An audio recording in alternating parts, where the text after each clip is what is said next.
One night, when the sky is filled with brightly shining stars, just outside what appears to be a castle, we see massive destruction like there was just a battle there.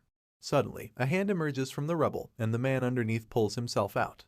A voice talks about how a star that doesn't shine in the highest peaks of the night sky and is stuck under the ditches where nobody looks is still a star if it wishes to shine, and still embraces light in its heart. Clearly, they're referring to the man who just rose out of the dirt. The man uses his sword to get back to his feet and gasps for air in the cold night. The scene shifts, and we see the man standing in front of a building, staring longingly at the sword placed on a wall. His bright blue eyes gaze at the blade as it sparkles like magic, and he talks to himself about how cool the piece is no matter how many times he looks at it. He's interrupted when a voice calls out to him. With an annoyed look on his face, he turns to the person who brought him out of his daydream. The lady, whose name is Zemina, claims that she knew she would find him there, staring at the sword like usual. We finally learn that the man's name is Vlad, and as Zemina wears a condescending look on her face, she reminds him that he's been lost in thought lately. Hearing this, Vlad gets upset and warns her not to get on his nerves, pointing out that she's currently interrupting one of the few breaks he has. However, Zemina doesn't seem to care if he gets mad, and just informs him that his behavior is the reason people have started spreading rumors about him. Vlad is shocked to hear that people are talking about him, so he asks her to explain what she means. The girl gets nervous when she realizes that she just accidentally let such sensitive information slip out in her outburst. So, rather than answering him, she just looks away from him and changes the topic. Zemina suddenly asks Vlad if he still hears voices in his head whenever he picks up a stick.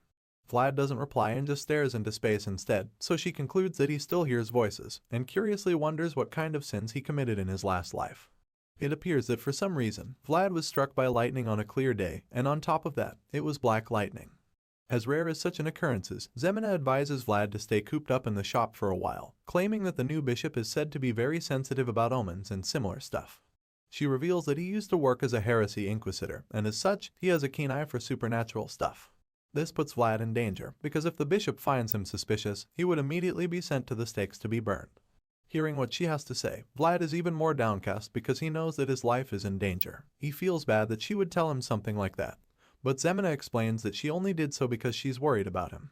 She reminds him that many people saw him get struck by lightning, and reveals that since then, they've all been talking about him behind his back. She then advises him one more time to stop showing himself to the public by moping at the sword all the time, because the church could take him away at any time. However, Vlad ignores her counsel and insists that he won't get dragged away like a criminal just because he stares at a sword. He says this while looking at the sword in question, and Zemina finally gets fed up, calling him dense and suggesting that he just buy the sword since he likes it so much. As you'd expect, the sword is expensive and way out of Vlad's budget. But when he explains this to her, she claims that it couldn't be that pricey. She believes it's just the work of a back-alley blacksmith, and even offers to buy it for him, thinking that she could easily afford it. After a brief pause, Vlad reveals that the sword costs 5 gold, and judging by Zemina's reaction, she finds the price ridiculously high. She doesn't think a stupid piece of metal should cost that much, and starts to think of all the other things she could get with 5 gold. Vlad smugly helps her finish the thought, pointing out that she wouldn't have to work for a whole year if she had that kind of money to spare. Just then, a voice cuts in and grabs their attention. It's an angry old man, who heard Zemina call the pricey sword a stupid metal chunk. The man insults them, and tells them to get out of the place. Judging by his outfit, he's a blacksmith, and he didn't take her comment lightly. The angry man tells them that the sword isn't for back-alley kids like them, and sends them away. However, Zemina isn't one to back down from confrontation.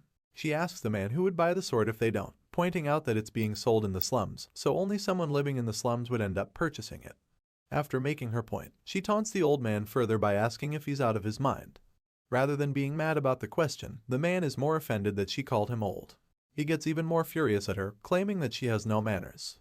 The fearless redhead just makes things worse by suggesting that he only makes swords for knights, because he's old and would probably soon kick the bucket. At this point, there's a giant vein bulging out of the man's head as he sees red. He snaps at her, claiming that she's correct before calling her a dumb kid, and advising her to go back to her shop and do the dishes. Zemina finally gets a taste of her own medicine, feeling offended that he called her a kid. She retorts that she's a grown lady, and as tensions start to rise, Vlad takes her away from the argument before things get out of hand. He pulls her out of there, telling her not to get worked up. But Zemina is fuming, because she doesn't think she said anything wrong. As the two walk away from the old man, he continues to throw insults at them, calling Zemina rotten and full of venom.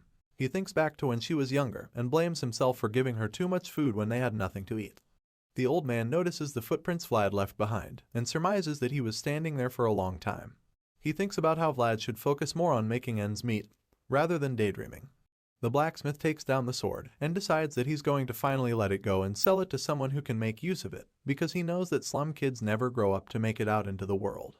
The blacksmith holds the precious sword, which happens to be his last work, and thinks about how it's just like Vlad, because they both shine even in a place like the slums. Zooming out, we get to see the center of the northern economy. It's a place called Soara, and it's regarded as the lighthouse of the northern region, thanks to the power of the Bayezid family. However, even this place of brilliance harbors dark shadows found in the slums, where all foul things are thrown. Inside a tavern, we see men drinking wine and chatting with women. The fun is interrupted when a shirtless man pulls a lady by her hair, insulting her for trying to scam him. The woman denies trying to scam him, so he reveals that she tried to sell him fake medicine. He claims that he knows it's fake, because he's worked as a mercenary for 20 years. Just then, Vlad arrives at the scene after hearing the noise. The mercenary identifies him as the candle maker and tells him to go get his madam. Vlad blankly tells him that if he wants to see her, he would need to pay gold coins rather than silver. Hearing this, the man is enraged that they would demand gold when their business isn't even run properly. He tells Vlad to bring his mom if the madam isn't available, and accuses him of scamming him with the candle that measures the time, claiming that it burnt down too quickly. Vlad hits back, suggesting that the man should have paid for a longer session if he wanted to have fun, and advises him to climb into his wife's bed instead. The man gets angrier, so the boy decides that he can prove the candles weren't a scam. He even tells the mercenary that he can do whatever he wants with the woman if it turns out that they cheated him. The man is reluctant to accept the terms, claiming he can't trust scammers, but Vlad insists and promises to beat the crap out of him if the candles work fine. His blue eyes begin to glow ominously, and the mercenary gets frightened. He then lights the candle and stands there, waiting to see if it goes out before 5 minutes. Sure enough, the candle goes out at the 5-minute mark, and before the merc can know what's happening, the boy hits him straight in the face with his wooden staff. As the man falls back, Vlad exclaims that the candles are fine after all, and proceeds to kick him in the back and push him into another room. He locks the door behind him and tells the man that he's dead. The terrified mercenary holds his bloody nose and begs Vlad to wait, but the blue-eyed fellow just proceeds to beat the living daylight out of him. He continuously strikes him with the staff for trying to scam the shop, and especially for talking about his mom without respect. The young man beats him so hard that the noises can be heard outside the building. The next morning, at breakfast, Vlad tells a man named George that someone messed with their candles. When the madam hears this, she's outraged and wonders who would dare do such a thing. She then assigns Vlad to find the culprit, but he doesn't know how to. Confused, he asks her how he can do it. And the madam, named Marcella, merrily reveals that she has already found them. It turns out, she was the one who messed with the candles, so she could scam the drunkards and make more money. I have to say, for a woman of the night working in the slums, this woman is a real gem of a beauty. Hearing her confession, Vlad is dumbfounded, thinking about how he beat up the fat mercenary for nothing. As he walks down the stairs, he shrugs off the guilt, believing that he had to do it since he's just an employee. This is when he's approached by a group of men, and the ringleader of the lot commends him for what he did the last night. The guy wraps his arm around Vlad's neck and pulls him closer so he can ask him for some money. He heard that Vlad got some tips from selling candles last night, and claims that they needed some money because they're all broke. Vlad snaps at the guy named Burley, and his eyes start to glow once again. Burley teases him, telling him not to get scary, and explains that he's not just asking for money. He's just here to make a fair trade. Hearing this, Vlad is perplexed, so Burley reveals that he has something to give him in exchange for some money. Suddenly, he pulls out a little boy by the hair and claims that the kid is a stupid and unskilled pickpocket. Vlad recognizes the kid, and Burley offers to give him back in exchange for 40 silver. Vlad immediately asks about the kid's fingers and ankles, so Burley assures him that he didn't cut them off but only taught the thief a lesson. Eventually, our hero gives Burley and his goons the silver, and then states that they should just kill the pickpockets next time rather than come to him. The kid is terrified to hear this, but Burley claims that him and his gang aren't murderers. As they leave, Vlad reminds Burley that he's scamming his family and coworkers, but the guy is just excited that he managed to exploit someone using the vagrant kid. After they leave, our hero scolds the boy named Ned. The kid apologizes, claiming that he tried to play it safe, but Vlad just tells him to leave after confirming that he didn't break any bones. Ned thanks him before leaving, and afterward, our hero thinks about how his dream of acquiring 5 gold has just been postponed once again. Later, Vlad visits a man named Harbin, who works for Captain Hoover, more infamously known as the Whale Hunter. He tells the man about Ned and how he didn't lose any fingers. That seems to surprise Harbin, as he recalls the time when he lost his fingers and got his ankles cut for stealing. Young Vlad and Zemina watched him bleed, and he ended up becoming a public lesson for everyone else. He then reveals that he heard that the candles were messed with, and Vlad is surprised how he already knows about that incident. Harvin explains that the rumors have been making the rounds that Marcella is cheating the customers, but he doesn't think she's that kind of a person. Vlad claims that he also thinks the same, but reveals that George already seems to know about it. Harvin suggests that even if they were messing with the candles, they would have a very good reason to do so. Perplexed, Vlad asks what reason they could have, and the fingerless man explains that they most likely need money urgently. On that note, he warns Vlad and tells him to be careful, because there's only one reason an organization would need to rake in money quickly. And he claims that it must be because they're planning a war against another organization. George, the Whore's Knight. Black Bear, the Swine Butcherer. Dice, the Gambler. Captain Hoover, the Whale Hunter. And One-Armed Jack, the Money Bug. These are the 5 bosses who dominate the slums of Sowara. All the darkness of life now slowly approaches Vlad through the shadows. Vlad is in grave danger, and this becomes very evident when Moneybug and his gang come to his shop, looking for his boss. Vlad just stares at him in bewilderment. He can't believe that Moneybug himself would come to the shop. He fixes his gaze on One-Armed Jack, and wonders if the preparation for war have started already. He's drawn out of these thoughts by one of Moneybug's subordinates yelling at him. The ponytailed guy with a scar on his face calls Vlad a brat for not responding to Moneybug and asks him where his boss is. Immediately, a frown appears on our hero's face, and he tells them that he doesn't know where the boss is because he's just a candle seller. Mr. Ponytail seems to have a very short temper because he insults Vlad again and smashes the table while threatening him. The force from his punch sends the candles flying, but even at that, Vlad remains unfazed. He just stares the guy down, showing that he isn't afraid. The workers, on the other hand, are terrified, especially the ladies watching the entire altercation. They all watch with their jaws on the floor, waiting to see what happens next. Suddenly, Vlad gets on one knee and begins picking up all the expensive candles that fell to the floor and got broken. He even tries to get the Ponytail more riled up by suggesting that he's closed for the day. Hearing this, Ponytail is visibly irritated and frustrated that the young man keeps ignoring him. While picking up the broken candles, he suddenly tells the guy to get his feet away. He finally pushes the guy to his limit, so he tries to kick him while he's on one knee, but our hero just uses his trusty wooden staff to strike his leg in midair. Ponytail loses his footing, and with bold determination, Vlad lands another powerful strike on his face. It sends him falling to the floor, and everyone watches as gobsmacked upon seeing it. Moneybug, on the other hand, appears to be amused. With his glowing blue eyes, Vlad glares at his defeated opponent and holds the staff against his face, representing the back alley's unchangeable rule, which is that the winner stands up high, while the loser lies down below. Seeing this, Moneybug's men are outraged that he would do that to their colleague in front of them. They are about to charge him, when Moneybug tells them to stop. The boss waves his hook in front of his men, and they're confused as to why he isn't letting them fight. The towering man explains that he actually likes Vlad, and he even proceeds to applaud the candle seller. Even though he has only one hand, he is so impressed that he can't help but clap for Vlad. He implores him to be more understanding of the noise, and the candle seller just replies saying that he doesn't discriminate against the disabled. This dude has no chills. Rather than getting offended, Moneybug finds the comment hilarious and immediately bursts into laughter. He tells Vlad that he would like to have a private chat with him later. The red-eyed boss touches the young boy's face with his hook and asks to be reminded who he took away before, but Vlad just retorts that the person must have died early since he can't remember. Their little exchange is interrupted when one of Moneybug's men calls out to him. Both of them turn around and are surprised to see George and his men standing before them.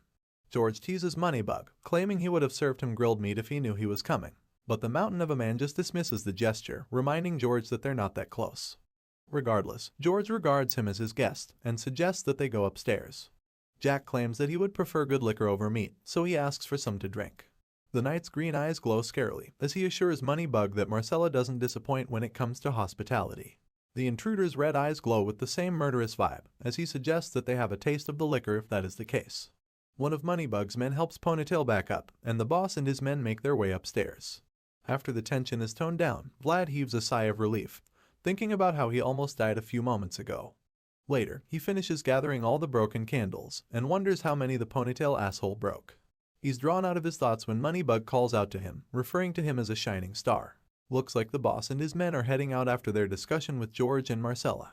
The man admits that Marcella and George had only good things to say about Vlad, and while claiming that he has also seen his potential, he asks him to come for him whenever he grows tired of smelling burnt candles. He assures that he would appreciate someone like Vlad working for him, but the loyal candle seller replies that he doesn't mind staying at his current job, especially since they pay him, feed him, and put a roof over his head. Hearing this, Moneybug just laughs in response, pointing out that he can do the same and more. But seeing that Vlad wants to stay there, he tosses him a gold coin as compensation for the broken candles. Our hero is undoubtedly taken aback upon seeing it, and responds that it's too much. The man with the hook still insists, and offers him a lot more of those gold coins if he decides to work for him.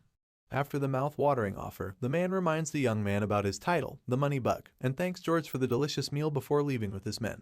Our boy notices that the intruder looked extremely cheerful, and wonders if the meeting went well with the rest. That's when Zemina calls out to him from upstairs, and informs him that George wants to see him. Later, we see Vlad, George, and Marcella in the same room. Vlad stares at something speechless, and as we see that it's a precious knife, George reveals that he was planning to give it to him later. However, since the circumstances call for him to pass it over earlier, he's decided to give it to him now. He tells Vlad to keep the dagger with him at all times, and as the blue-eyed boy receives it, he can tell from the mood in the room that George's and Moneybug's conversation was most likely a total disaster. He looks all over the room and sees all the men brooding with low spirits. Even Marcella is in a foul mood, so he knows that some trouble is brewing. This is when George also tells Vlad that he should stop selling candles. Confused, the boy asks what else he should do if he can't sell candles. Sensing his anxiety, George reveals that they got a tip about one-armed Jack bringing in people from the outside into the slums. He believes that the men are mercenaries who used to be knights, and Vlad chimes in to remark that the men are just like George. With a worried look on his face, George confirms it, implying that he is afraid. The thing is, one-armed Jack already led an overwhelming number of dangerous men. But even then, the former knight George was too much of an obstacle to overcome, since he was like a wolf inside a flock of scared sheep. However, since Jack has brought in mercenaries and swordsmen who are individually as skilled as a knight, the balance keeping everything together before has now been destroyed. George admits that they're already at a disadvantage, and explains to Vlad why they need him on their side. Vlad, however, is surprised that they regard him so highly. George informs him that he will be given his first mission soon, and the information takes him so off guard that he's visibly dumbfounded. Overwhelmed by the situation, Vlad thinks about Harbin, a disabled man without fingers, who also lost his ability to walk. But against all odds, he used his clever mind to teach himself language and mathematics. Those were the skills that opened doors for him and allowed him to rise through the ranks and now work under Captain Hoover. Vlad uses Harbin as his role model. He realizes that he can learn through effort and that the knowledge will take him to higher places. While the young man is practicing with his wooden staff, he starts to hear a voice again. The voice suggests that he narrow the angle of his elbow as he swings down, and Vlad gets pissed off that the voice is back. I guess you're now wondering how he started hearing a voice in his head whenever he's training. Well, it all started 1 month ago, after he was struck by the jet black lightning. Ever since then, the voice, which he considers as demonic whispers, starts echoing in his head whenever he holds a sword or something similar. Frustrated, he tries to block out the voice, claiming that he would first need to buy some holy water before even thinking about getting that sword from the blacksmith. He struggles to ignore it, and decides that he won't reply to it at all. And so, he holds his staff again, and tries his best to focus his mind and strength to strike down.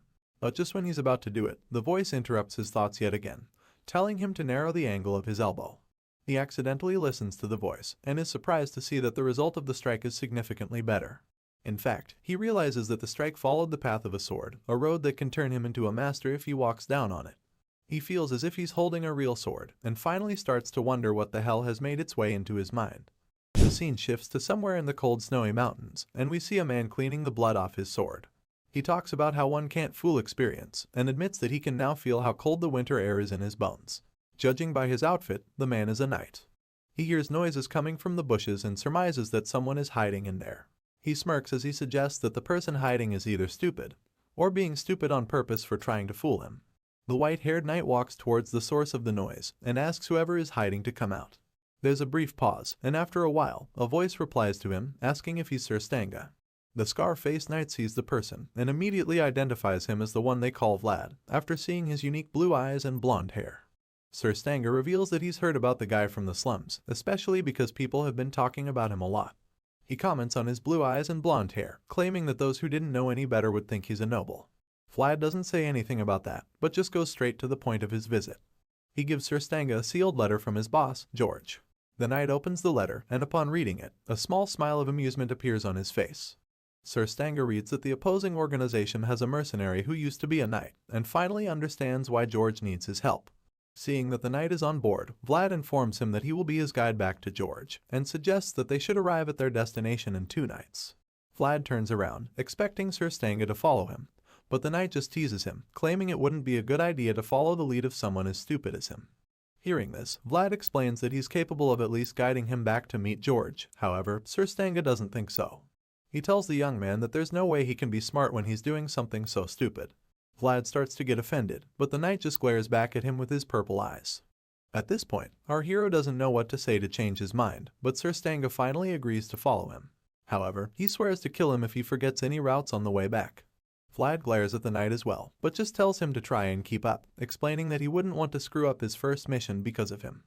The blonde-haired guide turns away for the second time and begins walking, leaving the knight baffled that he didn't even seem intimidated by him, even when he intentionally made himself look threatening. In fact, Vlad blatantly ignores his threats, and it amuses Sir Stanga a bit because he concludes that it's his boldness that makes George like him so much. The knight hasn't spent a lot of time with our hero, but he can already tell that he's a child worthy of being nurtured. Later that night, the duo stops at a small cave to rest for the night. They start a fire and just sit there in awkward silence. After a while, Stanga notices that Vlad keeps looking at him from time to time, so he gets uncomfortable and confronts him about it. He asks the young man why he keeps looking at him like it's his first time seeing a retired knight. The kid sheepishly admits that it is in fact his first time seeing one up close.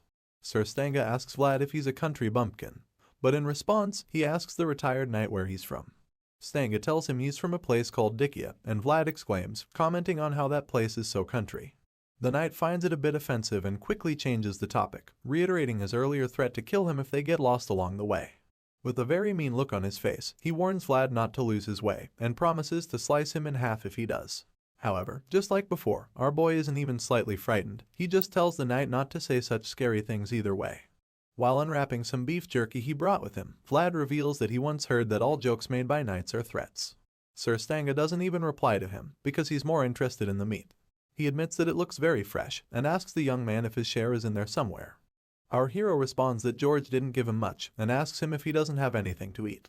Stanga replies that he does, revealing the small few pieces of meat he has as he looks at them in dissatisfaction. Vlad then puts his meat on sticks, and begins to roast them with the fire. The smell is so good that Sir Stanga's mouth starts to water just thinking about it. In his desperation, he offers to answer any question Vlad asks him in exchange for a piece of jerky.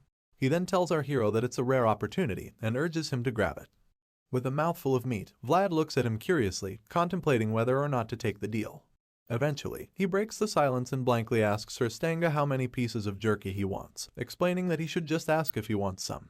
Stanga gets offended again, so he explains that his pride won't allow him to do so. He reveals that knights only get something when they give something in exchange, before folding his arms and closing his eyes, implying that he isn't ready to compromise. Seeing this, our boy reminds him that he's a retired knight. However, Stanga reveals that he's gone by that belief all his days, and isn't ready to change that now. In the end, Vlad decides to ask him his name, and he responds. The kid then asks him his age, and the knight reveals that he's 42 years old. Stanga suddenly realizes that Vlad hasn't given him any meat in return for the answers, so he calls him a brat. Our hero just ignores him once again, and proceeds to ask the next question. He asks the retired knight if he knows how to use aura. Upon hearing this, Stanga smiles and admits that Vlad only looks innocent on the outside because of how much he knows. Stanga then tells him that not all knights are able to wield aura, and explains that using aura is a different thing entirely from just possessing it. Our hero senses that Stanga is trying to dodge the question, so he blankly asks him again whether he can use aura or not. The knight smiles and then hesitates, causing Vlad to become so anxious that he even offers to give him all the beef jerky in exchange for his answer. After wasting a little time, Stanga reminds Vlad that a knight should only take something when he's given something in return. As such, he decided to show him something special. He pulls out his sword and grips it tightly in front of his body.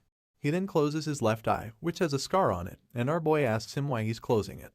Stanga responds, telling him that it's because he needs to bring forth his world from deep within his soul. With the eye still closed and beginning to glow with a magical blue color, the knight tells our hero to watch him carefully. Just then, the sword begins to glow as well, and Stanga tells him that this is the essence of knights. The bright blue light starts beaming even more, and the aura shines so much that Vlad is forced to cover his face. Later that night, the both of them make their way to a city. The retired knight complains about feeling gross, but Vlad tells him that it's better if they look dirty and inconspicuous than look like knights and draw attention. However, it turns out Stanga isn't even talking about his appearance. He laments that he's actually talking about his mood, and explains that he has a lot of pride as a knight and doesn't like the idea of them passing through a hole. He asks Vlad why they have to go through there, so the guide explains that he was instructed to escort him back in secret. If they go through the main gate, their arrival won't be much of a secret. But even after Vlad explains this to Stanga, he still grumbles like a 5-year-old. The young man encourages him to keep moving and promises to prepare a bath for him when they arrive at their destination. While walking through the secret passage, Stanga points out how quiet it is and admits that it bothers him. Vlad replies, telling him that the place is dead silent because it's that time of the night. Just then, the two stumble upon something that shocks them. Before them are several dead men. Stanga asks if the place always has things like this, and of course, our boy responds that it doesn't. Looking at the corpses, Vlad figures that the men probably fought each other. He suddenly suggests that they split up, and promises to tell Stanga where the secret back door is, which is used strictly by the members of his organization. Hearing this, the knight looks concerned about him, and asks the kid where he will be going. Vlad then reveals that he would be passing through the main gate, claiming that it would be wiser to split up the attention. As Vlad starts walking away, he tells Stanga that they will meet up later. After some time has passed, our hero arrives at the shop, and is shocked to see the place has been turned upside down. And then, he sees a wounded George with bandages all over his body, and Marcella is standing by his side and tending to him. When the Horror's Knight sees Vlad, he commends him for making it back safely. Unfortunately, he also reveals that Moneybug attacked them first. He had already anticipated that, because he knows that those who hold money are usually on another level of strength. A worried Vlad looks at George, asking him if he's okay. George admits that it's been a while since he went toe-to-toe with someone on the same level as a knight, and because of that, he ended up getting injured quite heavily. However, the former knight is less concerned about himself, and more interested in whether he was able to bring Stanga with him. Vlad reveals that he found him, but that they had to split up because the main gate was being watched. He then adds that he told Stanga where the back door was, and speculates that he should have arrived by now. George is pleased with the news, because he plans to attack Moneybug the next day, and hopes to end things for good. He also asks Vlad how Stanga looks, hoping that he's currently in fine shape. Our boy confirms that the retired knight is okay, and admits that he looks like a good person too. Hearing this, George reveals that Stanga has a hearty side to him, and Vlad adds that he can also be quite nimble. The boss asks our hero if Stanga looks like he lost weight, claiming that one needs to look after himself to live a long life. Vlad then reveals that he knows Stanga can use aura, and because of this, he believes they would be victorious in their battle the following day. Rather than cheering, George is shocked by the fact that Stanga possesses such strength. That's when Vlad hears footsteps, and figures that Stanga has arrived. But George calls him before he can leave, asking him if he's sure that Stanga was able to use aura. Suddenly, the former knight grabs his sword and tells the young man to get behind him. In a shocking twist, George reveals that Stanga doesn't know how to use such power, and before Vlad can piece everything together, the so-called knight appears with his sword and coat covered in blood. The apparent imposter tells George that he's come to a very far place, before greeting him in a menacing manner, claiming that it's been a long time since they last saw each other. In a short flashback, we find ourselves back in the snowy mountains. It turns out that while the imposter was cleaning the blood on his sword, he was actually talking to someone he'd just killed. He tells the man that he can't fool his age, and suggests that the winter wind may have gotten into his bones. It was at that moment that he heard the noise coming from the bushes, and went out to find out that it was Vlad. In the present, we see the imposter wearing a sick grin on his face, and telling George that he's changed a lot since the last time they saw each other. George asks him why he came looking for him now of all time, and in response, the imposter tells him that Count Gadar has passed away. Upon hearing this, George seems visibly shaken by the news. The imposter further adds that the news hasn't been publicly announced as a result of some complications, but assures him that soon, everyone will find out.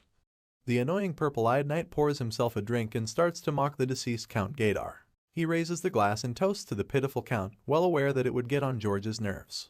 Sure enough, George becomes furious, and as he curses at the imposter, he pulls out his sword and charges at him. The other guy is unfazed and just holds the glass cup in the air as a way of taunting him, knowing that it would force him to try and attack him. Just when George is about to land a powerful hit on him, he dodges it so quickly that none of them can believe it. The attacker shatters the glass cup with his sword, and everyone else is bewildered by how fast the imposter moved out of the way. He then toasts to the new Count, Sigmund, which multiplies George's anger by several folds. Not only did he mock the former Count, but now he hails the new and most likely corrupt one. The already injured boss turns around and swings his sword at the imposter called Godin, but he blocks it with his own blade. As the two clash swords intensely, Godin reveals that Count Sigmund's first order is that the deserter knight named George should be brought back immediately. George declares that Sigmund isn't his lord, and so he refuses to obey him. Godin admits that the Count didn't expect him to return without a fight, nor did he hope for his safe return. The two powerful sword swingers go back and forth with their duel, but Godin proves to be a lot more agile. He dodges George's attempt to strike his feet, before evading another powerful swing to his torso. As the fight gets even more intense, Vlad tells Marcella that it isn't safe for her to be there. While the heavyweights go at it, Vlad grabs Marcella and quickly leads her outside, helping her escape before she gets hurt. When they get outside, the men who are downstairs suddenly call out to Vlad, asking what all the noise upstairs is all about. Vlad spots Burly and immediately orders him to get all the men upstairs at that moment. He also tries to explain the situation and inform them that their boss is in the middle of a deadly fight, but before he can complete his sentence, George is sent flying downstairs. Vlad and Marcella can do nothing but watch in horror as he plummets down below. The men downstairs are also too stunned to move, and they all watch George fall from the great height. Meanwhile, just when George is about to hit the floor, Godin bursts through the wall, wondering why George is still making the naivest choices ever. Finally, the boss crashes to the ground with great force, and as he lies there in pain, the men surround him, confused at what the hell is going on. Their murmurs are interrupted when poor George starts to cough. Godin watches from above as the former knight struggles to get back up, and his purple eyes glare at the boss as he waits to see what he will do next. Just then, a dagger is sent flying towards Godin's head, and it's not just any dagger, it's the one George gave to Vlad. Godin manages to block it with his sword just in time, causing it to bounce away and sink into the wooden floor. Vlad's blue eyes match Godin's glare, and after a short staring contest, the knight charges at the injured boss with his sword. As he jumps down to deal the finishing blow, Vlad yells for George to get out of the way before it's too late. The boss hears this just in time, and musters the power to leap out of there before Godin can kill him. He manages to dodge the strike, while the silver-haired knight sinks his sword into the floor. Afterward, George falls to his knees again and grabs his weapon. Godin gets back up, and asks him why he didn't just follow the orders he was given in the past. George replies, telling him that he couldn't carry out such terrible orders, because he's a human being with a sense of honor. Hearing this, Godin corrects him, reminding him that he's a knight and not just an ordinary human being. This makes George furious again, and he starts growling in rage. His men join him too, and when Godin sees that he's outnumbered, he decides that the knight has dragged on for too long. The impostor closes his left eye and says that now he just wants to rest. Vlad sees this move and recognizes it, so he knows that Godin is about to use his aura. He runs as fast as he can, trying to stop him from doing it.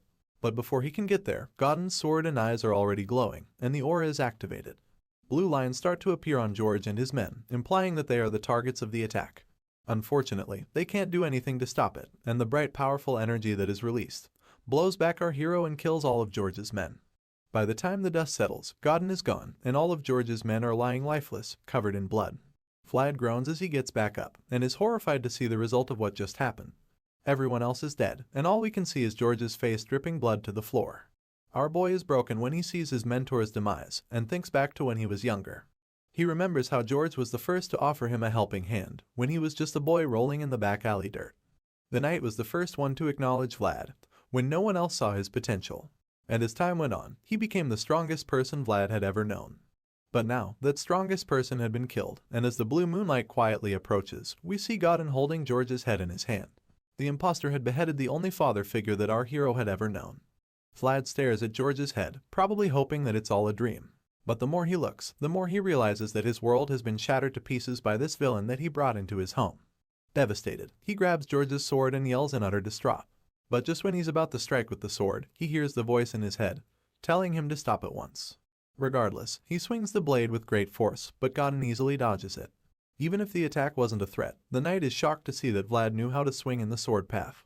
He's perplexed, because a gutter kid from the slums shouldn't know how to do that. I guess he doesn't know that this gutter kid was struck by jet black lightning. Regardless of his curiosity, Godin is impressed, and he admits it. Unfortunately for him, Vlad doesn't care if he's impressed, he only cares about killing him. The enraged kid charges him for the second time, yelling at him to die. Just then, Godin blasts him with an attack, but Vlad manages to quickly twist his body and deflect it. He finally gets a hit in, and it's so powerful that it sends Godin flying, even making him lose his sword. The impostor gets back to his feet and is stunned by what he just witnessed. He concludes that Vlad must have been born with a gift and believes that it's the reason he was able to instinctively twist his body and deflect the attack. But even though the boy managed to deflect it, it's clear that his body got hurt from twisting and turning so quickly.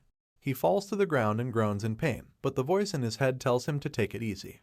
It urges him to breathe and not to lose his focus. Vlad holds the side of his stomach and continues to groan as he curls up on the floor. Godin watches the kid struggle on the floor and thinks about killing him now. He contemplates snuffing out the light and potential Vlad possesses, but ultimately decides that it would be too much of a waste, even though he knows that the child could return with an even sharper sword. The knight thinks back to when he and George were still friends. George had once told him that he found pleasure in watching over those with great potential, and the memory pops a faint smile on Godin's face.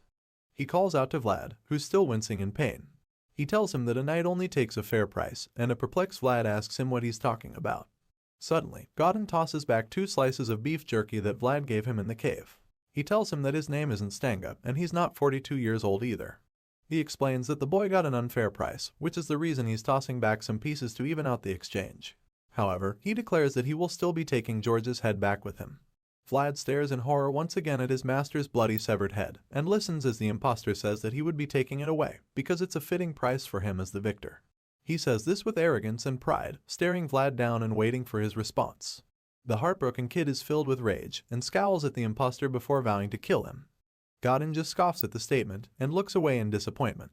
He tells Vlad that he shouldn't even think about asking for the second price for the beef jerky, especially with the way his life is at the moment. After that, Godin turns and starts walking away, leaving our hero fuming with rage. Vlad stays on his knees and tries to stand up. At this point, he's gnashing his teeth and stuttering as he vows to kill the bastard who beheaded his master. But the impostor just ignores him, and walks out of the shop holding George's head like a trophy. Vlad yells his name, but he's ignored once again as the knight keeps walking away with a straight face. He finally walks through the hole he made in the wall earlier, and our hero warns him of the day he would come back to kill him. After Godin's rampage at the shop, Zemina helps an injured Vlad get out of the place. She holds him up as he limps out and groans in pain continuously. Throughout, he keeps his hand placed on the source of the pain, and at some point, it stings him so much that he falls to his knee. Vlad just stays there, sweating and panting, trying his best to overcome the excruciating pain. The scene shifts back to a few moments prior, and we see that he's now back inside the shop. Marcella bluntly tells him to get up as he curls up like an armadillo. She asks him if he wants to die, but he doesn't even respond to her. The kid just stares into space and stays silent, implying that he might not even mind dying at this point. Marcella senses this, and gets so upset that she immediately slaps him hard in the face. She tells him to get his acts together, and then asks him if he knows what the difference is between the guys who live in the center of the city and those who live in the slums. Vlad doesn't know the answer, so he just stares at her like a lost puppy hoping he doesn't get smacked again. Marcella tells him that the difference between them is opportunity. She explains to him that those guys in the city can get back up, even if they fail once, because they can afford to do it. Unfortunately, for the losers in the slums like them, it isn't the case. Marcella tells Vlad to look around the wrecked shop filled with corpses of their own men. She asks him if they look like they can afford to fail as well, pointing out that the destruction is the result of just one failure on their part. She explains that they've been bound to a tragic fate that sentences them to death if they fail even once. Because of this, Marcella tells Vlad that he shouldn't let the chance, that comes once in a lifetime, slip out of his hands. She goes closer to him and holds him up by grabbing his shoulders, making her point very clear to him. And now back to the present, we see that our hero has a new look of determination on his face. Zemina, seeing that he's in pain, asks if he's okay and suggests that she should slow down to make it easier for him. However, Vlad refuses and insists that they have to keep moving. He refuses to allow himself to end things there. He wipes the beads of sweat on his face and prepares to get back to his feet with Zemina's help. Unfortunately, that's about the same time when one of their enemies spots them. He immediately alerts the others, revealing that he's found George's little minion who they've been looking for. All of a sudden, Vlad is filled with adrenaline and begins to run for his life, even though he was limping just a few seconds ago. Zemina runs as well, and the boy pulls her by the hand to ensure that he doesn't leave her behind. He urges her to run as fast as she can, and as the enemies pursue them with their swords, he thinks about how their home has been destroyed. Even if they were just 2 young birds, the time had come for them to soar into the sky on their own, since their nest is no more. They both manage to escape from their pursuers, leaving them confused. The killers with swords turn in circles, trying to figure out which way the kids went, but their efforts are futile. In frustration, one of them curses the kids, calling them little rats, while another suggests that they escaped into another alleyway. In the commotion, the leader of the gang suddenly orders the goons to inspect every corner, promising to reward them handsomely if they find the kids. The gang leader's face is revealed, and we see that it's the ponytail guy who Vlad humiliated back at the shop when Moneybug first arrived. Turns out, his little encounter with our hero cost him a few teeth. And because of that, he desperately wants to have his revenge. He wants Vlad to pay for the shame he made him feel back at the shop. Hearing that they would be rewarded, the men are remotivated to keep searching. They decide to split up, believing that Vlad and Zemina couldn't have gone too far. Unfortunately for them, in their haste, they run past the door where the kids are hiding behind. They don't even notice that it isn't locked. Meanwhile, Vlad and Zemina are hiding quietly behind it. The boy is holding his dagger, while Zemina is covering her mouth with her hands, so her muffled cries don't give their position away. Vlad listens closely as the men who run past and continue searching. He reasons that they won't be able to escape with the way things are going, because it's only a matter of time before they get caught. As a result, he tells Zemina to go outside and escape, once things get quieter. As you'd expect, she's worried about him and asks him what he would do. Our hero explains that he needs to get out of there somehow and points out that it would be dangerous for them to move together since their pursuers are close by. However, Zemina doesn't think they should split up at all. She refuses the idea and tells Vlad that she wants to stay with him, reminding him of the promise he made to Marcella before they set out. Vlad vowed that he would take Zemina to a safe location before leaving her alone. He just tells her that she should go to the convent before sunrise, and if she's not okay with that, he also suggests that she can go to Harbin. Still, Zemina doesn't want to see things his way, and decides to throw a tantrum like a toddler, lamenting that she doesn't want to be separated. Vlad gets fed up at this point, so he snaps at her for never listening to anyone. He even calls her an idiot to make sure he gets his point across, explaining to her that he's not in a position to protect her at the moment. Speechless at the sudden outburst, the girl starts to cry. Just then, the consequence of their rather loud argument catches up to them. A man suddenly appears, demanding to know who's inside. Zemina panics and immediately grabs a knife lying on the floor to defend herself if things get rough. The man finally reveals himself. He comes out of another room with a lamp, and we see that he's the blacksmith from earlier. He recognizes the kids and asks them what they're doing there. Once again, Zemina starts to get on his nerves, calling him an old man and threatening him with the knife. With a very bored look on his face, the man hits back at her, asking her what the hell is wrong with her, and pointing out that she and Vlad are the ones intruding in his house. As usual, the girl doesn't even listen, and just insists that he doesn't move, threatening to stab him for real. The blacksmith matches her gaze, and notices that she's tearing up and frightened. He can tell that she's scared, so he tries to calm her down, explaining that he understands their situation. He calmly tells her to put the knife down, but she insists that he give her the sword that Vlad is always staring at. The blacksmith is confused hearing this, so Zemina makes it clear that she's dead serious, and for good measure, she also clarifies that it's the one he had hanging outside. She explains that they won't be safe outside the city either, and tells him one last time to give it to her because she isn't joking around with him. Vlad finally intervenes, telling her to put the knife down, but she just throws another tantrum, yelling at the blacksmith to bring out the sword. The blacksmith senses her desperation and thinks about how this is the way things are in the slums. He believes that this is the true character of people who need to take something from others in order to survive. He thinks back to when he was younger and admits to himself that he too was the same, so he's not surprised to see this girl acting in such a way. After a long pause, the blacksmith just tells Zemina that her situation is quite sad, hinting that he won't really help her. This makes her so mad that she charges at him with the knife. The man sees that she's about to stab him and closes his eyes like he's accepted his fate. Vlad also thinks that she's going to stab the man and calls out to her, but to their surprise, she just cuts her hair with the knife instead. The old man's eyes open wide at this scene, and with tears in her eyes, the poor girl offers him her red hair, claiming that she knows it's not enough to pay him, but promises to pay him back later. She begs the man to give Vlad the sword, and her desperation and concern is extremely clear in her eyes. The blacksmith is speechless, but then asks Vlad if he's leaving the slums. The boy confirms that to be the case, and the old man admits to himself that Vlad is going to finally achieve the one thing he could never do. He had dreamt of it all of his life, and he's now going to spread his wings. The blacksmith is touched by the kids, and although reluctant, he agrees to help them at the end. The scene shifts, and we see the old man carrying a wagon of dirt and trash, while Zemina wears a hood to disguise herself as she pushes it from behind. He tells her that it's the only way out of the city, even though she complains about the smell. Suddenly, some goons that the blacksmith recognizes confront them, asking him why he's taking out the trash at such a late hour. He immediately snaps at them, cursing them and reminding them that they were the ones who blocked all the alleyways with their stupid fight. He complains that his smithy is about to burst because he couldn't throw out the garbage earlier. The leader of the goons spots the hooded person behind the wagon, and gets suspicious because he knows the old man works alone.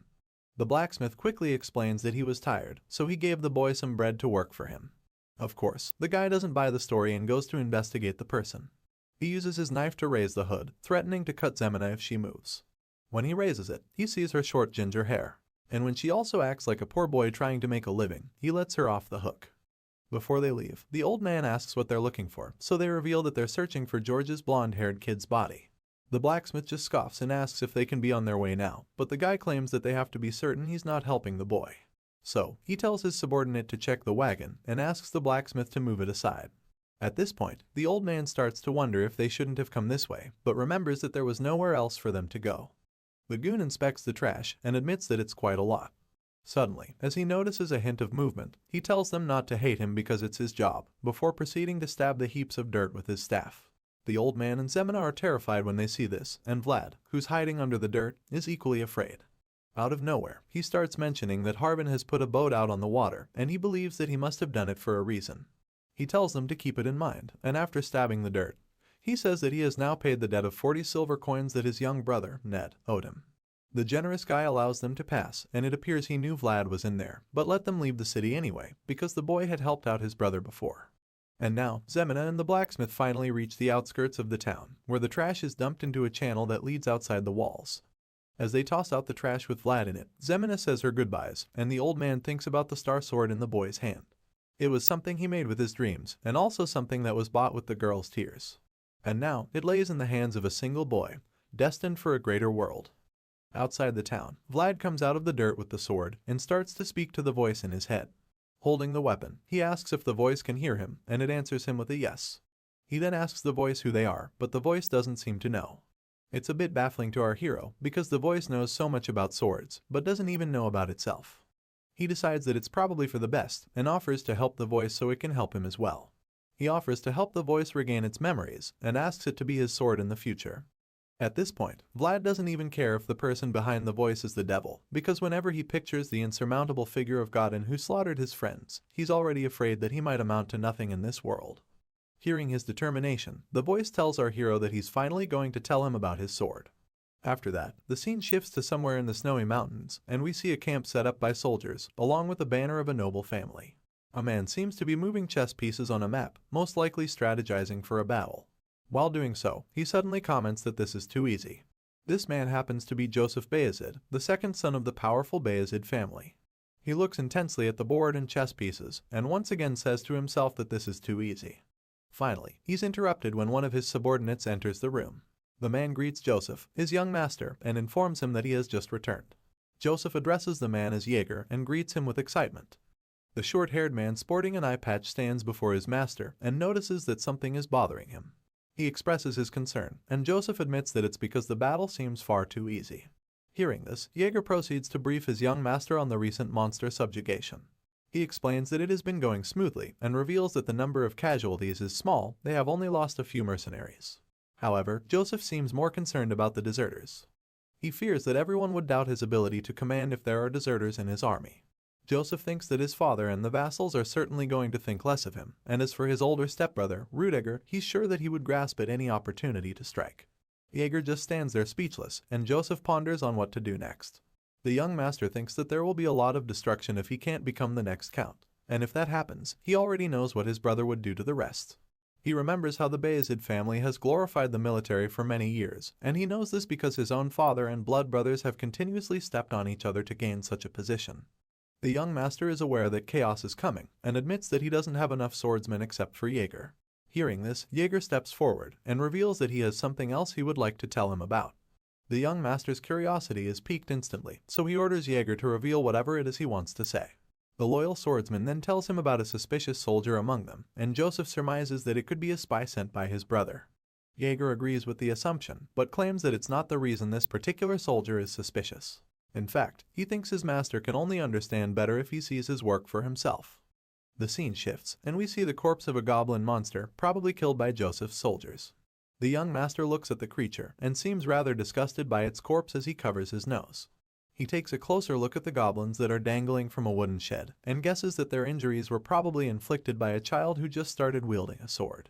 Jaeger takes Joseph to see more corpses, and upon seeing them, the young master is also unsatisfied by the kind of wounds he's seeing. Joseph thinks that all the injuries are poor, and claims that they're all the same. And then, he finally sees one that is a bit impressive. The goblin's torso has been sliced clean open, and after a while, he realizes that the wounds were all done by the same person. From the similarity between all of them, Joseph surmises that all the monsters were killed by the same person, so he asks Jaeger just to be sure. The one-eyed soldier confirms the theory, and reveals that the corpses he's currently looking at only came here yesterday, and he explains to Joseph that the ones he saw earlier were killed a month ago.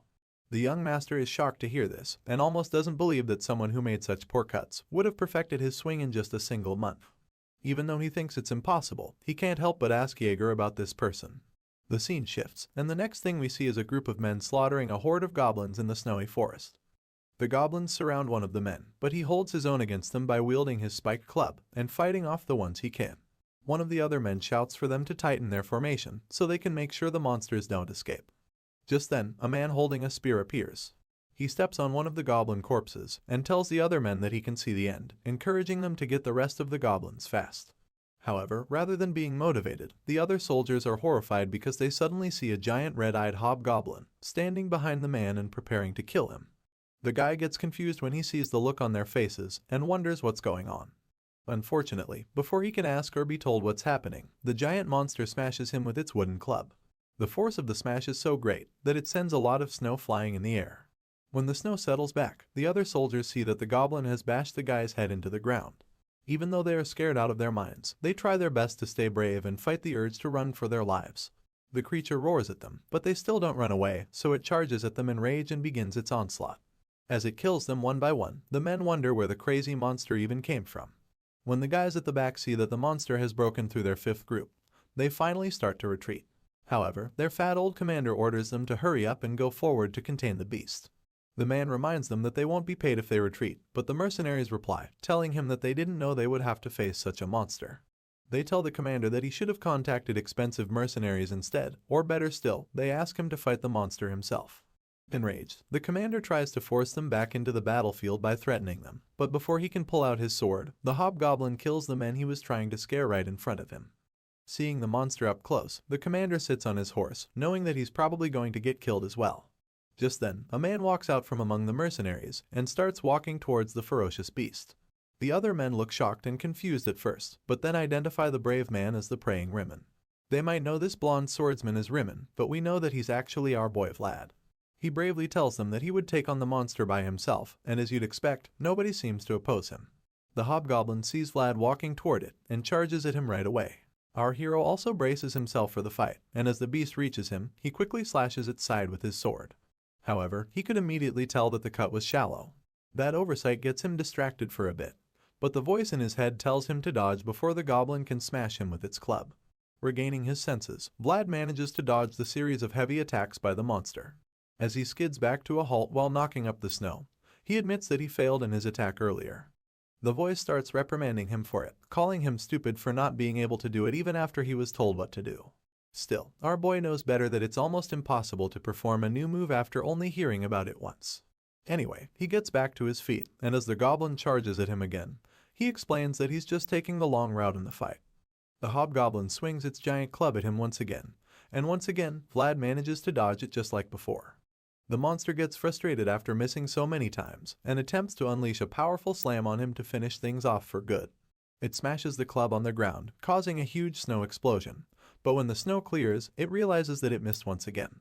The bamboozled creature just stands there in shock, and in that moment of vulnerability, Vlad takes the opportunity to finally cut the monster properly with his sword. As he stretches his arms, the sword begins to glow. And by the time the monster sees him coming, it's already too late for it to survive. The panel shifts back to Jaeger and Joseph, where Jaeger informs the young master that the person responsible is called the Praying Rimmon. Joseph finds the name intriguing and asks his one-eyed subordinate to investigate this soldier immediately.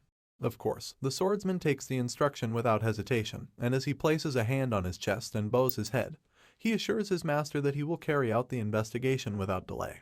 After Jaeger leaves, Joseph remains in one spot. He stares at the goblin corpses that have been cut open, thinking about how they were killed. Because in his mind, it doesn't make any sense at all. From the cuts on the goblin corpses that were brought in 1 month ago, he could tell that the swings were crooked and sloppy. Joseph finds it difficult to believe that they were done by the same person, because it shouldn't be possible for anyone to master the path of the sword in only 1 month. A small smile appears on Joseph's face as he wonders whether the boy in question is a true genius of this era. That's when the panels take us back to our hero, finally slicing clean the torso of his enemy. His eyes are ice cold, and it's clear that he has already stepped onto the path of a true sword master. Elsewhere in the snowy mountains, we see the mercenaries loading up the many hobgoblin corpses on their wagons. One of them talks about how his side of the place is filled with the trash, and another admits that it's the same on his end. Apparently, the mercenaries thought that there would be treasure somewhere around because of the many hobgoblins that were in the forest. One of the men calls out to Vlad, who's now going by the name Rimmon and also happens to be their captain. The mercenary praises Vlad for his impressive display during his battle with the giant hobgoblin. It's not a surprise, however, because it seems Vlad always does great during their encounters with monsters. The guy keeps showering Vlad with praise, but he doesn't seem to care. In fact, he's a bit irritated by the guy's chattering, so he tells him to stop talking and just focus on loading up his kills. Vlad's latest fan reveals that he already did that and points out that no one would even dare to take his kills for themselves anyway. The man asks Vlad what they're going to do next, explaining that they're almost done with the work on the ground. Feeling excited, he asks Vlad if he would like to do any other work with him. The look on our boy's face shows that he's not interested, but the fan is eager to try his luck. He's about to tell Vlad what a great team they would make by combining his brains and Vlad's swordsmanship, but Vlad bluntly cuts him off, stating that he doesn't believe in working with frauds. Hearing this, the guy is speechless and also offended. After a brief pause, he tells Vlad that he can't keep using the mercenary plaque, and then proceeds to try his luck again. He's about to tell him about a good blacksmith that he knows, but once again, Vlad angrily shuns him. He gets upset and calls the guy by name to show that he isn't messing around. Vlad tells the guy, whose name is Goth, that blabbering can get people killed. He decides at the back of his mind that he would warn him if what he's about to say is just a suggestion. However, if it's some kind of threat, our hero makes up his mind that he'll kill Goth. Seeing how pissed off he is, Goth treads with caution, and explains that he was only trying to say that Vlad should be earning a lot more than some petty change, especially when he's so skilled. Since it was just a suggestion, Vlad tells Goth to shut up and keep cleaning, warning him that he will lose his head if he doesn't. The terrified fanboy quickly heeds Vlad's not-so-friendly advice and runs away before he gets decapitated. After Goth leaves, Vlad ponders what he said and decides that he'll have to do something about the stalker soon. The men continue loading up the wagons with the bloody goblin corpses while our hero walks away from there. Vlad starts walking into the woods, and the other mercenaries suspect that he might be going to pray again. For some reason, it appears that our boy always goes to pray in the forest, amazing the men by his consistency. Inside the forest, we see him going on one knee and planting his sword into the ground. The other mercenaries peek at him and talk about how cool he looks in that posture. Some even think that he might actually be a noble. Even if he isn't, they don't believe that someone like him could have been born into the same class as them. In reality, Vlad isn't praying at all. Rather, he's being scolded intensely by the voice in his sword. He berates himself for not being able to cut off the giant hobgoblin with a single strike, and sure enough, the voice calls him a fool. The voice reminds Vlad that the one-hit, one-kill technique lies in the element of surprise. Vlad is too bummed to even try to interpret it, so he just asks the voice what he even means by that. Seeing that he's reluctant to use his brain for it, the voice gives him a very lame explanation like something you'd tell a toddler. Still, Vlad doesn't seem to understand and the voice gets frustrated. The voice reiterates that Vlad is supposed to go wham when the opponent goes whoosh, but still he doesn't understand. And honestly, you can't blame him. As he struggles to interpret what the voice is telling him, the other mercenaries watch him in awe, still thinking that he's praying. The next morning, back at the soldiers' camp, we see them walking around and going about their business after setting up their tents for the night. Soon, it's time for breakfast and Vlad is served a very questionable bowl of soup just like the other mercenaries. The other men dig in immediately, but he is reluctant to eat, afraid that it's not good. He's not even sure that the meat in the soup is actually meat, so he asks the others what kind it is. Goth replies with his mouth full of the food, and simply claims that he doesn't know and doesn't care since it's free.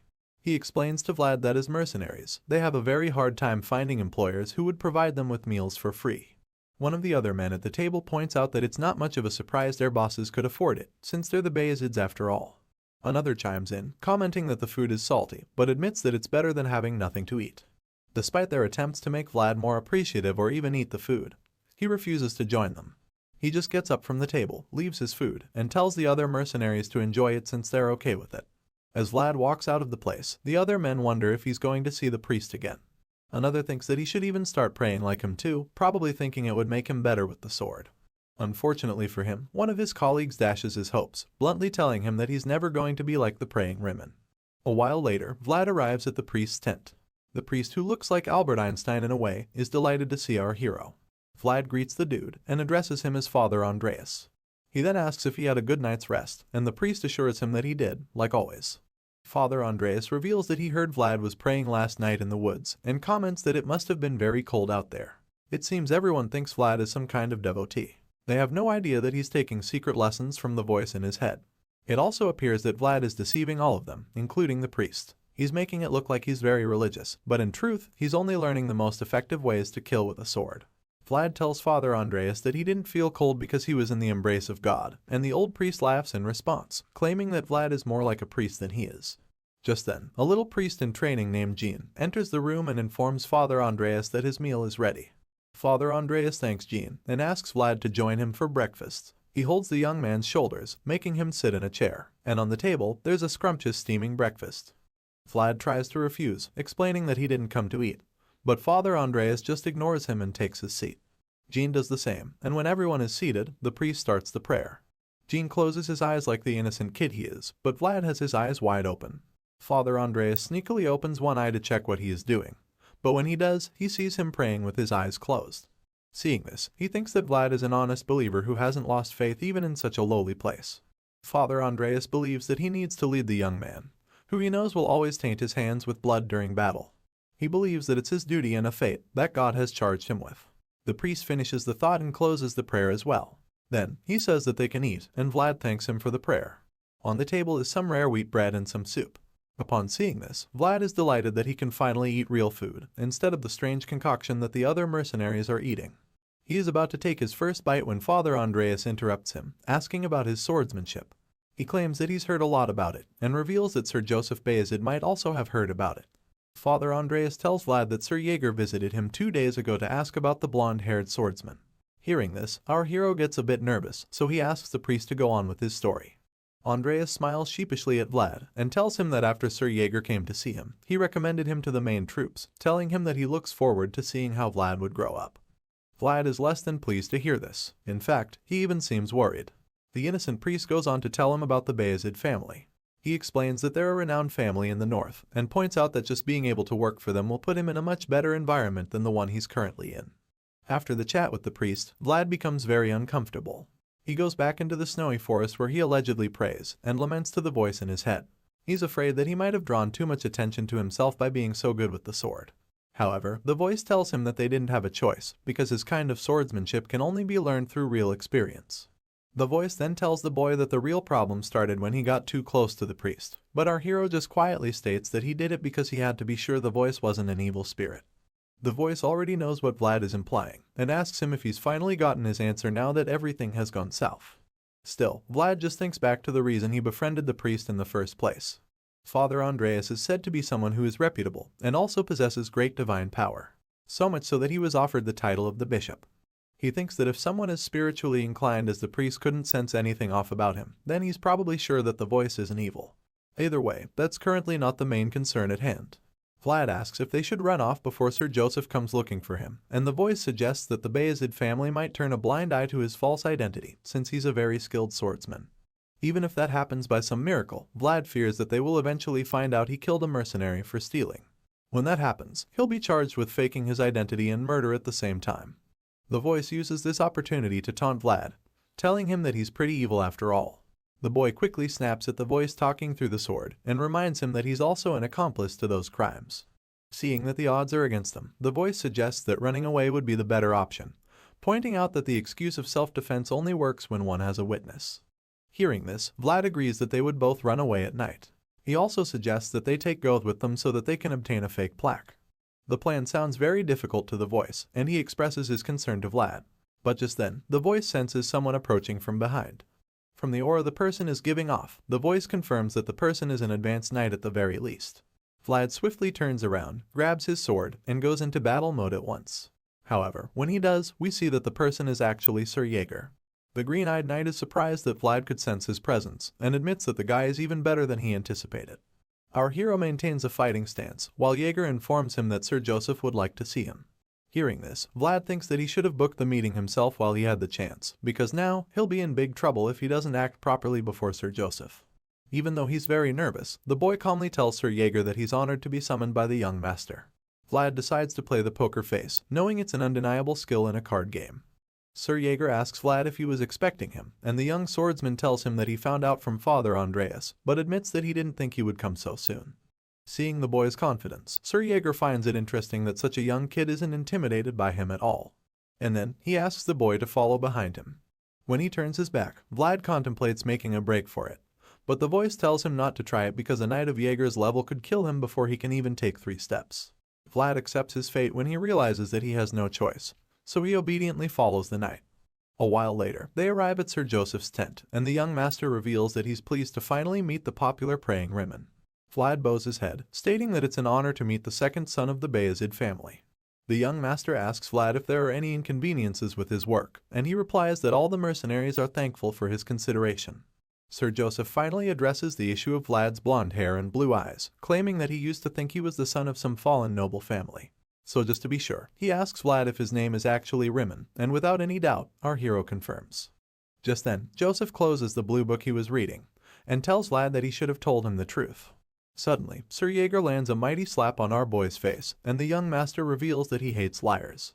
The blonde swordsman wipes his cheek as Sir Jaeger stares him down, and in a surprising twist, Sir Joseph reveals that he knows our hero is actually someone named Vlad from the city of Soara. Vlad rubs his chin to reduce the pain from the hard slap, and tries to act unfazed by the fact that the young master knows his true identity. Sir Joseph reveals that from his research, it's been confirmed that Vlad's mother was an unmarried woman. However, they couldn't find out anything about his father. The young master then asks Vlad if he knows who his father is by any chance. Naturally, our hero gets offended and rudely tells Joseph that he's very funny for asking the son of an unmarried woman if he knows who his father is. The next thing we see is Sir Jaeger kicking his leg and sweeping him off the floor. Vlad falls to the floor groaning in pain, and the angry advanced knight tells him not to forget his manners. The boy scowls at Sir Jaeger with anger, but doesn't say anything in response. Sir Joseph suddenly intervenes, saying that there should be no need for violence. He admits that his question was pretty funny, even though it was also insensitive. The young master walks toward Vlad and stands over him. He says that he already knows why Vlad ran away from Soara, and then asks the young swordsman to tell them where he learned to wield a sword. Vlad stays mute and just scowls at Joseph. The young master looks into Vlad's angry blue eyes and claims that they are hiding way too much. Suddenly, Sir Jaeger pulls out his sword and attempts to strike our hero from behind. He quickly senses the imminent danger and bites his lip, before reluctantly revealing that he had a teacher who trained him how to use the sword. Vlad, still on one knee, tells Joseph that the mysterious teacher came to him and then disappeared like lightning. Joseph is surprised to hear this, but Vlad continues to tell him more. He tells Joseph that the teacher didn't disclose his name and only told him about a lone man's ever-winning secret, never to be disclosed to anyone else. Vlad says this while staring intensely at Joseph, and seeing his face, the young master is taken aback because of how unwavering the kid's gaze is. After a brief pause, Joseph just says okay and apologizes to Vlad for the rough treatment. Hearing this, Vlad starts to wonder if his clever lie worked. The young master interrupts his thoughts, explaining that he's currently in a very tight spot. As a result of this, he's decided to make Vlad of Soara an offer and asks the blonde swordsman if he doesn't want to rise to a higher place. He suddenly starts saying things that grab Vlad's attention. From power to freedom, survival, and knighthood, Joseph tells Vlad that he can give him all of these things. Our hero just looks up in awe as the second son of the powerful Bayezid family tells him that he would like to offer his support. The scene shifts, and the next thing we see is two men clashing wooden swords. They're sparring with each other, and we quickly realize that it's the advanced knight training Vlad. Meanwhile, the other mercenaries watch in admiration as two skilled swordsmen spar. One of them wonders how the young kid is holding his own against the experienced knight, but another just comments that Jaeger is definitely going easy on Vlad. Regardless, they all admit that Vlad is exceptionally skilled and envy him, claiming that he's so lucky since he is already set for a blossoming future. The fight persists, and we find out that Vlad truly doesn't give Sir Jaeger a hard time at all. The knight calls Vlad an arrogant brat for talking to Sir Joseph without respect, when he only has average skills to show for it. And then, Sir Jaeger starts to flex his superiority by holding one hand behind his back and swinging with the other. He effortlessly gives Vlad a very tough time, and tells him that he's an arrogant brat who doesn't know his place. As Vlad struggles to keep up with Sir Jaeger's barrage of attacks, he admits in his mind that the knight is truly on a different level. He's very confused at this point, because if he just dodges Jaeger's attack, the knight simply follows up with another right after. And when that happens, it's too forceful for him to block. Vlad decides that since that's the case, he would need to take a different approach. As such, the next time Jaeger swings at him, he blocks it quickly before slipping his sword underneath Jaeger's own. After setting his sword free, Vlad prepares to unleash a powerful strike, and you can tell he's serious because his eyes start to glow. Jaeger blocks it with his sword, but the spectators start to cheer him on, seeing that he managed to pull off such an impressive skill. The knight taunts Vlad, telling him that he should manage that attempt at least, since it's his best one. However, the exhausted Vlad thinks that he didn't even succeed in his attempt. Instead, he believes that Sir Jaeger just allowed him to land a blow. The knight finally ends the grueling session and tells Vlad that he would have to spar like this twice a day, morning and evening. The boy is horrified to hear this, because he knows how difficult it was to survive one session. Vlad is still shaken by what he just heard, but in his dazed state, Sir Jaeger just starts walking away, informing him that it's a wrap for the morning sparring session, telling him not to cool down too much. When Sir Jaeger leaves the scene, Vlad starts to gossip with the voice. He claims that the knight is non-committal and points out how he didn't even give him a single piece of advice. The voice simply chimes in, praising Sir Jaeger's remarkable swordsmanship and reminding Vlad that the knight ruthlessly chopped away all of his superfluous movements. After that, the voice tells Vlad that he can only become better by getting hit every once in a while. Hearing this, Vlad just laments that no one is on his side, no matter where he goes. Back in Joseph's tent, Sir Jaeger arrives to give his report, and the young master asks him what he thinks about Vlad after seeing his skills for himself.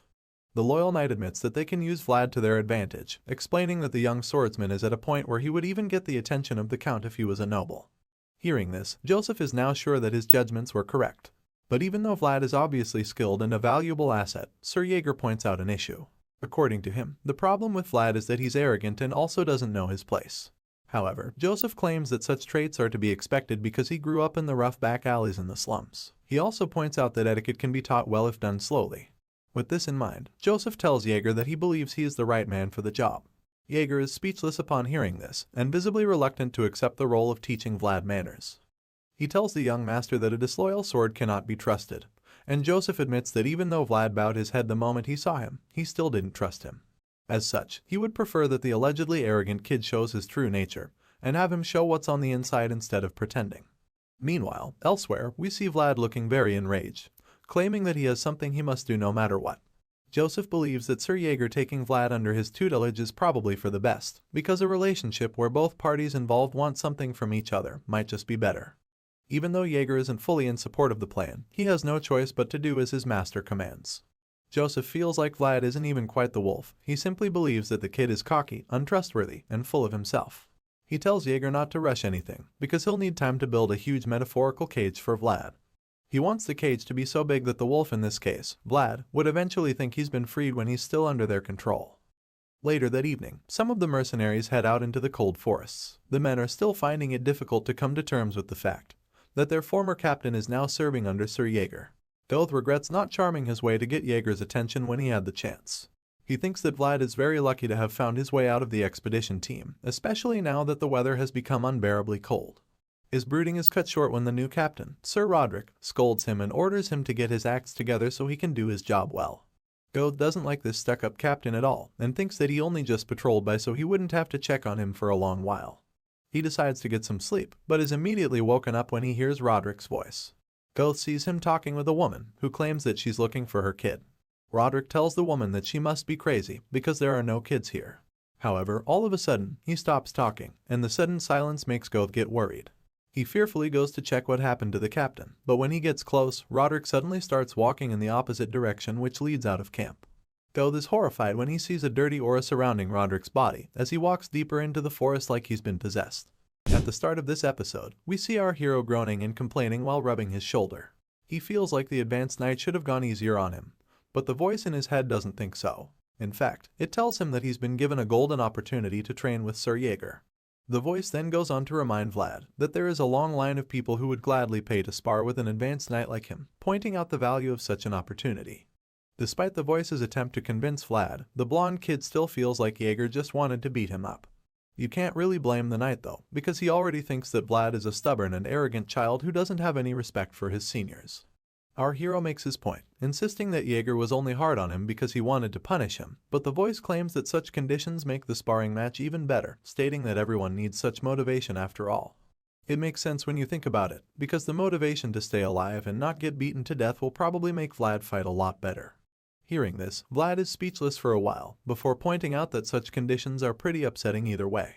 While he's arguing with the voice, someone suddenly whispers from the bushes to get his attention. The boy turns around, and the owner of the voice reveals his location, which happens to be behind a tree. Vlad is quite surprised and confused when he sees that the person is actually Goth. He asks the man when he returned, because he doesn't think the rest of the expedition squad is back yet. Before saying anything, Goth looks around suspiciously, almost like he's scanning the area of any unwanted listeners. When he's sure that the coast is clear and no one is watching, he finally reveals that he's planning to run away from the camp at nightfall. As you'd expect, Vlad finds it unbelievable, so he asks him to explain what the heck he's trying to pull. Goth makes things even more mysterious when he suddenly tells Vlad to remember that he's only visiting him out of concern as a friend. He makes a vague statement, and then suggests that they meet later and have some fun. Not surprisingly, Vlad gets confused because he's starting to think Goth is just saying nonsense at this point. But the man protests that he isn't and claims that he saw something in the woods with his own eyes. Finally, he tells our hero that the woods they're supposed to explore are cursed. Vlad is alarmed and intrigued upon hearing this, so Goth goes on with his theory. He points out how they've been having a lot of deserters before. However, now, the mercenaries no longer run away because the Bayezid family pays well for their services and also provides them with all the necessities. Vlad agrees with him, but that's when Goth reveals the real shocker. He claims that those so-called deserters weren't actually deserters. Rather, he believes that they are missing people who were taken away by the cursed woods. At this point, Vlad seems like he's become even more worried. The man claims that he saw it with his own eyes. He saw the ghost that took people into the woods. After a brief moment of silence, Vlad suddenly smacks Goth on the head, calling him a rascal for concocting such unrealistic theories. While receiving a good smacking, Goth tries to convince Vlad that he's telling the truth. Of course, our hero doesn't believe him until he reveals that he saw the knight get taken away the previous night. This time, Vlad immediately knows that Goth is talking about Sir Roderick. The man confirms it as well and reveals that while he was returning, he figured out something incredible, which is the fact that all the missing guys had black hair. A while later after that shocking revelation, we see Goth cursing and swearing in regret. He seems like he's terrified of something, and we quickly find out that it's because his little undercover mission has been foiled. Sir Jaeger arrives on his horse with the rest of the mercenaries, while the dumb idiot leads the way. He quietly curses his own goodwill and regrets not running away with his stuff when he had the chance. Now, everyone knows about the curse in the woods, and he's been instructed to lead them to the place. While Goth mumbles like a coward in front, Jaeger notices his weird nature and asks Vlad if he's sure they can trust him. Our hero admits that he doesn't trust the man at all, but he knows for a fact that he's definitely not crazy. Hearing this, the knight just thinks about how young Master Joseph believes that this little mission is an opportunity. Rather than a worthless expedition, discovering a specific trend in the woods might be a lot more beneficial. However, Jaeger admits to himself that their little investigation bothers him. He thinks about how all the missing people had black hair, and as you'd expect, he's pretty uncomfortable going on such a mission when he also has hair of the same color. Just to confirm, he asks our hero if the information about the hair color is correct. Vlad replies to him, saying that 3 knights are positioned at the post in case something happens. Of course, as an advanced knight himself, Jaeger finds it hard to believe in the abilities of others.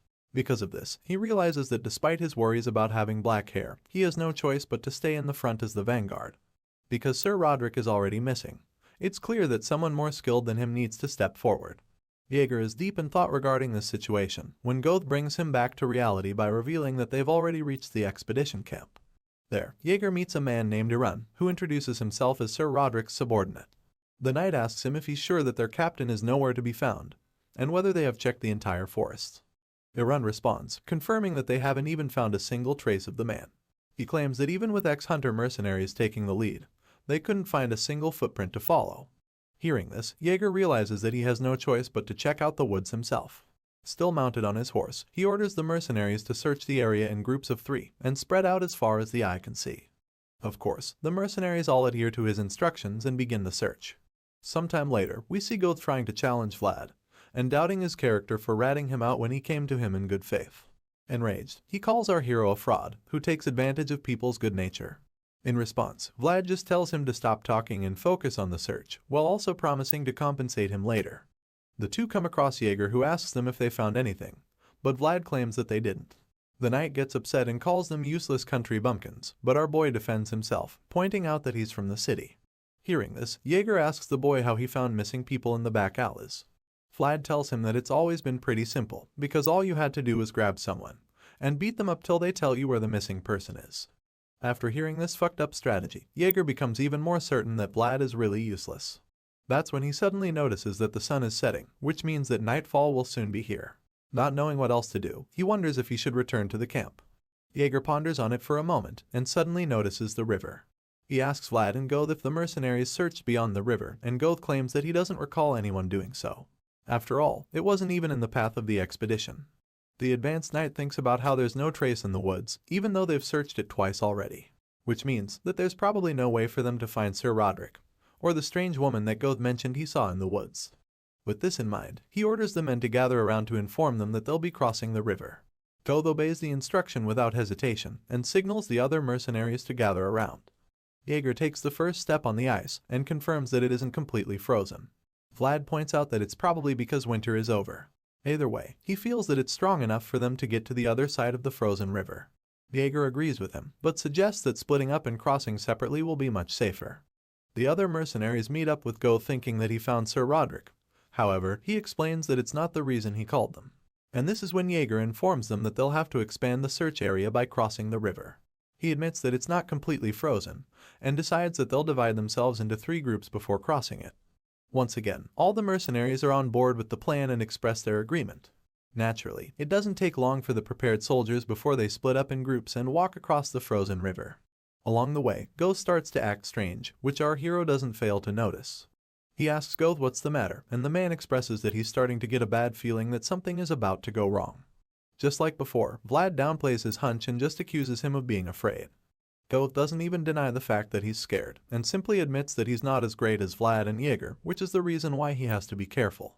He points out that someone like him needs to have a good intuition if they want to survive, and right now, that intuition is telling him that shit is about to go south. The man knows that they shouldn't be crossing the river, and after he makes his point, Vlad responds by admitting that even though he doesn't know about intuition, he's certain about something else. The terrified mercenary just stares at him with a confused expression as he waits for Vlad to finish his statement. Our hero finally speaks, and reveals that what he knows for sure is that if Goth runs back now, his death won't be pretty. He bluntly threats to kill the mercenary if he tries to escape, because he's their only clue to find the missing people. Goth is terrified after hearing this, and Vlad just tells him to quit talking about his hunch because crossing the river is his only way of survival. Our hero then gets on the ice and asks Goth to follow him, even though the mercenary hasn't changed his mind, but he now realizes that he has no choice but to cross like everyone else. He takes his first steps and starts shaking, thinking that the ice could break any moment.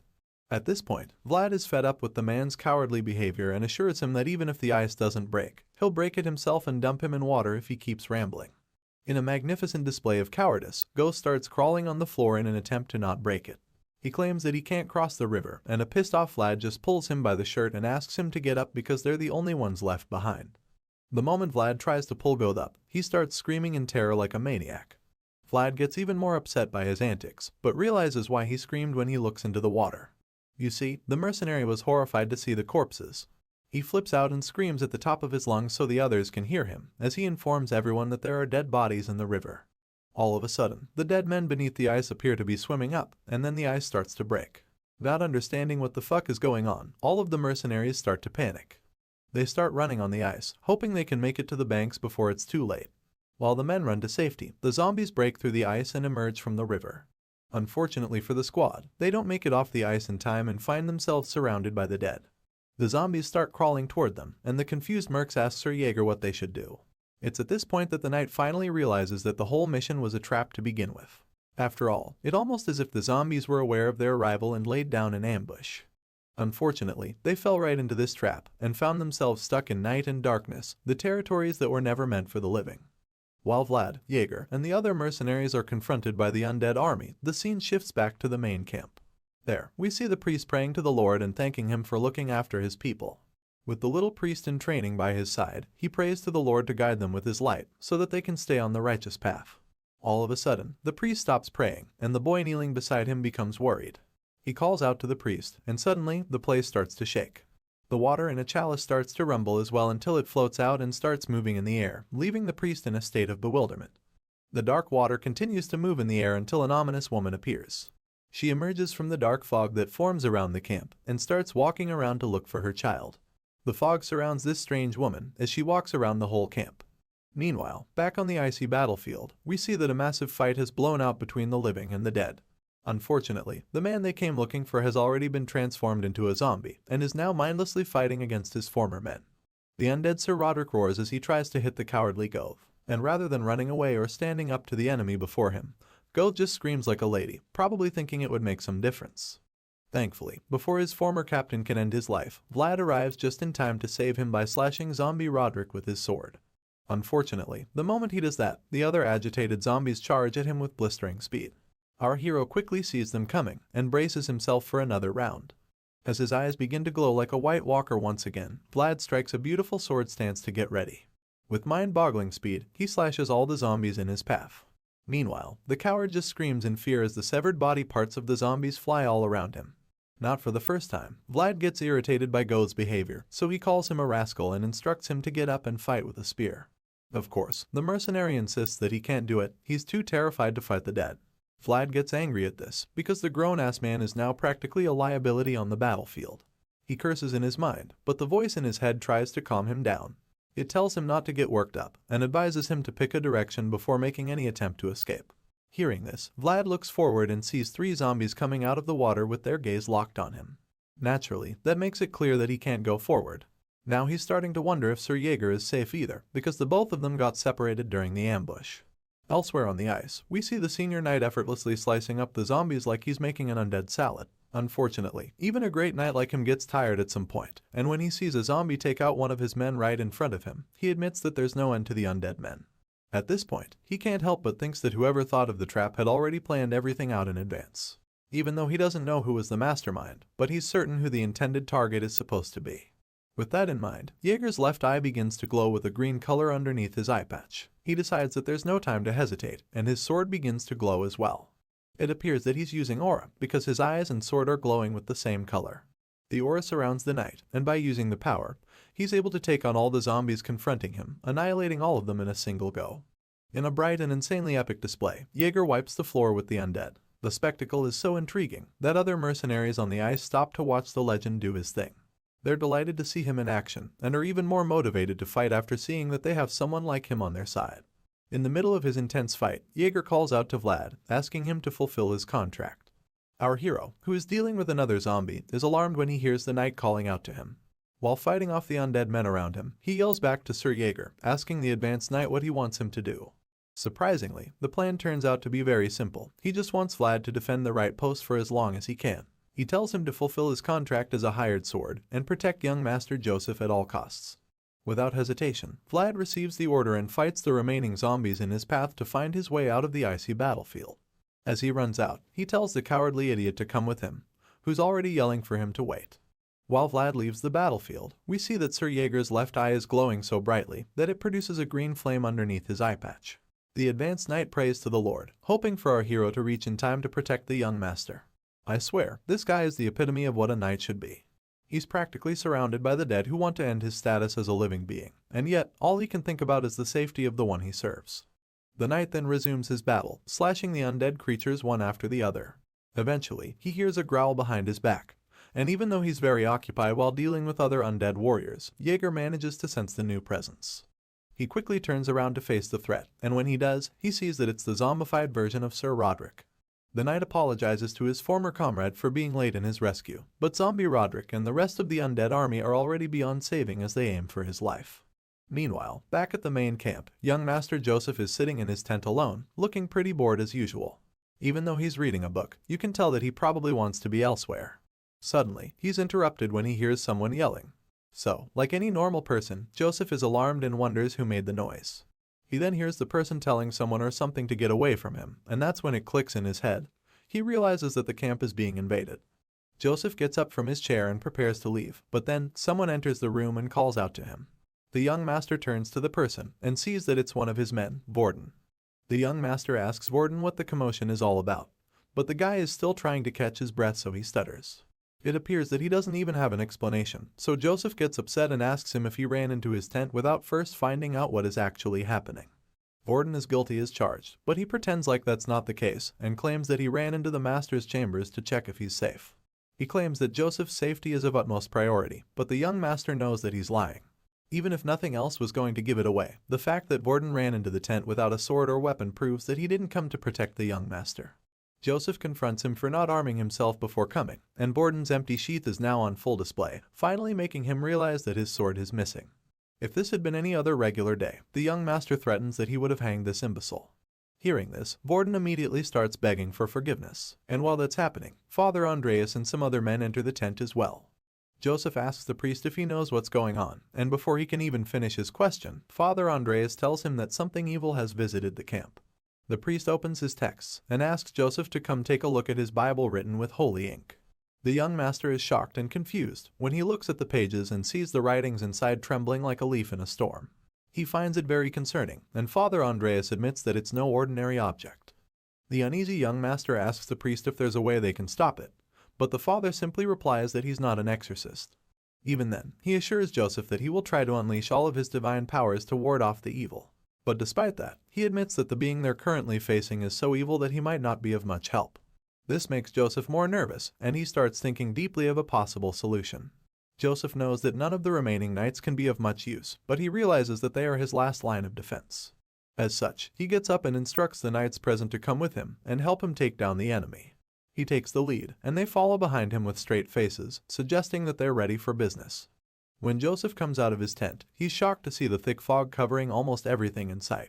Unfortunately, this fog is more ominous than he could ever have imagined. It turns out that the fog not only covers the vision of mercenaries at the camp, it also possesses them and forces them to fight for control over their bodies. The strange woman from earlier is certainly responsible, because the men seem to be possessed by a spirit that calls them her children. Even though they try to fight it, there's not much they can do against the supernatural. While covering his nose to avoid inhaling it, Joseph asks Father Andreas if the fog makes people delirious. The priest doesn't know exactly what it does, but one thing he's sure of is that it's not a natural phenomenon.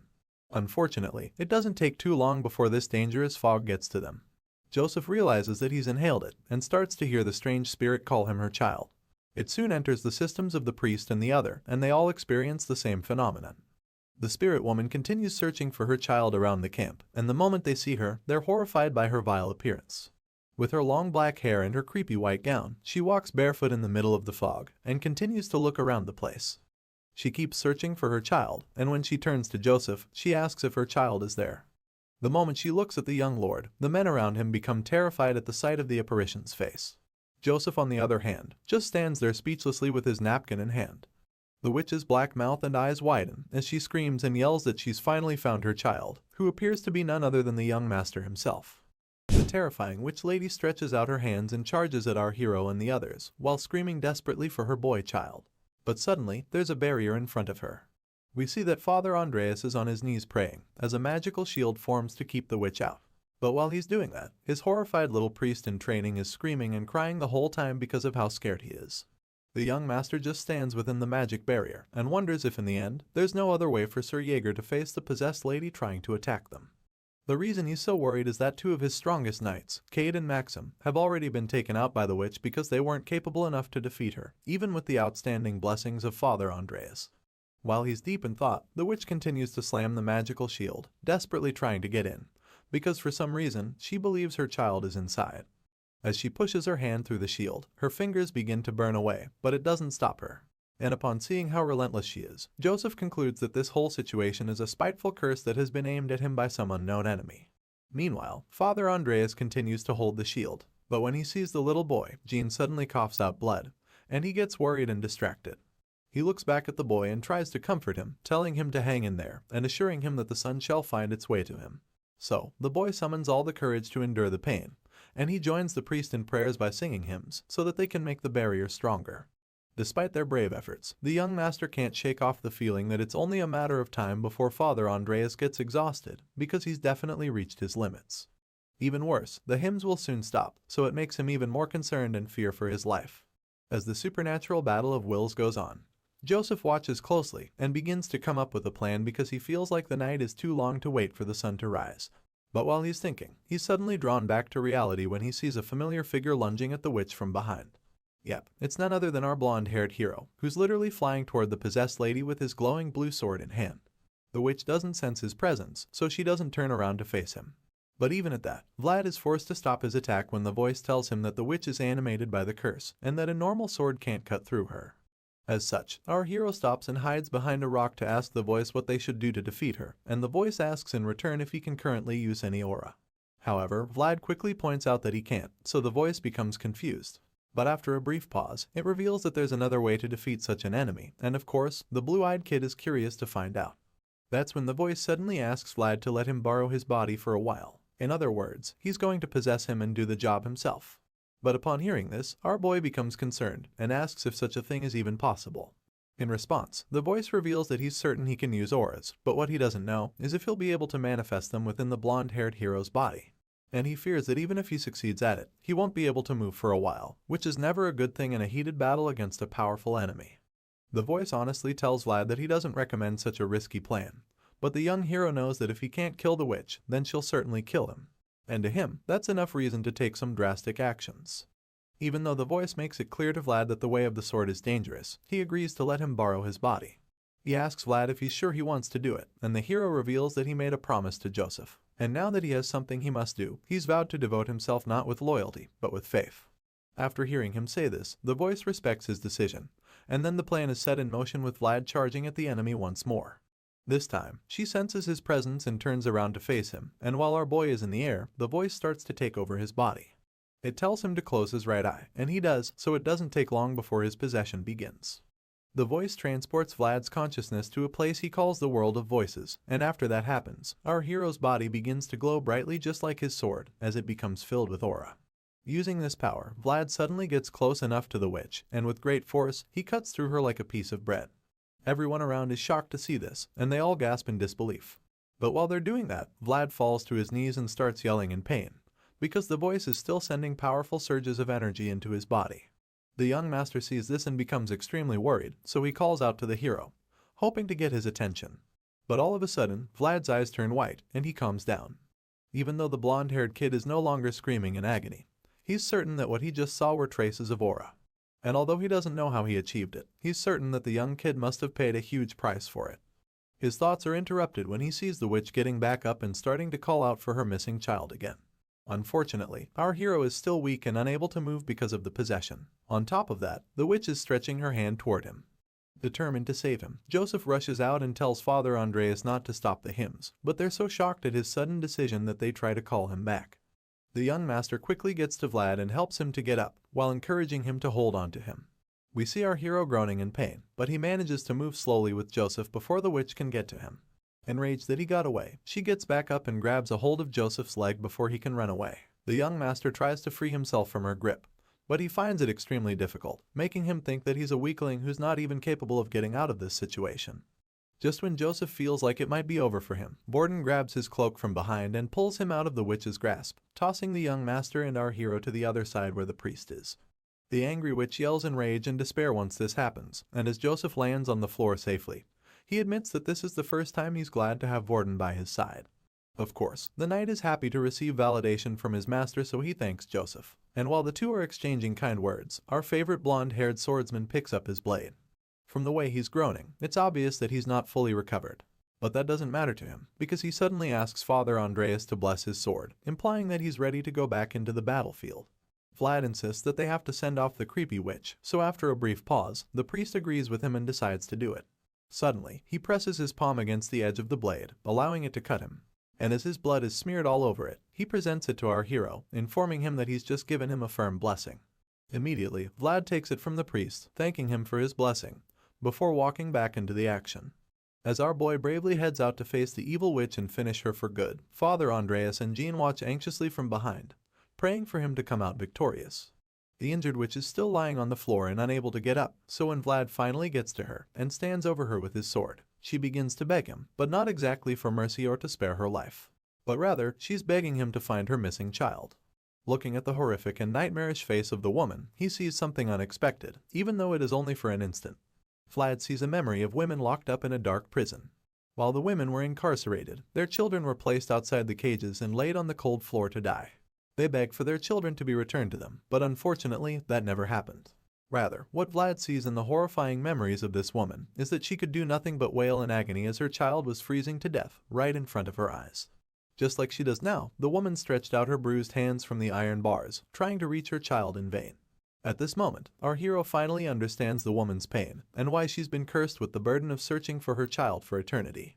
However, he believes that it's time for her suffering to end, so he takes out his sword and buries it in her head, telling her to rest in peace. As the blood flows down her face, the monstrous demeanor she's had for so long suddenly disappears, and she reverts to her human form. With tears rolling down her face, she looks up at the hero, thinking that perhaps he might be her child all along. While Vlad is busy exorcising the curse, the scene shifts to somewhere else, and we see an ominous-looking hooded man sitting in the forest with a strange box between his legs. Judging by the dark aura surrounding the man, and the black mysterious fog he's conjuring, it's easy to conclude that this guy is probably responsible for all the paranormal shit that has been going on recently. The evil man continues to control the dark fog, and as he nurtures it to grow bigger, a sick twisted smile appears on his face to confirm that he's definitely a villain. Just when the dark cloud is about to grow as big as he wants, the stuff starts to disappear, and he's instantly alarmed. This villain is shocked at what just happened because he's probably never had his plans foiled before. But unfortunately for him, today isn't going to be one of his better days. Confused by the fog's disappearance, he concludes that the evil thoughts he's been feeding off from the desperate woman have suddenly stopped. That's right, the moment our hero stabbed the woman in the head and reverted her to her normal self, this weirdo's spell was automatically neutralized. As a result, the sorcerer begins to imagine that someone must have defeated the puppet he's been controlling, and the thought of it bothers him a lot, because he can't even imagine anyone on Earth strong enough to do something like that. However, he suddenly remembers that there's only one knight who knows how to use aura that efficiently. But before he can even say the name, the man responsible appears in front of him, and we find out that it's actually none other than the green-eyed advanced knight, Sir Jaeger. He reveals himself to the evil sorcerer and confirms that his suspicions were correct, because he's finally seen the rat controlling the puppet. As the evil wizard sees Jaeger standing in all his might, with aura covering his entire body, he begins to shiver in fear. The guy looks like he's about to pee his pants, because he knows just how dangerous the man before him is. Jaeger plans to finish off the sorcerer for all the trouble he's caused, and of course, the evil magician also knows that he's done for. However, before we can see the advanced knight unleash the punishment, the scene cuts and we're fast-forwarded to the time where Jaeger is meeting with the young master. When the advanced knight arrives, Joseph asks him if the face he's looking at belongs to the one controlling death from darkness. And that's about the same time we find out that this brooding knight with no chills decapitated the sorcerer, and is now presenting the head to his master. While holding the bloody head by the hair, Sir Jaeger replies, saying that it seems that he's the one. Apart from that discovery, Jaeger also believes that the box that the headless man had is probably the cursed object that the woman from the previous night came looking for. With the head in one hand and the chest box in the other, the knight concludes that the box itself became the woman's missing child's coffin. After receiving the heartbreaking news, the young master instructs Sir Jaeger to hand the box over to Father Andreas so that he can investigate the matter when they return to Varna. Of course, the ever-loyal knight acknowledges the order and assures his master that he'll do it. But before he leaves, Joseph engages him in conversation for a bit. The young master talks about how the expedition, which was supposed to solidify his power, turned out to be a complete failure. And of course, Jaeger agrees with him, admitting that he's also ashamed of the way things turned out. The two men stand on a cliff, and Joseph looks down at the camp below, before stating again that he surely failed. Nevertheless, he decides that they have to return home while treading with light steps. And the moment he says this, Jaeger suddenly asks him if he found the blonde hero useful. Joseph looks at the knight with a side eye for a brief moment, before a knowing grin appears on his face. And then, he reveals that he thinks he might have found the person who would replace him as the sword. The young master begins to recall the magical things he saw the previous night, and begins to say that our blonde-haired hero will grow up to become a swordsman, who shines brighter than anyone. We see a glimpse of the image Joseph has in mind, and let me tell you, it is most certainly glorious. Vlad stands in the middle of blue flames and sparks, as the pure power of aura is manifested in his body. However, that majestic and powerful appearance doesn't really stay for so long. And when it wears off, well, what you'll be left with is a messed up and exhausted blonde kid. The scene shifts, and we see Vlad waking up finally, with his hair looking like a bird's nest where the chicks were fighting, and his pupils looking small like those of someone under the influence. It appears that the shocked look on his face is because he's just been told that he passed out for 3 days, and that he's just waking up. He can't believe it, so he asks the voice in his head to confirm. And of course, the guy up there casually confirms it, advising him to be more careful in the future. As the voice goes on to say he didn't expect the recoil to be so extreme, Vlad just sits in bed like a zombie, still stunned by what he's just been told.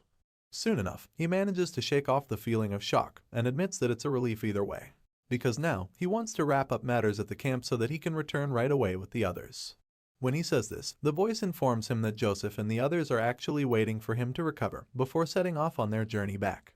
As our hero uses the sword to anchor himself and sit up, the voice also informs him that the young master seemed to care quite a lot about him. Vlad manages to get on his feet and goes outside. But when he pulls the covers of his tent out of the way, he realizes that there's no one around because the camp is completely deserted. Initially, he's surprised to see this, but then he quickly concludes that it makes sense for them to run away after seeing what went down the previous night. However, our boy realizes that he was too quick to jump to conclusions when he hears the familiar voice of Goth calling to him from behind. Vlad turns around, and the cowardly mercenary starts talking about how worried he was because of the blonde hero. Hearing this, Vlad is unable to hide his joy. He immediately starts teasing Goth for how he wanted to run away before, but ended up being the one who stayed back the longest. Even though most of the mercenaries have fled the Bayezid camp, Goth agreed to stay back with a few others. The reason was simple, and it's the fact that they were promised a raise in their payments until they return. Just then, Ghost starts telling Vlad about his moments of bravery, like how he was the one who brought the blonde hero back to the camp when he couldn't ride his horse, and how he went back into the dangerous forest for the Lord Knight. It turns out that the reason he's saying all of this isn't even to impress Vlad or anything, but it's simply because he wants our hero to put in a good word for him and make him look good in front of the young master later. Of course, Vlad nonchalantly tells the merc that he'll try his best to do so. Suddenly, the mercenary remembers that Sir Jaeger asked him to summon our hero when he woke up. And since Joseph is in the barracks, he urges Vlad to hurry up so he can have enough time to say good things about him. As soon as our boy hears this, he turns around and bids Goth goodbye, but the merc just reminds him again so he doesn't forget.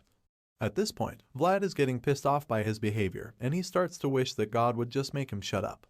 Just then, the scene shifts, and we're taken to Joseph's tent where we see him hosting Vlad.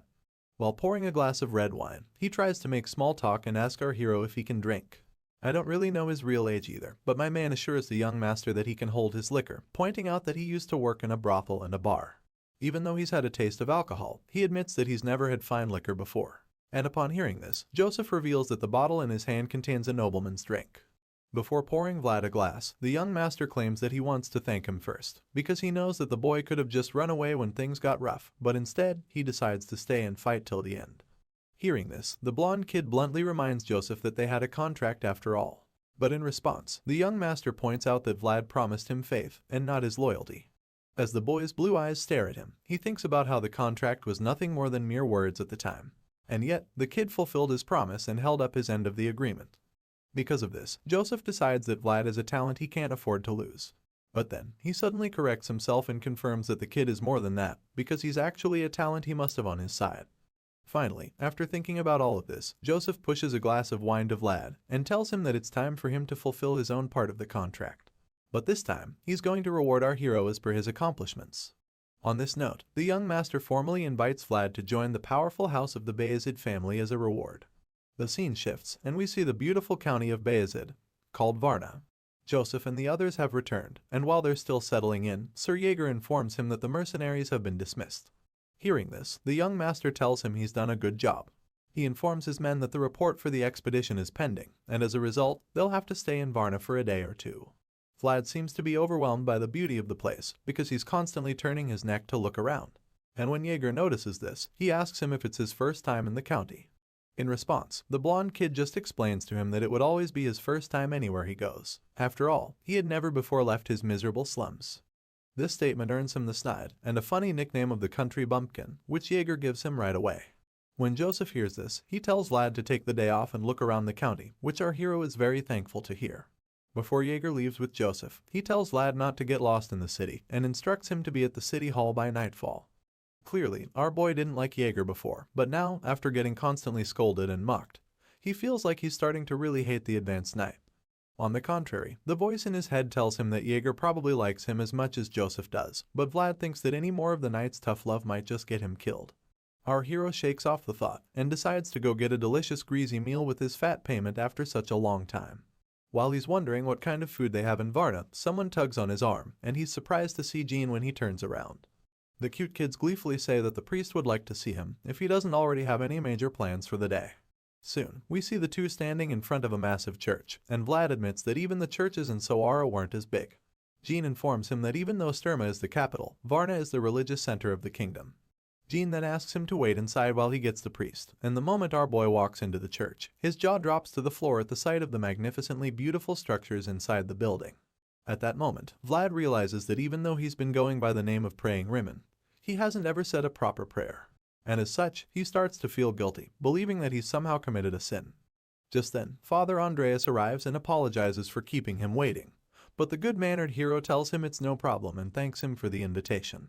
The priest laughs it off and presents him with an ID token, claiming that even though Joseph would have managed fine on his own, tokens from the church are most effective.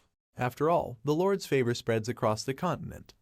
Vlad is even more surprised when he looks at the token and sees that his guarantor is Father Andreas himself, but the priest brings him out of his daze by giving him the permission to come find him in the church whenever he needs to, because henceforth, he's our hero's guarantor within the city. The blonde kid is speechless upon hearing this, because he never imagined that a back-alley kid, who couldn't even have his birth registered, would one day have a sincere guarantor who wrote his name down in this vast world. Overwhelmed by the kind gesture, our hero kneels before the priest to show his gratitude. because from this day forward, he's no longer Vlad from the back alleys, but rather, he's Vlad of Soara. As the story continues, we learn that the country of Bayezid consists of 3 main cities and 12 villages. The first one is Soara, the city near the sea, which is the trade capital of the country. The second is Varnia, the religious capital, and then there's Shatrama, which is the main capital. It also happens to be the place where our hero Vlad is visiting for the first time. As he enters the magnificent city with the young master, he expresses nothing but awe after seeing just the outside of the city. When travelers finally enter the incredible city, the advanced Night Jaeger informs our boy and Go that henceforth, they'll be the guests brought by Sir Joseph. And then he also warns them to be cautious of their actions, because any foolish thing they do will tarnish the image of the young master. Sir Jaeger also tells them to refrain from turning their heads like country bumpkins, and instructs them to just wait patiently while standing still. Vlad, who's been paying attention the whole time, immediately acknowledges the knight's stern warning and advice while the mercenary just mopes around. The knight then informs them that the servants will bring them snacks shortly, and after saying that, he almost makes another statement. But after hesitating for a while, he changes his mind and tells them not to eat the snacks until he returns, because he fears that the 2 uncultured men would devour the food like savages. Of course, the guests aren't totally comfortable with such an arrangement, so Vlad tries to protest, asking if they could at least have a bit to eat. But before he can even finish talking, Sir Jaeger bluntly tells him to shut up, insisting that they don't touch any of the food. After the knight leaves them alone, the 2 guests decide to give themselves a little tour of the castle, so they start moving around and quickly find themselves in the luxurious waiting room filled with gold. The place is so breathtaking that Goth can't believe his eyes at first. The mercenary finds the incredible place to be beyond his imagination, and even admits that Bayezid is totally different compared to the place where he's from. He makes the confession, and our boy, who's equally astounded by the beauty of the place, agrees with him completely. While the 2 gobsmacked guests are still trying to wrap their heads around the sheer elegance of the room, someone interrupts their experience, claiming that he's never seen them around before. Vlad and Goth turn to look at where the voice is coming from, but all they see at first is a shadow standing behind a curtain. The stranger starts walking towards them, revealing that he was just planning to relax in the room for a while before they came in. He finally steps out from behind the curtains, and the moment Vlad sees the face, he somehow recognizes the stranger, but can't remember where he's seen him before. The man stands in front of the guests and plainly asks them who they are, but Vlad is so engrossed in trying to figure out where he saw the face that he didn't even hear the question. He soon realizes that the person's aura is completely different, and it's so strong that it's almost as if he can kill a person with his gaze. Truly, this guy's eyes are practically flaming at this point, and when the terrified mercenary sees this, he nervously introduces himself, stuttering in the process before finally explaining that he accompanied Sir Joseph on his conquest. Before he can ramble about matters that concern nobody else, the unidentified noble cuts him off and confirms his name before moving on to ask our boy who he is. So of course, the blonde-haired kid introduces himself as Vlad of Soara. Hearing this, the noble finds the kid a bit interesting, because he's never heard of him before. But in truth, there's something else that intrigues him. As the stranger takes a close look at Vlad's face, he thinks to himself about how impressive the kid is and notices how his eyes are full of spirit. The most impressive thing he noticed about our boy is the fact that he didn't even flinch when talking to him, which is very strange for him since he has a very scary aura. Overall, he concludes that Joseph has found himself a very useful subordinate. With this in mind, the noble reaches into his pocket and reveals a handful of peanuts to offer to our boy, asking him if he'd like some. Vlad looks at the hand without saying a word at first. After staring at it for a while, he finally reveals that they've been instructed not to eat anything, and upon hearing this, the nobleman is shocked and confused. Seeing his confusion, Vlad gets impatient and blankly explains that they've been told not to eat any food from the place. But while he's saying this, a look of horror appears on Goth's face because he's starting to wonder if Vlad has lost his mind. Dude is shocked to his bones, and quite scared as well because he can't fathom the idea of declining the hospitality of a noble. Meanwhile, the superior nobleman in question just stands there, feeling disappointed and surprised at Vlad's response to his gesture. This little scene ends up confirming that the first thing Vlad of Soara did upon arriving at the Bayezid family estate was to decline the hospitality of Lutger Bayezid, the family's eldest son. Goth literally turns white in embarrassment and fear after our boy's little display, and at the same time, Lutger decides to help himself to the peanuts, admitting that they're tasty. The scene shifts, and the next thing we see is a man writing on a paper, hearing the name Vlad for the first time. It turns out that this man is Joseph's father, who's being informed about the guests that are currently in his home. The focused father doesn't look away from what he's writing, and he then points out how the young master had never brought anyone home aside from Sir Jaeger, who was assigned to him by his mother. Because of this, he suddenly promises to reward Joseph if he succeeds in raising Vlad as a Bayezid family knight. The young master thanks his old man for the offer and bows to him in respect. While he's still in that posture, his father continues talking, and reveals that he's well aware that wielding a blade isn't Joseph's strong suit. But regardless of that, he sternly reminds his son that he's currently inside the Bayezid territory. The young master acknowledges the advice and assures his old man that he won't forget. The father then proceeds to reluctantly ask him about his health, and the son replies that he is fine, earning the pardon to leave the room. As such, he turns around to leave the room and tells his father to take care, but as he walks away, his father watches closely with a very worried look on his face. By the time Joseph is no longer in sight, the man whispers to himself that he better make some tonic for his son. The gray-haired man who's been standing beside him the whole time supports the idea because he thinks that the young master would be very happy with it. On top of that, he also points out that Madame Oksana would be pleased too if she finds out that he made the tonic. Hearing this, Joseph's father comments that Joseph's mother, Madame Oksana, is definitely particular when it comes to her son. But after pondering on the thought for a while, he shakes it off and returns his focus to his work. He then asks the old man, named Ragmus, what he thinks about Joseph's report. Ragmus advises the Lord not to take it lightly, claiming that strange phenomena have been occurring frequently. Hearing this, Lord Bayezid gets angry instantly and insists that they have to find the person behind these supernatural occurrences because he feels that the perpetrator has no right to use sorcery in his land. While Joseph's father is fuming with rage, Ragmus reveals that they've been getting reports from Varnia that suggest that there might be a connection between the undead and the curses. All of these clues either point to the perpetrator being an exceptional wizard or that the supernatural phenomena are the results of two wizards working together. The Lord suggests that it could even be the doing of a group or a secret organization, and Ragmus is inclined to entertain that possibility as well. But regardless of all the clues and theories they've come up with, Lord Bayezid states that they don't change anything. The menacing man finally gets up from his chair, and coldly vows that the Bayezid family will continue to reign over the land, eliminating all enemies who stand in their way. With a vigorous mind, the furious Lord instructs that the people responsible for the supernatural phenomena be found at once, including those who dare to inflict harm on his son, and then have the guts to cause chaos in his land. Later that night, we see Joseph finally returning to the waiting room with Sir Jaeger. As you can imagine, the starving guests have been waiting for the young master and the knight to return, so when they see the men at last, their moods are instantly lifted. Joseph admits that his little plans took longer than expected, and politely asks the guests if he made them wait for too long. But Goth, who's so excited to see him, quickly tells the young master that they are fine and that it was not a problem at all. When Joseph calls Goth by his name, the mercenary can't contain his joy because he literally can't wait for what the young master has in store for them. Unfortunately, the joy is short-lived when Joseph suddenly tells him that their rewards will be discussed the following day. Goth realizes that his starving and waiting all day was for nothing, but while he's still being consumed by the feeling of disappointment, the young master tells him that a servant will guide him to his room so he can get some rest. Unable to say a single word in response, the man begrudgingly leaves the room and tells the other three men that he's leaving, probably hoping that they would call him back. Unfortunately, that doesn't happen, and the moment he's out of the room, the remaining men decide to have a chat. Joseph initiates this discussion by sitting in his chair and crossing his legs, while fixing his gaze on our hero. He recalls how Vlad saved him and pledged to become his sword, urging our guy to remember it as well. Vlad confirms his vow, so Joseph reminds the blonde kid about something that he should do. He concludes that from the way he understands it, Vlad only wishes to fulfill his duties after getting his freedom. The blonde hero confirms this again, so his master once more reminds him that he pledged to become his sword. The noble son reveals that it makes no sense to him how Vlad would pledge to be his sword, and then wish to have his freedom shortly after.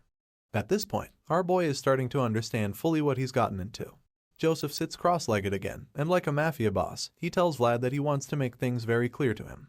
He promises Vlad to give him an answer to his request, but only after he reveals the true reason why he's asking for freedom. The two young men engage in a brief staring contest, and after a while, Vlad breaks the silence by asking Joseph if he knows a knight called Godwin, who remembers the blue moon. Hearing this, Joseph realizes that Vlad is nothing close to what he thought he was. The young master initially thought that our blonde hero was just a skilled kid, but now he can't believe what he's discovered, because he could never have imagined that the same kid had such an exceptional background. Joseph suddenly reveals that the unknown person who destroyed the rose's smile is Godwin, the Knight of Gadar. Of course, Vlad knows all too well who he's talking about, because he can never forget the figure of that knight. The images of George's separated head flash across our boy's mind, and his pain is resurfaced when he remembers that Godwin was the one who killed his savior and destroyed the world he knew. Despite all the pain this mysterious knight has caused our blonde hero, for some strange reason, he just can't help but admire him. With this thought in mind, Vlad just stands in front of the young master who's still thinking deeply. Eventually, he decides on his answer and tells Vlad that he can't be of help to him. because unfortunately, the people he seeks are way beyond his power, even though he's a son of the Bayezid family. Regardless, our boy is determined to find a solution, so he bluntly reveals that he's aware that Joseph won't be able to help. In fact, he expected something like this to happen, because Joseph is just the Count's son after all. Even though Vlad is disappointed, he gives the young master some credit for at least being honest about his inability to help. In that case, Vlad decides that making some changes to their contract would be in order, but before he can even say this, Joseph reads his mind and suggests it first.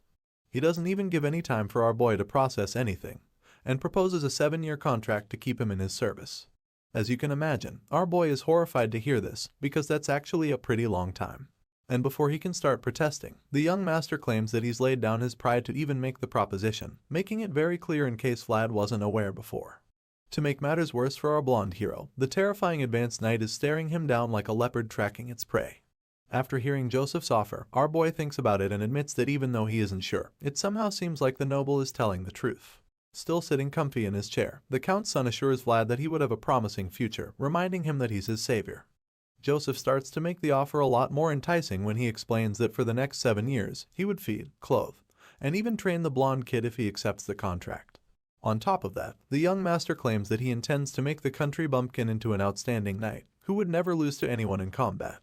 It was pretty obvious earlier that Vlad didn't like the contract, especially because of the lengthy duration. But the moment he hears the noble say that he would make him a proper knight, his eyes widen with great interest and a sprinkle of disbelief.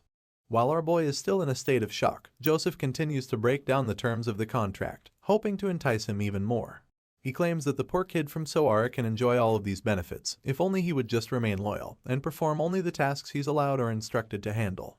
Joseph then goes on to state that the issue with Godwin goes without saying, but even though he won't be able to help with that, he reveals that he shall allow him to interfere in any matters that concern his former city. After that, the young master informs Vlad that the girl named Gemina appears to be currently staying in the monastery, and as you'd expect, the kid is shocked to hear that the Count's son knows about his friend. After breaking the news to our hero, Joseph asks him what he hopes to achieve by returning with a sword in his grasp, pointing out that the sword isn't the only sharp thing in the world. This noble soon embarks on what could be called a shocking spree, because at this point, he's just dropping bombshells back to back. Joseph reveals that he too has a weapon of his own as well, and this leaves Vlad dumbfounded once again. So, after placing all his cards on the table, the Count's son finally asks our blonde hero what his answer is. The scene shifts to a while later, and we see Joseph staring at his reflection as he admits that Vlad has an impressive goal. But while he feels his method was okay, Sir Jaeger points out that the young master seemed too desperate, and asks him if he really needed to act that way. The loyal knight goes on to state that he can always find a useful kid for his lord, and Joseph replies that he's aware, since talent can be found all over the world. However, the young master reveals that the ability to awaken their talent is a completely different matter, and that's exactly what's keeping him so hooked on our hero. Although he feels that Vlad is the perfect candidate for him, Sir Jaeger still tries to change his mind, asking him if he's sure that the blonde kid would simply agree. The young master continues to stare at his reflection for a little while longer, before finally breaking the silence and confirming that he believes Vlad would be perfect for him. The reason for this strong conviction is that Joseph saw it with his own eyes, back when our boy slashed the cursed woman during the expedition. The loyal knight doesn't give up in his attempt to dissuade his master, and then tries another angle by reminding Joseph that Vlad is irrational and rebellious, which would make him difficult to control in the future.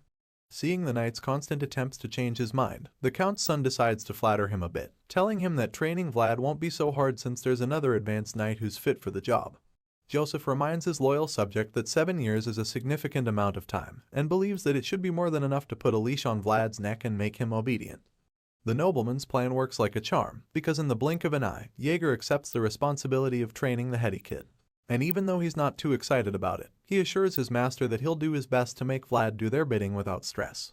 Hearing this, the young master is pleased, and he motivates the knight even more by suggesting that the more challenging the kid is to manage, the more rewarding the outcome will be. At this point, it's clear that this nobleman is obsessed with our hero, because even after concluding things with Jaeger, he goes back to praising the blonde kid. The man looks at his reflection again, and talks about how he thought Vlad was a useful wolf at first, but now he's also someone who chases after the moon. By the next morning, we see Jaeger taking Vlad to his new room and helping him settle down. The knight admits that it's a bit shabby, but assures the kid that he has the room all to himself. Vlad makes it obvious that he comes from the slums when he exclaims, because he thinks the room looks amazing. To him, this supposedly shabby-looking room is perfect because it doesn't have dirt on the floor, and on top of that, there's even a bed. It's practically a palace in his opinion, and as the knight hears him say all of this, he quickly remembers that the kid is actually from the Alice. He's not used to such behavior because their trainees usually come from affluent backgrounds, which makes them struggle to adapt in the training grounds. With all that has happened in that short while, Jaeger suggests that Vlad won't have any issues settling, unless he decides to cause any trouble. The kid already knows that the knight is referring to the peanut incident with Sir Lutcher, so when he starts judging Jaeger with his eyes, the latter shifts the blame back, claiming that he didn't even expect Vlad to obey him since he listened to him before. The little combo is cut short when Jaeger suddenly leaves, but not before telling our boy to meet him at the military exercise hall after he's done eating, because they'll start their sparring sessions together. Just when the knight is about to leave, a lady calls out to him, calling him her loyal knight. For someone who's always brooding and stern, Jaeger gets incredibly flustered just by hearing Lady Oksana's voice. The nervous knight quietly informs Vlad that she's Joseph's mother, and then urges him to pay his respects the way he was taught earlier. Thankfully, our boy doesn't mess it up, since he just imitates the senior knight as he greets the lady. The noblewoman greets them back, and asks if Vlad is the child she's heard about. Jaeger confirms it, claiming that Sir Joseph took him in personally. Hearing this, Lady Oksana looks at our boy intensely with her bright yellow eyes, and it makes him so uncomfortable that he starts blushing for everyone to see. After her little trick works its charm, she thanks him for saving her son, and the flustered kid stutters as he tells her that he was only doing his job. I guess even the heroes can't resist the charm of a MILF. Regardless, she promises to bestow a reward upon him, because he's achieved something much greater than he realizes. With his cheeks still bright red, he bows before her in thanks, before she suddenly rubs his head to compliment the color of his hair and his eyes. Like most mothers, she begins to talk subtly about his appearance, suggesting ways to make him look better, before eventually promising to arrange clothes for him. At this point, our boy is so overwhelmed by her affection and calming aura that he's literally struggling to hide how much blush can show on his face. Thankfully, the motherly woman leaves them at last, telling Jaeger to keep up the good work. After she's gone with her maids, the two guys catch their breath, and the knight asks Vlad why he was so restless. The kid responds that he's never met a noble woman before, and Jaeger comments that he did well for his first time. After all, Lady Oksana has a knack for making people lose their edge. After the little chat, he excused our hero to go and have his meal. The scene then shifts to the dining hall, and there we see a bully spitting into our hero's soup while his minions cheer him on. The troublemaker insults him with the gesture, before proceeding to claim that he mistook Vlad for a trash can because he smells like garbage. Rather than giving them the reaction they want, the blonde kid skillfully scoops out the spit and throws it away before continuing his meal while thinking about how they're acting up even faster than he expected. The bully and his gang are enraged and confused by his calmness, but while they're pondering on what next to do, our boy remembers Jaeger's warning not to tarnish Joseph's image. So, he tries to think of a way to deal with them without getting the Count's son involved. The ringleader leaves in a huff and calls our hero a bastard, telling him to get ready for a hazing soon. But before he can exit the area, our boy suddenly asks him what his name is. The bully is shocked to hear this, so Vlad repeats the question. This time, sending chills down the guy's spine with the murderous intent laced all over his face. The troublemaker is instantly terrified, so he stammers a bit as he reveals that his name is Sobanin. Vlad then repeats the name, claiming that he'll remember it, also making it sound as if he had marked him for death. Sometime later, we see the family head taking a stroll outside with his right-hand man. They get to a point where they see people training below, so the noble suggests that they stay and watch for a bit, to which his trusty assistant completely agrees. Looking down at the training ground, the family man sees something that catches his attention, and it turns out that it's none other than our favorite blonde-haired swordsman. The old noble asks if he's the kid that Joseph brought, recalling that he heard the boy was blonde. He keeps staring at our hero, and even admits he's pretty good-looking. But he's suddenly interrupted when his assistant calls his attention to something else. It turns out that someone standing on the other far side is watching the training session in secret. However, this peeper isn't just any stranger because they quickly recognize him as the advanced knight, Jaeger.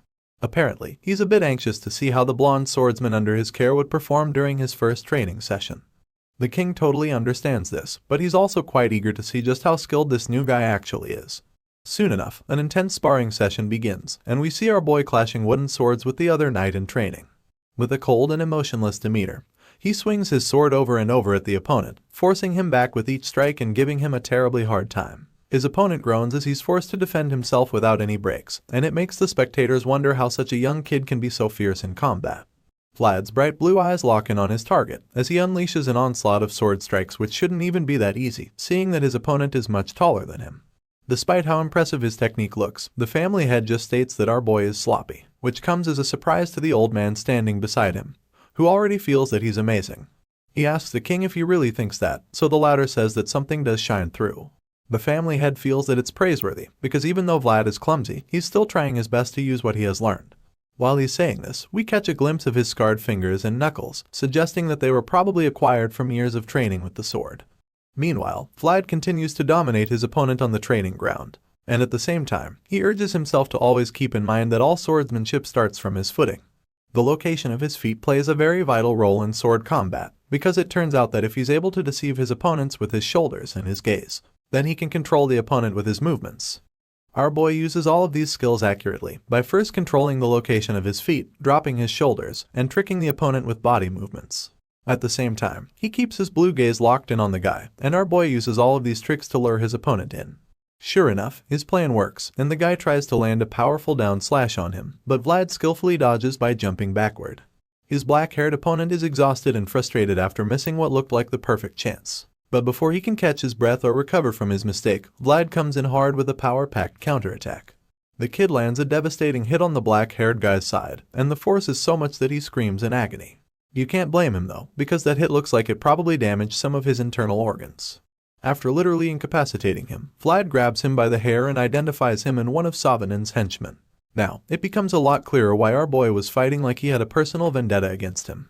Vlad drags him by his hair and balls his fist like he's about to punch him into the future. The blonde kid reminds the guy how he enjoyed laughing at him earlier in the cafeteria, and then dares him to try snickering a bit more now.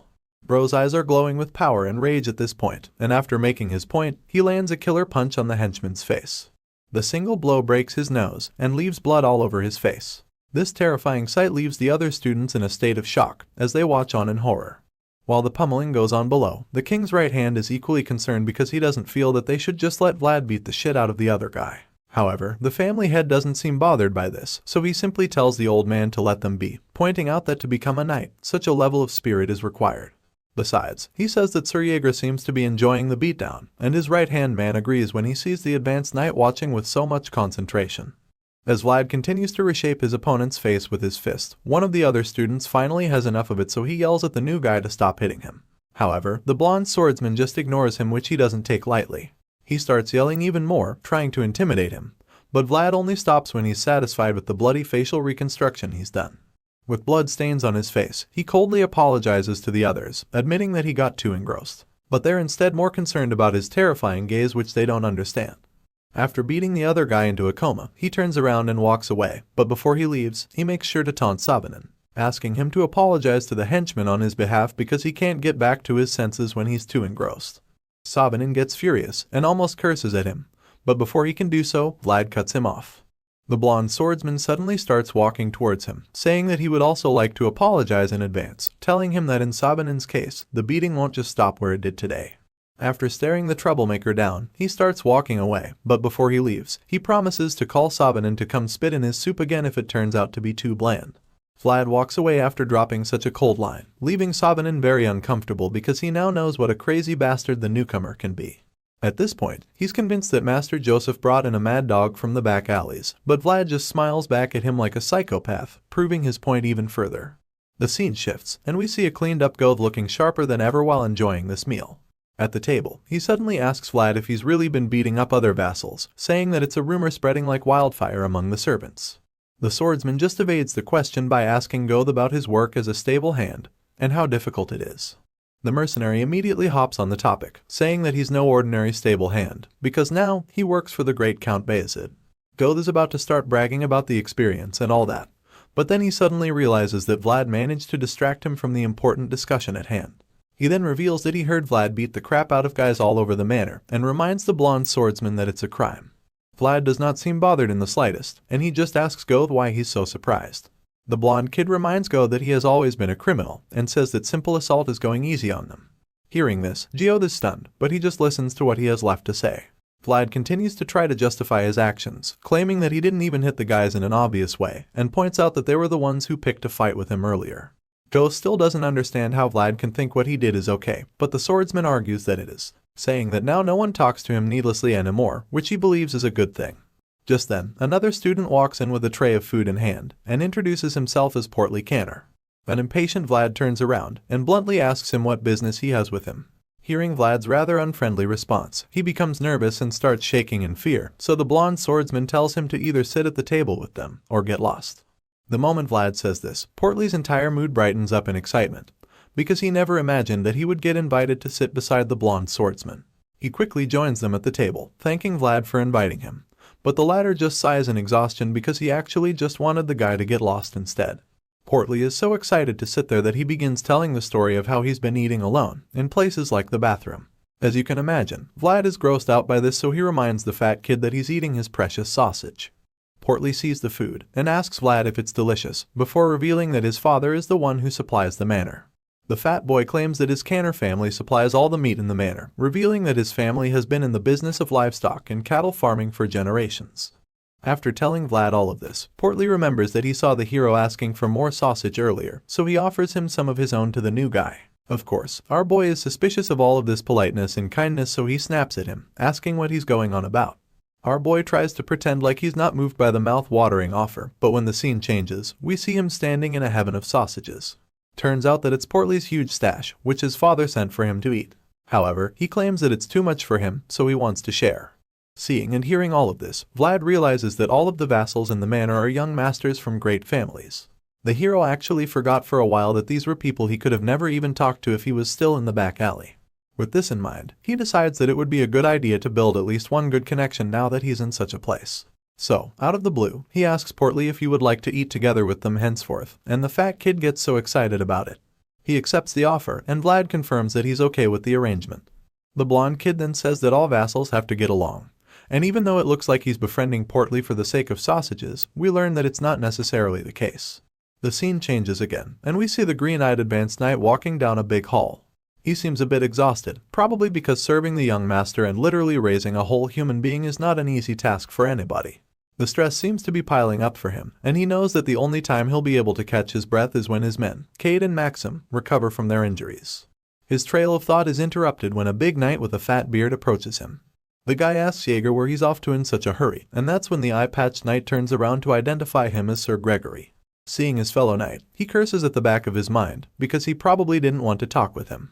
Although he tries to hide his displeasure about the encounter, Sir Gregory spots it in an instant, and laughs about it before accusing him of being too obvious when he's upset. At this point, Jaeger bluntly tells him that he's clearly busy at the moment, and the amused knight just laughs again, telling him that he's not surprised about it. He says that the advanced knight must be indeed very busy since he's the one who handles all of Joseph's duties by himself. Not surprisingly, Jaeger gets tired of the conversation very quickly, so he asks Gregory to cut to the chase, asking if there's something he wants to say. The brown-haired knight keeps smiling like a kid who just received a lollipop, and then reveals that he's come to suggest that a knight like Jaeger should be raising a vassal. Gregory adds that it's not too late for him to do that yet, but the uninterested advanced knight hits back at him, suggesting that he just focuses on raising his own vassal properly. Even though he doesn't really care about anything the jester usually says, he can't help but wonder why he's suddenly talking about vassals out of the blue. The fat knight reveals that his vassal is Portly, and claims that he's already all grown up, but also admits that he needs to lose some weight. Gregory says this, and then bursts into unnecessary laughter once more, so Jaeger reluctantly asks him to explain what exactly he's trying to say. Rather than quickly making his point, he decides to beat about the bush some more, saying that Vlad seemed pretty good to him. He showers praises on the blonde kid, stating that he's manly in character and confident in his spirit, but Jaeger is getting frustrated by the prolonged small talk. Exasperated, he reminds Gregory that he's very busy, before asking him once more what exactly his point is. The fat guy just keeps laughing while talking, and then he tells Jaeger that knights meddling in vassals' affairs isn't quite fitting, claiming that it could lead to embarrassment. Regardless, Gregory reveals that Vlad seems to be warming up to Portly lately, but Jaeger doesn't believe this, because he knows that the blonde swordsman doesn't have any friends, and on top of that, he believes that Vlad thinks he's better than everyone else. Despite Jaeger's opinion, Gregory just requests that he tell Vlad to hang out with Portly. The fat knight reveals that the chubby kid is his cousin's nephew, which means that he wouldn't like for him to get beat up in the manor. After making this personal request to Jaeger, he tells him that he's the only one who can influence Vlad's behavior, but the advanced knight doesn't look like he's going to help for free. Jaeger wants to know what he'll be getting in return, so the ever-smiling knight tells him that he can also ask him for a favor in the future. He beats his chest, implying that he would help on his honor as a knight, but that's when Jaeger tells him that Vlad doesn't really listen to him. Hearing this, Gregory exclaims, claiming that such a character is what is going to make our boy go places. Meanwhile, at the Bayezid family stable, we see a brown horse chilling while the stable hand assures Vlad that he's not the problem. Goth explains to his captain that he won't even be able to get on a horse, even though they're all properly trained.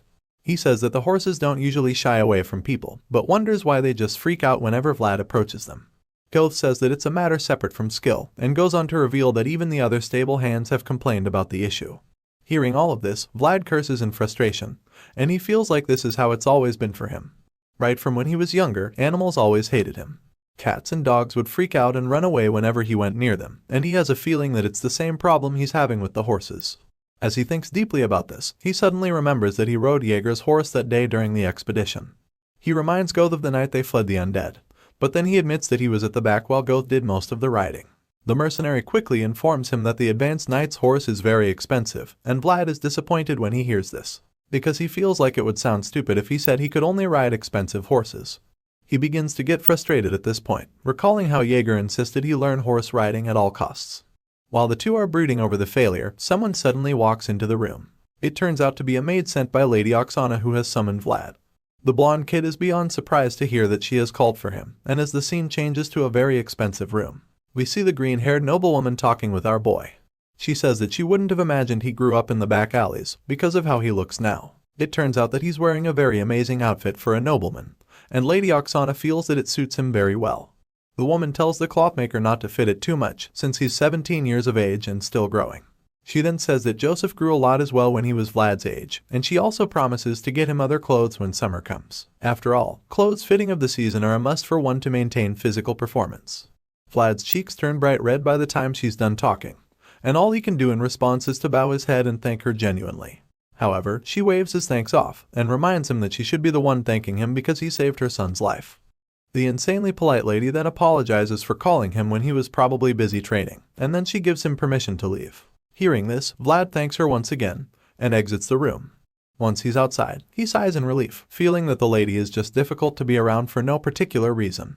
Taking a look at his new outfit, he starts to wonder how much it's worth. It is so comfortable that it doesn't even feel like it belongs to him. But then he looks at his old clothes in his hand and remembers that they weren't even his in the first place. He walks down the hallway and thinks about how he shouldn't get used to this new life. Vlad begins to feel out of place because even after he tries so hard to get to the Bayezid family, he still feels like he doesn't belong there. The blonde hero even feels like he's gaining weight, and it's like flesh clinging onto his soul. His episode of self-pity is interrupted when he looks out the window and sees something that catches his attention. Vlad is taken aback when he sees Savanin beating one of the other vassals to a pulp. He beats the guy, while calling him a pig and asking him if he forgot what it felt like to get bullied. Savanin seems very furious that the kid started having fun, just because they allowed him to live quietly. It's at this point that we learn that the poor kid on the receiving end of this brutality is Portly. Savanin keeps beating him up, asking him if he likes his new best friend, and as he says this, he just gets even more enraged, claiming that they're a flock of filthy fuckers. Vlad watches on from the high window and concludes that people are truly the same everywhere. He feels that there will always be those having the time of their lives, and those who just can't live in peace. In the end, Vlad feels that they're just rascals who prey on those weaker than them. Feeling very pissed off, he decides that he'll have to wear his old clothes again, at least for just the day. Later that night, he knocks on a door, and when the person inside answers the door, we see that it's Portly. Our boy is speechless when he sees the poor kid's messed up face, and when Portly asks him what he's doing at his door so late at night, he says that he needs something from him. The chubby vassal is surprised and confused when he hears this, but Vlad simply looks inside the room and points at the biggest piece of meat in there, asking Portly to give it to him. The kid is reluctant to let go of this piece because he cherishes the ham too, but Vlad insists. Portly agrees to give it to him, but he feels bad because he thought that they would at least smile while greeting each other. Since that's not the case in their relationship, Portly starts to believe that Vlad just wants to leech off him. Even though it's a harsh and heartbreaking thing to accept, the kid ultimately decides that it's still better than eating alone. Portly brings down the fat piece of ham and offers it to our boy, so Vlad tells him not to think of it as an unfair deal, saying that he is taking a fair price. The injured kid doesn't seem to understand what he's talking about, so Vlad tells him that a knight he knows said something like this once. Our boy goes quiet, and he starts to remember the man who said this to him. He recalls that the knight was a man who only takes the price that is rightfully his. And as he thinks about this, the scene slowly changes from the front of Portly's room to where Vlad is standing menacingly with a wooden sword. He's currently standing in front of the other vassals, who have also armed themselves with their sparring weapons. For some weird reason, they're not even scared at all, and they look so confident, as if they can easily defeat our blonde-haired swordsman. Unfortunately, they're not even nearly as confident as Vlad. With an unfazed look in his eyes, he examines the opposition and confirms that he's going up against 14 of them all by himself. Our boy admits that even the thugs in the back alleys didn't go this far to defeat him, but the moment he says this, the ringleader of his opponents angrily tells him to shut his mouth. Savanin is so enraged that a vein is bulging out of his forehead when he's talking. He points at the blonde swordsman and challenges him once again, revealing to him that he wants to see how long Vlad can keep up his unwavering spirit.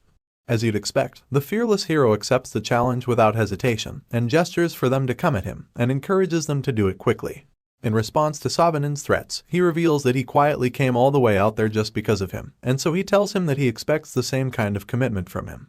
This only makes the bully so much more furious. He grits his teeth in rage, as a very serious scowl stays on his face, and with this kind of anger to fuel him, he shouts for his henchmen to attack Vlad so that they can crush him.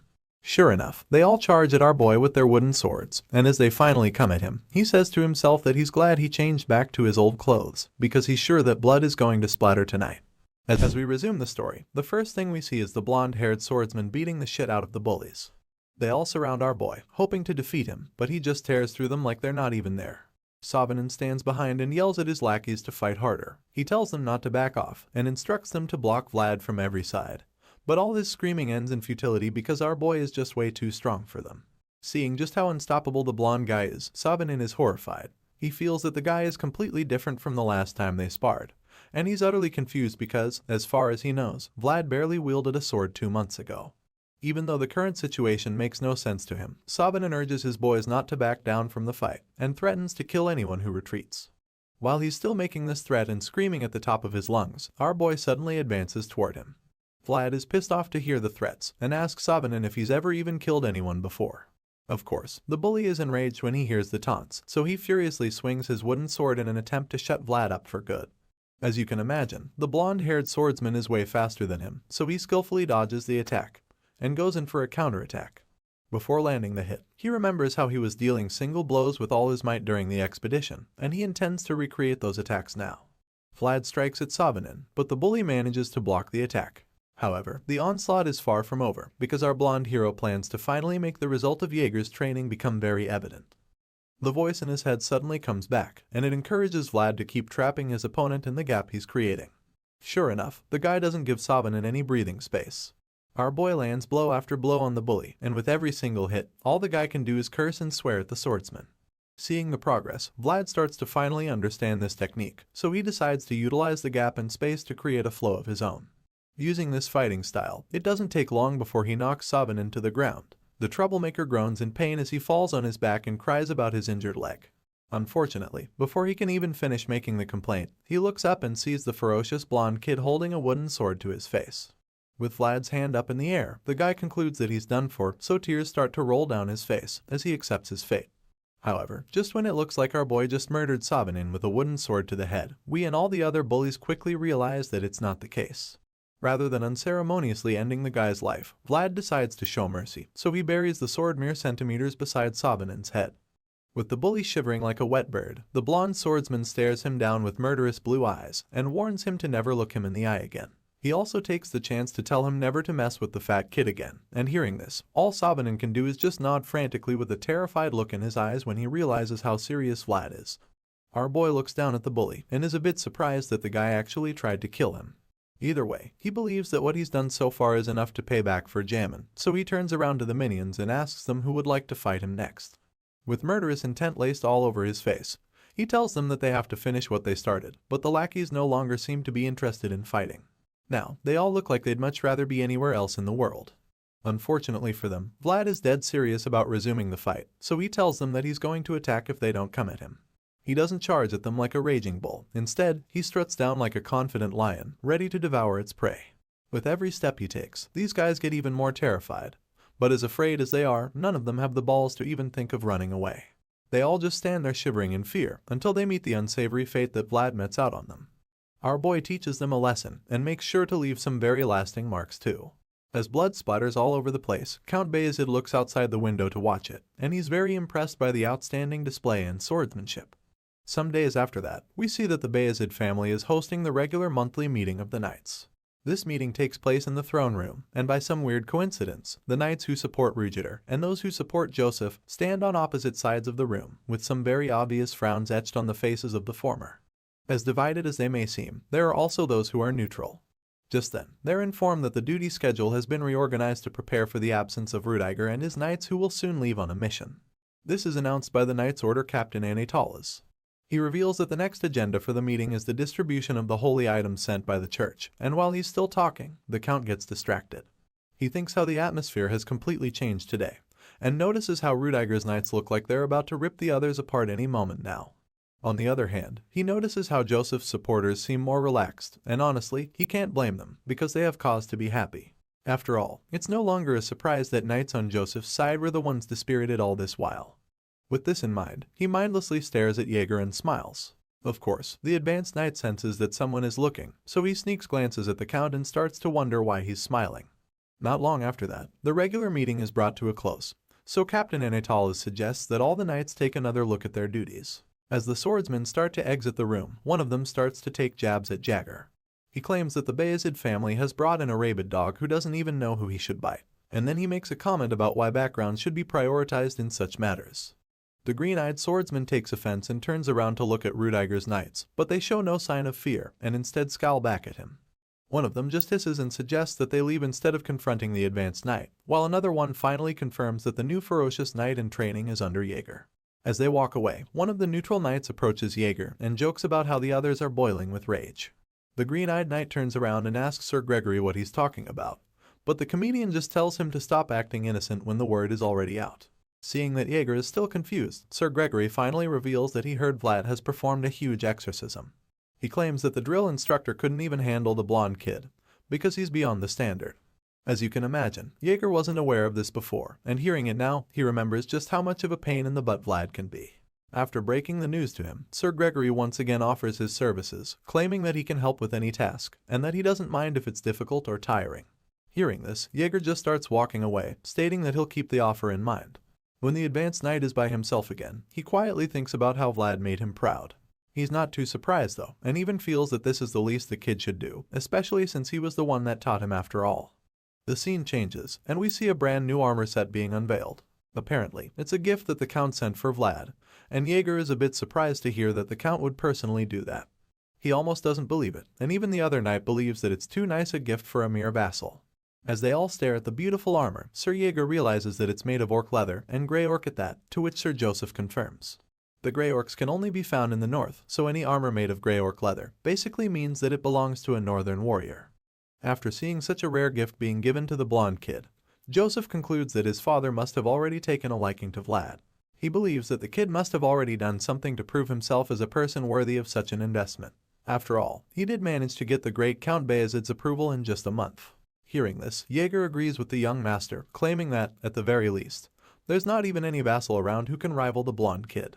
Sir Joseph responds, admitting that he has also heard about that, and reveals that the rumors are already widespread.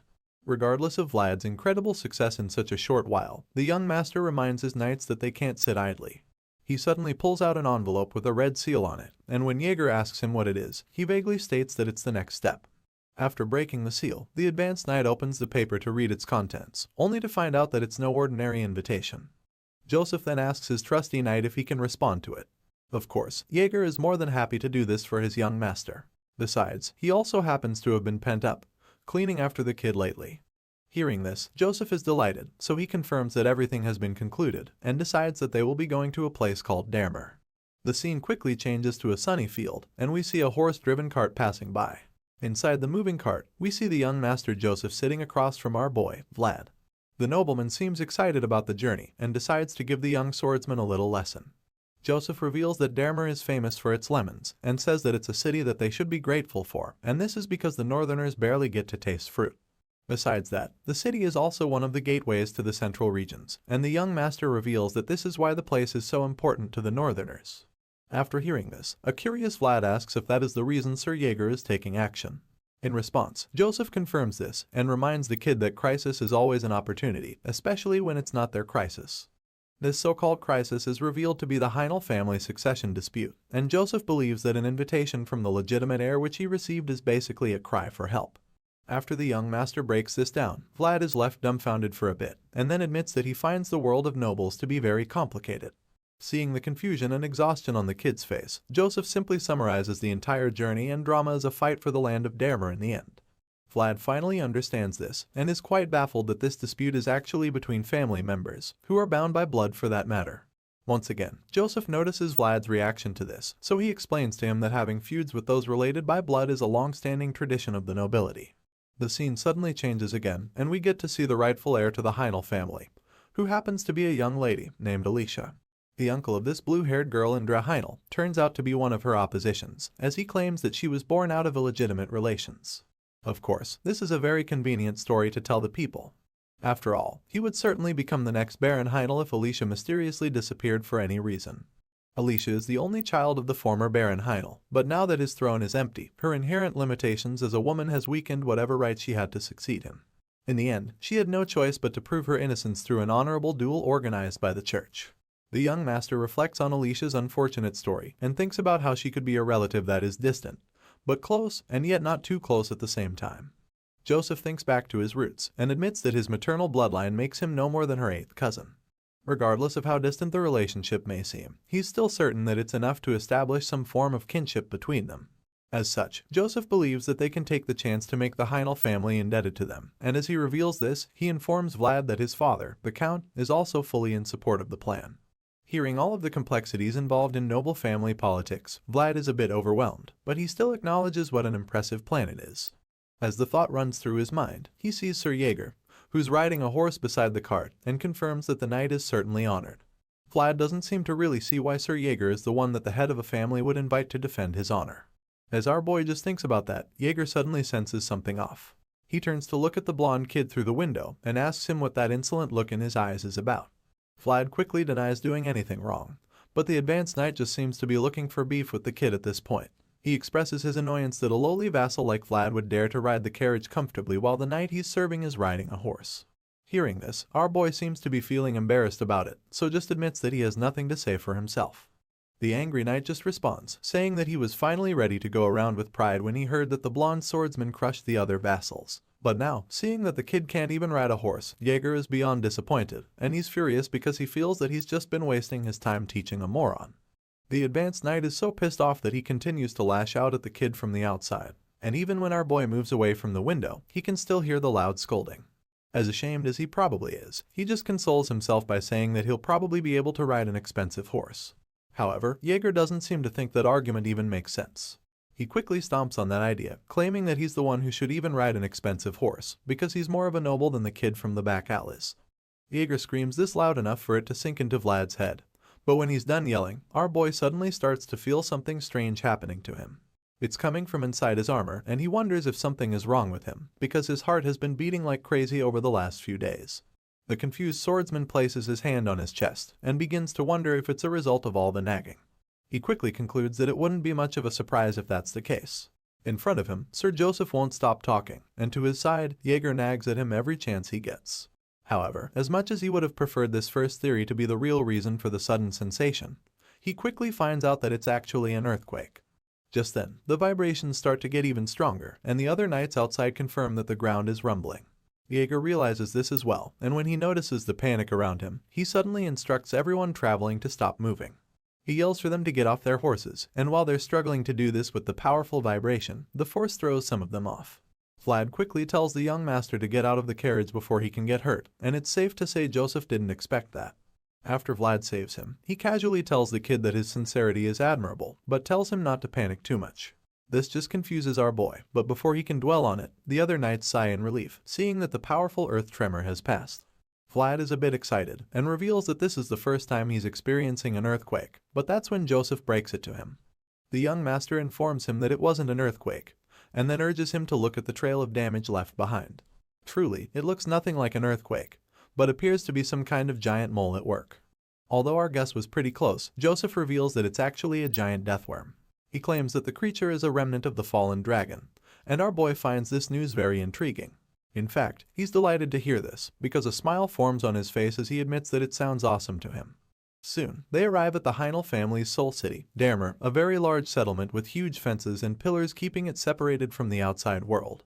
When their carriage enters the city, they all get off at the Heinel estate, and that's when Sir Joseph tells Vlad that he's free to move as he likes henceforth. Hearing this, our boy is quite surprised that the young master wants to allow him to roam the city all by himself. After Vlad expresses his confusion, Sir Joseph simply tells him that he can take Goth along with him if he wants. But the main thing he hammers on is that he should travel as freely as he likes, and make sure that he sees as many things as possible. Even though the young master has already said this twice, the young swordsman is still extremely suspicious about the fact that they really said he can move freely. Bro is still not sure he can do that, and when Joseph sees his strange reaction, he asks if he's not satisfied with it. Without thinking twice, the blonde kid claims that he's very okay with it and would love to go sightseeing. But before he can even say anything else, the young master cuts him off. Joseph tells Vlad to think about why he brought him to the city with him, and reveals that an honorable duel is a rare event to see. It's even more special this time around because this honorable duel is a team event. Moreover, he explains that there are knights from a vast array of backgrounds in the city of Damer, and so he finally instructs the young swordsman to watch these knights closely and observe anything he can. Our boy is taken aback by this instruction, but Joseph has something special planned. He knows that seeing something even once can be more memorable than hearing it 10 times, so he's planning to foster the young knight in training properly with this method. Joseph honestly hopes that Vlad will be able to expand his world through various experiences, but Jaeger just tells our boy to avoid getting beat up in some random alley. The advanced knight also informs Vlad that they have to warm up and spar later in the evening. But while he's still talking, the young swordsman shows some attitude when he tries to make them know he's not stupid. Unfortunately, Jaeger doesn't rate him highly, and even admits that he's lost all faith in our boy, especially since he can't even ride a horse. Once again, a wave of shame washes over the blonde kid when he hears this same gist again, and after Jaeger is done mocking him again, Joseph tells him that he must report back every evening. Apart from that, he instructs him to tell him immediately about any unusual movements or behaviors he notices during their stay in the city. When the young master and the knight finally leave, Vlad finally soaks in the fact that he has some free time to himself after so long. So, he decides to have a look around the building, and quickly notices that it's smaller than the Bayezid mansion. The place also looks quite old to him, so he wonders if they even maintain it at all.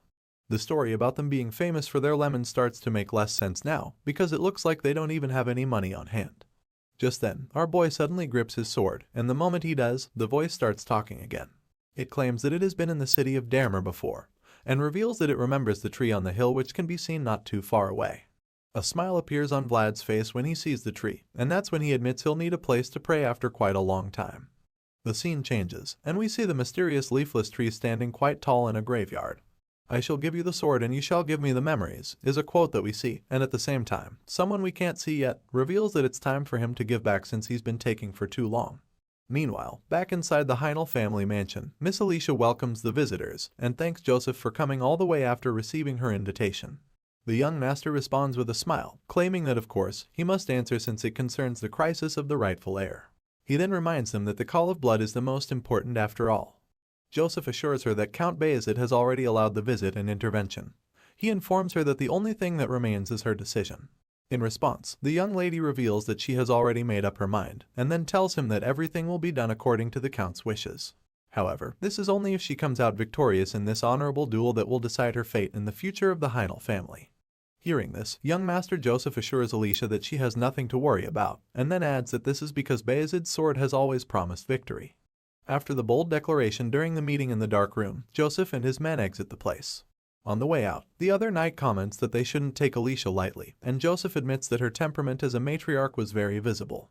He can see that she's properly holding herself together, and recalls how she kept the upper hand throughout their meeting.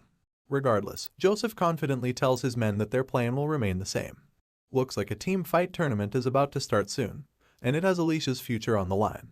As we resume the story, and we see our armor-clad hero standing in a graveyard, and staring at some of the headstones there. His thoughts trail off, and he thinks about how all that remains are memories. Maybe that is why humans are so obsessed with leaving traces behind. It makes sense since looking back at these traces as scars can make the memories of that day come to mind. Vlad stares longingly at one of the graves, and wishes that he could do something like this for his mom as well. Seeing some of the wilted leaves that are on it, he starts to think that the place isn't being looked after well enough. So, he decides to clean it a bit, by wiping away the dead leaves on it. He suddenly stops however when he thinks that the sword might want to say something about his action.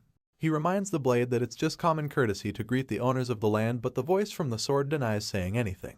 However, Vlad already knows what he has in mind, so he just unsheathes the blade and allows the sword to look at the grave to its heart's content. After all, he didn't even go to see the knights he was supposed to just so he could visit the graveyard. In response, the voice from the sword thanks him, confirming that he wanted to see it all this while. Our boy kneels before the graves and bows his head with the sword planted in the earth. He stays in this position for a while, and suddenly a spirit appears behind him. It turns out that this ghost is the one inside the sword, and as Vlad maintains his kneeling position, the spirit begins to recall some of his memories. He remembers that the tree in the cemetery was smaller back then, and he starts to wonder when it was that he saw it last. With our boy still kneeling there, more memories come back to the spirit, and he suddenly recalls that he was at the tree with someone the last time he was there. Unfortunately, his recollection is interrupted when he sees something that takes him by surprise. He quickly informs Vlad that something is watching them, and that it recognizes him. The blonde swordsman is shocked to hear this, but before he can fully process everything, the spirit asks to borrow his human body for a while. Even though Vlad is taken aback by this request, he quickly agrees to it, feeling that there is no issue since it's only going to be for a moment. Our boy then closes his eyes and braces himself to be possessed by the blue spirit standing behind him. Sure enough, the ghost enters him, and a surge of energy exudes from his body. Vlad is still adapting to the change when he suddenly sees something that causes his glowing eyes to almost pop out in shock. He even stutters as he asks himself what the creature before him is, and that's when we see the gigantic white snake in the tree. While our boy has no idea what it is, the ghost that possessed him informs him that the snake is a spirit too. This blue-eyed serpent locks its gaze on Vlad, and the blonde swordsman is still perplexed as to how it could be a spirit. It's so weird to him, and it makes him admit that he's been seeing way too many strange things lately. Just then, he notices that the serpent spirit is looking at him, so he informs the spirit inside his body. In response, the sword ghost explains that the snake is actually looking at him, since he's the spirit inside of our boy. All of a sudden, it starts slithering down the tree, and as you can imagine, Vlad becomes restless. He yells to inform the ghost of this, and the latter just tries to calm him down, suggesting that the snake won't bite. However, the young swordsman isn't too convinced by this, because he knows that they can't be sure of that. Despite how big and strange the serpent is, Vlad suddenly realizes that it doesn't even feel threatening at all, and this intrigues him. Our boy is rather getting a warm feeling from the snake, and that's about the same time it comes to meet him face to face. The feeling Vlad is getting is as if spring is in the air, but it's suddenly interrupted when a lady walks up behind him, asking who he is.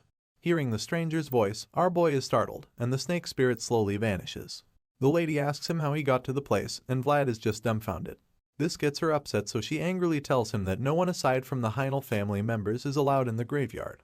From her outfit and utensils, she appears to be a worker in the Heinel family estate, so it explains why she's looking so stern and pissed by his intrusion. After hearing what she said, Vlad apologizes to her and explains that he found himself there when looking for a quiet place to pray. The blue-haired lady finds it strange that he came there to pray, and when he sees the questioning look on her face, he quickly pulls out his badge to show her that he's actually a vassal of Sir Jaeger and not some suspicious person. Our boy places it in front of her face, and she carefully inspects it, before finally agreeing that he's not someone she should be wary of. After getting her approval, Vlad smiles in relief and thanks her before an awkward silence follows. The two just stand there staring at each other, and the blonde swordsman finally realizes that it's rude to stand by a nobleman's grave after all. At this point, he knows that he's messed up, so he's just hoping that the lady doesn't say anything that would put young Master Joseph in a difficult situation. His fears are pretty valid because this would get him in trouble, and most likely earn him some serious punishment from Sir Jaeger. So he decides that he has to tell her something that would stop her from talking about their little encounter to anyone. When no other clever ideas come to mind, the young knight in training suddenly asks her if he can be of help to her, and of course, this takes her by surprise because she literally just met the guy. She's still in a daze when he asks her if she's a maid, and if she's here to tend to the grave. Once again, this catches her off guard, and before she can even respond, he tells her that he actually cleaned it up a little before she arrived. The maid is still just staring at him with crossed arms, so he just keeps talking, telling her about how leaves were piled up there. She is very surprised to hear that he actually cleaned it up, so Vlad confirms this, claiming that he felt it's common courtesy to greet the owners of the land. Vlad points to the grave, and she turns around, not knowing what to tell him. Our boy doesn't stop there, because he suddenly takes her bucket and cleaning tools, suggesting that he'll take care of her duties. She's still speechless at this point, and just allows him to carry on, but that's when Vlad reveals he has a favor to ask, revealing that he would really like it if she just let their earlier encounter to just slide. He informs her that Sir Jaeger would be furious if he found out about it, and this confession appears to spark something in the blue-haired maid. Her expression quickly changes from confusion to mischief, and she decides to blackmail our boy by telling him that she'll only grant his request if he cleans the grave well enough. Hearing this, Vlad already knows that he's in trouble, and he mentally curses, finally confirming that the pretty ones are always the hardest to convince. He's really annoyed, but he knows that he doesn't have a choice anymore, so he just gets to scrubbing, while the mischievous maid smiles in satisfaction as she watches him. The scene changes back to the Heinl family mansion, and inside, an intense clash of swords is underway. Vlad secretly watches the duel between knights and is amazed to finally witness one. As the fight goes on, the voice from the sword admits that one of the knights is displaying some good strength, and Vlad asks if he's talking about Sir Colin. The voice confirms this, and even suggests that the ferocious knight would cut through our boy's bones if they're ever matched up against each other. The blonde swordsman doesn't even protest, and just admits that Colin is indeed strong. He's so amazed that he finally realizes why the brute knight is called the Dirty Boar of the Midlands. Regardless of this, Vlad reveals that he finds the other knight, Sir Pablo, to be more impressive. The voice agrees with him, adding that he has excellent shield techniques and is seasoned enough to parry most attacks. The curious kid keeps watching, and can't believe that a warm-up sparring session before the main event can be this intense. It's pretty overwhelming to him, and he starts to wonder if one really has to be that good to be a knight. The voice reminds him that not all knights are amazing by pointing out how Sir Vorden is also considered a knight. Hearing this, Vlad agrees and accepts the fact that not all knights are the same. Still watching the duel intently, our boy starts to think he finally understands things, even though he didn't know them back when he was in Sora. He feels that he now understands what his place in the vast world is, and sighs in exhaustion, knowing that he still has a long way to go on this journey. The day of the duel finally arrives, and we see someone helping another knight tighten his armor. It turns out that it's Vlad who's helping Sir Jaeger with this armor, and the advanced knight just orders him to tighten it more firmly. He obeys the instruction without hesitation, but his mind trails off as he turns to look at the reason for their visit in the first place. It's a mean-looking blue-haired man, and Vlad is surprised to learn that he's Indra Heinl, the one trying to take away his niece's claim to the throne. Our boy is drawn out of his thoughts when Sir Jaeger tells him to keep his eyes open for the fight, because after all, it's not every day he'll get to witness a genuine duel between knights. Before Jaeger leaves, he tells Vlad not to fret about what happened the previous day, and even though the knight doesn't know exactly what happened, the kid is still bewildered that he knew he was hiding something. When Jaeger sees our boy's reaction, he teases him for being shocked, before explaining that the fear is written all over his face. At this point, Vlad admits that the duel he witnessed in secret was very shocking. After all, the skill of the knights he watched was literally monstrous and overwhelming. However, Jaeger just states that a child should start by walking, trying to make Vlad understand that he's not ready to run yet. He explains that the higher a person's goal is, the longer their path to walk would be, and even though this isn't sweet news to the young swordsman, he admits that he understands. This moment is interrupted when someone yells out for everyone to show their respects. Vlad sees the princess approaching, and identifies her as the master of Heinl, before realizing that he's not even seen her before. From what he's heard, she's quite young, and the moment she enters the room, Bro realizes that he's fucked up real bad because it turns out that the so-called maid he met the previous day is actually Princess Alicia Heinl. Vlad almost starts crying at this point, and the voice in his head just tells him to add the crime of insulting a noble to his list of offenses. Hearing this, he can't do anything but curse since he's already knee-deep in trouble. Alicia is then escorted from the entrance to her throne, and as she walks down the middle, all the knights bow to her. She gets to where Vlad is standing, and he tries to blend in with the others, but her blue eyes lock in on him, making him terrified because she managed to recognize him. At this point, he can't do anything else than to keep bowing, since the jig is up already. This mischievous princess smiles knowingly until she gets to her throne, where she enters serious ruler mode. After she's seated, the priest appears, and says that they can proceed now that the parties of the duel have arrived. He claims that the gods who look over the place shall attest to it, and states that the rising shall be the evidence. We see that the duel with everything on the line is about to go down. It's the battle that would determine Alicia's fate as heir to the throne, making it an honorable yet brutal duel between her side and her uncle's side. You can tell just how intense this battle will be when you see the knights on either side staring each other down. Before the duels begin, we learn that the noble blood is clear blue, because it shoulders the responsibilities, duties, and karma that the warm red can't. However, Alicia isn't ready to let her blood run cold yet. Soon after, we see the young princess throwing the towel, and yelling in fear to stop a bloody duel between two knights. Alicia stops the fight, claiming that she surrenders just so she can save the older of the two knights, who clearly took most of the hits. However, the injured swordsman just stands there, while still panting heavily, and refuses to give up. He's covered in cuts and losing a lot of blood, but he still refuses to surrender, claiming that it's not over yet. The priest informs this injured knight named Sir Duncan that his master, the princess, has already thrown in the towel, so he urges him to admit defeat. The younger and stronger opponent encourages him to put down his sword, claiming that it was a good fight, and still recognizing him as his captain. Sir Duncan hears this and is speechless, because he didn't expect that the young knight would still call him captain. The old man closes his eyes, feeling defeated, and remembers how he trained his vibrant opponent, and raised him to be the future of the House of Heinl.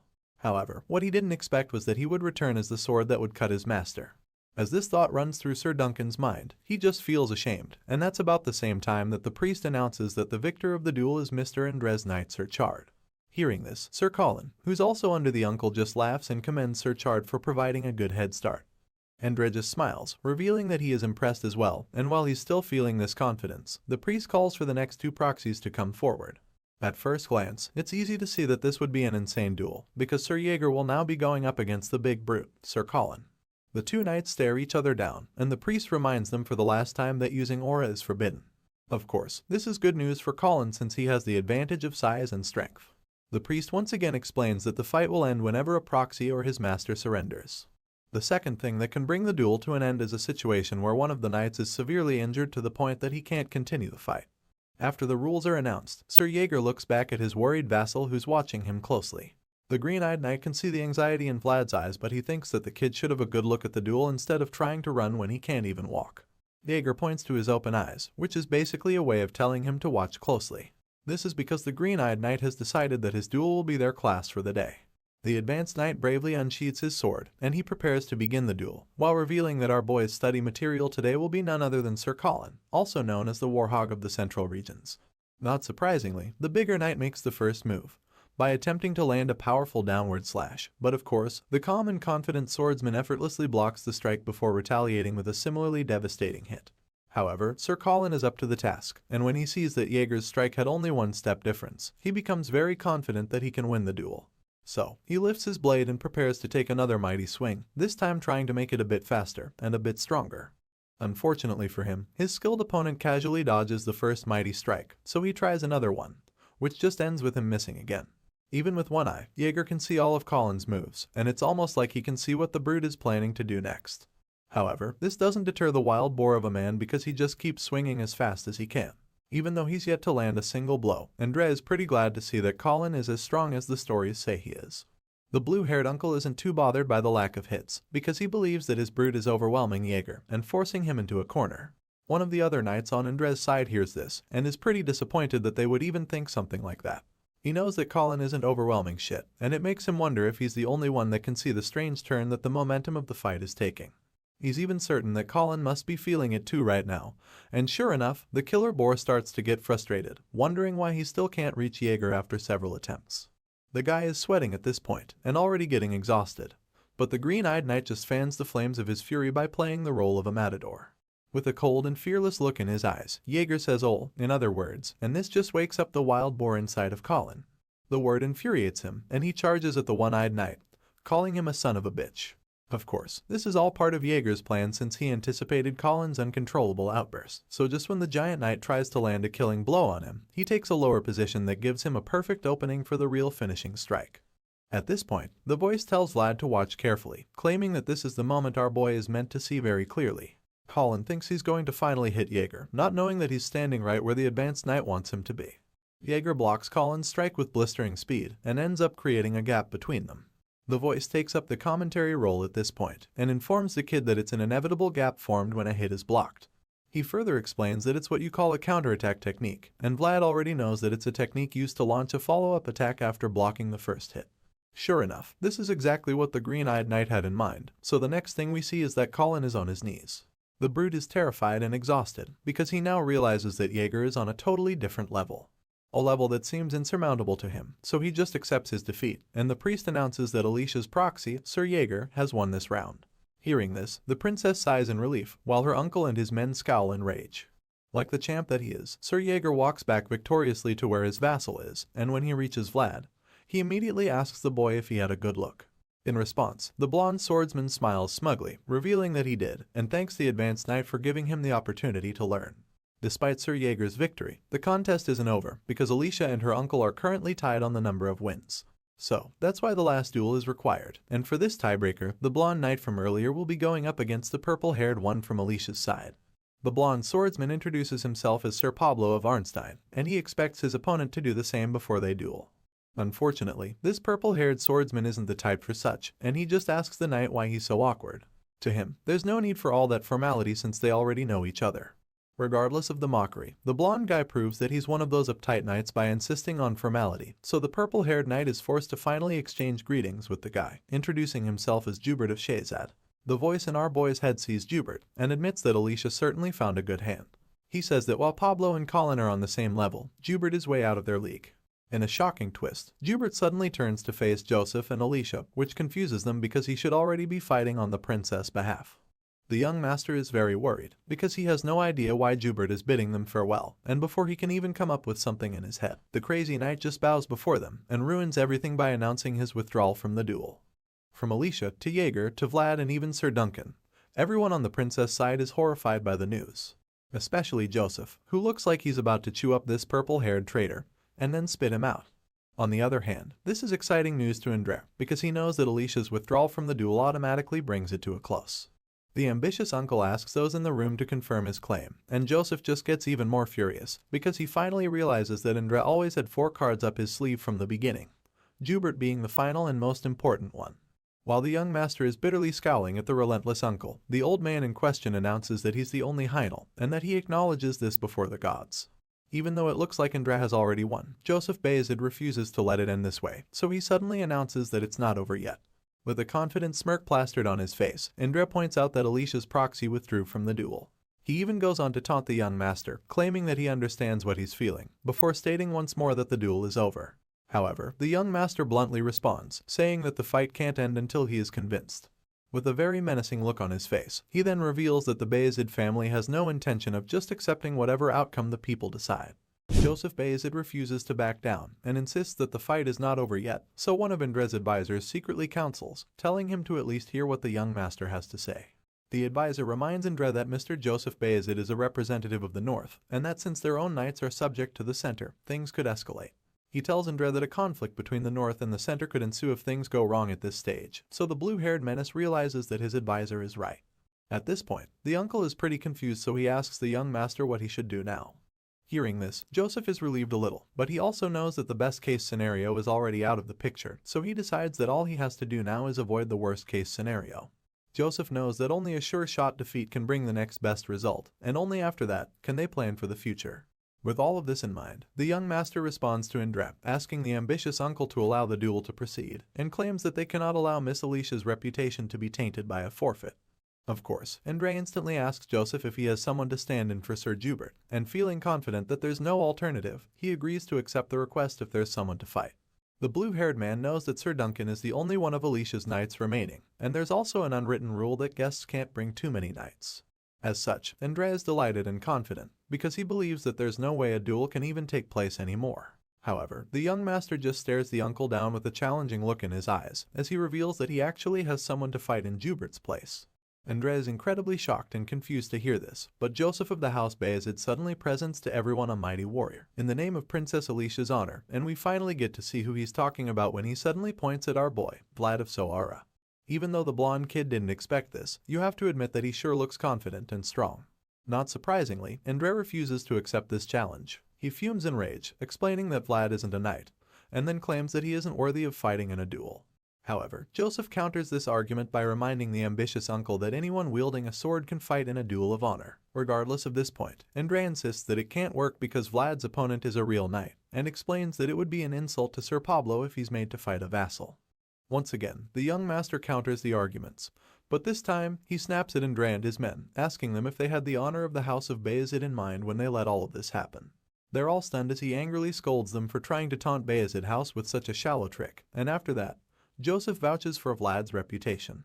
At this point, Andre is forced to comply, so he allows the duel to happen, feeling that the lowly vassal won't be able to do anything significant. Meanwhile, Sir Jaeger is already preparing Vlad's armor for the duel, and the kids still can't believe that he'll be fighting, with a real knight for that matter. Jaeger just confirms this in such a carefree manner, like it's not a big deal.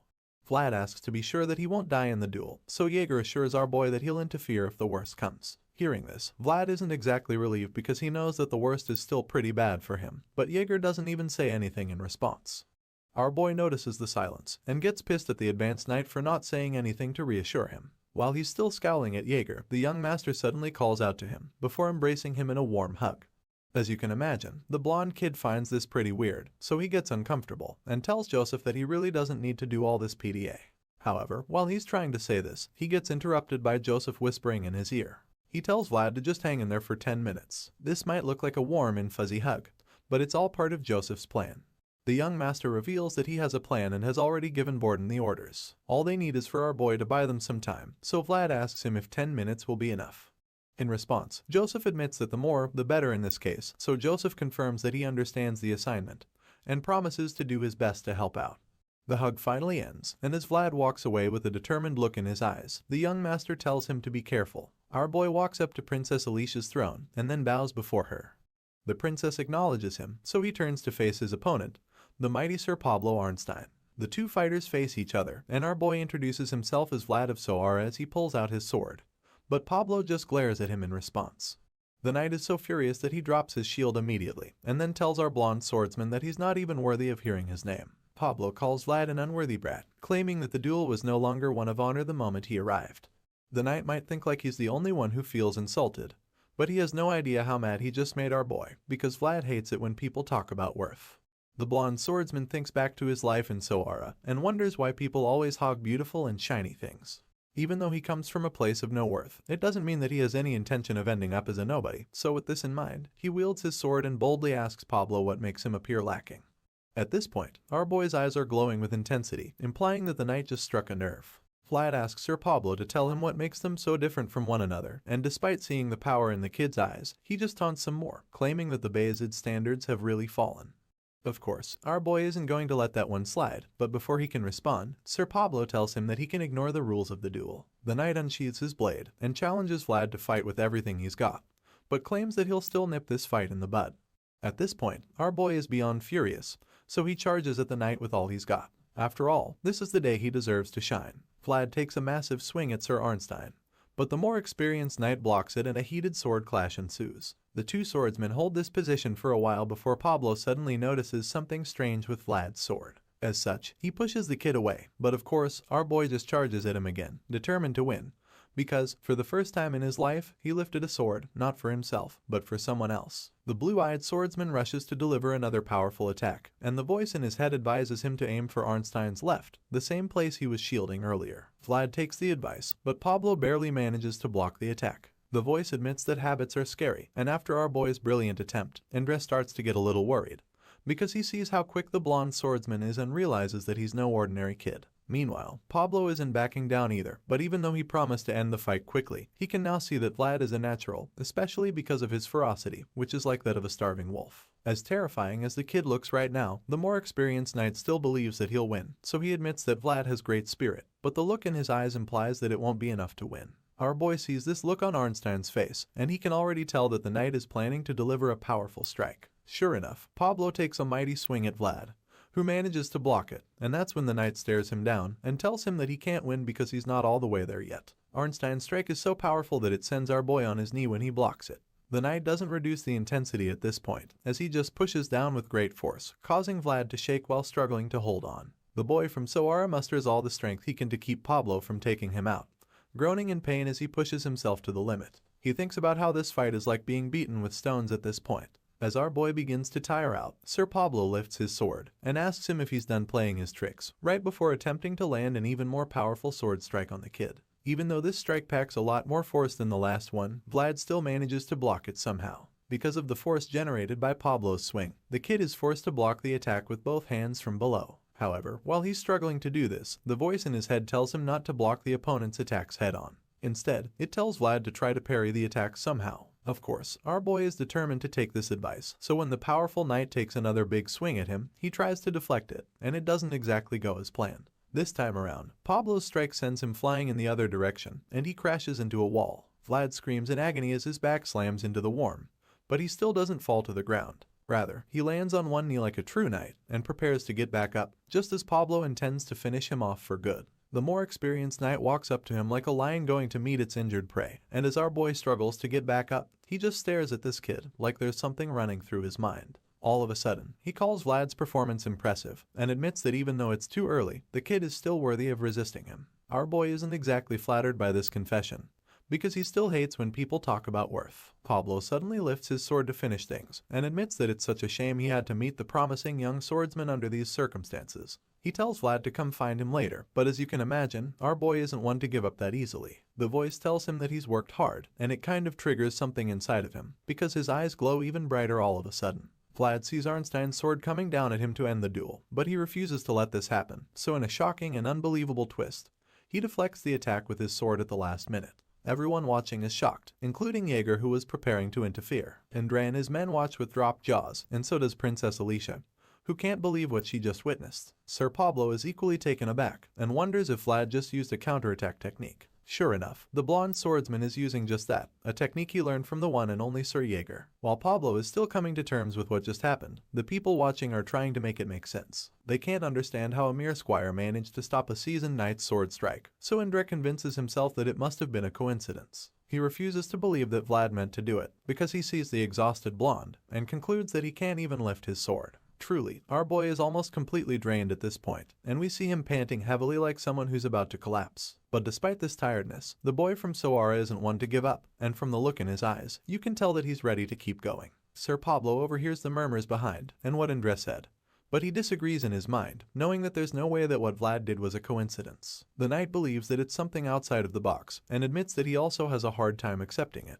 His thoughts are suddenly interrupted when our boy vaguely asks him why. The knight doesn't understand because as far as he knows, Vlad can't read people's minds, so he expresses his confusion. The blonde swordsman just confuses him some more by asking him why it is only him. At this point, Pablo must be thinking that his opponent has gone crazy, wondering if he lost consciousness or something. Just then, Vlad tiredly mumbles some more gibberish, with his blue eyes slowly shutting. So the knight takes a closer look at him, and begins to wonder if the blonde kid is dreaming something inside his memories. We then see how tired the swordsman is, and he indeed looks like someone asleep. We see his dirty shoes in the sand, probably a memory from his childhood in the back alleys of Soara. He'd always been a boy without rights, but he wanted to be something else. He always longed for shiny things. He wanted abilities and craved opportunities. But most of all, he dreamed of possessing rights. In this flashback scene, the poor blonde boy stands with his dirty shoes in the sand and stares at the special sword hanging on the wall outside a blacksmith. The same sword he had been obsessed with since the first day he saw it.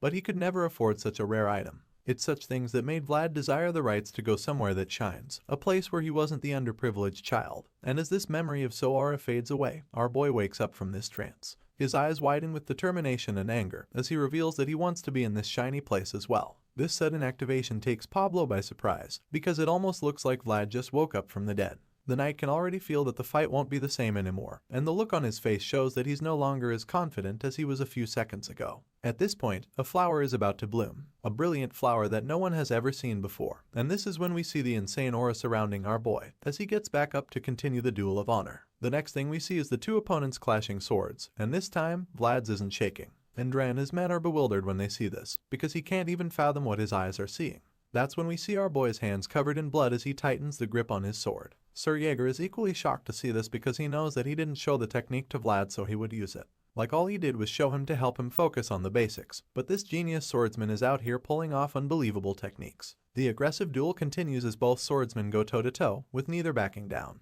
Meanwhile, Sir Jaeger is still shocked because his vassal is already using the dangerous technique. Our boy takes a mighty swing at Sir Arnstein, who observes closely and concludes that the sharpness at the end of Vlad's sword has already disappeared. This makes him realize that the boy from Soara is now fighting with a blade full of his well-settled resolve, so he finds it interesting.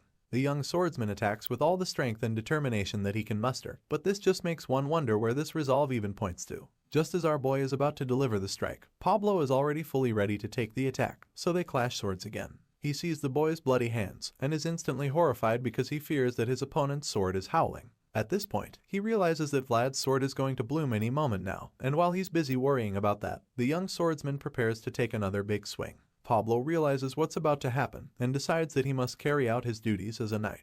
The seasoned knight equally raises his sword to match Vlad's attack, and once again, they clash swords. It turns out that Pablo intends to block all of our boy's strikes so that he can bring out Vlad's world, which is about to bloom all of its flowers. Our boy holds off the experienced knight, and they remain at loggerheads until Vlad's sword begins to exude some kind of power. Everyone around is shocked and confused when they see this. Even Jubert is bewildered, and so is Sir Jaeger, who realizes that what they're witnessing is the premonition. When Sir Pablo sees this too, he desperately calls for his shield, demanding that someone get him one. Hearing this, a young squire rushes to his aid and takes a sword to him. Now having a shield, he beats his sword against it, and finally tells Vald his name, introducing himself as Sir Pablo of Arnstein.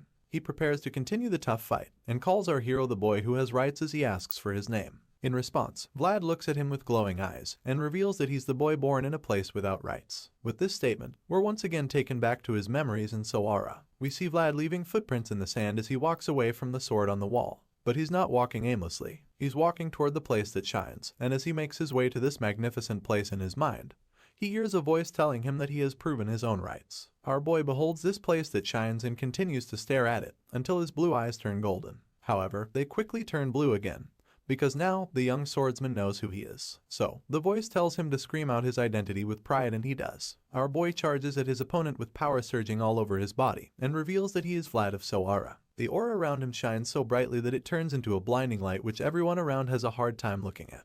Even Joseph covers his eyes from the light, but Sir Jaeger anxiously watches on to see what happens, the same way Andra refuses to look away. As menacing as Vlad's aura is, Sir Pablo remains undaunted. Rather than covering his eye to the blinding light, he opens it wide as it glows with a burning gold color. This power covers him as he challenges the young swordsman to come at him one more time. Sir Pablo of Arnstein urges Vlad of Sawara to attack, and of course, our boy goes in to resume the brutal duel. He yells like a warrior and leaps into the air with the terrifying aura surrounding him as he attempts to deliver a sword strike that would end the fight. However, his opponent is very much prepared to take on the hit and braces himself for impact by setting his huge shield in place. Sir Pablo's is equally fierce, as the energy around him makes him look like he's been covered by an inferno. The clash ensues and the scene turns white for a while. The next thing we see is our boy's bloody hand holding his sword on the ground. Sir Pablo looks at the young swordsman with a smile on his face like a proud father. He sits with Vlad, who's lying unconscious near him, and admits that our boy did very well. Our hero is out like a light, with bruises on his face from the intense clash, but while he sleeps peacefully, Andre takes the opportunity to make some trouble. The troublesome uncle suddenly starts yelling about how Vlad used aura in a duel, which is forbidden. As such, he clamors for the young swordsman to be disqualified for it, but this statement just infuriates Sir Pablo. He's disgusted by the pathetic bastard called Andre. He fixes his gaze on the blue-haired nuisance, and is surprised that even after seeing such a beautiful flower, Andre only thinks about the fruit that will bear when the flower falls. Just then, Sir Pablo turns to see Joseph Bayezid and Sir Jaeger walking up to him. They're both aware of what Pablo did during the duel, knowing that he facilitated the blooming of Vlad's flower, so they thank him for acting out his duties as a knight. Hearing this, Sir Pablo explains that he only did what he was supposed to, and admits that it was an honorable moment helping Vlad bloom as well.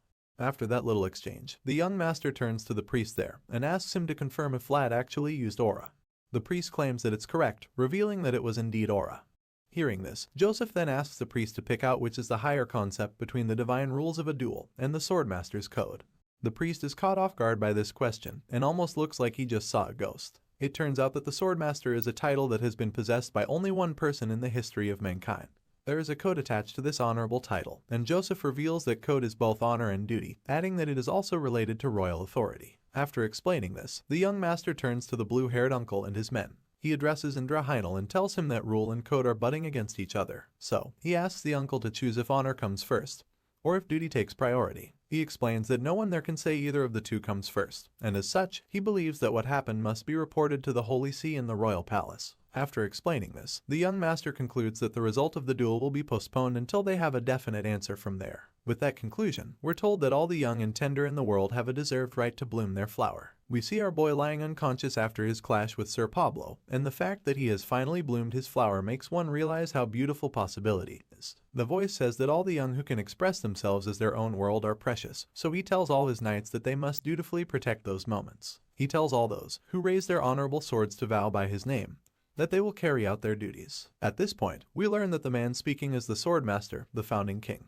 and as all the knights bow before him, he reveals that this is his first code.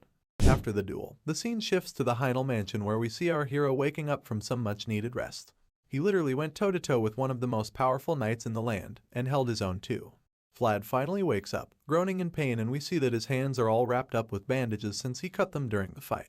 Anyway, the first thing he does is call out to Goth, who seems to be standing by the bed. Vlad asks for some water, so the loyal friend quickly pours him a cup. While he is bringing the water, our boy just groans even more, lamenting that all his bones hurt. Vlad finally gets handed the cup, but he's shocked when he opens his eyes properly to see that it's actually the young master Joseph standing in front of him. Joseph doesn't mind catering to his needs for now, admitting that he's just glad that the blonde swordsman seems to have recovered his strength. Vlad immediately apologizes for sending the young master on an errand, but Mr. Joseph quickly assures him that there is no need for that and asks him to make himself comfortable.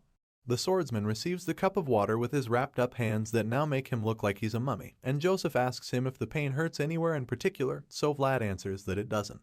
The young master then thanks our boy, admitting that he didn't imagine that the young vassal to do so much in the duel. Joseph then takes a seat beside Vlad's bed and informs him that the duel has now been postponed, all thanks to him. The boy doesn't really understand what he means by that.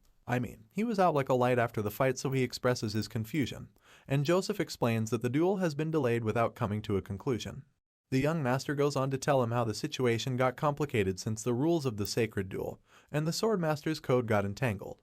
Hearing this, Vlad is instantly intrigued by the thought of the swordmaster's code, because the voice told him about it once. Joseph elaborates, revealing that to become a knight, one must make a pledge as per the swordmaster's code. He even tells Vlad that a day would come when he will make that pledge, if things go well for him.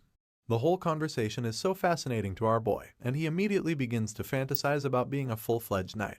With armor all over his body, a huge sword, and a massive horse to ride, Vlad can already see himself as a knight.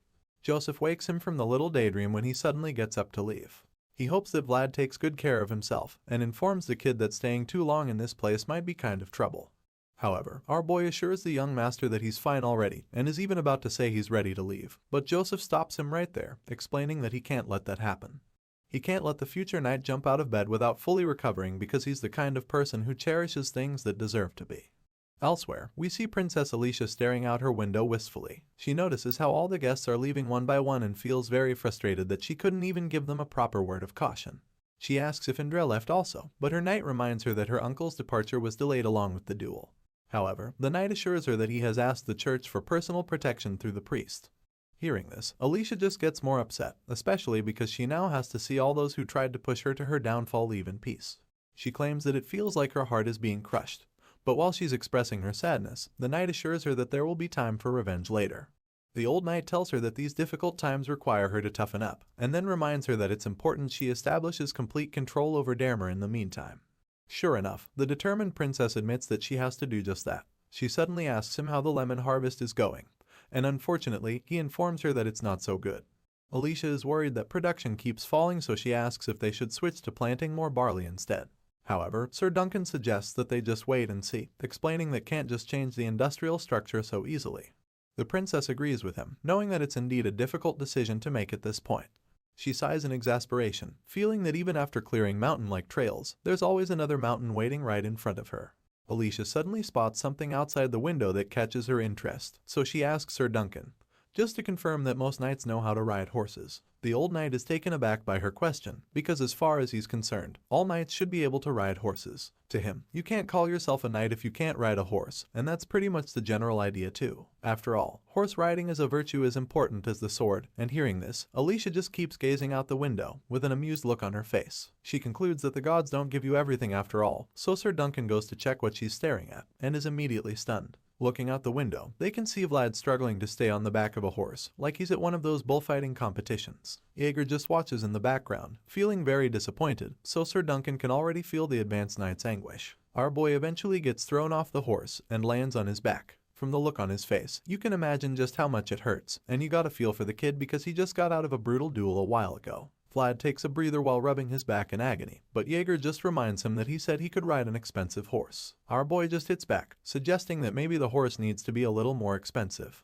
As you can imagine, the short-tempered knight has had enough of Vlad's annoying remarks, so he lands an insane blow on the back of his vassal's head. As he punches him, he advises the kid to think a little before speaking. Vlad groans in pain, before arguing that he was able to get in the horse the last time he tried.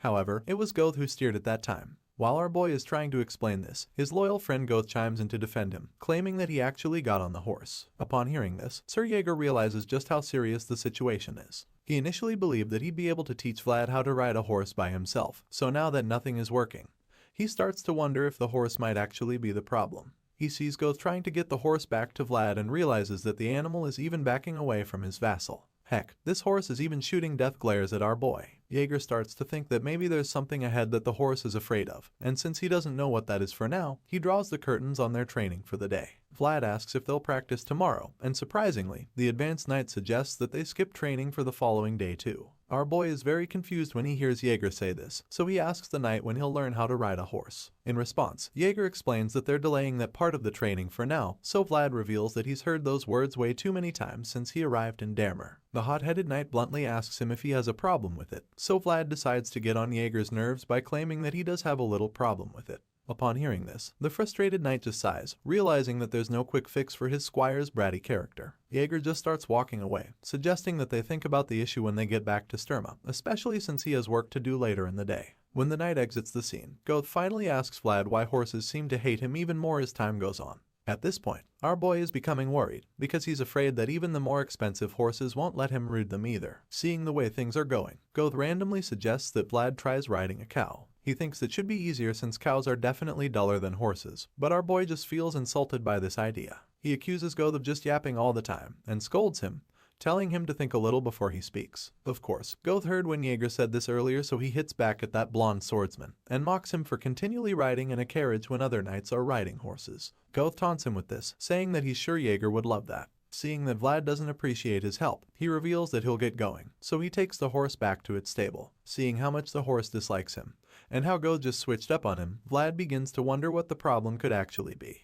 That's when the voice chimes in, and suggests that the problem might be that our boy is moving too fast. He holds the sword and the voice continues to speak, telling him how animals tend to be more sensitive to that. Perplexed by the situation, Vlad asks the voice what he should do, so it tells him that he needs to learn how to control his momentum. The voice explains that this is one of the ways to control the mental world, claiming that if he can use aura freely, then he can control his momentum. This whole idea is a bit too difficult for Vlad right now since he can't even consciously draw his aura out. And even when he does, the aura itself is pretty faint. In response, the voice assures him that this is natural, explaining that using it in real battles requires training and mastery. The voice then reminds him of Jaeger's words, which is basically saying that he should try running before he can walk. Vlad takes in all of this, and just sighs, feeling a bit overwhelmed. He suddenly remembers that they're supposed to return to Sturma after the farewell ceremony the following day, so he stares at the tree on the hill and wonders if he should go back there one more time before leaving Damer. Inside the mansion, the purple-haired knight Jubert convinces himself that the Lord will understand after hearing his condition, even though he failed his mission. He walks down the halls with this at the back of his mind, feeling that you can't actually blame the sea for making waves after all. In his defense, the stuff that happened during the duel was kind of an unfortunate accident. After all, nobody could have predicted that Vlad's flower would bloom that day. The more Jubert thinks about it, the more ridiculous it is to him. The fact that a lowly vassal could cause so much commotion is something he still can't comprehend. All of a sudden, his stroll is interrupted when Jaeger holds a sword at his neck. Jubert claims that it's a pretty aggressive hello, and assures the advanced knight that he didn't have to go this far. Jubert's eyes glint with mischief, so Jaeger is convinced that he actually has to go this far. The purple-haired knight asks him how long he waited there, wondering if he doesn't have anything else to do, so Jaeger informs him that today is his day off. Jubert suggests that what he's doing is a waste of his day, so the one-eyed knight retorts, claiming that he has to catch up on delayed work on his day off. The mischievous knight calmly stands there, and admits that he understands why Jaeger is so upset. But then again, he claims that he had no other choice, so the advanced knight taunts him, calling their encounter a coincidence because he also doesn't have much of a choice right now. All of a sudden, Jubert uses his finger to slowly push Jaeger's sword away, claiming that the situation must be really upsetting. He then reminds Jaeger that they have the same job, so he expects him to understand this at least. But the green-eyed knight reveals that he's just following orders, because if the master tells him to bark, then he has to bark. The two knights suddenly begin to draw out their aura. Jubert's eyes begin to glow, and the same happens with Jaeger, and they both stand each other off. The cunning knight tries to intimidate Jaeger, but Bro doesn't back down, so Jubert takes the hint and stops using his aura. He raises his arms in surrender when he sees that Mr. Eye Patch means business, and then claims that Jaeger's warning is enough. Even though Jubert just surrendered, the advanced knight doesn't move the sword away from his neck, so he decides to use his words. The purple-haired guy suddenly talks about how wrong it is that people call them swordsmen. But just when he thinks he's about to say something to pacify Jaeger, he tells the green-eyed knight that he's also a dog that only bites when his master tells him to. With a very condescending look in his eyes, he tells Jaeger to enjoy his day off if he's done barking.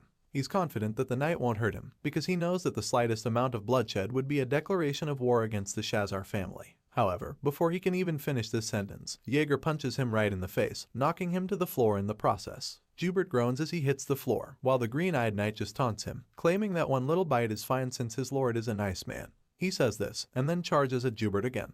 The crafty knight tries to mock him, asking if the punch to the face is enough for him, but Jaeger just delivers another deadly punch. This time, he goes straight for his guts as he reveals that he's not yet done beating him. At this point, Jubert is struggling to breathe. She falls to the ground again and begins to cough uncontrollably. Jaeger tells Jubert that he expects him to understand why he's doing this, since they're in the same industry after all. The crafty knight eventually gets back up and finally admits that this beating should be enough for him. Hearing this, the advanced knight admits that he hopes they can meet again, especially since he can't make him pay completely for mocking Joseph while they're still in the Heidel mansion. Jubert slowly gets back on his feet, holding his belly, and boldly agrees that they'll meet again sooner or later. He says this because he knows that the empire is falling apart, and this means that people will band together even if they don't want to, so the chances of meeting again are pretty high. The mischievous knight limos away from Jaeger and just waves him goodbye, saying they'll see each other soon. Hearing this, the advanced knight just agrees, thinking about how that time is surely coming.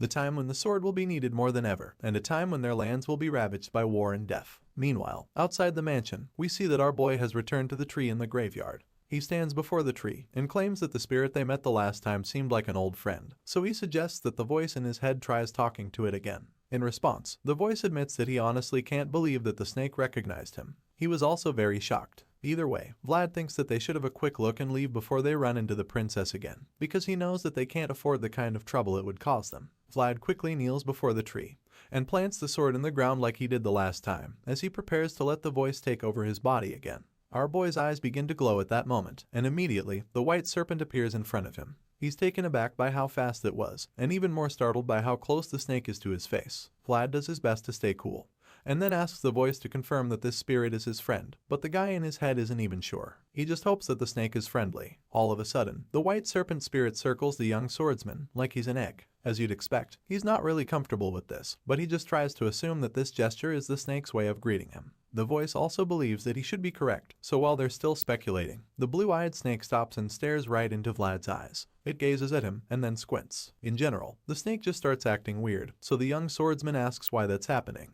In response, the voice just tells him not to even try understanding spirits, because they're another form of the world. The snake keeps acting strangely, shaking its head all over the place, and the voice tells him that the feeble soul of a mortal cannot understand all that encompasses the world, and this is pretty obvious at this point.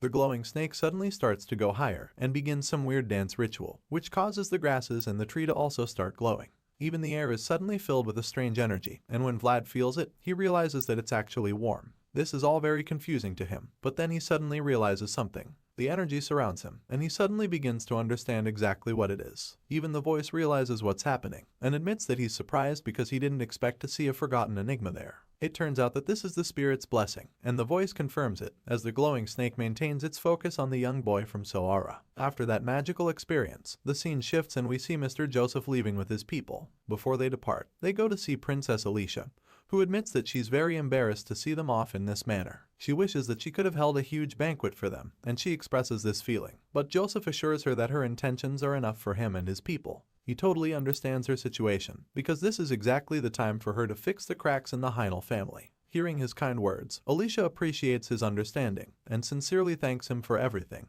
The representatives of the Bayezid family take one last bow, and Joseph reveals that they'll be leaving now. However, just when they're about to walk away, Sir Duncan asks for a minute of their time. He suddenly asks Vlad to come forward, which leaves our blonde hero quite puzzled. He looks at his masters for permission, and Joseph grants it, telling him to go on. As Vlad walks down to meet Sir Duncan, Jaeger suggests that their hosts must have prepared a ceremony. The young master agrees, and reveals that he told them to keep the closing ceremony simple just in case they went forward with it. Sir Duncan tells Vlad to kneel when he gets to them, so the kid does exactly that.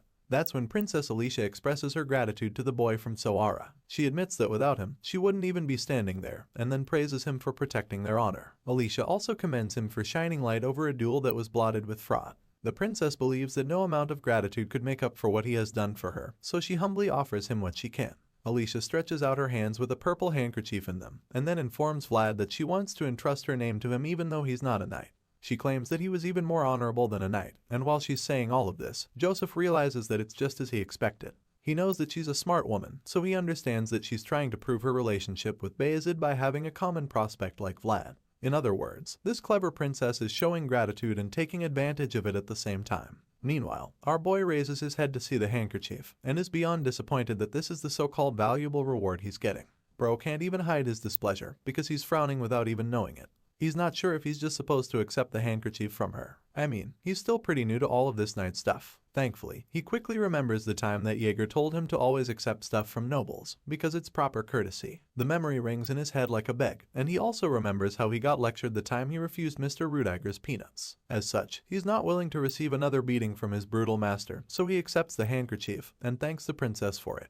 Man's probably wondering what he'll even need the piece of cloth for, but then again, it's proper courtesy, so it's not like he has a choice. Anyway, it seems that our boy might still be in trouble, because the moment he takes the cloth from Alicia, everyone around gasps in shock. Jaeger looks like he just got a headache, while Joseph just gets nervous because he forgot to tell the boy from the back alleys how to act around nobles. An equally exhausted Sir Duncan finally informs Vlad that he just accepted the gift the wrong way. The blonde kid has no idea what the old man means. Well, it turns out that there are two ways a lady passes on a handkerchief that symbolizes her honor. The first way is by hanging the piece of cloth at the end of the sword, while the second method is by passing it to him from hand to hand. At this point, Vlad realizes that he messed up, and as he turns around to see all the judging eyes, he nervously asks how he's supposed to do it. We also learn that these two methods have different meanings, because while the first one at the sword end is for honor, the second hand-to-hand method is for love. After the awkward moment, Princess Alicia gets flustered as her cheeks flush red, but Vlad is still trying to process everything. Man's so confused right now because he doesn't know that he basically just confessed love to the princess. Either way, Vlad decides to be Vlad and mischievously claims that he'll use the handkerchief well, wondering why the guys at the back are making such a big deal out of it.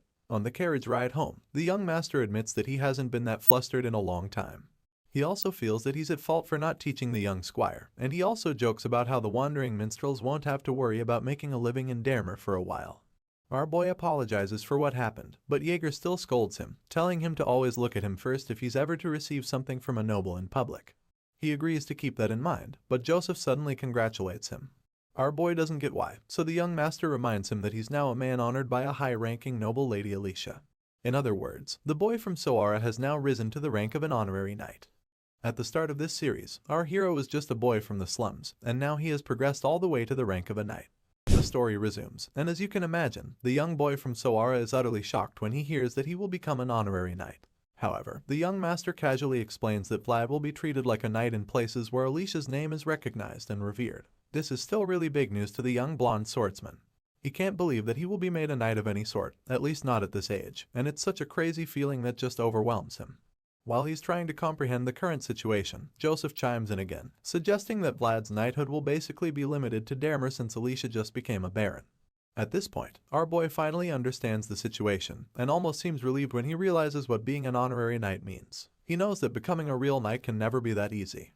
Vlad holds the purple handkerchief that Alicia gave him as he ponders deeply about everything. The young master interrupts these thoughts by reminding our boy that he got the gift because of a mistake, and he also advises him not to lose the handkerchief, because it's actually Alicia's honor and not just a random piece of cloth.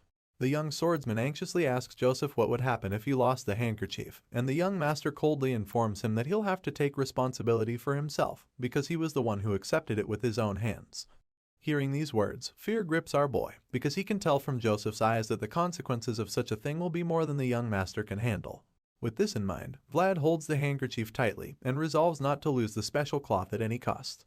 Just then, Joseph pulls out a small piece of paper that looks like a contract. He claims that the issues ended abruptly and informs Vlad that he won't be needing the piece of paper anymore thanks to him.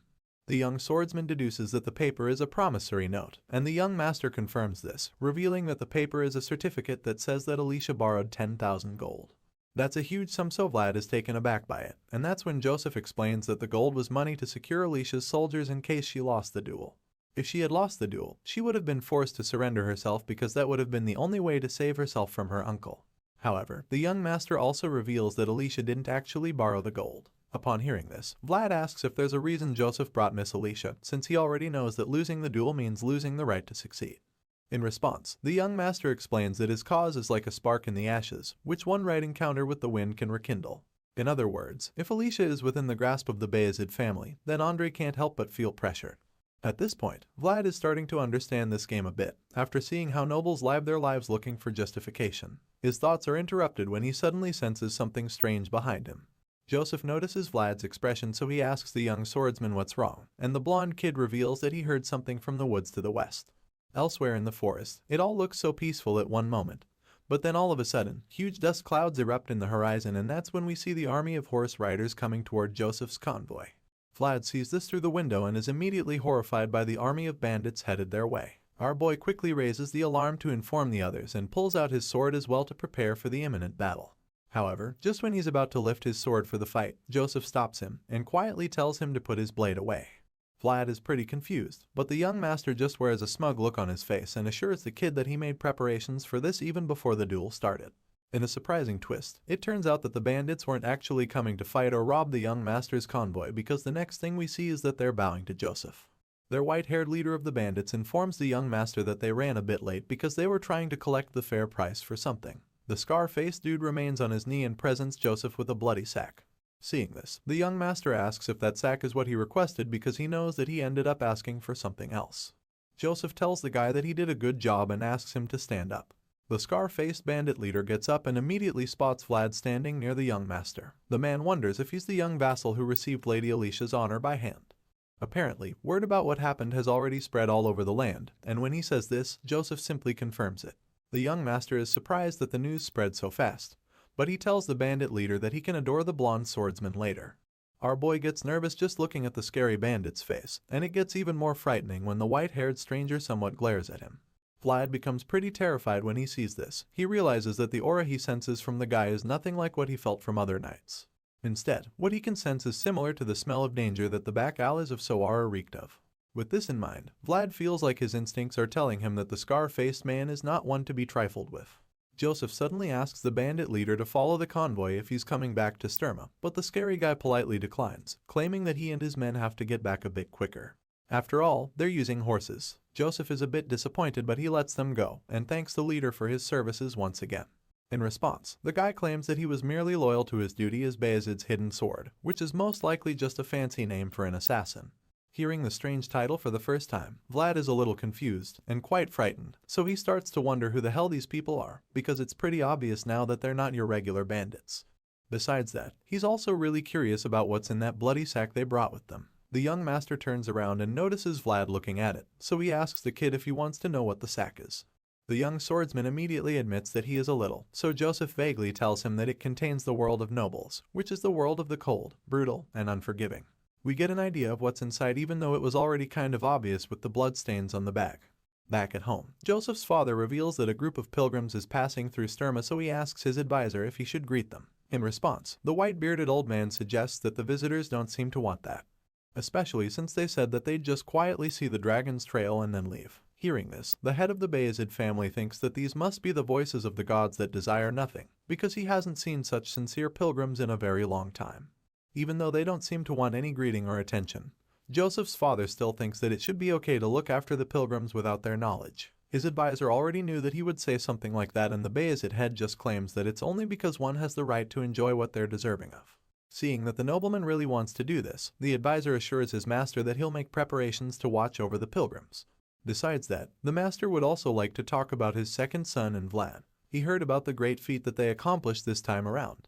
The advisor confirms this, revealing that there was even a word in the report that would even make an old man's heart race. Count Bayezid is intrigued by this and links it to the swordmaster's first code. He feels that it's a nostalgic word that he hasn't heard in a very long time. Elite education began with the selection of those with proven blood and talent from the start. So, these young swordsmen were practically diamonds in the rough that were managed with care during their training. That's why it's rare for a situation to reach such extreme points that would require the call for the first code. Joseph's father feels that it must have been a rare sight in today's times when knights are nurtured so preciously, and the advisor suggests that the master would have loved it if he had been there to see Vlad in action. The count agrees, but he claims that he's not the only one who would have loved it, because he's sure that a few other people would have loved it as well. Thinking about our boy's feat, the golden generation of Bayezid comes to his mind, and he feels proud just thinking about it.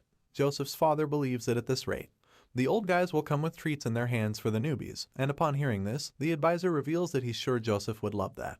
The head of the Bayezid family closes his eyes and thinks back to the time when his second son was practically gasping for air. He thought that Joseph had given up at that time, but the young master surprised him by crawling through the mud, holding him back until he brought a shining thing into their home. That's right, he's talking about the shining boy from the back alleys of Sawara. Unfortunately, this good feeling quickly changes as a wave of sadness washes over the father's face. He believes that he has a lot to think about indeed, because in the end, he can only choose one of his two sons. Elsewhere in Sturma, the other vassals are having a meal when one of them suddenly informs the others that Vlad is back after completing his mission in Dermer. They all start to discuss the things they've heard so far. One wonders if it's true that the blonde kid actually dueled a knight, and another heard that our boy created his own world as well. As you can imagine, Sobanin, who's still Vlad's biggest hater among the vassals, refuses to believe the rumors. He claims that the stories are ridiculous and impossible, because as far as he's concerned, the kid from the back alleys can't use aura. While they're all gossiping, someone suddenly walks into the hall, and we see that it's the man of the moment. Vlad admits that he's starving and thinks about how it's been like a month since he last entered the place. He sees all the vassals dining at their tables, and he also notices how they all look afraid the moment they see him. They quietly turn back to their meals, and this makes Vlad realize that it doesn't matter if someone comes from a high or low status family. Whether the gap in status between them is big or small doesn't matter anymore because the children's alley fight is over. And this is all because of the appearance of that one person who trod in a different world from the rest. The next thing we see is a plate of sausages being devoured by our favorite blonde swordsman. Vlad munches down on the food, making it obvious just how much he missed the place. Unfortunately, he's not able to enjoy his meal in peace with all the other vassals staring at him and whispering about him. It's starting to get on his nerves because it's becoming too uncomfortable to deal with while eating. When he says this, the fat kid eating next to him informs him that it's going to be like this for a while, especially since everyone here roughly knows what happened in Dermer. Vlad causally locks his finger as he realizes just how quickly the rumors spread. The vassal is pretty much our boy's only friend in the place, so he's the only one who cares enough to ask Vlad what his plans are for vacation. The blonde swordsman is taken aback by the talks of a vacation, so his buddy realizes that he didn't know and then informs him that the vassals get a vacation period twice a year. He explains that all the followers have received holidays this week already, so this makes Vlad wonder if he's going to get one too. After all, he's quite new here, and he's not even a disciple from a precious household. On top of that, he doesn't even have anywhere to go for any kind of vacation. Upon hearing this, the chubby kid's face lights up, and he doesn't even hesitate to invite Vlad to his family home for the vacation. It obviously won't be a problem because his dad is the one officially inviting Vlad to the house. The kid nervously admits that he's never actually taken a friend to his place before, and Vlad can already tell that he had no success on previous attempts. At this point, his determination to convince Vlad increases, so he assures our boy that the serving part for guests is done properly at his house. He claims that they even provide unlimited freshly roasted meat. The offer sounds good, but Vlad still has to think about it to know if it's worth coming over. Seeing the hesitation, the chubby vassal suddenly remembers that Vlad once said he was looking for horses. He reminds our boy how he once revealed what his household does. As such, he explains that his family can arrange horses from anywhere near this area, and of course, this finally catches Vlad's attention. He's intrigued, but then the kid reveals that they even have some horses that have better pedigree than Jaeger's horse. In other words, they have more expensive horses, and upon hearing this, our boy immediately agrees to spend the vacation at the guy's place. Vlad is a bit too serious about it, but the fat kid is just happy that he gets to have a friend over at his place for the holidays. Later that afternoon, we see Sir Jaeger beating the shit out of our boy in the name of intense training. The advanced knight casually uses his sword to slap Vlad in the face during their sparring session.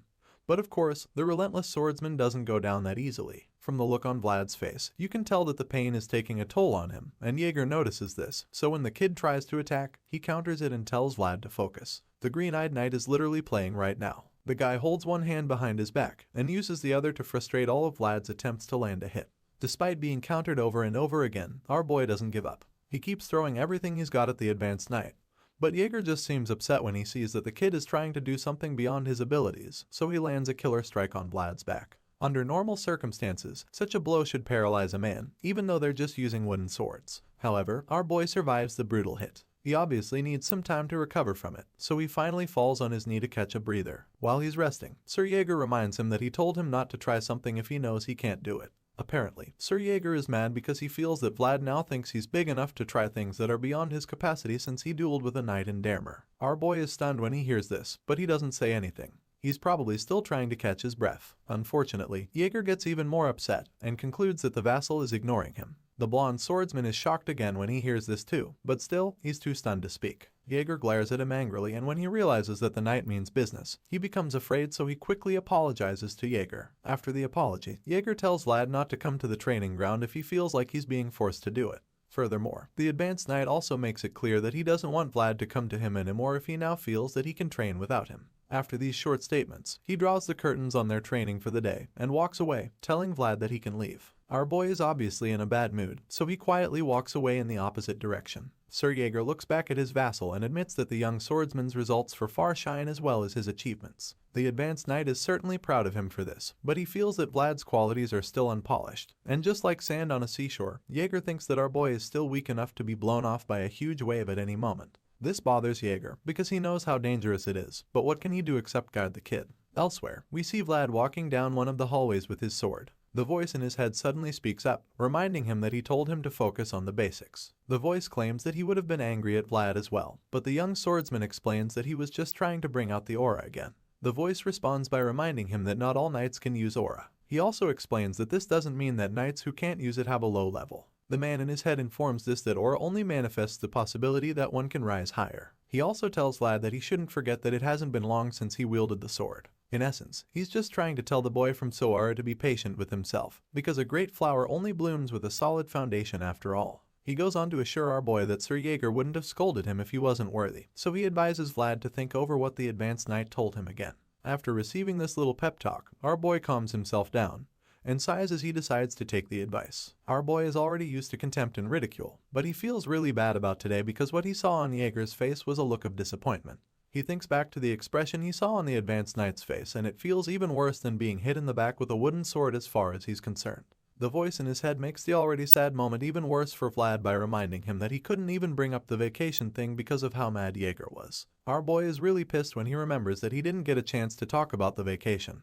But he quickly calms himself down and discards the thought, feeling that he shouldn't even care about a vacation in this situation. He looks at the sword and smiles, thinking that he should practice swinging it today until he clears his mind of any thoughts. Later that night, when everyone else is probably sleeping, the young swordsman goes to the woods and begins swinging the sword endlessly. He grips the handle firmly and takes big swings, following the path of the sword. He does it to the point that he creates a huge slash in the earth. By this time, he's pretty tired, so he pants heavily and catches his breath. The voice in his head suddenly suggests that they wrap up the exercise for the night.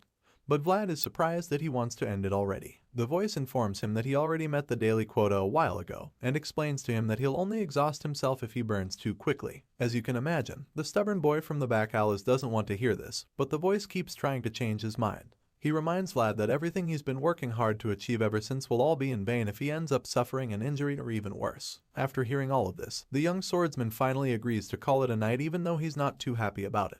He stares up at the moonlit sky, feeling troubled at first. But after a while, he starts to feel something different. It's more like a feeling of confidence that washes over him as he stands outside that night. He finally starts to see reason with the voice in his head as he realizes that he only just obtained something that shines. While he's literally glowing under the night sky, Jaeger comes outside and sees him from the balcony. Seeing the young boy shining so brightly, he can't help but watch him. He sees how Vlad's gaze doesn't shift from the moon shining down on him, and this sight makes that advanced knight feel something inside of him. When Vlad doesn't shift his gaze, Jaeger looks up at the sky as well, and concludes that his vassal is like a wolf that chases the moon. The knight and his disciple just keep staring at the moon that night, and while they're busy stargazing, the scene starts to shift slowly.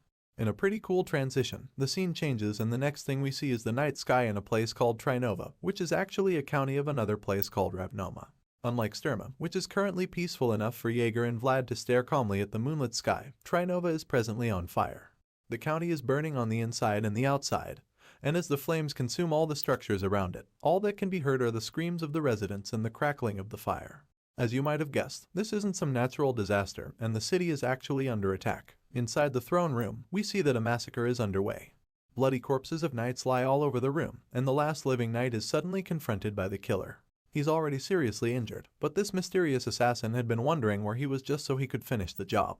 With a bloody sword in hand, the unknown killer walks toward the knight, and suggests that the wounded warrior was only fulfilling his last duty. The injured knight pants heavily, and struggles to talk as he points out how the killer ultimately came all this way to find him.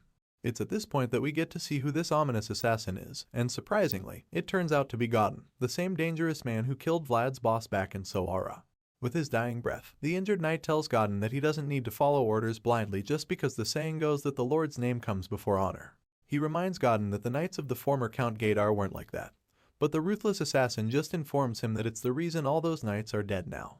In response, the injured knight tells Godin that his light will also go out one day, but until then, he wants the killer to pass one last message to Count Gadar, saying that he'll be waiting in hell. The moment he says this, Godin raises his sword for the finishing blow and assures the dying man that he will pass the message before sending him to the afterlife. Vlad is surprised when he hears Master Joseph telling him about a vacation. He probably didn't expect this kind of news because he had already made up his mind to focus on his swordsmanship without any breaks. However, the young master informs our boy that he will in fact be going on a vacation because he's been invited by the Canor household. He asks to confirm this, and Vlad is surprised that Joseph even knows about it. He is about to ask the young master how he even found out, but before he can even finish talking, Joseph explains that rumors spread quickly. Apparently, Sir Grigory's vassal, Patri, has been babbling all about it in excitement. Upon hearing this, Vlad immediately realizes how the news got to Joseph. Patri probably blabbed about it to Sir Grigory, who then told Jaeger, and of course, the advanced knight ended up telling the young master about it. At this point, he's already sure what's going on. Joseph claims that he was going to give Vlad a vacation anyway, so now he feels that there's no reason to send him when he's already decided where he wants to go. Our boy thanks him in response, but he's still a bit pissed at Jaeger for ratting him out. He glares at the knight, but Jaeger pretends like he didn't do anything wrong. Joseph notices the awkwardness in the room and becomes quite confused at first, but then he immediately concludes that something has happened. He knows that the awkward silence will be gone if he interferes, but he decides to keep quiet because he knows that some relationships are just meant to be respected and left alone the way they are. The tension in the room continues to build, and after a while, Vlad admits that it's getting hard to even breathe. Even though he's very annoyed with the advanced knight, he still feels that it would be better if he just greets Jaeger and excuses himself. While he's still pondering on this, the green-eyed knight suddenly speaks up and reminds Vlad that a knight must never let go of his sword at any moment, even though he's on vacation. Our boy is caught off guard by the statement, but he also knows that it's totally true, so he accepts the advice without argument. Jaeger warns Vlad, promising him that he'll notice the effects if he misses a day of training. But even worse, he tells him that other people will notice if he skips training for even just a week. The advanced knight knows that Vlad is not the lazy type that would need to be told about training even if he's not told, but he feels that it won't do any harm to remind him because he won't go astray when he's constantly being kept in check. With this in mind, he simply tells his young vassal that they'll see when he gets back from his vacation. Vlad is so glad when he hears this because it means that he's finally gotten Jaeger's permission and approval to go. Joseph notices just how happy the young swordsman is, but then quickly tells him not to get his hopes too high about the horses.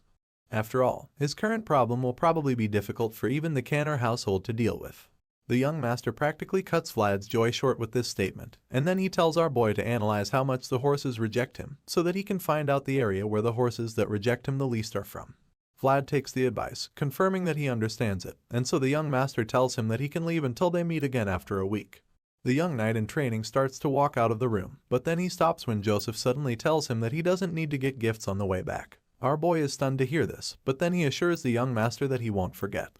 In the young boy's mind, Joseph is actually saying that he needs gifts, because he remembers that the guy seemed to enjoy the jammin' that Patri got him before. Vlad finally exits the room, leaving Jaeger and Joseph alone in there. The young master still can't believe that the Canor household actually invited the young boy from Soara to spend vacation with them. Jaeger already seems to know why Joseph is so concerned, so he suggests that Vlad might meet a certain someone if he's lucky.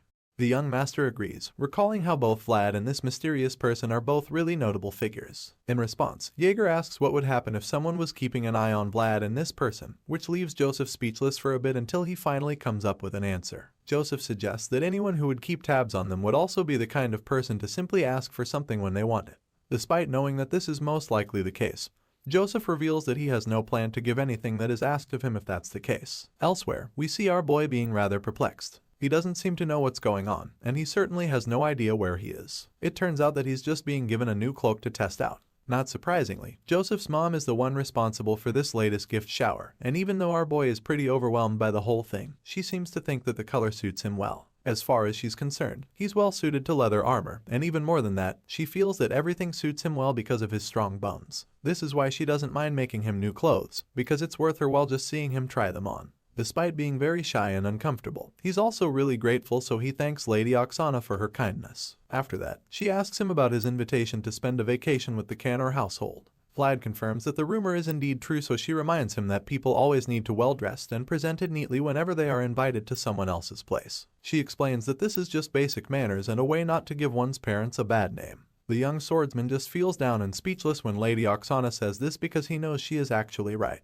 But then she drops another bombshell by telling him that he shouldn't give her a bad name. In other words, she's telling him that she's pretty much his mother. Lady Oksana embraces him again, but he is so stunned by what she just said to even move. It's like he's frozen in shock and his eyes just widen as he tries to process everything. As for the Maid woman, she just gives him a warm smile in response. Her yellow eyes shine as she looks at Vlad and he immediately gets flustered. Bro is blushing so hard that his ears are even turning red at this point. As such, he just accepts her advice and assures her that he will not give her a bad name while he's away on vacation. Vlad bows his head as he says this, and while he's still in this position, she surprises him again by informing him that she'll assign a tutor to him when he returns from the vacation. After all, she doesn't want him making any more mistakes like when he received a lady's honor with his hand. She suggests that such a blunder should only happen once, and our boy is so embarrassed when he remembers what he did, so he nervously asks her to forgive him. Lady Oksana informs him that the title of a knight is similar to that of a semi-aristocrat, and for this reason, he needs to learn the appropriate way to act at all times. When she says this, he takes the piece of advice and promises to keep it in mind.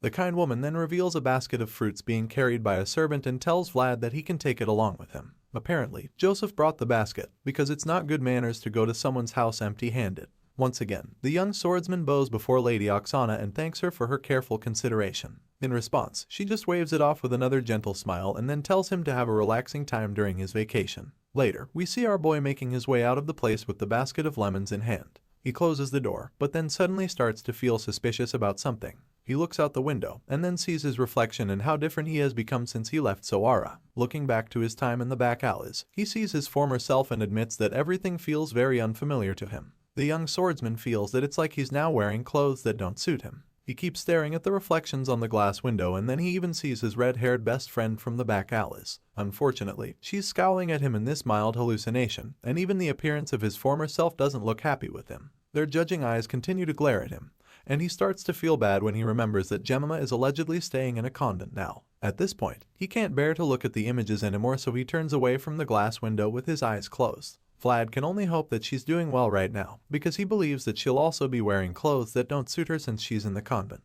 With this in mind, our boy walks away from accusing reflections and makes his way down the hall. Elsewhere, people are talking about the new attendant that is getting famous in the Bayezid household. They've also heard about how the genius vassal pulled out Aura in Dermer, but that's not all they've heard about him. From the rumors going around, they've also been able to discover that Vlad is incredibly handsome. We finally get to see that the people gossiping are actually sisters in the convent. Some of them are busy talking about how good-looking the talented vassal is, while a redhead among them is busy scrubbing the floor. All of a sudden, the other sisters start describing what they've heard about Vlad's appearance, talking about his blonde hair and blue eyes. The person scrubbing hears this and pauses suddenly. The sisters feel that he could be of a noble origin, and since he pulled his aura at such a young age, they think that he could also become a knight who represents the north. The redhead disregards the little gossip when he hears them suggesting that our boy is of noble origin. It turns out that the sister scrubbing the floor is actually Jemima, Vlad's old friend. With all the things they're saying about the vassal talent pulling aura and becoming a knight in the near future, she concludes that it can't be Vlad because she feels that there's no way he could have grown so rapidly already. But then again, she feels that it would be nice if he's alive and doing well. At this point, Jemima is distracted, so the other sisters notice that she's no longer working and try to bully her. They ask her if she's just playing around and remind her that she hasn't donated. They claim that she should think of repaying what she owes by working all her life. As such, they tell her to finish scrubbing the floors and then do the dishes if she doesn't want to get scolded by the head sister. The three bullies keep talking about how Jemima has nowhere to go if she leaves the convent, and how she also doesn't even have anyone to get her out. So, they feel that it wouldn't be such a bad thing for Jemima if she gets used to working there continuously. They leave the room and tell her to keep working and finish everything before it's time for lunch. You'd expect the redhead to be more offended after being treated this way, but surprisingly, she just smiles as she continues to scrub the floor. She feels that it's a good thing she knows all of this from Rose's smile.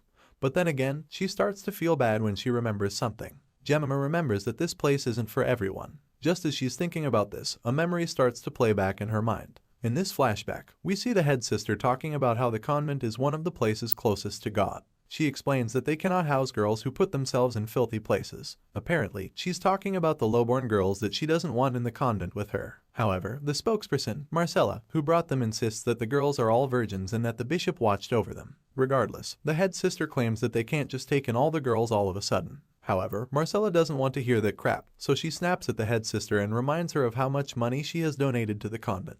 She's very upset because she knows that the sisters can feed the girls for 10 years and still have money remaining with the amount she's donated. The head sister tries to argue, but she's at a loss for words. Before she can come up with a counter, she's cut off again. But this time, it's by Jemima, who's asking Marcella where she is going to be staying. However, she tells them not to worry themselves, and after that, she leads them into the convent, not minding what the head sister has to say. But just then, the head sister stops her, and then tells her that she can't enter the sacred building. The gray-haired lady admits that she wasn't even hoping to. She asks the head sister to take care of the kids and informs her that they're all good at work. Just then, a group of men appear out of nowhere. They spot the woman and the girls she was carrying with her, so they charge at them. When the woman hears the men coming at them, she yells for the kids and the head sister to get in quickly. They manage to run inside the building in time, but unfortunately, Marcella gets caught by one of the scumbags. She struggles to free herself, but to no avail, and Jemima can only scream in horror as she's equally dragged away to safety by the head sister. The hoodlums take Marcella away and leave the others. They drag her back into the woods by her hair, and despite all her struggles, she's still unable to escape. The doors of the convent are closed behind her, meaning that Marcella is now completely at the mercy of the bandits. The flashback ends and we catch up with Jemima, who's still scrubbing the floor in the present. She starts to sob as she recalls this memory, and also cries when she remembers Vlad. Elsewhere, we see our boy standing outside a house looking dumbfounded by the sight in front of him. He's left in awe after he sees the Canor household mansion, and finally realizes why they're said to have so much influence in Sturma even though they're not a noble family. He had a feeling they were wealthy, but what he's looking at right now is just insane as far as he's concerned. As he enters the gate with his chubby friend, he's greeted by an old man along with several other servants. This old-timer turns out to be the family butler, which explains why Patri is so excited to see him again.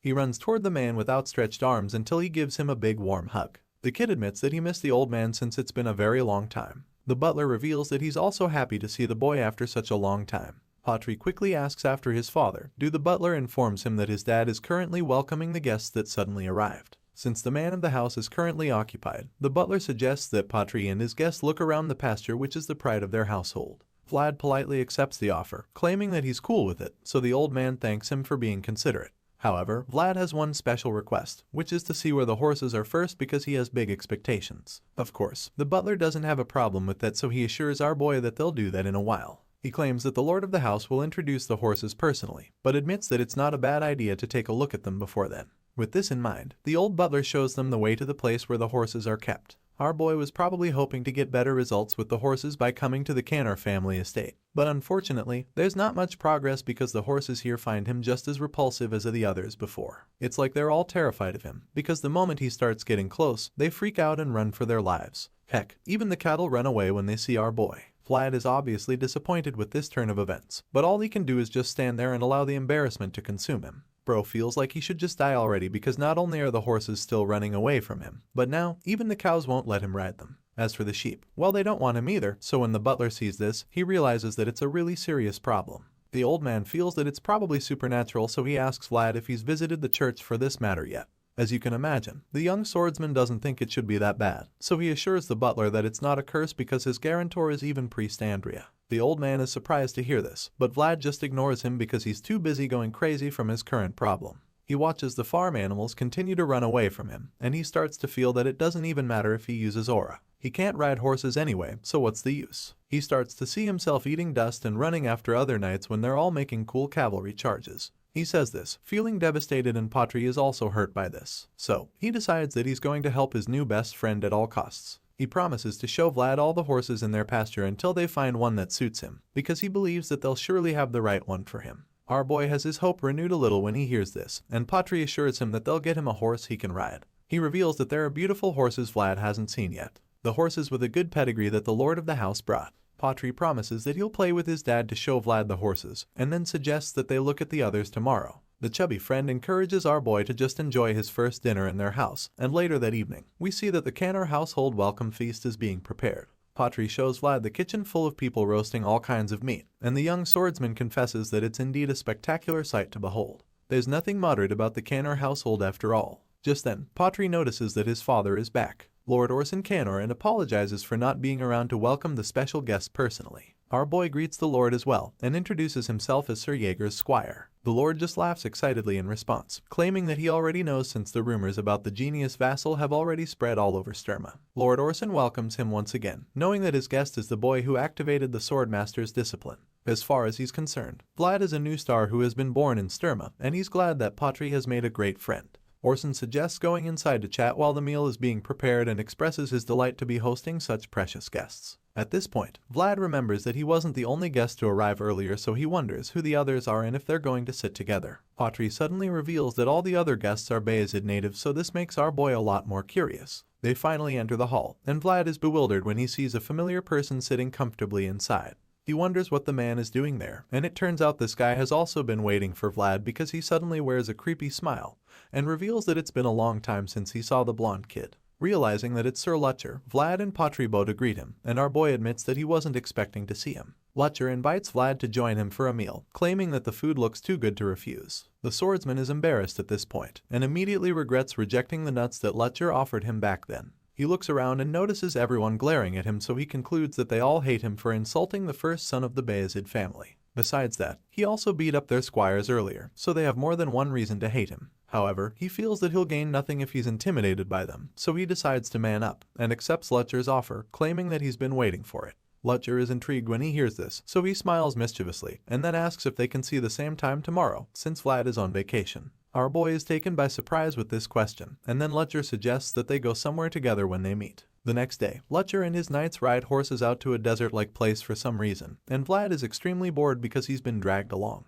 Just then, a beast woman from the Liu family named Dorothea confronts him. She accuses him of staring at her and asks if it's his first time being with a beastman tribe. He bluntly claims that there's always a first time for everything, so she aims that it would have been weirder if he had actually seen them before. She heard he's from Soara, so she wants to know how he became one of the Bayezids. In response, he suggests that him being a Bayezid is just as weird as Lutcher's mage being a beastman. She gets offended by this and then asks him if he's ever really used aura, because she doesn't get how he can't ride a horse. I mean, even chubby Patri can ride one, but Vlad tiredly informs her that things just happen in life. Dorothea insists that his case is too much, but he's already tired of her babbling at this point, and starts to regret coming on vacation. He wonders why it's falconry out of the blue, and the beast girl disturbs him again to see if he's listening to her. Vlad asks her if all beastmen are this talkative, so she accuses him of being racist for asking something like that. He then asks if all mages are talkative, so she claims that he's discriminating against her job. Lutcher finally comes to the rescue when he tells Dorothea to give Vlad a break. However, the beast woman just calls our boy a bastard and accuses him of making shitty expressions whenever he looks at her. Lutcher just blames her for pestering him so much, which leaves her defeated. One of the knights suggests a spot, and Lutcher agrees with it, since they can get a better view on all sides. Patri thinks that they might have come hunting, but the grumpy swordsman doesn't care. Besides, he doesn't think they're here to hunt, because they've not let the falcon out of its cage. Just then, a knight calls Lutcher's attention to something in the distance, and that's when they see that it's a group of pilgrims. He didn't expect to see them, so he tells his men to raise the flags to show the people their intentions. The Bayezid family banner is raised, and Lutcher decides that it's now time to start finding prey. Elsewhere in the plains, we see a herd of horses, but while all the others are grazing together, one of them is singled out. The black majestic horse stays on the cliff like the kind of all the others, but while it's just chilling, a bolt of energy hits it from under the earth. Right at the start of this episode, we catch up with Lutcher's army as they track the group of pilgrims from across a cliff. While the pilgrims are walking on foot and pushing their wagons along the wilderness road, Lutcher and his bandits follow them closely, but they don't make any form of contact. It's almost like they're just stalking the travelers, without any intention to actually approach them.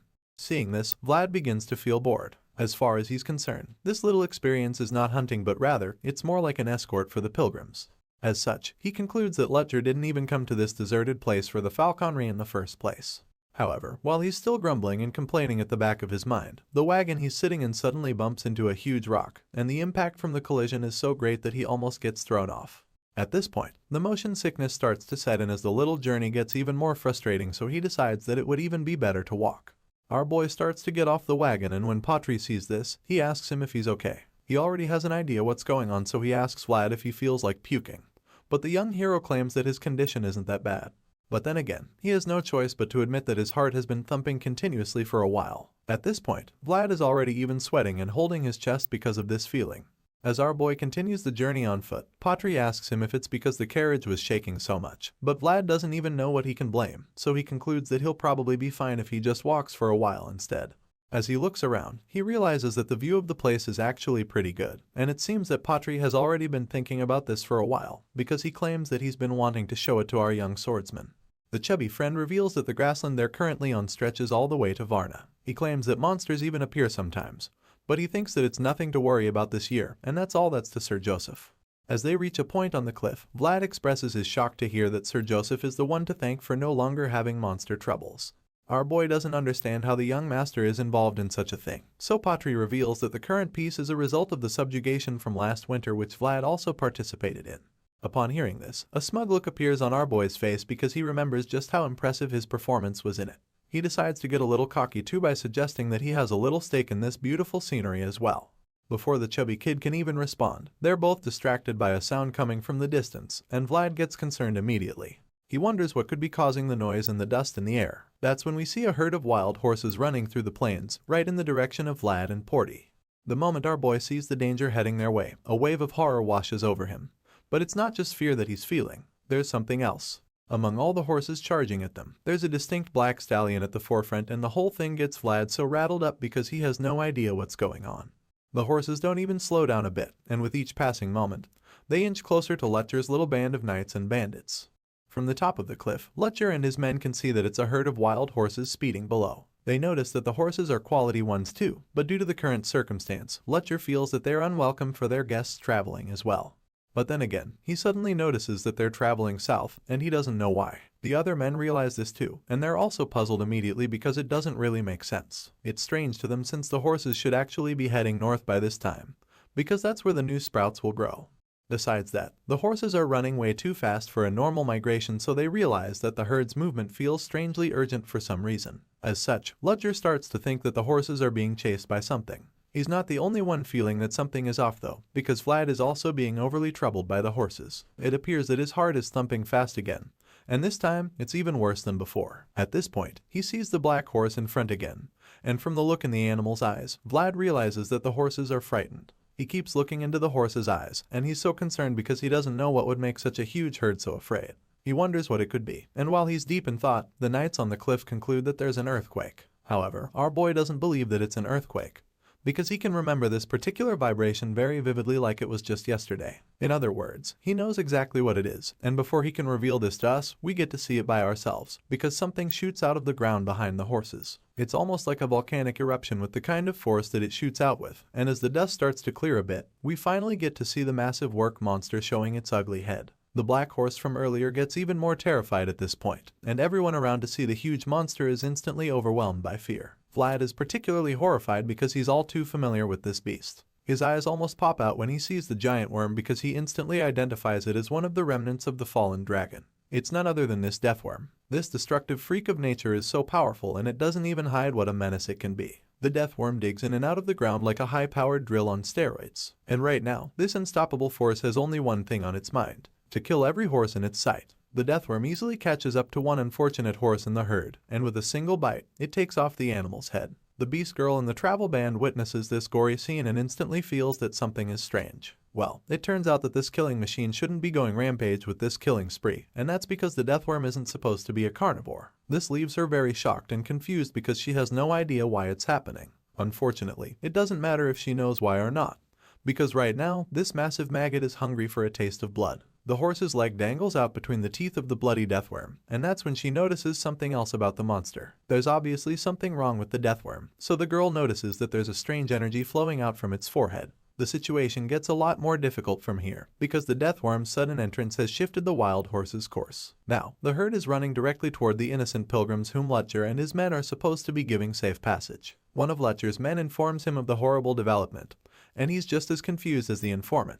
The strange energy continues to radiate from the deathworm's head, and as such, the horses refuse to slow down. The horses keep running for their lives, and unfortunately, they're still headed in the direction of the pilgrims. As you'd expect, the massive bloodthirsty worm follows the herd, which just puts the pilgrims in even more danger. The innocent pilgrims begin to run for their lives, but it's only a matter of time before they're either trampled upon by the horses or devoured by the deadly monster at the back. As a result, Lutcher decides to take action immediately. So, he calls out to Dorothea and asks her what the deathworm reacts to, since she's the expert around. Unfortunately, this expert is as terrified as anyone else. She does not seem to have any plan, and it also looks like the deathworm doesn't have any weakness she knows of because it doesn't have eyes or ears. However, she knows that it reacts to underground vibrations, so that would be the only way to get its attention. Lutcher notices that the beast girl is already shitting her pants in fear, so he demands that she pull herself together and then find a way to lure the deathworm away from the pilgrims. Hearing the first Bayezid's son give such a stern order, Dorothea snaps out of her fearful state and takes up her assignment.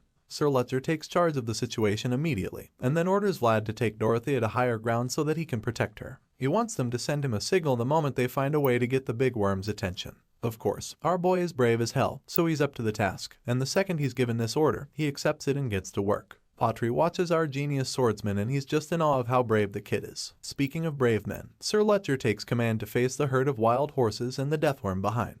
He lifts his sword in the air to get the attention of all his men. He doesn't care if what they're about to do makes sense or not, and he lets everyone know that this is how he feels. Lutcher informs them that the only thing important right now is being where one is meant to be, and doing what needs to be done. The Bayezid family's first son gives this motivational speech to lift the courage and spirits of all his followers, and they all pay attention with so much admiration for him. He reminds them that it's their duty to uphold the mission they received from the Count. At this point, all the knights are pulling out their swords with a renewed sense of courage, and as Lutcher yells for them to protect the pilgrims, they all charge forward on their horses. Sir Lutcher takes the lead, and they all follow with unwavering faith. Lutcher rides his horse, summoning every ounce of courage he can muster, but he also knows that this current decision goes against all the norms. The whole situation is weird, but that's why he's so certain that there's a human being behind the abnormal events on display. With this in mind, Lutcher charges on, feeling insulted by the person responsible for this. At this point, this knight is literally like fire rushing to burn the enemy, because he thinks that the person who caused this must be very brave to even think of trying something like this in the land of Bayezid.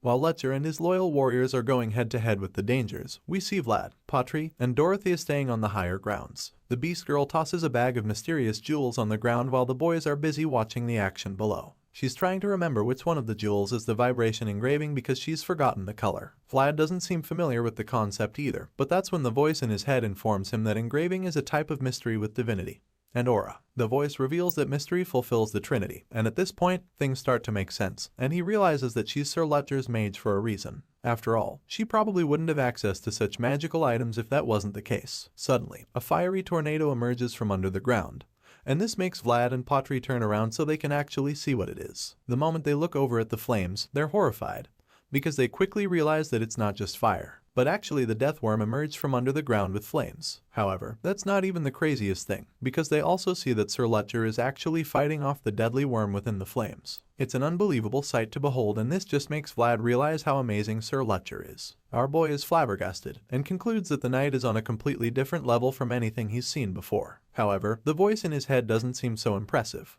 He tells Vlad that the attack is shallow, and this starts to make sense when we see that Lutcher actually didn't prepare well enough for this face-off. The deathworm makes the knight look so tiny, and even though Lutcher has activated his flaming sword, he can also see that he's at a huge disadvantage here. He's like, damn it at this point, because there's almost no way for him to defeat the massive worm now that it's made itself so huge. Regardless, he refuses to give up. He challenges the deathworm, and mocks it, because he doesn't believe that this big maggot is the toughest dragon. Lutcher is as fearless as they come, but this deathworm has a point to prove, so it doesn't back down either and goes in for the kill. The monster executes a killer nosedive in an attempt to bury Lutcher and his horse, but the knight urges his animal to get the fuck out of there. Thankfully, the horse manages to run out of the target zone before the deathworm can drill itself into the ground. The other knights see that it was an extremely close call, so they're all concerned about their leader. They also Lutcher if he's okay, but he just reminds them that they shouldn't let their guard down. He knows that the deathworm isn't the kind of beast to run away from a fight so easily, so he wants all his men to stay sharp in case of an ambush or something like that.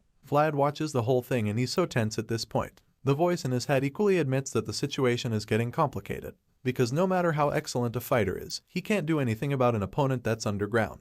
Lutcher also knows this, so he refuses to sit around and wait for a sneak attack. As such, he orders his men to get busy and seek out the deathworm, because he's very certain that the creature is just hiding somewhere and waiting close by. The knights under his command are still as loyal as ever, so they acknowledge the instruction and get to work immediately. As the men begin to search the area, Sir Lutcher can't help but feel so restless. He turns around frantically, wondering where the hell the deathworm could be hiding. Just a few seconds after the search begins, one of the men yells out to inform Lutcher that he's found the deathworm. Unfortunately, it's headed right for the innocent pilgrims they've been trying to protect. That's when the Bayezid son turns around to see the deathworm speeding toward the pilgrims from under the ground. The monster is already so close, but this doesn't stop Lutcher from trying to save the people. He charges on his horse and orders all of his men to follow the deadly creature. Vlad can see the terrible turn of events from up on the cliff, and at this point, he knows that there's not much time left. He tells Dorothea that they might have to speed things up now, but when he turns to look at the beast girl, she looks incredibly confused. It's almost like she doesn't even have a clue what she's doing, so our boy is so disappointed and pissed. The scowl on his face makes this very clear, and then he goes on to scold her for playing around when there's an emergency. Upon hearing him say this, the beast girl snaps at him and insists that she's not playing.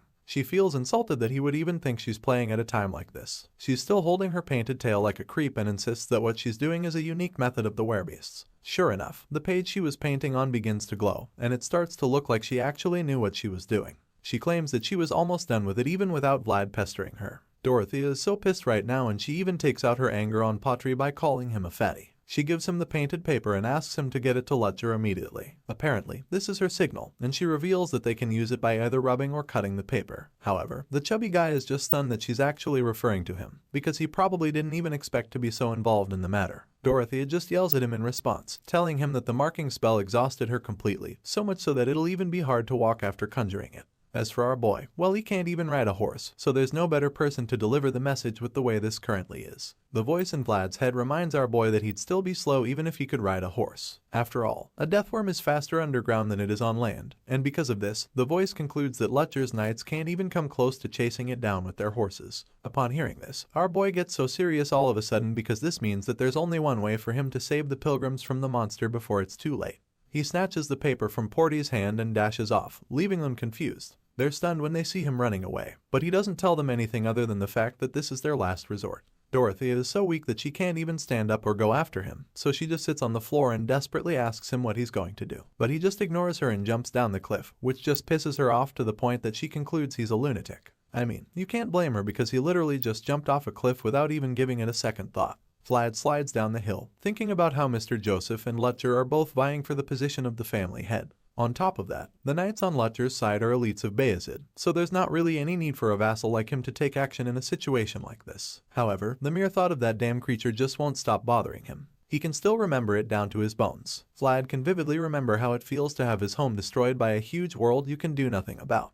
As our boy makes his way closer to the target, the voice in his head tells him to focus the strength in his toes, but that's about the same time that he trips on a rock. Vlad tumbles down the hill, and as he keeps falling, the voice tells him to roll up his body like a ball to cushion the fall. Our boy tries his best to achieve this, but he's unsuccessful, so by the time he reaches the floor, he slams into the ground. Vlad just lies there at first, and those looking down at him are afraid that he's dead. But then, he groans in pain and gets up. Patry sees this and a tear of joy runs down his face because he's glad to see that his guest is still alive. The fatty is relieved, but Dorothea is just baffled by how the blondie is still alive after falling from such a height.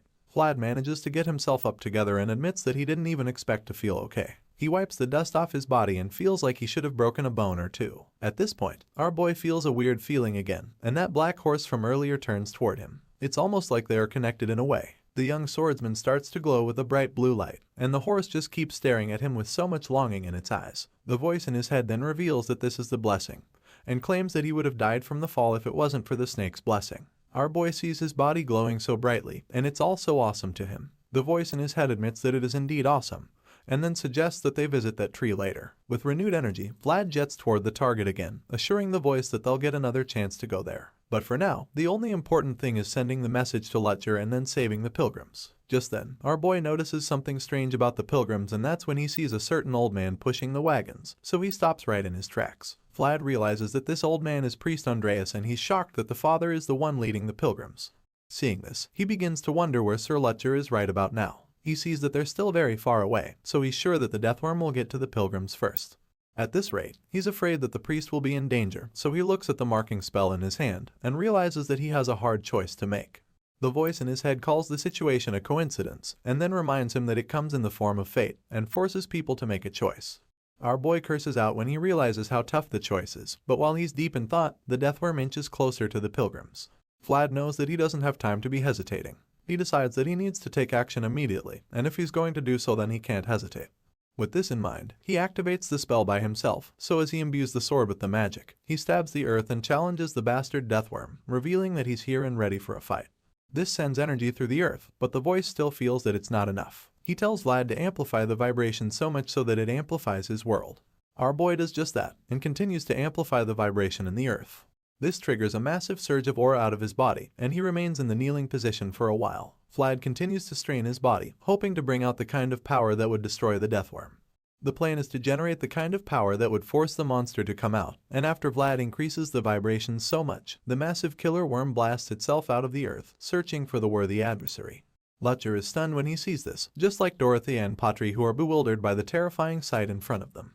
But while everyone else is afraid, Vlad just stands bravely with his sword in front of the deathworm, and he makes the remnant of the fallen dragon very aware that he is right here and ready to fight. The deathworm throws itself at our boy with its mouth filled with razor-sharp teeth. It goes in for a killer dive, but just when it's about to hit Vlad, the blonde swordsman dodges the strike, causing the monster to bury its heels in the ground once again. The force from the crash pushes Vlad back several meters, but he still manages to stay on his feet and maintain his balance after the insane vibrations caused by the killer worm's attempt. The kid groans in exhaustion, but he doesn't back down. Instead, he holds onto his aura-infused sword and prepares to get back in for another round against the terrifying creature. At the same time, the death worm also gets back up, and so the voice of reasoning in his head finally decides to speak up. It tells him not to think he can even go up against such a beast, and then advises him to back down. The voice informs our boy that his current world isn't deep enough to fight against the creature. As far as the invisible guy is concerned, Vlad has already managed an incredible feat by just keeping it bound in one place. In response, the pumped-up knight in training reveals that he's aware of all this. With his glowing eyes, he looks back at the horsemen coming to his aid. He's surprised that they're still not ready because of how far away they are. At this point, he probably feels that he'll have to face the creature by himself, because even though Letcher's men are speeding toward him, they still won't be able to make it before the death worm's next attack. Sure enough, the killer maggot goes in for another strike. This time, it opens its massive mouth and looks like it's about to swallow the blonde kid from Soara. Even in the face of death, our boy doesn't show any sign of fear. He grips his blade and stares the terrifying monster dead in the eye, ready to take on anything that the worm throws at him. The death worm suddenly drives itself into the ground again, and this time it sends more powerful shockwaves which fling the knight in training away. Our boy rolls and tumbles on the ground, but he quickly gets back on his feet and is frustrated when he sees that the death worm just went underground again. The worm drills its way into the ground before the dust even starts to clear, and by the time Vlad goes over to check, all he sees is a massive hole in the earth. He looks around in confusion, wondering where the deadly creature is now because he already knows that it's going to try and sneak up on him. His wild eyes scan the area as he becomes completely alert. He turns quickly and looks all over the place from left to right, hoping to see where it's going to attack from. However, after a short while, he doesn't sense the death worm's presence anymore, and that's when he realizes that the deadly monster might be heading towards the pilgrims. Because of this, our boy starts to panic, and just when he's thinking that the worst is about to happen, he senses the death worm again. His eyes widen in horror when he realizes that the gigantic killing machine is right under him, and he stands there frozen in shock because he has no idea what to do next. The earth beneath him cracks away, confirming what he sensed, and at this moment, it looks like this might be the end for young Vlad. The voice in his head yells at him to move quickly, and he tries to get out of there as fast as he can. But despite his efforts to escape, he already knows that it's too late for him. The deathworm blasts itself from under the earth and swallows our boy in the blink of an eye. Letcher and his men witness the tragic scene from afar, and the young leader is devastated.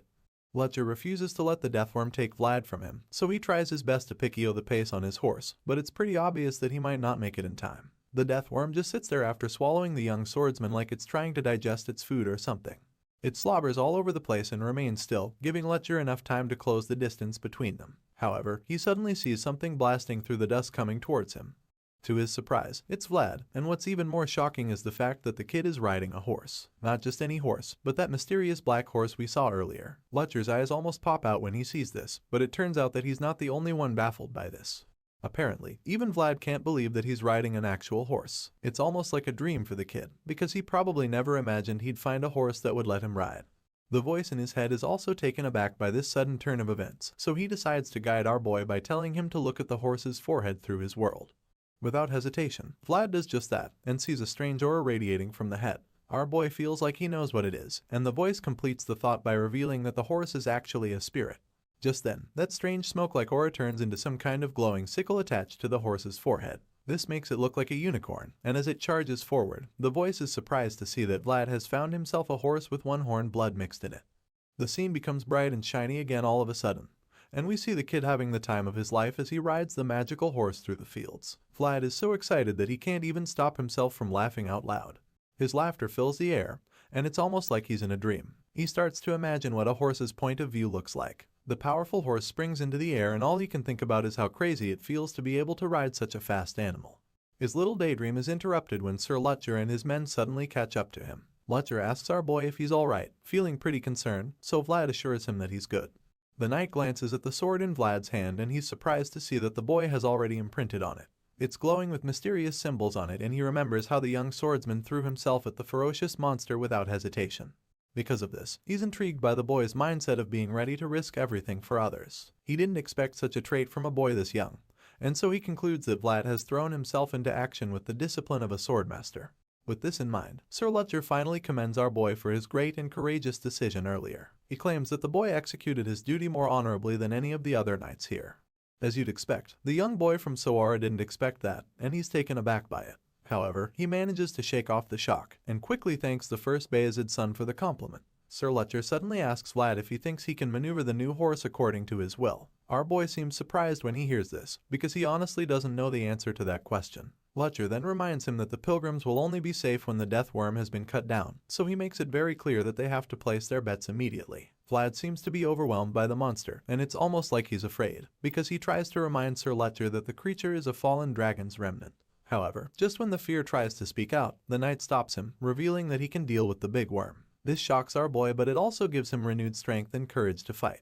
The two swordsmen make eye contact, and Vlad can already tell that something crazy is about to happen. The terrifying deathworm comes around for another clash, so Letcher suggests that Vlad will be able to lure it away since he has the engraving of Dorothea. Besides that, he's riding a great horse, and the knight is confident that our boy can perform the job. Because of this, the young swordsman starts to doubt if he'll be able to ride the horse. He looks at the horse with uncertainty, and the gentle creature stares back at him with a very vulnerable look in its eye. Because of this, he finally realizes what is going on. This makes him understand that the black horse is here to save its herd as well. With this in mind, he gets some extra motivation and courage to keep fighting. So, he springs forward with the horse, feeling that they should give it a go together. The black horse gives him the kind of energy he's expecting, so he's confident enough to tell Sir Letcher that he can actually lure the giant deathworm away. Upon hearing this, the knight orders the young swordsman to go around the hill and return to him. He claims that he'll be ready on the other side when Vlad gets to him, so our boy blasts himself into action without any form of hesitation. Vlad rides away from the rest of the knights and bandits, so of course, the giant deathworm follows him immediately. He looks back at the monster and sees it following him with incredible speed, so he's glad that the plan is working perfectly. As such, he urges the horse to run even faster, and when the others see how the black stallion blazes through the grass, they're astounded by the incredible acceleration. Sir Letcher is impressed when he sees it too, and a small smile creeps up on his face because of it. He's glad to see that both Vlad and his new horse are great together. After all, that's going to ensure their victory over the deathworm. Speaking of the deathworm, it's still hot on Vlad's tail, and despite the horse's insane acceleration, it manages to cover the distance in a short while. The voice in his head tells him to put the sword down, and explains to him that he has to let his existence flow through the engraving's vibrations. Vlad looks at his glowing sword and does exactly what his voice tells him. He puts the sword down, and drags it along the ground as the horse speeds along. His eye begins to glow again because he starts straining himself to control the power of the sword. In a short while, powerful surges of energy are produced from the sword, leaving a bright trail wherever the horse passes. Now, Vlad can see that a dragon is chasing him, and this realization gives him the willpower to keep pushing. The horse doesn't slow down either, and they both push themselves to the limit, in the hopes that they can defeat the deadly deathworm on their tail. A voice informs Vlad that this dragon is following the shining inside of him, and as our boy continues to lure it away, we see that Sir Letcher and his men have arrived at where they're to protect the pilgrims. The knight orders some of his men to move the pilgrims to a safe place, and tells the others to prepare for any emergency that might come up. The loyal men take the orders and get right to work immediately. Elsewhere, Vlad is riding the horse, and it looks like they've managed to outrun the killer maggot. Unfortunately, that's the case, because in the blink of an eye, the deathworm blasts itself out from under the ground. This time, it's even closer to our boy than it was before, and when Letcher sees that the kid is coming toward the rendezvous point, he starts to prepare himself for what's ahead. All of a sudden, Sir Letcher starts to prepare himself and his sword for the clash. A fiery aura surrounds him, and in the midst of it, he taps the blade of his sword with his finger. The next thing we see is a huge pool of magma, which suggests that this is actually Sir Letcher's own world. Vlad is still dragging his sword along the grass, and creating a glowing trail for the deathworm to follow when he's suddenly stunned by what Letcher is doing. He's dumbfounded by it, and when he takes a second look at the flood of molten magma around the knight, the voice in his head confirms that the guy momentarily expanded his world with this move. He informs Vlad that this is a method used by only knights that can deeply observe themselves, and as we can clearly see, Letcher Bayezid is certainly one of them. The voice admits that the guy actually turned out to be a much greater knight than he thought initially. Now, there can see that the once seemingly gentle leader is in fact ferocious. Vlad listens closely to all of this with his mouth wide open because he's still in awe of Sir Letcher's power. He probably never imagined that the gentle guy would have so much power inside of him, but now, Vlad realizes that the knight is easily capable of burning down his own world. Anyway, in the real world, we see that Vlad is still being hunted down by the deathworm. It's just a few feet away from catching him at this point, and although the black horse has amazing speed and stamina, it's only a matter of time before the relentless beast gets them. However, the high-speed chase is suddenly interrupted when the killer maggot senses something that distracts it completely. The creature suddenly slows down, allowing Vlad and his horse to extend the gap. This should be a good turn of events, right? Well, not exactly, because our boy notices that the monster stopped chasing them, so he turns around to check what's up.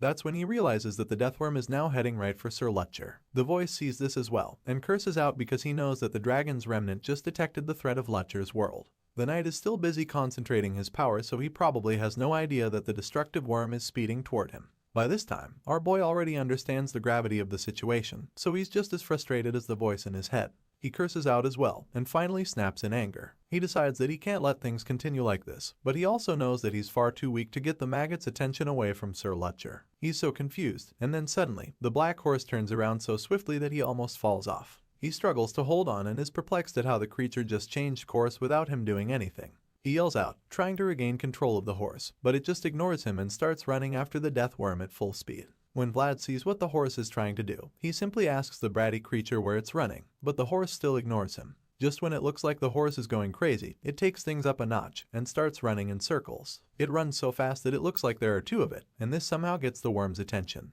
Vlad is probably dizzy by now, so he yells at the horse because he's afraid that they're way too close to the deathworm. Unfortunately, his little attempt to scold the horse is once again ignored. The horse suddenly starts neighing loudly like something is up.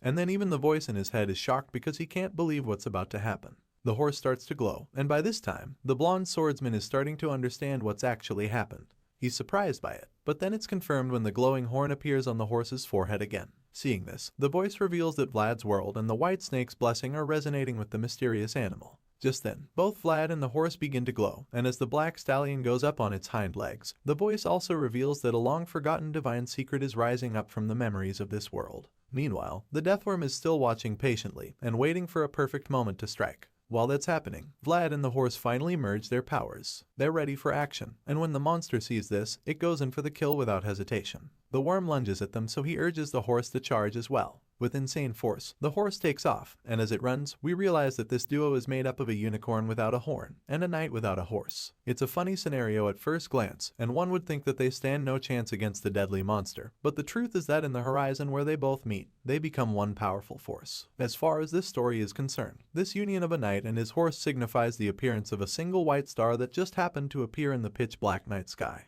The horse blazes through the fields, and our boy tightens the grip on his sword as he prepares to strike. At the same time, we see that Sir Lutcher's sword is already bright red with heat. Because of how scary that shit looks, the voice in Vlad's head still feels the boy and his new horse aren't doing enough yet. He informs them that Lutcher's world is slowly getting stronger, so he claims that it's just a matter of time before they lose the giant worm's attention again.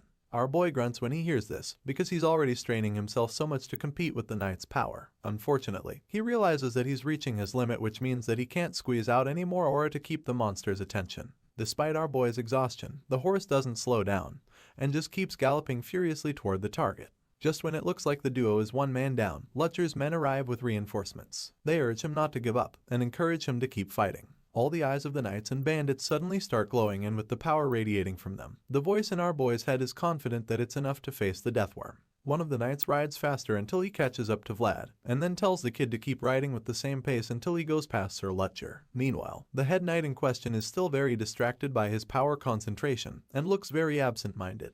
Vlad speeds toward him and calls out to him, hoping to wake him up from the trance. That's when Lutcher finally opens his flaming eyes again, and as the army of knights rides past him, he commends our boy for a job well done. Vlad and the others have successfully lured the deathworm away from the pilgrims. Sir Lutcher feels that it's his turn to take over and take on the deadly creature. With this in mind, he begins to expand his lava world again, and informs the dirty maggot that it's in Bayezid territory now. This is a land where chaos shall not be brought by creatures like it. Lutcher's eye bursts into flames, and with the way the veins in his face bulge out, you can tell just how furious he is. With this insane pent-up rage, the knight creates a flaming tornado and swings it at the deathworm, telling it to be gone for good. A huge concentrated beam of fire comes down from the sky after the tornado disperses, and this transforms the whole place into a terrifying hellscape. With the firepower generated, Lutcher blasts the deathworm. The flames are mighty and extremely terrifying to the point that all the pilgrims watching are horrified by the sight.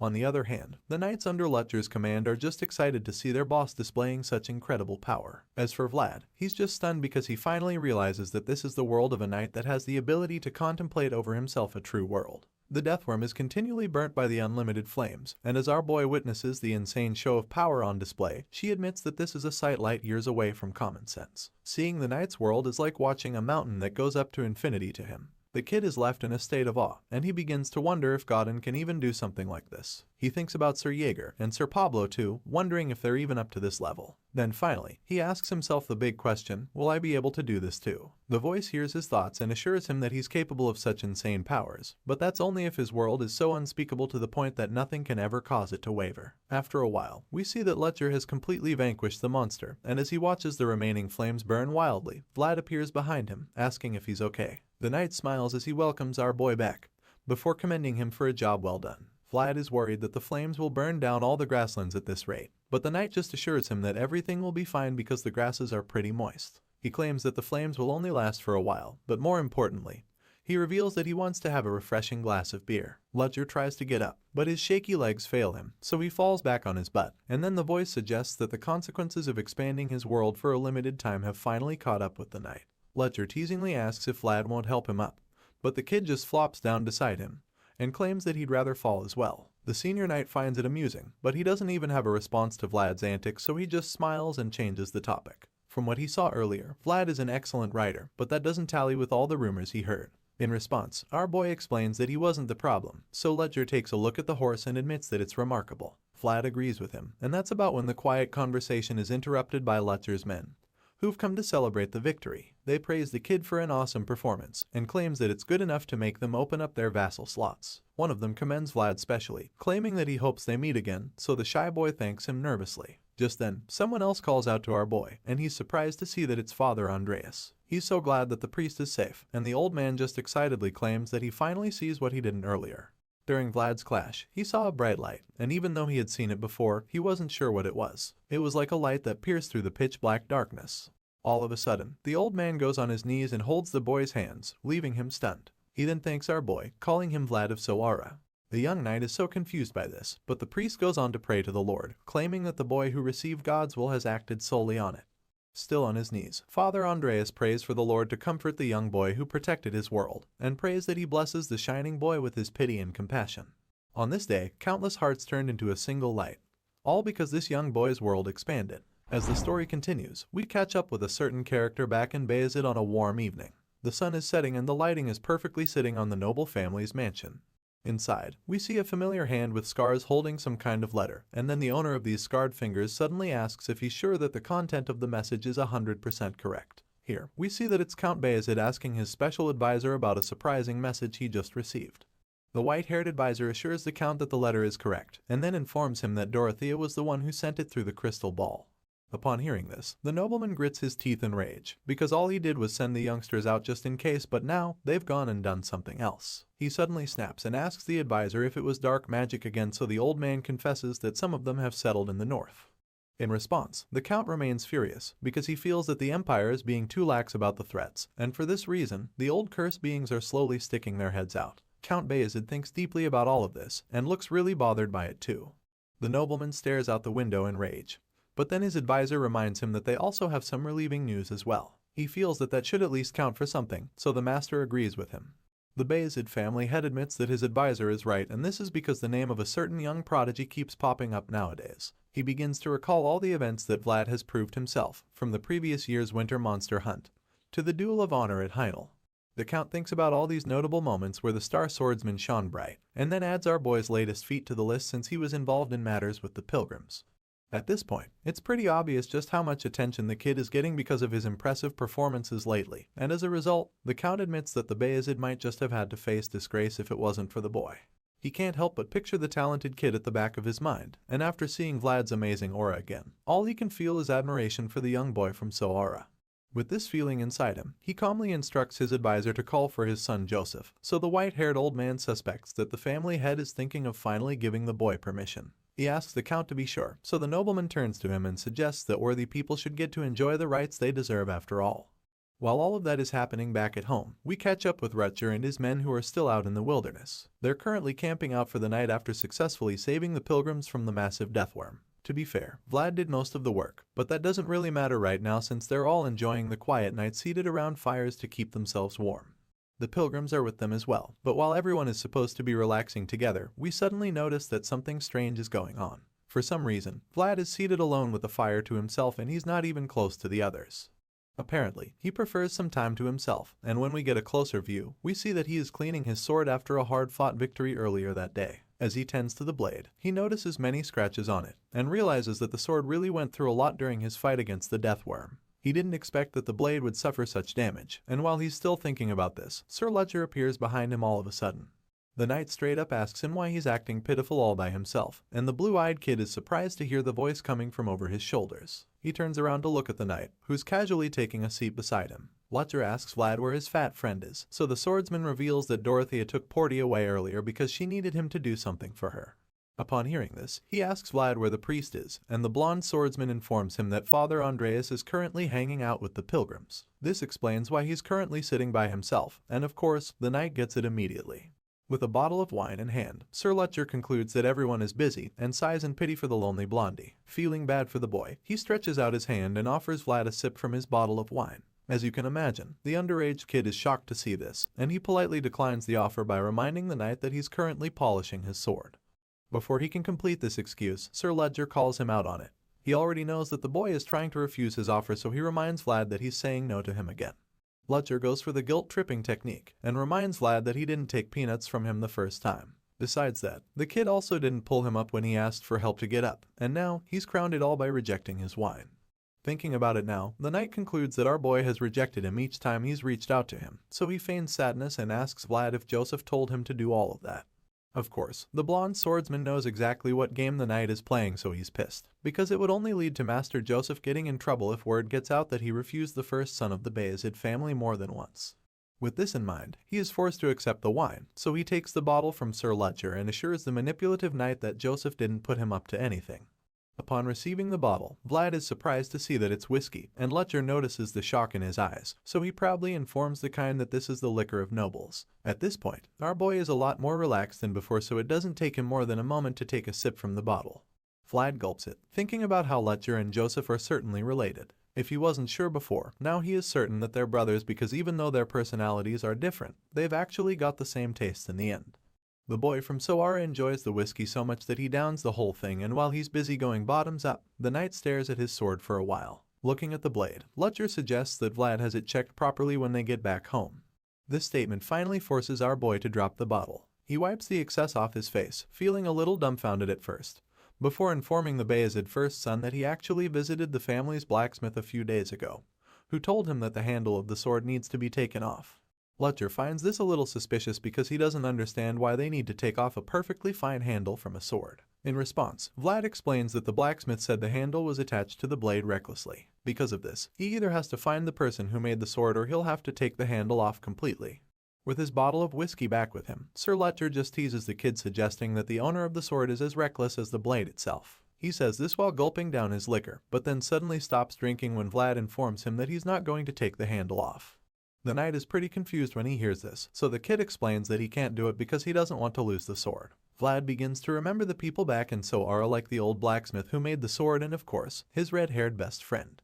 The boy lifts the sword, claiming that it holds so much within that he can't let go of it, and this leaves Sir Ledger speechless for a brief moment. He stares at the boy in awe, and then finally regains enough consciousness to keep trying to persuade him. The knight reminds Vlad that he still needs to repair the sword even if he doesn't want to lose the memories, especially since it's already starting to look pretty dodgy already. In response, the blonde swordsman agrees with him and then insists that it's the exact reason why he has to travel back home in search of the person who made the sword in the first place. Upon hearing this, Ledger asks the boy where this mysterious blacksmith is, but Vlad is reluctant to admit it at first. Our boy keeps his mouth shut after hearing the question, but then again, he decides to reveal that the person who made the sword is in Soara. The knight isn't too surprised to hear this. In fact, it makes a lot of sense to him because he's heard our boy call himself Vlad of Soara several times. Ledger teases the kid, but deep down, he knows that the boy is a special talent from the shining Soara, best known as Vlad of Soara. The senior brother thinks about the name and can't help but admit what a fitting nickname. To him, this is just the perfect title for the future swordsmaster, because earlier on the battlefield, the boy actually shone the brightest.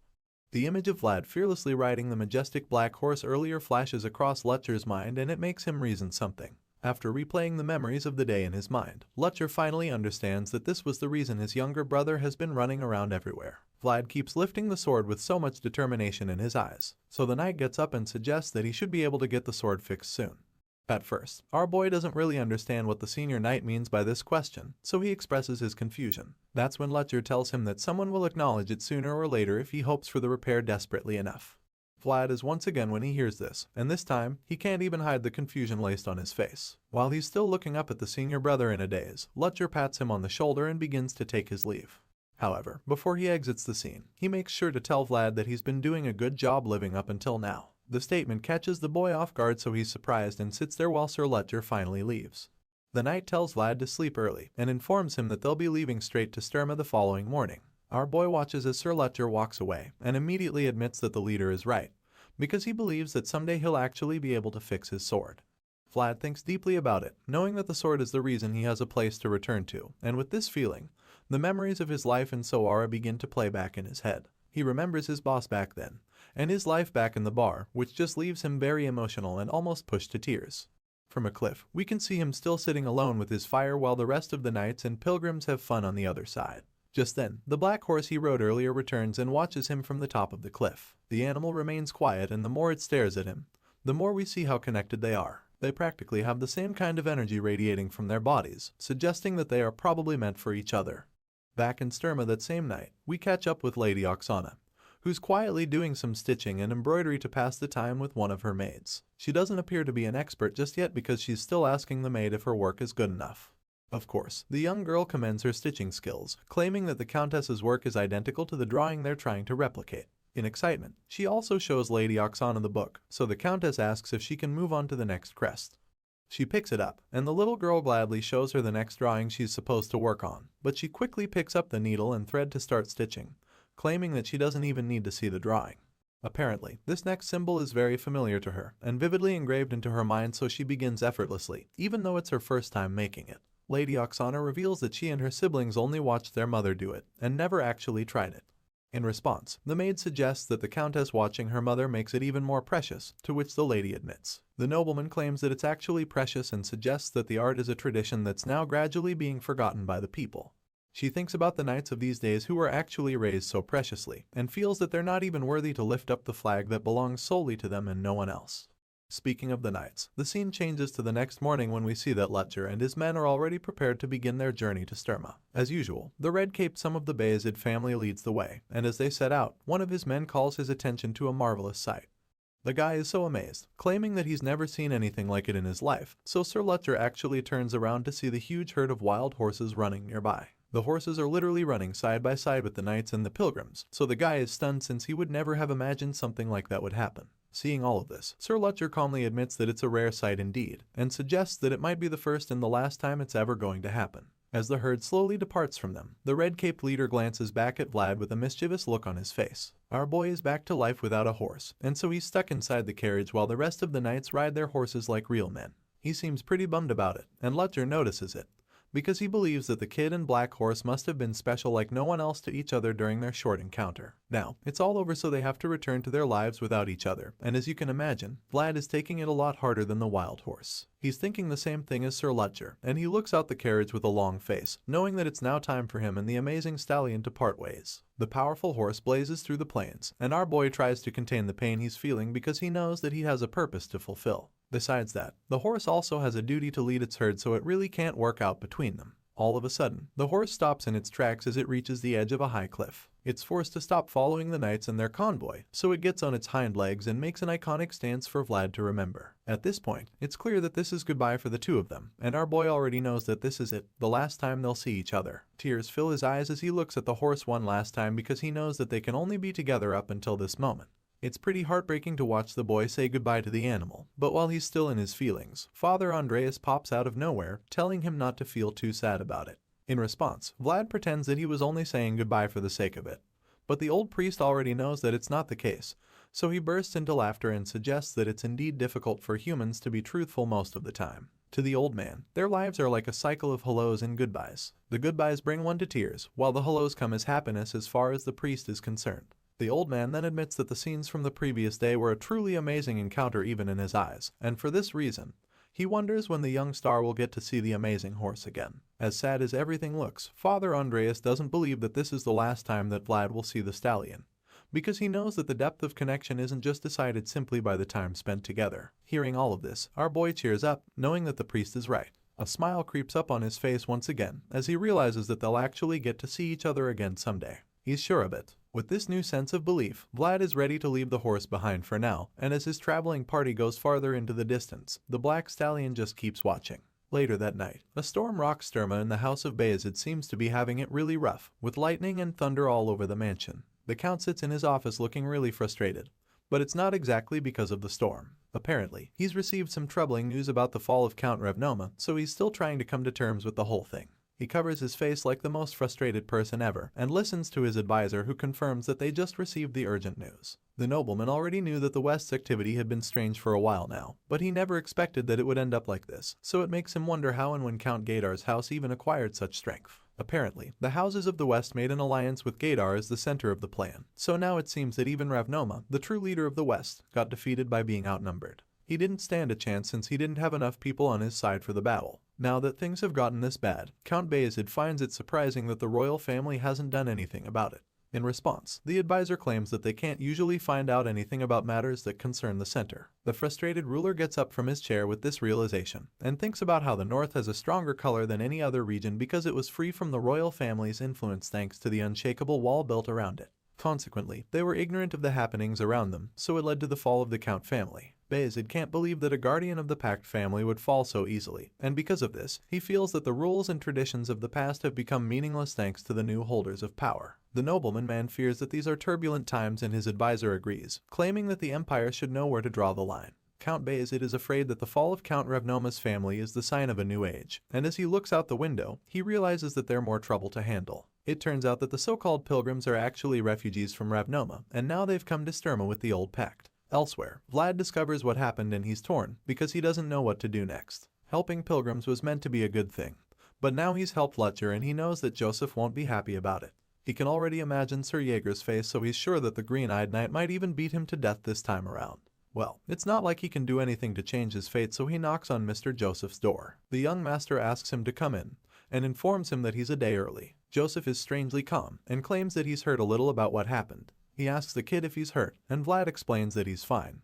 But the young master still advises him to take care of himself, which he agrees to do. The blondie is quite confused because it looks like everything is alright. Joseph looks normal, but upon closer inspection of his face, Vlad realizes that he's screwed because the hidden frown becomes more visible by the second. Joseph starts talking about Soara, claiming that he doesn't know much about the back alleys there, but reveals what he heard about a conflict and asks our boy if it's true. He's surprised to be asked such questions but suggests that it's true, and then Joseph asks him if he can't send a letter back to Soara, which baffles the kid some more. When Vlad asks what he means, Joseph finally talks about Jemima, calling her the boy's lover in the convent.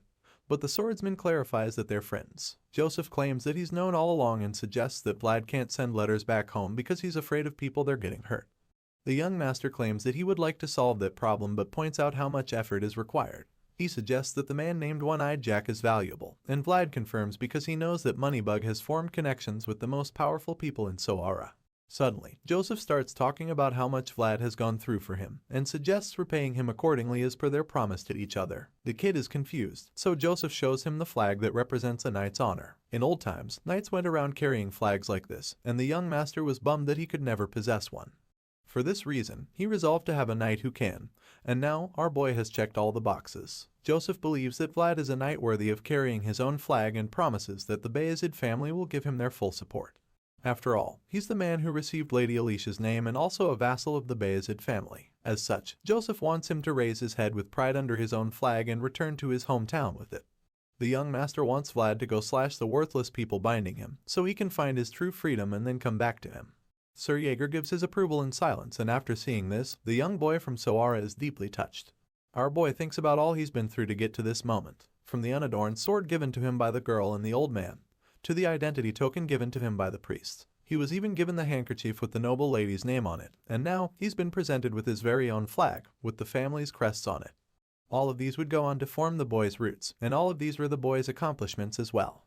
Vlad is so honored when he thinks about all of this, so he gets on one knee like a true knight, and with tears running down his face, he promises to do as his young lord commands. The story continues with a scene in the Count's throne room. We see Father Andreas standing in front of a huge chest with chains tied all over it. Behind him in the huge crate, the pilgrims are all on one knee to show their respects to the nobleman. The leader of the Bayezid family stares at the chest wrapped with chains and is surprised to see that it's the proof of the pact. By this time, the box is glowing with a menacing red aura, making it pretty obvious that whatever is in there isn't exactly a friendly object. The Count is reluctant to accept the reality, but when he finally asks if it's the proof of the pact, the old priest quickly confirms it, revealing that the dragon's fragment is even inside the chest. Within the mysterious box lies a fragment of the prime dragon of perfection, a massive dragon with scales like gold. The magnificent beast was taken down by the founding king, and Father Andrea makes sure to remind the nobleman of all of this. As you can imagine, Count Bayezid's interest is piqued and he just hums in response, not knowing exactly what to say. It's a pretty dumbfounding piece of information, and for that, such a rare item is in a chest sitting in the center of his throne room. He's just left speechless. Seeing the reaction, the elderly priest apologizes in advance, because he's about to deliver even more shocking news. With a bow, Father Andreas informs the nobleman that Count Revnoma's family was the only one in the West who could protect the pact. Hearing this alone, Count Bayezid figures out what's going on, so he reveals that he understands clearly. The leader of the Bayezid family already knows that the old priest is asking for assistance now that Count Revnoma's family has been defeated, so he immediately promises to give the pilgrims his knights. The nobleman is determined to assist them and vows to help them move the proof of the pact as safely as possible to the best of his abilities. He also knows that they're probably really tired after quite a tedious journey, so he kindly asks them to make themselves comfortable in his mansion. The Count claims that he would even like them to stay as his guests until the preparations are done. Upon hearing all of this, the gentle priest thanks the Count, and with all of that out of the way, the pilgrims get right to business. The hooded men cover the ominous chest with a white tarp, and then quickly loft it out of the room. Count Bayezid watches the hooded men make their way out of the room with a scowl on his face. It appears that he's troubled by something, and we're not the only ones who can see the gears turning in his head, because his advisor also notices his bad mood. As such, the old man decides to calm his boss down, telling him that he shouldn't worry about what's troubling him. In response, the nobleman shoots up from his seat, but his advisor just reminds him that the pilgrims didn't have a choice. Count Bayezid suddenly starts walking down the steps from his seat, still feeling very upset, claiming that he already knows all of that. The nobleman believes that from the West's perspective, the only guardian house of the pact equal to them would be the ruler of the North. He feels that the ruler of the North is the only person those in the North even consider a threat. Well, you can't really blame the Westerners for thinking this way, because from what we can see, the Iron Duke, Timur Baranov, looks like one mean motherfucker. With his glowing red eyes and massive blade, there's no doubt that the ruler of the North is a formidable force. Count Bayezid keeps bothering himself with this feeling, and even though he knows that there's really nothing he can do about the situation, he can't help but think about it, because it's currently a burden that refuses to get off his shoulders. The nobleman zones out as he stares out the window, thinking far and wide, but then he's suddenly drawn back to reality when he sees something very shocking on the other side. The Count's eyes pop out in disbelief when he sees a familiar flag, and then admits that he hasn't seen it in a very long time. The advisor hears him thinking out loud, so he curiously asks what the matter is, and then quickly goes to have a look for himself. Looking out the window, the white-haired advisor realizes what is making the Count so intrigued, and he too is quite taken aback by the sight. So much so that he also admits that he hasn't seen that flag in a long time. We finally get to see the structure keeping the two old men glued to the window, and it turns out to be the crest that Lady Oksana was sewing earlier. It's the flag that she made for Vlad, and as the Count watches the waving flag on the moving carriage, he feels that the kid should have at least rested a while before setting off again. The advisor also sees Vlad leaving and suggests that perhaps the boy couldn't just help himself. He's a knight after all, and with this in mind, Count Bayezid totally gets it, claiming that he wouldn't be able to control himself either. I mean, the kid just got his own banner as a knight, and not just any kind of banner, but the flag of the powerful Bayezid family, so you can't really blame him for wanting to show it off immediately. As for the nobleman, he completely understands what it feels like to be a knight who is his own master. That's right, our boy Vlad is now regarded as a knight banneret, and that's a really cool feat in knighthood. Count Bayezid keeps staring at the kid with admiration, and because of this, he's completely in support of the journey. He's proud to have such a person flying his flag, and so he wants the boy to go all the way back to his hometown. He wants Vlad to do what is his rightful duty, and as we can all see, that's exactly what our boy is off to do. The scene suddenly shifts from the vibrant city of Sturma, and then we're taken all the way back to the dark and terrifying slums in the back alleys of Sora. There, a swarm of lowlifes is outside waiting for a very famous hooker. Apparently, the lady is in high demand because all the men can't wait for her to come out. They yell outside her chamber, shamelessly claiming that it's their turn to get played with by her. Of course, this kind of argument usually gets settled when the highest bidder steps up, because they all feel that the person with the most money should have the lady first. One of the men suddenly yells out for the lady to pour him a drink, and we finally get to see that this mysterious hot cake is actually Marcella. She completely ignores the barking scumbags outside and carefully puts on her makeup. While she wears her lipstick slowly, someone else inside her room complains about how the men outside are making a fuss like rutting pigs.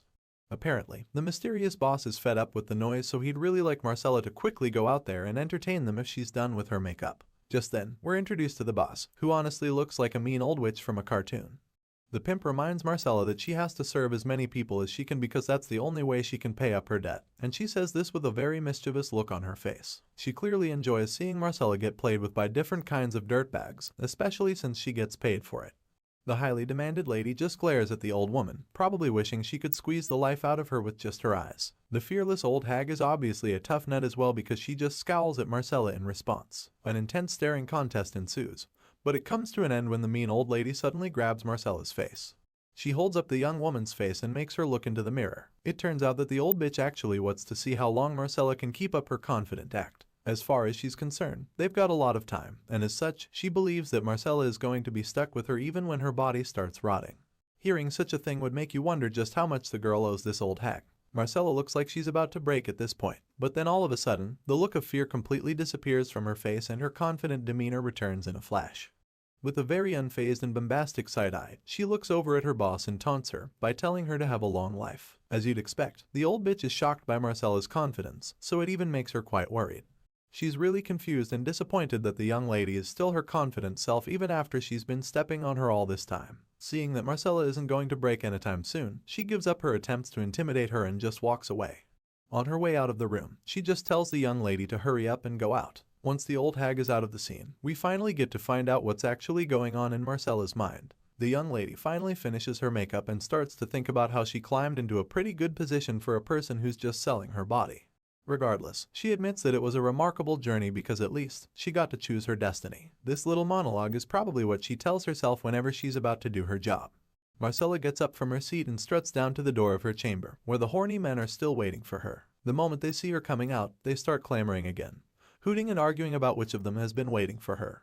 Walking out to meet the devourers, Marcella admits that the destiny she chose was the path to destruction, but it seems as though she doesn't even care about that. The old hag comes out as well now that her favorite export is ready to perform.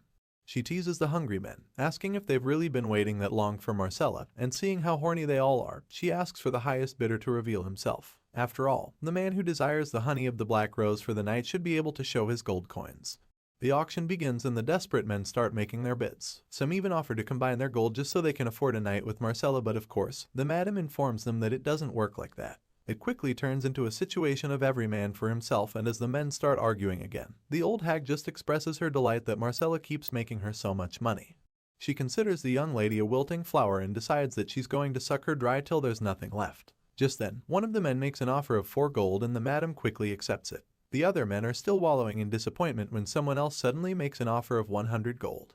The entire place goes dead silent after that offer, because everyone is too shocked to even speak. The silence is finally broken when the madam chokes on her smoke and starts coughing. Everyone else turns around to see the filthy rich person who would even make such an offer in the first place.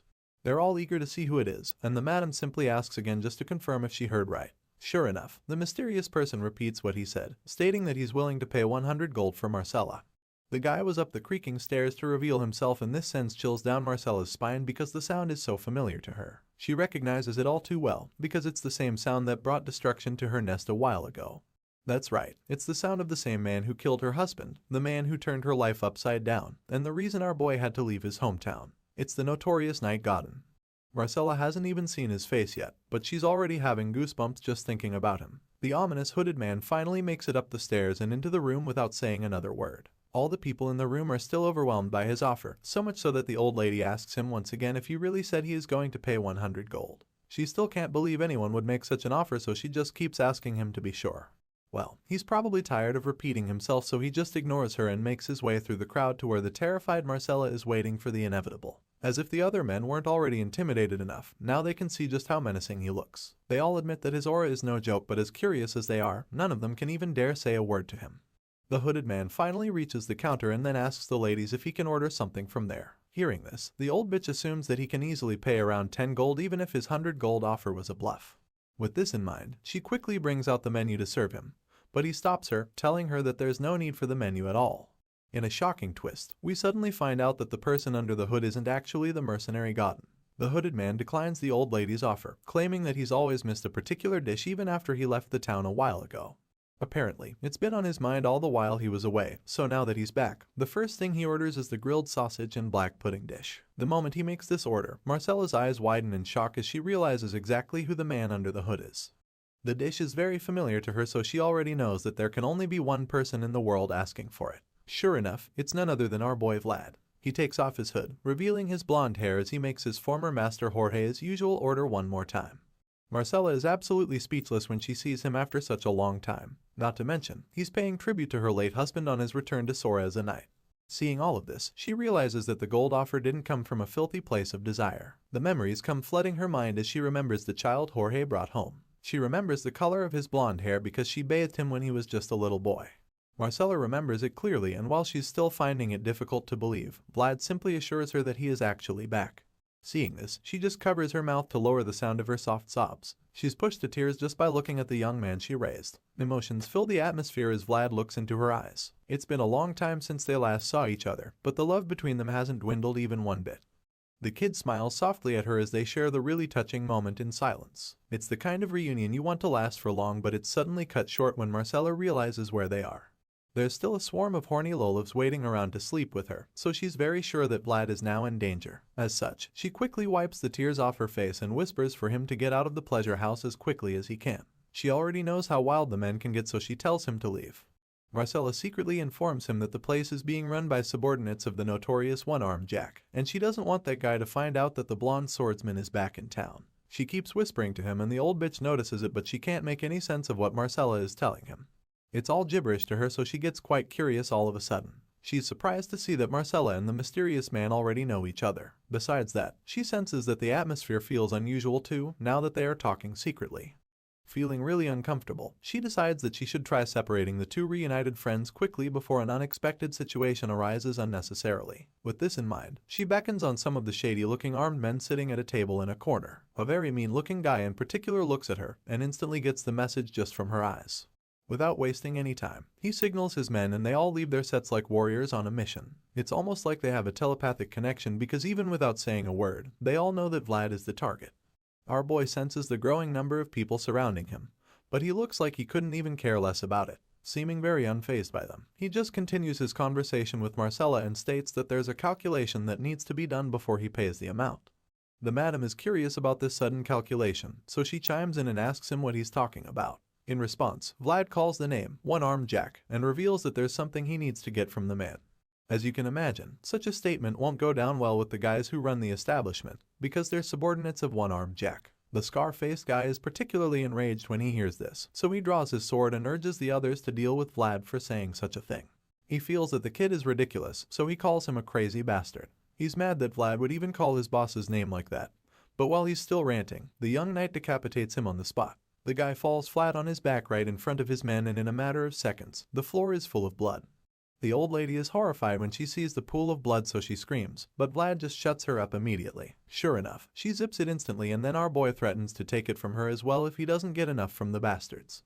You'd expect the other guys to cower after seeing their leader lying lifeless on the floor, but that's not the case because they actually draw their swords, determined to deal with him. They feel that he's just yapping and demand to know who he is and where the hell he came from.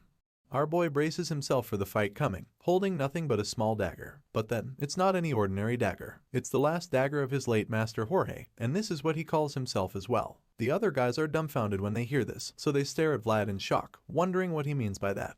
It only takes a few seconds for them to remember that the man in front of them is Jorge's old boy, so they're even more confident that they can take on him. As much as they're surprised to see him, they also begin to underestimate him.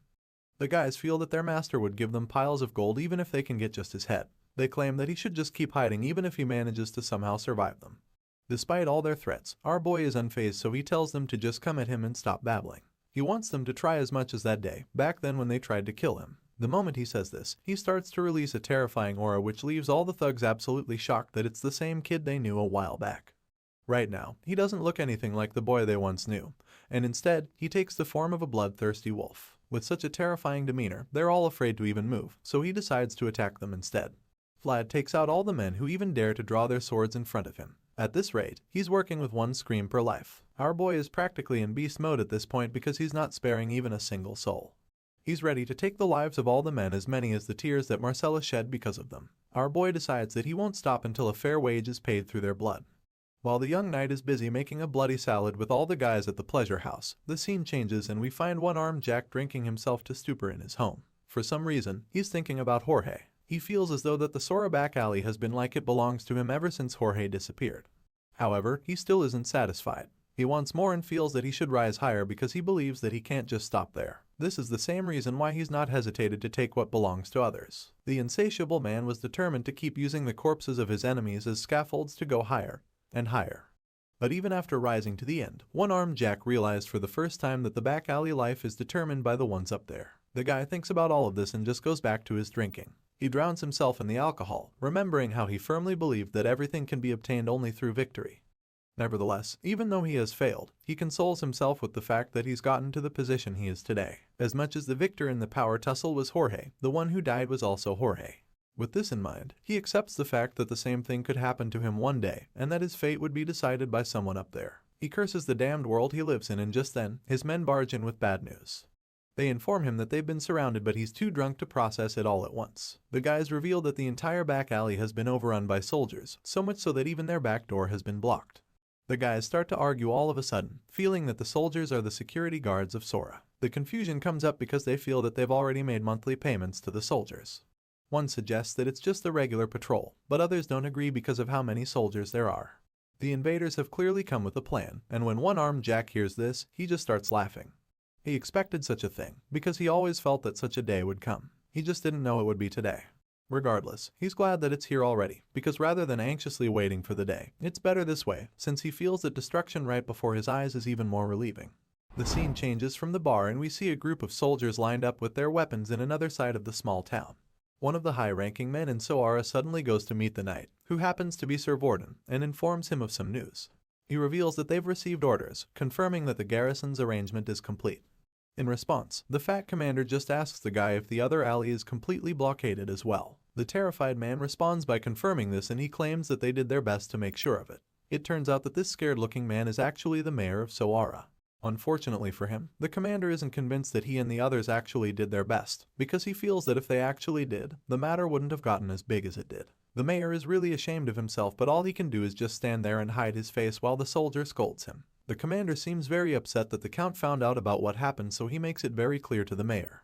In response, the embarrassed town leader admits that he doesn't have any excuse for what happened, but he also reminds the commander that one-armed Jack is a very talented man. He claimed that he doesn't have any excuse, but all of a sudden, he tries to start making excuses. Unfortunately for him, the knight doesn't even let him start because he quickly cuts him off by clearing his throat. He gives the man a death glare which sends chills down the guy's spine. At this point, the mayor realizes that there's no way he's going to outsmart the knight.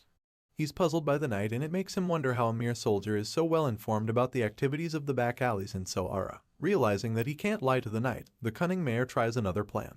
He suddenly claims that he's glad that the cancerous group of Sora will be eliminated now that the fat knight and his men are here. It turns out that everything this man says just ends up pissing the knight off, because when he hears these words from the mayor's mouth, he just glares at him again.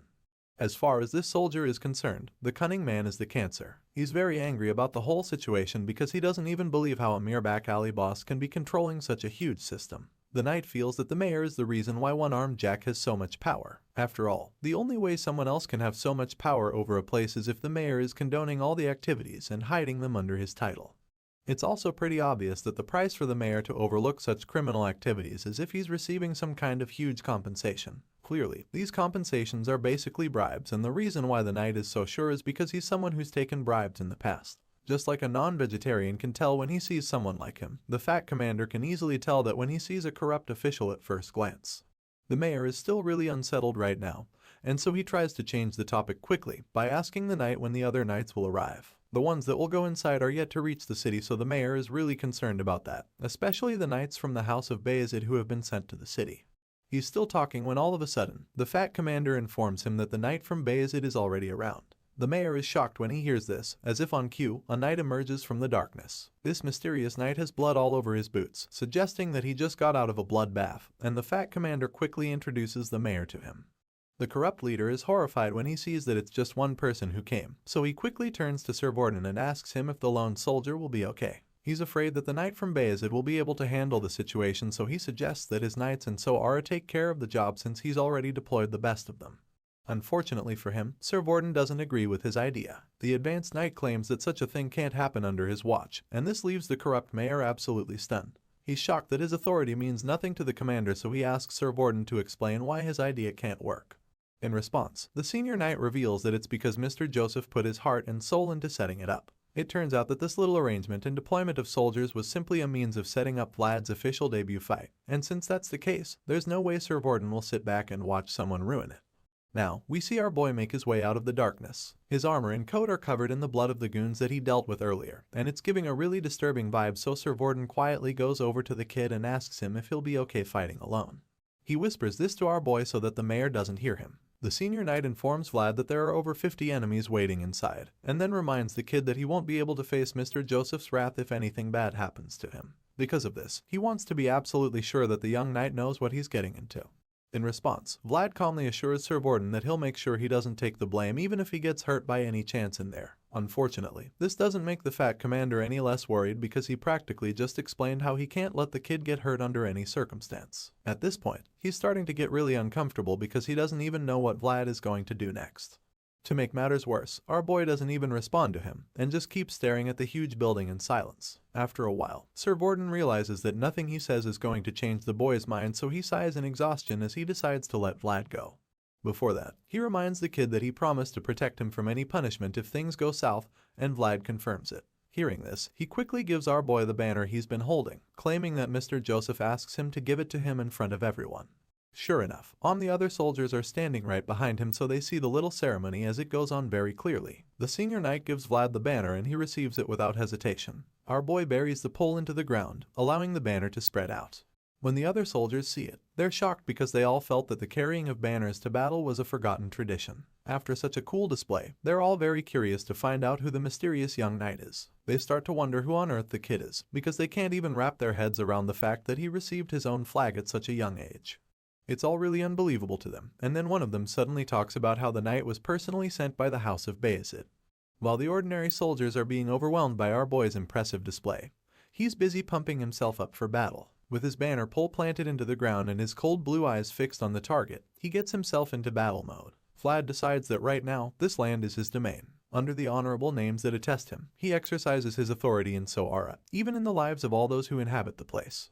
With such powerful words running through his mind, his eyes start to glow, and while he's asserting his dominance, Sir Vorden opens a scroll and then calls out to the back alley scoundrels. The senior knight yells for them to hear him and calls out to one-armed Jack as well. Sir Vorden informs them that they've disobeyed the rules and laws of the Bayezid family, and that they've been sucking the life out of the people.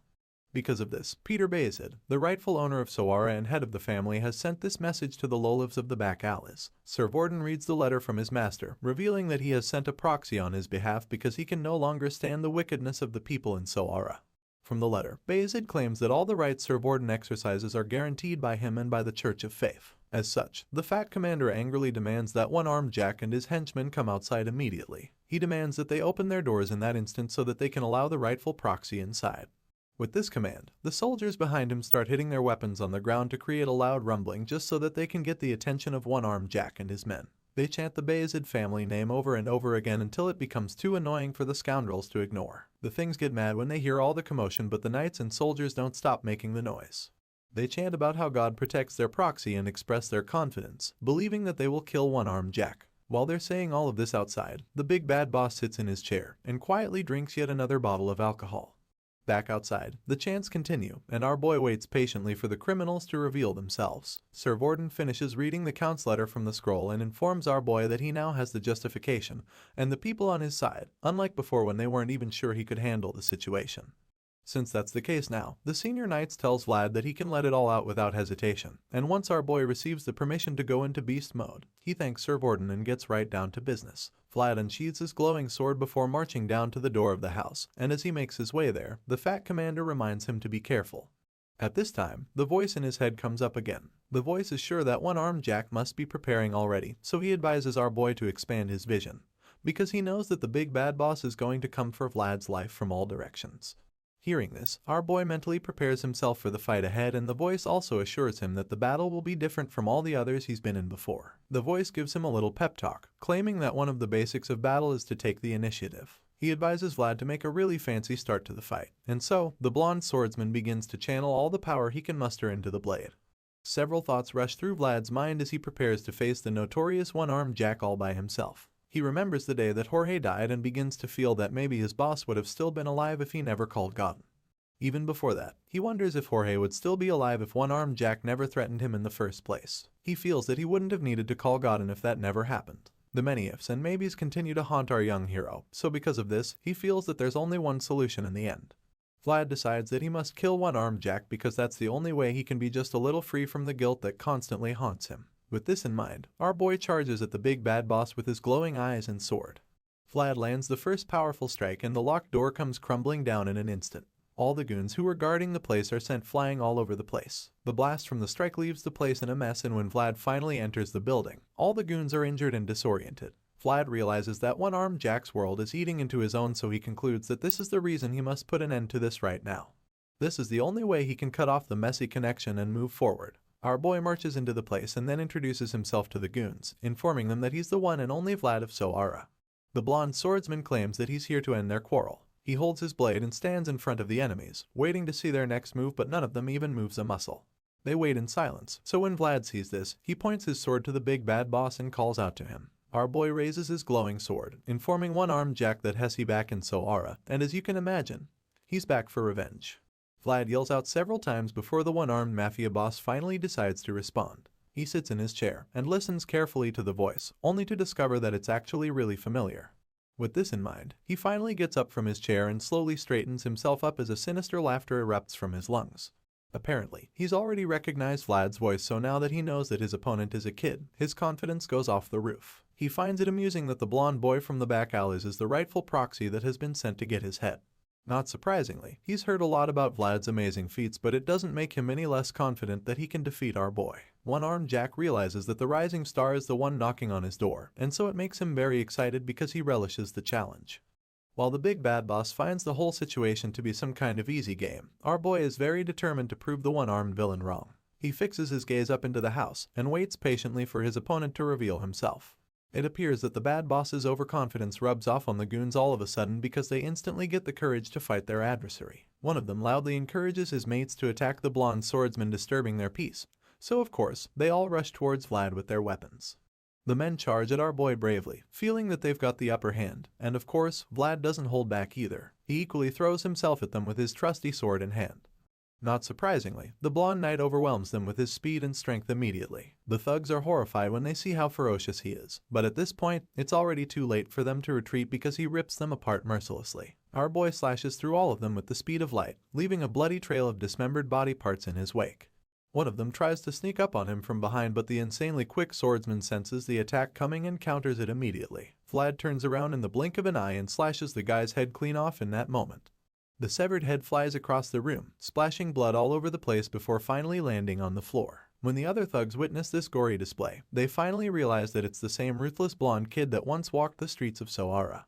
They're all very familiar with him, and it appears that they all hold one grudge or the other against him, so this only makes them more determined to bring him down. With this in mind, they charge at our boy with nothing but the intention to surround and defeat him.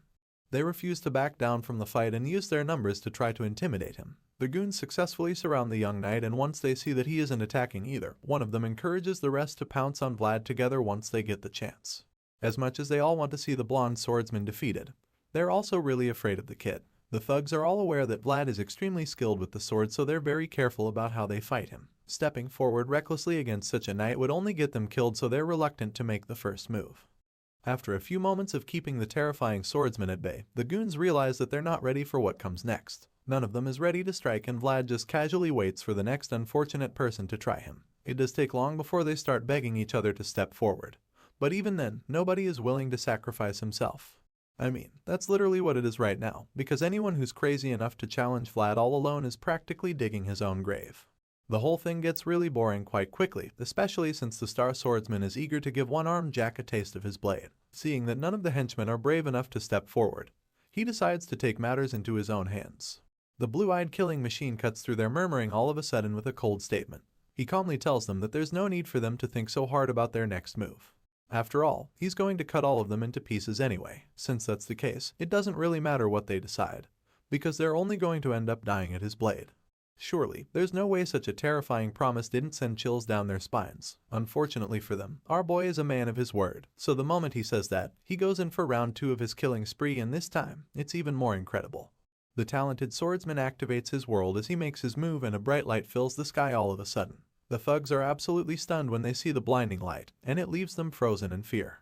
At this point, it's pretty obvious that they don't stand a chance against Vlad. All the hopes they had of being able to take him on are dashed immediately because it becomes clear that they're no longer facing an ordinary human being. Our boy channels the powerful beam of light and uses the energy as a powerful slash that finishes off all the fighters surrounding him. As the beam cuts them to pieces, all they can do is scream in agony, and after a few seconds, we see that all those who were surrounding him are now covered in blood and lying lifeless at his feet. The remaining henchmen left standing are just dumbfounded by what they just witnessed. They have no idea how they can stop someone like Vlad. But then one of them suddenly suggests throwing the iron fishnet on the kid to trap him. They get right to it, and in the blink of an eye, our hero sees that a huge fishnet is being thrown at him. Without wasting a second, he runs out of the way to evade it, so the henchmen decide that they'll just throw everything they can find at him. Unfortunately for them, Vlad is way too fast for their plan to work. He dashes out of sight all of a sudden, but someone finds him hiding behind a pillar. Determined to catch the blonde invader, they work together to block the exits. Those on the lower floor try to force our boy upstairs so that the ones there can ambush him with all the blades at their disposal. Of course, Vlad hears the plan, so he figures that it would be too reckless to pass through the second wave of fighters head-on. Seeing the dangers ahead, he tries to be careful, but they taunt him and challenge him to come at them if he's confident. Thankfully, the young knight is a lot smarter than to fall for that, so he decides to stop using aura against them. Just then, he spots a rope tied to a pole and recalls how Zemina always complained about it. Seeing how heavy the curtains that are tied to it are, he comes up with a plan to get above the henchmen waiting for him without actually having to fight them. Vlad cuts the rope and grabs it, allowing the force from the heavy curtains to carry him to the higher floors. He makes it to the first floor in the blink of an eye, so the other goons below rush upstairs. Seeing the scanty security on the highest floor, he's surprised that they are the only ones there, but he's also happy to see this, because it means he can take them out much quicker. Vlad lunges at the sons of bitches and they don't hold back either, but of course, it only backfires on them because they're no match for the extremely skilled swordsman. He stabs the first guy in the neck and it just reminds him that the sword's blade is sharp beyond limits. To make matters worse for them, they're attacking him stupidly, so he just swats them like flies. They're so bad at fighting that he feels Sir Jaeger's wooden sword is probably way more dangerous. After the little massacre, the star swordsman sighs in relief, feeling that he's done with that. But then he suddenly senses an attack coming at him. His insane senses and reflexes allow him to dodge the arrow shot at him in the nick of time. But this doesn't stop the archers from shooting at him even more. The other henchmen encourage them to keep shooting, because they want to make sure that the knight doesn't reach the highest floor. The archers shoot everything they've got. Over and over, they release their arrows, but our boy just runs toward them and jumps over the railings to reach them on the other side. While still in the air, he practically breaks some of the arrows shot at him, before killing the archers with deadly slashes as fast as the speed of light. Vlad casually sighs after this, like it's some easy chore. He admits that it was quite a hassle getting up there, and while the other goons are staring at him like some ghost, he just grabs a kettle and gulps down whatever is inside it. The henchmen are too terrified to say a word, so they just watch the bloody knight with their jaws on the floor. Vlad quickly spits out the content of the kettle, suggesting that it's trash, before asking the remaining fighters how they want the next round to go. With a scary smile on his face, he explains that he has to keep going with the fight, especially since he's got to collect the rent for letting them stay in his house all this time.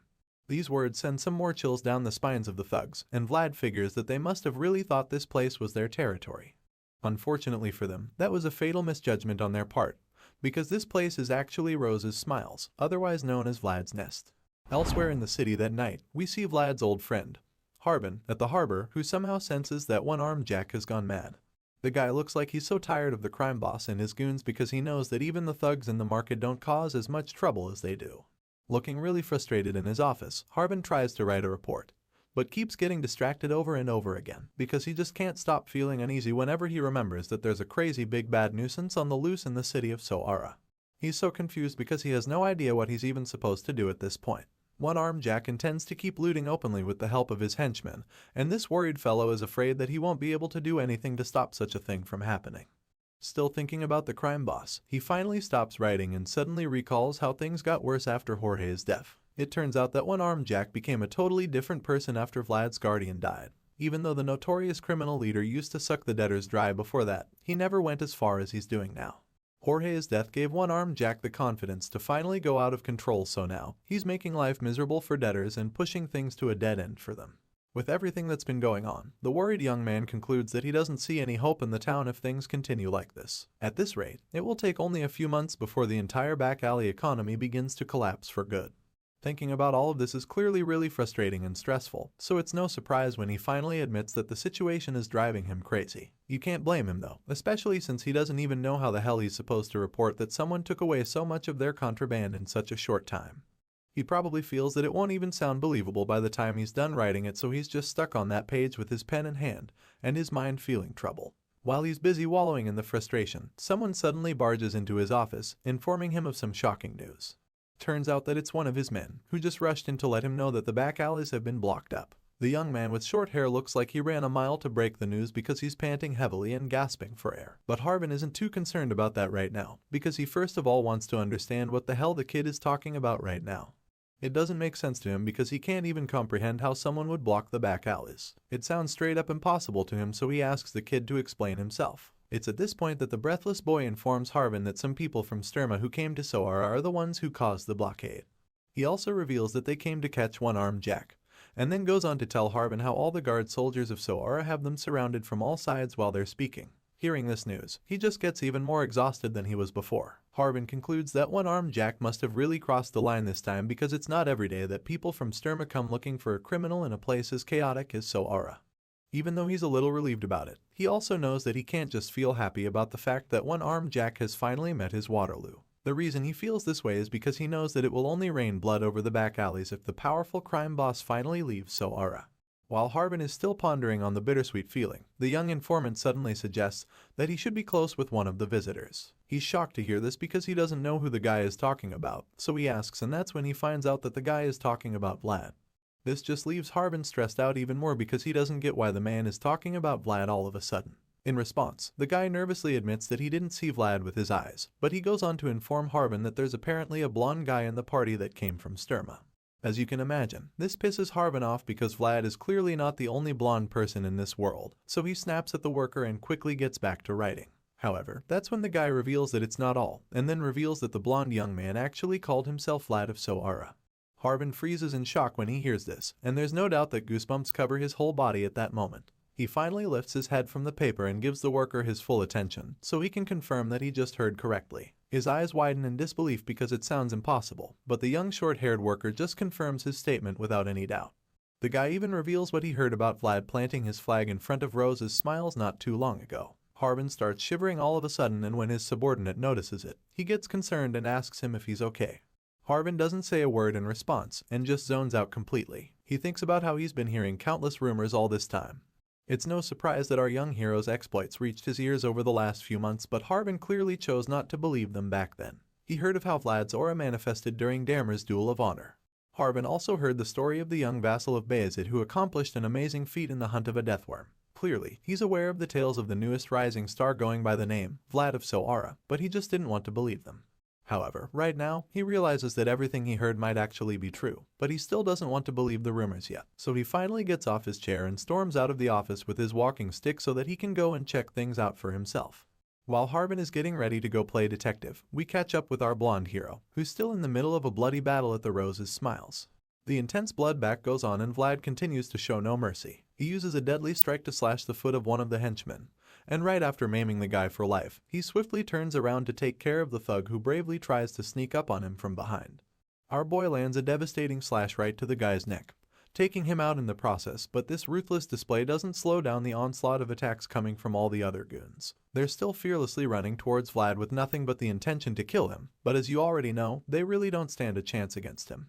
Equally motivated, Vlad dashes forward with insane speed and charges at the incoming attackers so that he can slay them with a single slash. That's exactly what he does too, because before any of them can even figure out what's going on, he slashes them at the same time, with the same slash and with the speed of light.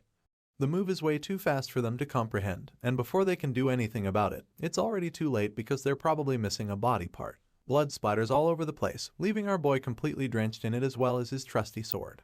With every strike, Vlad displays true mastery of the sword, and even the spirit inside the blade becomes surprised. He watches our boy in action and admits that his form and technique would leave anyone speechless after witnessing the way he moves. The spirit is in awe of the talent that the blonde swordsman possesses, and he's equally intrigued by the fierce effort our boy puts into his battles.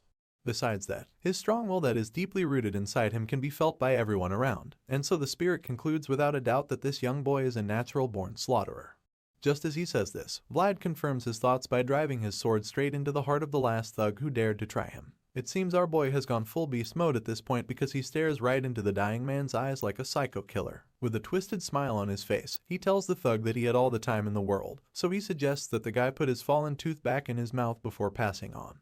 But then again, he also reminds the guy that he won't really be needing them anymore, so pulls out the sword from the man's chest to put him out of his misery. Vlad holds the sword to the dying guy's face, and before he can make any other move, the voice in the sword suddenly tells him that he's done enough. Clearly, there's no way the thug is surviving a stab to the heart, so he's pretty much done for at this point. Vlad hears the voice, and that's when he finally snaps out of his kill mode. He looks around him and is a little bit surprised by the number of bloody corpses around him, so he decides to chill and agrees with the voice, feeling that he's actually done enough already. Our boy feels that he couldn't exactly replicate the scene from that day, but he's pretty satisfied with the results so far, so he decides that it's about time they put an end to the whole mess. Vlad's sword sparkles even though it's covered in blood, and after making up his mind to finish off one-armed Jack for good, he closes his eyes and takes a deep breath before making his way up the final flight of stairs to meet the one-handed crime boss. The dark stairway is filled with the noise of the creaking noise from each step Vlad takes, and after a while, he makes it to one-armed Jack's room and quietly walks in. Vlad breaks the eerie silence by informing the crime boss that he's arrived. The young swordsman stands by the door while Jack sits at the small bar in the place. He doesn't even turn around to know that the person standing there is the rising star. He welcomes the knight with his back still turned to him, and then offers the kid a drink. He pushes a glass to the side and asks Vlad if he wants one, but when our boy doesn't say a word, he simply concludes that the blonde swordsman is no fun. Looking into his own glass, he ponders on the fact that the kid in front of him really is Vlad of Soara. One-armed Jack reveals that he heard the rumors, but he admits that he didn't believe them back then. He gulps down the content of his glass and then wishes that he brought Vlad in way earlier. Seeing the intruder in his place, the bad boss feels that he should tell his manager to beat the shit out of Vlad. But then again, he's well aware that it can't happen because he's very sure that the blonde kid has already killed the manager. One-armed Jack finally gets up and then starts laughing all of a sudden. He's glad that his manager got killed by someone he knows at least, so it's a lot less annoying than it should be. The crime boss admits that he kinda left our boy on the back burner because he didn't want to deal with the kid. However, he's also a man who likes to make things certain, so now he feels that he has to finish the job. One-armed Jack suddenly reaches for his blade and unsheathes it. Now, the big bad boss has got a hook and a blade pointed at our boy, and when he sees this, he senses the messy connection again. Vlad feels that this is the reason why one-armed Jack's world is eating into his own. Right now, he can no longer sense that endless feeling of reverence he used to have for the one-handed crime boss back then. Now, he's certain that the one-armed Jack's world is not capable of holding him, and with this feeling in mind, he lifts his sword and prepares to face his opponent head-on. Right before making the first move, Vlad informs the crime boss that he's about to strike, so of course, the big guy is excited to see what skills the kid has got under his sleeves. Our boy charges into attack, and as he dashes forward he can't help but think about how the one-handed man's existence is like that of an enemy to him. Even though that's the case, he decides that he's going to give his all in this fight just so he can treat the crime boss with respect one last time. Vlad goes in for the kill and makes the first powerful strike, which Jack blocks. He tries to increase the power behind his attack and the big guy keeps resisting it. However, our boy is just too strong for him, so it does take long before he forces the crime boss back. The two warriors are pushed back by the impact generated by their strikes, and just when Jack thinks he's getting a breather, Vlad comes back at him hotter than the first time.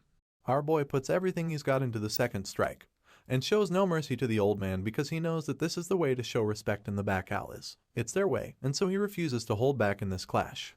Once again, Jack blocks the strike, but this time around, it's just way too much for him to push back. The big man's knees begin to shake as he struggles to stay on his feet against the relentless knight. Eventually, his body gives in, and so he's forced to go down on his knees because he realizes that the kid is just stronger than him. At the same time, Vlad simply intensifies the strength behind his attack, determined to defeat the big bad boss, because that's just how things work in the back alleys. They're brutal beyond bounds. One-armed Jack grunts and groans as he keeps struggling to hold the ferocious swordsman back. It looks like it's all over for the big crime boss because a look of fear washes over his face. Unfortunately for our boy, that's not the case, because all of a sudden, the big guy summons enough energy to push him away. It's almost like Jack got possessed by a spirit that gave him a massive power boost, and even Vlad can't believe it when he gets shoved away. A terrifying look appears on Jack's face all of a sudden, and any slight sign of fear completely disappears from him. He raises his blade in an attempt to deliver a deadly strike. Thankfully, our boy is quick enough to deflect the hit, so he blocks it and evades the next attack. One-armed Jack admits that it's all shocking to him, because he never imagined that the rising star who used to wield a wooden sword has changed so much beyond recognition. Seeing this, the crime boss concludes that Vlad surely had to be this good at least before even daring to come back to the back alleys. He admits that the kid's progress is truly admirable, but even though he's impressed, it doesn't mean that he's going to go easy on our boy. In fact, it makes him want to go all out against the young swordsman. One-armed Jack probably feels that he has a lot in common with our hero, because it turns out that he also used to have a dream. It doesn't really come as a surprise when this crazy old mafia boss reveals that he actually used to dream about having all those shiny stars in the sky for himself. Back when he was a kid, he wanted to hold the stars in his hands at all costs. He also knew that he needed a lot of strength if he wanted to achieve that. That was the only way he would be able to grab those sparkling stars that filled the night sky. But as time went on, he realized that he needed even more strength and even more blood on his hands in order to make this dream come true. One-armed Jack reveals that he did everything in his power to achieve his dream, because there was absolutely no boundary between good and evil in this chaotic place called Soara. As you know, the ruthless crime boss clearly means that he had to kill more and more people to reach the level of power he wanted. Despite everything he did and all the people he killed to get this power, he didn't get the slightest bit close to touching those stars he so desired. It didn't make sense to him because he tried so much and it yielded nothing. He still desired them even though the stars had lost their sparkle due to being covered by blood and greed. One-armed Jack didn't mind, because they were still his very own stars as far as he was concerned. The little flashback comes to an end, and we see the big bad boss being blinded by a bright light. It turns out that the source of this light is none other than our boy Vlad. He's about to unleash a powerful sword strike and it's pretty obvious that it's an incoming attack. However, Jack is just too distracted by the light entering his eyes. The old man thinks about how much it would take to grab what shines, and is bewildered by the fact that Vlad is swinging at him with a sword that's literally shining like a star. While he's still thinking about this, the powerful slash finally gets to him, and the next thing he sees is that his second hand has been severed off. That's right, Vlad just made Mr. One-Armed Jack to become Mr. No-Armed Jack. Our boy slices the arm off with ease and then goes in for the kill. As he attempts to land the finishing strike, everything around begins to glow brightly. His eyes and his blade shine like stars as the power from his aura looks like it is about to go into overdrive.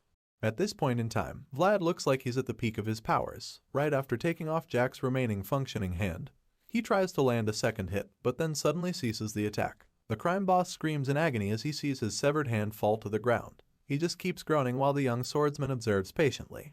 One-armed Jack looks like he's about to start crying one moment, and the next thing we see is a completely different look. A sinister smile appears on his face, and he lets out a villainous laugh all of a sudden, making it so clear that this guy is really a sick bastard. I mean, he just got his last good hand sliced off like a piece of meat and all he can do is laugh about it. It's pretty surprising that he doesn't go into shock because he's losing so much blood right about now. The twisted bastard just keeps laughing and then claims that Vlad's performance has been excellent.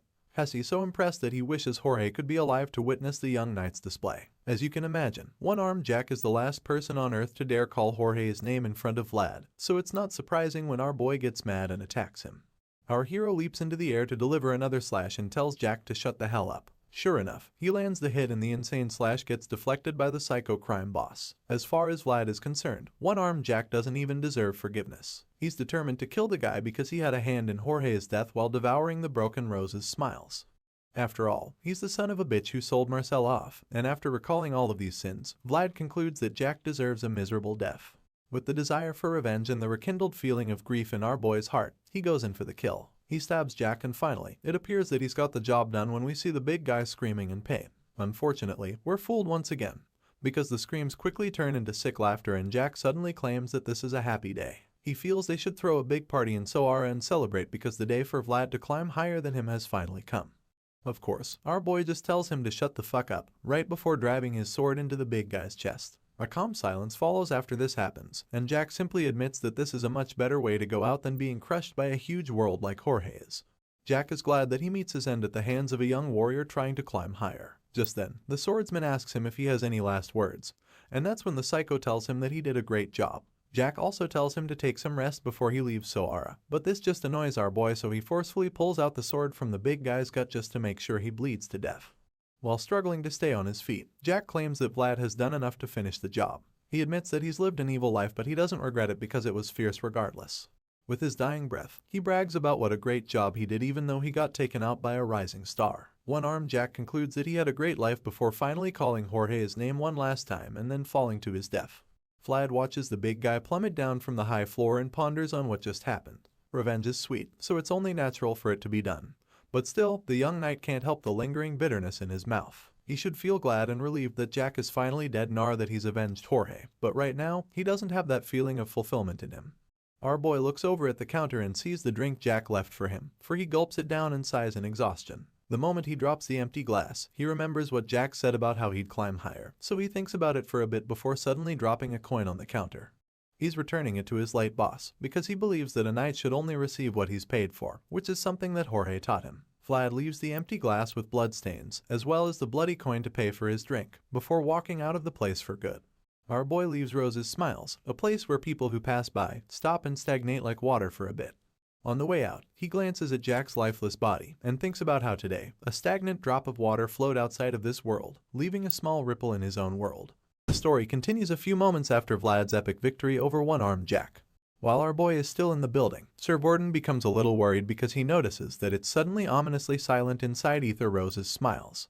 As you'd expect, it makes him really curious too because he has no idea what on earth is going on inside there. Mere seconds after this thought, the senior knight suddenly sees someone walking out of the burning building. He's absolutely shocked, and the fact that Vlad made it out alive is both relieving and worrisome at the same time. Our boy walks out victoriously with his sword covered in the blood of all the henchmen and villains he slayed inside. Sir Borden is speechless when he sees the cold look in the kid's eyes. It's such a terrifying look, so much so that all the other warriors are equally afraid. They all freeze in fear because it almost looks like they've just seen a ghost. It turns out that our boy is also covered in blood from his head to his toes, and this explains why the soldiers are so terrified. They can't believe that it's all blood on Vlad's body, but it's true, and what's even crazier about it is the fact that only a few drops of the blood actually came from him. The soldiers stare at him with a look of horror plastered on all their faces. It's absolutely unbelievable that the blonde knight managed to take down over 50 people all by himself. Even though they can see it with their eyes, they cannot help but admit what an insane feat it is. The soldiers just keep staring at our boy with the same fear in their eyes. They don't even know how to react to such an accomplishment, and they're also really afraid to get close to Vlad. Not surprisingly, Sir Borden is just as speechless as all the other soldiers at the back. The fat knight has known the kid for a while now, and he's aware that Vlad is a prodigy, but it's like the boy just keeps outdoing himself over and over again, to the point that no one can even guess his limits. Sir Borden stares at the boy as well, and admits that what he feels for the young knight is now beyond respect. As far as he's concerned, the feeling he's having now is more like fear, and honestly, you can't blame the fat man for thinking this way. The boy literally just massacred a whole gang of deadly henchmen all by himself, not forgetting the fact that he defeated the notorious and dreaded one-armed Jack as well. Vlad notices that the others just keep looking at him in silence, so he sighs in exhaustion, which somehow makes them even more afraid for some reason. Realizing how terrified they are of him, he decides not to go near them, so in the blink of an eye, the blonde swordsman turns around and starts walking away from them. Sir Borden is shocked by this, but he doesn't say anything. Our boy is a few steps from disappearing into the shadows again when someone finally summons the courage to speak up and then calls out to him. The kid turns around when he hears his name, and that's when he discovers that it's Harvin who called him. He calls Vlad again, which leaves the young knight very puzzled. The swordsman ponders it for a bit and it's clear that he remembers the name. But he doesn't exactly believe that it's real, so he turns around, only to see that the other soldiers are holding Harvin back. Apparently, they can't let him through, and since he can't get to the terrifying knight, he decides to yell Vlad's name as loud as he can. Our boy finally sees Harvin and realizes that his old friend is really there, and he's utterly shocked. Just then, Sir Borden notices Vlad's expression, so he concludes that they both know each other and then tells his soldiers to make way for Harvin. Without wasting a second, the soldiers clear the path and allow Harvin to pass. Vlad's old friend walks toward him with the aid of a walking stick, and our boy just keeps staring at him. It's almost as if he still doesn't believe his eyes, and Harvin is equally left in shock when he sees how much the blonde boy has changed. Right now, Vlad looks like a shadow of his former self because of how dangerous he's become, so Harvin cautiously approaches him and asks him if he's okay. Ever since the kid walked in and out of one-armed Jack's den, he's not been the same. It's been like a part of him died along with the henchmen. But the moment he sees Harvin up close, that changes, and his expression brightens up a bit. He's so relieved to see that it's really his old friend, which makes him let down his guard. Vlad suddenly drops his sword to the floor and smiles, before falling. Thankfully, Harvin catches him in time, and that's when he finally reveals just how much pain he's in. He tells his old friend that he's hurting so much, claiming that he feels the pain all over his body. Of course, Harvin is pretty confused because he knows that Vlad did most of the damage inside the building, so he asks the blonde swordsman what actually happened, and that's when our boy tells him that he finally feels like he's back. The scene changes and the next morning, Vlad wakes up to a beautiful view of the city. It's almost like he's the Prince of Soara right now because he can see almost everything from his room. As cool as it might be, our boy feels that he just can't get used to it. His bright blue eyes peer out the huge balcony which towers over all the other buildings around, and he concludes that the reason he can't relate to it is because it's not a view of the back alleys where he grew up. While he's still looking out at the rest of the city, Goth suddenly walks into the room. The guy didn't expect him to be up already, so he thought it was a good time to come in. Seeing that Vlad is awake so early, the guy tells the young captain that he should have slept a bit longer. But our boy explains that it's even harder to lie down, because his whole body still aches from the insane battle he had to fight the previous night. Just then, he notices that the guy is holding a bowl of water, so he asks him what it's for. In response, the guy puts on a big creepy smile and explains that the water is for Vlad to wash up. As you can imagine, our boy isn't a fan of such activities since he's fully capable of bathing himself. As such, he just frowns at Goth and then bluntly asks him what the hell is wrong with him. It's a pretty valid question if you ask me, because why on earth is the guy smiling like a creep when talking about washing up? The guy is being a little extra and it doesn't take too much to notice it. But of course, he denies it and claims that this is how he's always been. With the weird smile still plastered on his face, he nervously pretends not to know what Vlad is talking about. Just as our boy suspects, Goth is actually on a little mission. He's very much aware that Vlad's acquaintances all over the city are starting to show up, and he's afraid that it might be difficult to keep his position if the young captain's old friends keep popping up at this rate. Because of this, Goth is determined to make himself indispensable, even if it means being overly nice and suspiciously creepy. After all, he didn't follow Vlad around just to end up as a stable keeper in Bayezid. Goth keeps trying to pretend like he doesn't have a motive, but the blonde swordsman can see right through him, so he already knows exactly what the guy is actually doing.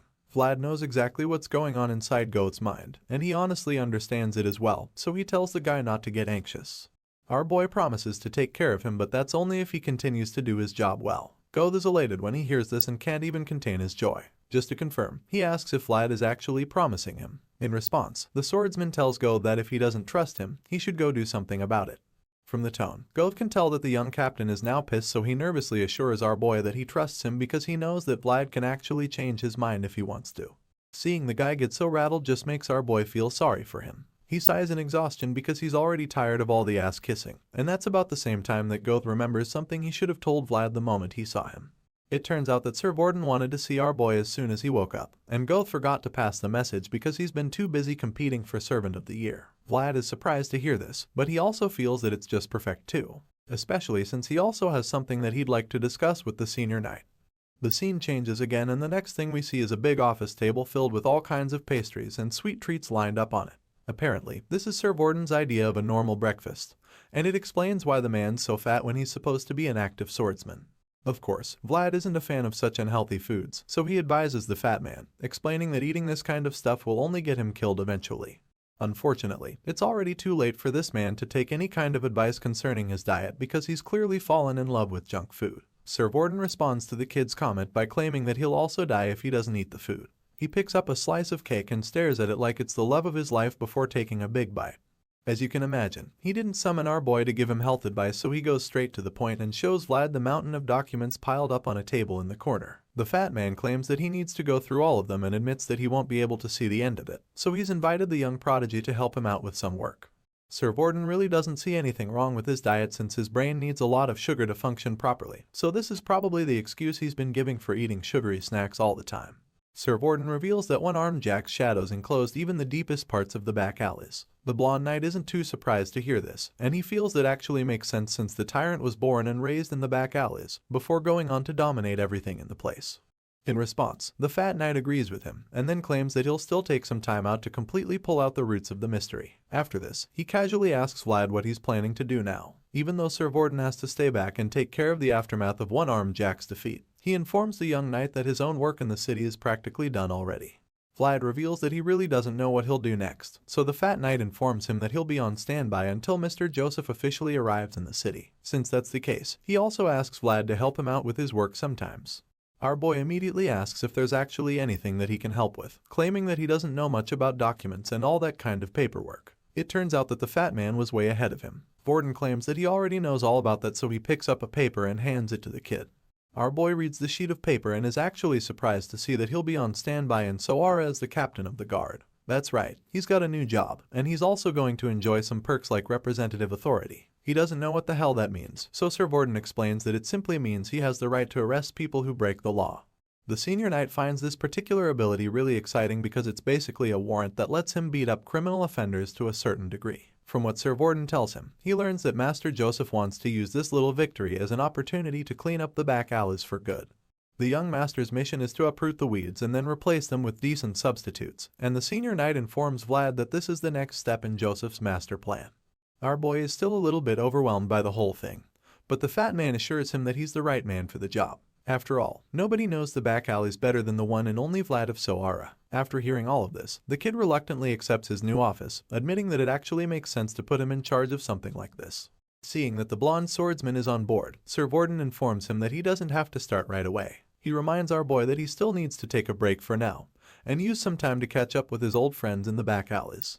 The fat man even encourages him to invite his girlfriend over, but Vlad doesn't find the joke even slightly funny. With a blank expression laced on his face, he reminds the fat joker that Zemina is just his friend. Hearing this, Sir Vorden also takes the chance to reveal that he applied for a visit to the convent already. He actually thought that they'd be granted permission immediately, but the people at the convent asked him to wait a few days. As such, the guy expects Vlad to keep his fingers crossed and promises to inform him as soon as he receives the good news. Our boy is taken aback by the pleasant surprise, and immediately thanks Sir Vorden for his efforts. He didn't expect the fat man to be so thorough, and is really impressed because he didn't even ask the senior knight to help him out with it. At this point, there's no more news to give our boy, so Vlad decides to head out, but before he can take a step, he suddenly remembers that there's one more thing he has to discuss with Sir Vorden. Out of the blue, he suddenly asks the senior knight if the rest of One-Armed Jack's henchmen are in prison. The fat man reveals that all the goons are behind bars, claiming that they made sure to apprehend all of them even though they were scattered all over the place. Upon hearing this, the young knight suddenly asks if he can go see the henchmen who were arrested, which shocks Sir Vorden. He didn't expect that Vlad would want to visit the prison, so he quickly asks the kid why he's asking for that kind of permission. With a very stern tone, Vlad explains that there's someone he needs to find. He's so determined to find this person that he vows to search the entire back alleys if he doesn't see the person in a jail cell when he visits the prison. Later that night, Vlad arrives at the place where the guards inform him that One-Armed Jack's henchmen are locked up in the innermost part of the prison. He thanks them for their services before making his way into the dark place. It doesn't take too long for him to come across some of the prisoners. Even though they've been locked up in cells, they've already heard about his vengeful killing spree. The moment they see the blonde-haired knight strutting into the prison, they recognize him. After all, he grew up around most of them while he was still in the back alleys, and now they've given him a new name, Jorge's Dagger. The inmates are shocked when they hear that such a person is walking along their halls. They can't believe that the proxy from Bayezid is there with them, and they're also very confused because they have no idea why someone like him would come to a place like this. All of a sudden, a very terrifying idea pops up in their minds. They're suddenly very afraid when they realize that it could be that Vlad has come to the prison in search of all the people who attacked Rose's smiles that day so that he can have his revenge. Just thinking about such a possibility is enough to make the hardened criminals shit their pants, especially since they've already heard how he massacred over 50 men all by himself, not forgetting the fact that he went on to kill the infamous One-Armed Jack shortly after that. All of a sudden, Vlad stops in front of the cell and stares into it, shifting his gaze from one inmate to the other as he scans the tiny room. His blue eyes shine into the room and the terrified prisoners rush away from the bars as fast as they can, because none of them wants to be a scapegoat. Our boy remains quiet for a moment and almost looks disappointed, but then he suddenly notices someone at the back and realizes that it's the exact person he came looking for. Out of all the inmates, the guy is the only one who doesn't seem afraid, so Vlad decides to have a little chat with him before anything else. He claims that the guy is already dark enough and complains that he could barely recognize him because of how he's squatting at the back. The guy is shocked to hear Vlad's voice, because he probably hasn't been paying attention since. So, he looks up at the blonde swordsman, and that's when fear creeps up on him immediately. He starts sweating all of a sudden, but it turns out that he's just scared for nothing because Vlad hasn't come to hurt him. In a shocking twist, our boy casually promises to free the guy in exchange for 40 silvers. It turns out that this short-haired guy is Otter, the person who allowed Vlad to escape from Soara that night when Zemina was hiding him under a pile of trash in a wagon. The guy is absolutely stunned, while the young knight just keeps joking around, talking about how he also accepts credit if there's no coin. Otter can't believe his eyes, because, in a place where dark-skinned people like him are shunned, the first person to reach out to him turned out to be someone who hadn't lost his light even in the likes of trash. The guy remembers Vlad very well, as the boy from that night who needed to escape from the city. The scene changes and we see our boy arriving at the convent in a carriage. The nuns are excited when they see him, and they all admit that it's so awesome because of how handsome he is. Judging by his blue eyes and blonde hair, they're so sure that he's the vassal from Bayezid. While peeking through the window, the sisters just keep gossiping, talking about all the rumors they heard saying that the vassal had already become a knight. They're convinced that he must already be a knight because they feel that it's the only reason the headmistress would personally escort him into the convent. Besides that, they also notice all the local dignitaries trailing him, so it gives them more reason to believe that he's no longer a mere vassal. The people probably donated a lot of money just so they could get close to the Bayezid family. The girls finally realize that this is the reason the headmistress bought so much wine earlier. While most of the girls are busy running their mouths, one of them is quietly washing the dishes all by herself.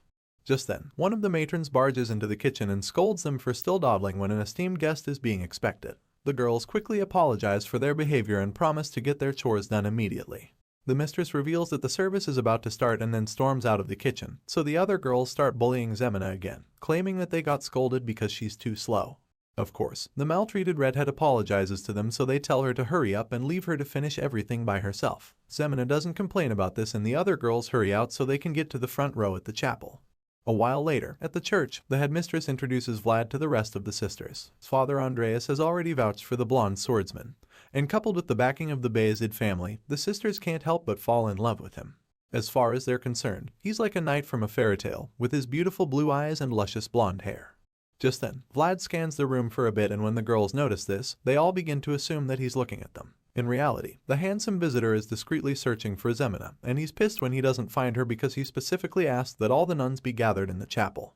With the introduction out of the way, the headmistress decides that it's time to pray, so Vlad gets on his knees like the knight he is, and the girls just fall in love with him even more.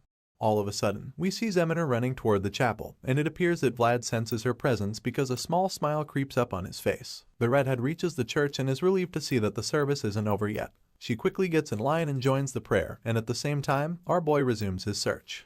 The moment he sets his eyes on Zemina, his countenance changes. Rage comes upon him and he hisses without caring what they think of him. The headmistress asks him what's wrong and he immediately expresses his annoyance, claiming that Zemina is way too thin. It's so bad that he wonders if they even feed her at all.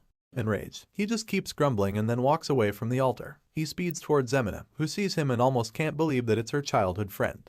Initially, she sadly accepts that there's no way it's Vlad, but then he stops right in front of her and calls out to her. The redhead looks up at him and nervously asks him what it is. At this point, our boy takes a close look at her, and that's when he sees her bruised hands and filthy clothes. This just makes him even more furious, so much so that he starts inspecting her clothes, scolding her because he can't believe that she lets them starve her and wears dirty clothes. The other girls gasp in shock when they realize that Vlad and Zemina know each other. The angry knight ignores them and keeps examining his old friend's appearance. He almost breaks down into tears, and that's when Zemina touches his blonde hair for the first time in a very long time. Now, she finally believes that it's him, so the tears just flood down her face at that moment. Seeing how much she's suffered in the convent, Vlad decides that it's time to screw the damn procedures so that they can get her out of the hellhole. The girl just keeps sobbing, so he takes her hand and tells her that it's time to go home. And just like that, the girl who had no home heard those words for the first time in her life. Vagrants of the back alleys, with no home, no parents, and no food. To the two of them, the only home they ever knew was the company of each other, and as such, they were both each other's family. The only family they ever knew. The story continues with Vlad and Zemina in a carriage riding home. The red-haired girl still looks really traumatized despite being rescued from the convent, so much so that she doesn't even utter a word on the ride. Instead, she just holds a pillow and clutches it to her chest, feeling really scared, probably because she thinks that the blonde swordsman is still mad at her. After a while, Zemina summons the courage to lift her head and actually look straight at Vlad's face, which is about the same time that he stares back at her. Apparently, he's just been waiting for them to lock eyes, and now he's finally caught her stealing glances at him. The girl looks so nervous to the point that it starts to make our boy feel uncomfortable, so he bluntly asks her why she's acting this way. In his mind, he expected that she would celebrate being rescued from the hellhole where she was abused, but she's just cold. Despite being very nervous, Zemina finally attempts to speak up, so she tries to ask him something. But before she can finish her question, Vlad cuts her off and asks her why she keeps glancing at him. He's clearly exhausted by the awkward silence in the carriage, so he actually wants to know what's going on in the timid girl's mind. In response, Zemina tries to explain why she's been staring at him, but she's still too nervous to actually say what it is, especially since she gets distracted by the blonde swordsman's appearance.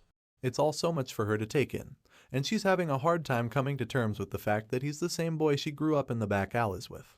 Vlad notices that she's staring at him again.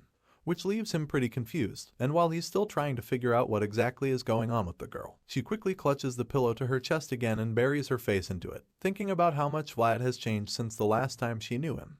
Seeing her acting this way, our boy is quite surprised because he doesn't even understand why she's feeling so awkward when they've only been apart for like 6 months. Sure, it's been a while, but it's not long enough for her to start feeling weird around him, especially since they were so close before he left Soara. Of course, the shy girl still doesn't say anything even after he asks her this question. She keeps her face buried in the pillow as she sits opposite him. At this point, Vlad is fed up with her behavior, so he decides to just pretend like she's not there, and rather than trying to make her talk, he looks out the window. Once he's finally done trying to make her comfortable with him, Zemina surprisingly lifts her head to stare at him again. It appears that she just can't help herself anymore because he's just so different from what he used to be. For starters, he's now a knight with shiny armor and a huge sword, which is quite unbelievable. Right now, Zemina is pretty convinced that the blonde swordsman is a noble because of the way he looks. She gets so nervous that she clutches the pillow once again, and starts feeling really uncomfortable to the point that it looks like she's about to cry. All of a sudden, Vlad puts something inside her mouth, which leaves her absolutely confused. He pushes the things into her mouth with his finger and looks her in the eyes, before informing her that she's been really out of it for a while. He tells her that she should eat the stuff so that she can snap out of her bad mood, so she agrees, even though she doesn't know what she's actually about to eat. Zemina asks our boy what it is, so he reveals that it's actually caramel and tells her that he got it from a knight that he knows. As you can imagine, the girl is shocked that he just gave her such a delicious treat because she knows how expensive it is. The redhead gets scared because she feels that he must have stolen it, and Vlad just gets exhausted when he hears her say this. The young knight just wants her to feel better, so he simply tells her to think whatever she wants. He clearly doesn't have the strength to explain more things to her, so he just lounges on the seat and relaxes, knowing that the caramel is about to cheer Zemina up. Sure enough, the redhead starts smiling merely seconds after taking the sweet, and then Vlad secretly opens one eye to peek at her. Unfortunately, he's shocked to see that she's shivering and trembling all of a sudden. By the time he opens his eyes to really see what's going on, Zemina is already bawling her eyes out. At this point, our boy is so confused because he doesn't even know what else to do. Perplexed by her erratic behavior, he curiously asks her why she's crying again, and that's when she tells him that it's because he came too late. The Eugenite is speechless when she says this, and he even tries to comfort her, but she just turns away from him and continues to cover her face with the pillow. Seeing that Zemina is still too upset, the young knight decides to just give her some space for a while. Not knowing what else to do, he looks out the window so he can clear his head, and after only a short while, he notices that the weather is actually really nice. Apparently, after this, Vlad and Zemina continue the carriage ride home in silence, and while that's happening, we're suddenly reminded of the fact that everyone is worthy of embracing a star in their heart no matter where they were born. Speaking of where people were born, we're taken back to Vlad's birthplace all of a sudden. That's right, it's the back alleys of Soara, and on this particular night, we get to see a familiar character from the slums. It just so happens to be the same blacksmith from when our boy was younger. As much as everyone is worthy of embracing a star, releasing that star is another matter entirely because it's just not that simple for many. This blacksmith is one of those many people. The man looks pretty miserable right now, and as he stares at the coal and molten lava in his furnace, he can't help but think that it looks just like him. In his mind, he's no better than the red-hot liquid in the furnace, since they're both withering away useless without accomplishing anything. Right about now, that's exactly what the blacksmith thinks of himself, and after wallowing in self-pity for a long time, he finally decides that it's time to call it a day. After all, drifters don't even stop by his shop these days. Before closing up shop for the day, the old man glances at the spot where that special sword used to be hung, and it makes him remember Vlad. It's been a while since he saw the blonde boy, and now he wonders if our boy is doing well, and starts to recall how admirable the young knight was as a kid. As much as this blacksmith felt this way about Vlad, he also used to think that the boy was very pitiful at the same time. It's been 6 months since he heard from the blondie. He has no idea where the kid is, so the man can only hope that Vlad didn't freeze to death or something. While he's thinking about this, a familiar voice interrupts his thoughts. The guy walks up to the blacksmith, seemingly surprised that the old man is closing his shop already. As you must have guessed already, this mysterious character is actually Vlad. But the grumpy blacksmith hasn't figured that out yet because he's too busy feeling sorry for himself. He doesn't even turn to look at who the potential customer might be, and just walks back in, telling Vlad to come back later because he's actually closed for the day. In response, our boy tells the old man that he can't come later, explaining that he'll be busy the following day. He insists that he needs the blacksmith's attention right now, making the old geezer understand that it's pretty urgent. Hearing this, the grumpy man finally gives our boy his attention, but it's mostly because he's curious to find out what exactly it is that a back alley folk could be busy with. As far as he's concerned, people from around here always have enough time on their hands, so it intrigues him that this guy needs his help so urgently. At this point, Vlad tells the old man that his sword needs repairing, revealing that it's been a long while since the last time that it was fixed. Hearing this, the blacksmith is stunned and pretty confused as well, because that was the last thing he expected to hear this time of night. With a gentle smile on his face, Vlad informs the old geezer that the other blacksmith said they can't fix the sword, before handing the sword over, assuring the grumpy man that he is the only person that can fix the blade. It's at this point that the man turns around to see the young admirable boy he was just thinking about. The only difference this time is that Vlad isn't just a boy anymore. Now, he's a knight and a very respected one at that, so you can't blame the blacksmith for being dumbfounded. A few moments ago, the guy was just hoping that Vlad didn't freeze to death somewhere, so the fact that he's seeing the young boy standing right in front of him now is pretty unbelievable.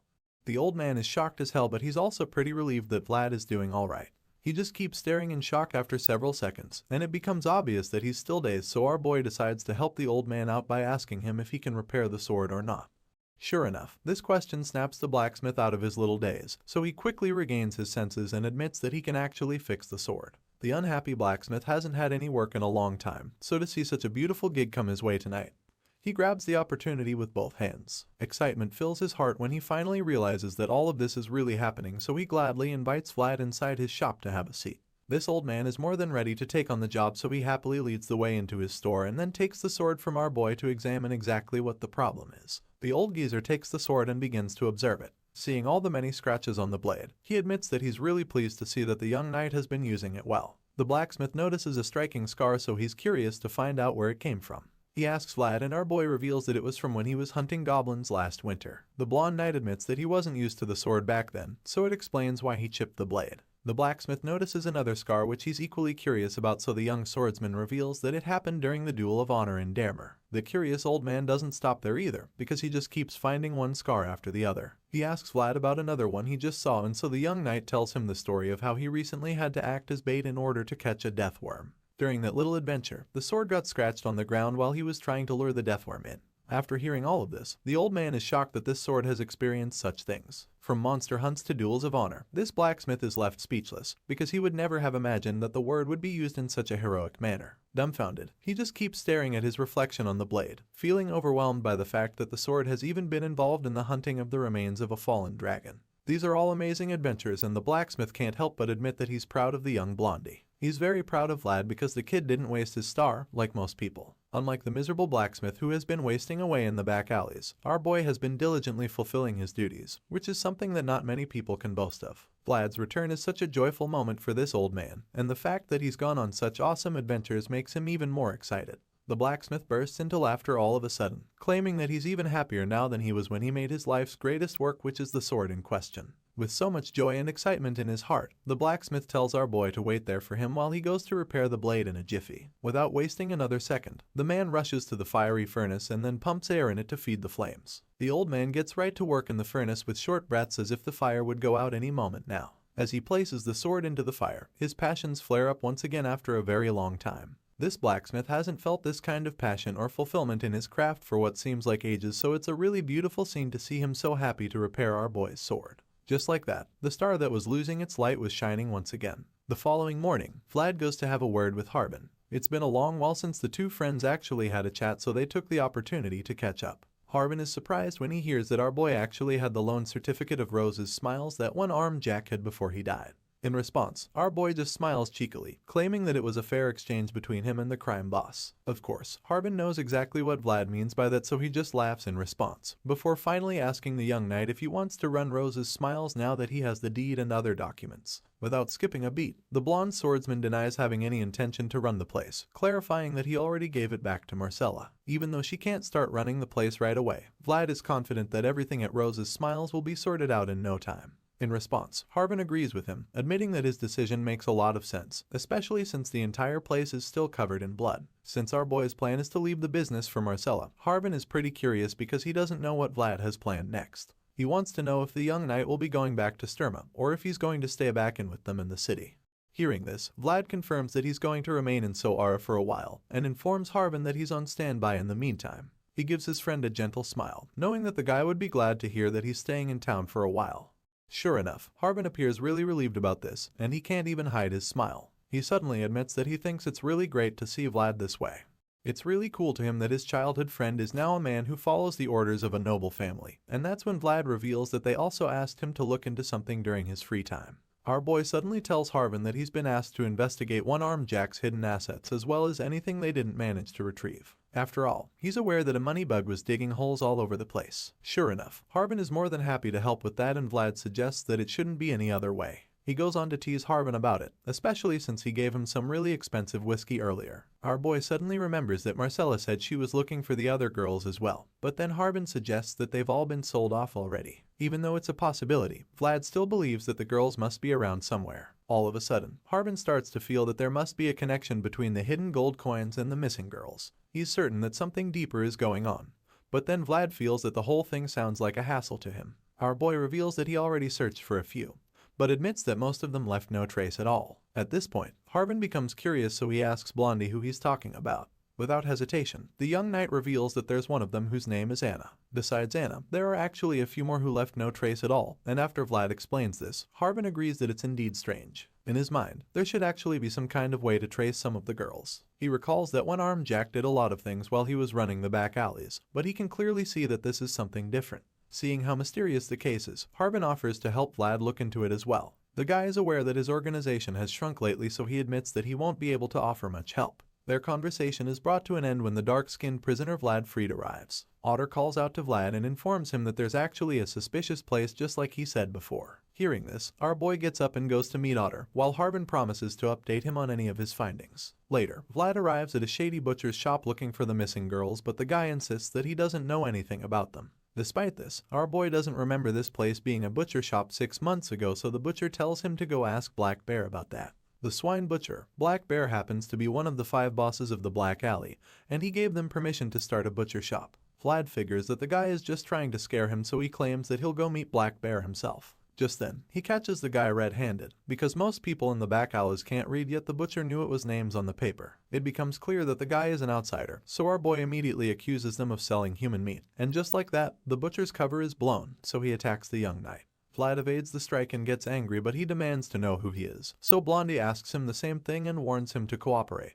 Our boy then tells Otter to close the door, because as far as he's concerned, business is closed for the day. After dealing with the butcher, Vlad goes to have a chat with Otter, wondering how the outsider got in. So the guy suggests that one-armed Jack didn't look after the back alleys properly. Our boy is surprised that the crime boss made such a mess in only 6 months, and Otter admits that one-armed Jack really changed a lot after Jorge died. In a flashback, we see Vlad dealing with the strange butcher. He stabs the guy's hand, forcing him to confess what he knows, so the guy reveals that the slave merchants know about the missing people. In the present, our boy is finding it hard to believe that they're casually trafficking people in the back alleys. He never imagined that the matter's roots would run this deep. Anyway, now that he's got the truth, he feels it would do for now, but Otter suggests that the higher-ups would find out the details soon. Just then, a young boy enters the scene, claiming that he found what Vlad asked him about earlier. Apparently, some kids saw it, and for the boy's service, the knight gave him a treat. As the kid enjoys his skewers, Vlad asks him what the kids saw, so he reveals that they saw the brunette Anna getting on a horse carriage he has never seen before. Hearing this, our boy starts to wonder if she got sold off to some place already. The little boy suddenly adds that the other women on the carriage were pregnant, leaving Vlad shocked. It's so baffling to him since he doesn't know why anyone would buy pregnant women when they can't even work. Otter gets worried when he sees the knight lost in thought all of a sudden.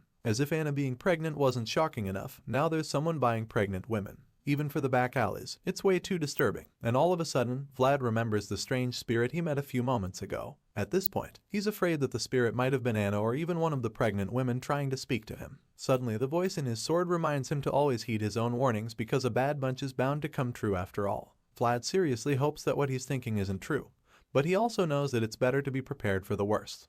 Later, he informs Sir Vorden of the unusual activities he came across, but the fat knight just feels that he should even take a break. Vlad reminds him that he's the one who tasked him to investigate, but the fat knight simply admits that he didn't expect him to find anything this quickly. Sir Vorden just wants to catch a break now that he's done with his paperwork, but he can't do that if Vlad keeps digging up dirt at every opportunity. The fat knight wonders why it's so urgent, and then suggests that there might be a crisis looming.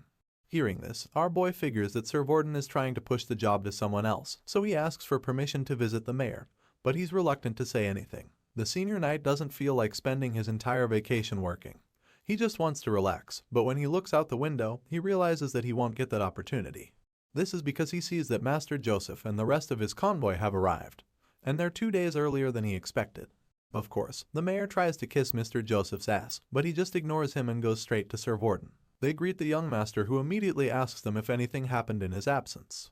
Of course, the fat knight isn't ready for the work that would follow if he speaks the truth, so he claims that nothing happened. On the other hand, Vlad just stays silent, which Joseph suspects, so he suggests that they talk inside. The mayor shows them to his office, and Sir Jaeger insists on inspecting the room first. This annoys the mayor and he starts throwing a fit, but a single glare from the one-eyed knight is enough to make him calm down. Suddenly, Mr. Joseph commends Vlad on a job well done and then immediately asks him what it was that he wanted to say outside. Our boy admits that he's afraid he might be making a fuss for no reason if he says it, but the young master just tells him he can go ahead. Vlad then reveals that it might be better to ask the mayor for the help that he's been looking for. The young master smiles when he hears this, and feels that teaching the blondie was worth it because of his ability to assess a situation. Joseph is impressed that Vlad knows his affiliation with the noble family doesn't give him authority, so he tells the boy that he's made a good decision. Just then, Sir Jaeger informs the young master that the office is safe to enter, so they all go in, and Joseph compliments the splendid office. Even the view of Soara from up there is amazing since you can see the entire city from there. Even though most of the office is great, Joseph feels that the chair needs to be changed because it's extremely over the top. The mayor is shocked because he doesn't think anything is wrong with the chair. He's about to say something rude, but he quickly holds his tongue when he sees Joseph sit in the chair. Vlad is shocked to see this, but the young master casually reveals that he just became the new mayor of Soara. Sometime later, Vlad goes on a small trip with Otter, but complains the whole time because it smells and it's not easy to come to. It's the oldest and most complicated alley of the back alleys, which is also the most horrendous part, reeking of blood and all sorts of smells. As if that's not bad enough, there's that scary look that's in the eyes of the people there, because they practically live side by side with death. It's no wonder why even one-armed Jack didn't dare mess with the place.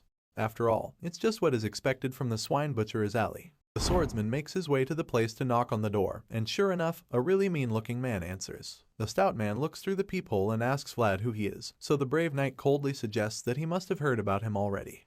After all, the guy and his colleagues were shooting glances at the blonde swordsman from the alley's entrance. The moment our boy says this, the grumpy guy slams the hole shut so quickly that Vlad isn't even able to get another word in. He tries to tell the man to wait, but before he can finish talking, the loud bang cuts him off. At this point, the voice in his head suggests that the person is trying to get on his nerves, and the young knight agrees.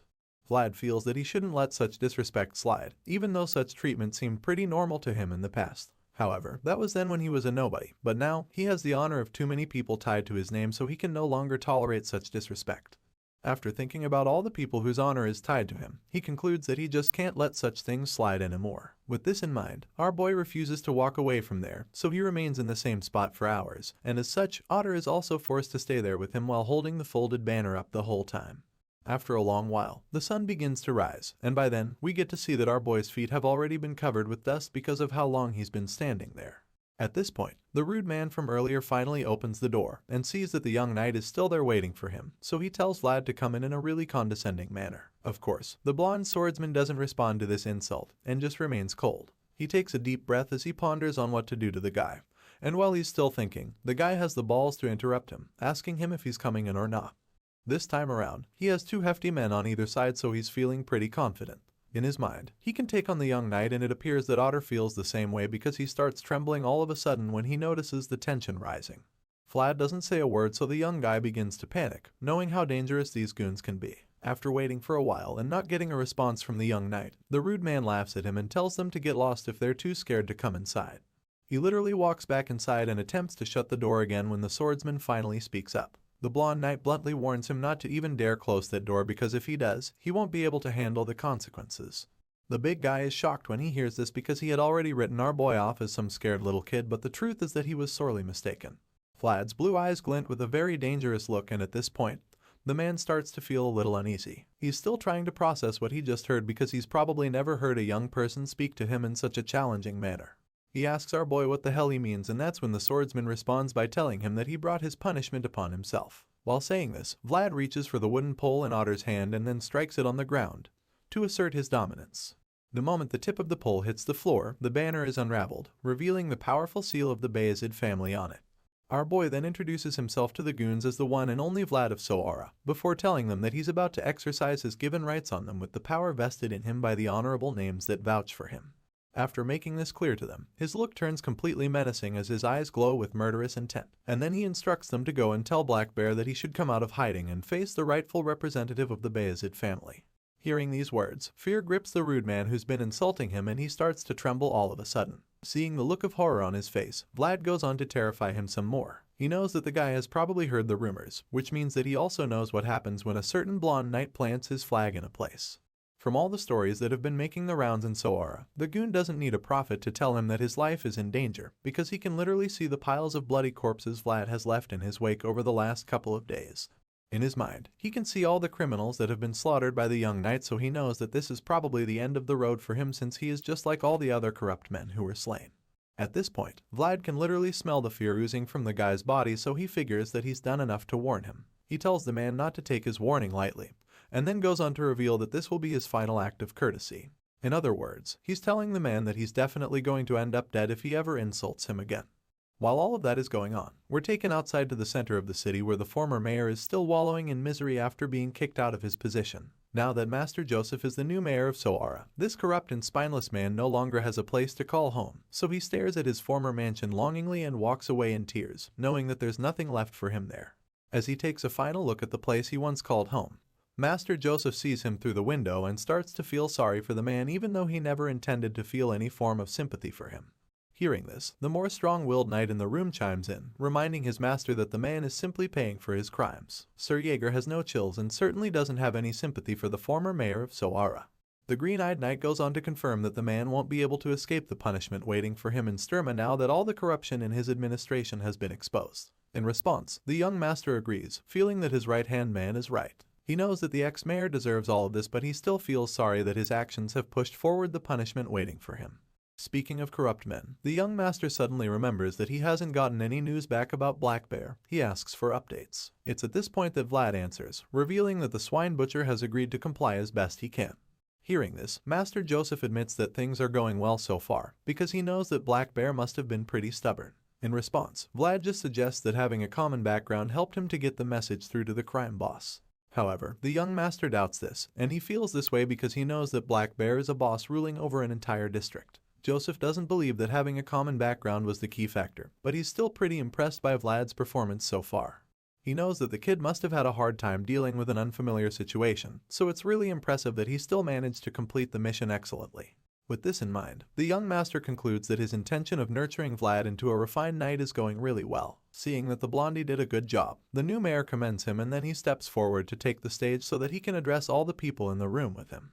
Right now, Master Joseph has 5 knights, 1 mage, 10 of the administrative staff, 30 elite soldiers, and 1 squire who just happens to be our blue-eyed swordsman. As far as Joseph is concerned, all of these men are his vassals who share his fate, so if he becomes the next head of the Bayezid family, then they would also move up the ranks. On the other hand, if Joseph falls out of contention for the throne, then they fall with him too. To everyone, Soara is the final stepping stone, so he vows to ensure smooth governing of the city henceforth. He promises to do his best, but in the meantime, he'll be too busy to focus on matters. The young master knows that he's not yet prepared to face the darkness that permeated every corner of Soara, but he also knows that it's impossible to be prepared for everything. Joseph decides that everything he does in henceforth will be a stride forward because he knows that it might just be his last chance. With all of this being said, he entrusts Sir Gregory with the task of selecting members for the investigative team on the spot. The hairy knight thanks him for trusting him with such an important task, and that's when we get to see why he was chosen. Apparently, Sir Gregory has always been neutral in the family, so the young master is confident that the knight won't be blinded by the conflict between the Bayezid brothers. Joseph is certain that Gregory is the right man for the task even though the knight isn't exactly one of his people. Since the mission involves trailing people, Sir Gregory picks Sir Cade first since the man is excellent at tracking people. After that, he turns to our boy, claiming that he'll be counting on the rising star even though Vlad is absolutely surprised to hear his name being called. The scene shifts suddenly and we're taken to a really creepy mansion belonging to the Baron of Uthman, which is located in a place called Mashiam. The house looks like the haunted mansion you usually see in horror movies, and to make matters worse, there's a storm outside. Inside, there's a very sick boy lying in bed while his parents are close by, looking extremely worried and desperate. It seems that they've invited some kind of healer, but the father wants to be sure that whatever ritual they're about to do will really save their little boy's life. The mysterious lady assures the lord of the house that her technique will work, and even though the man is a little skeptical, he's too desperate to say no. After all, it's not like he has a better idea. After much hesitation, the man finally agrees to it, telling the woman that he's willing to pay any price, as long as it will save his son's life. At this point, we see the man's face and the tears running down his cheeks. The hooded healer notices his pain too, but she tells him that he shouldn't be in too much agony, reminding him that God cannot watch over everything. The floating lady finally reveals her face and we see that she's probably a witch with her eyes glowing with a sister purple color. She starts conjuring her spell, spreading the ominous energy all over the room, and then she tells the heartbroken father that people like her exist simply because God cannot watch over everything by himself.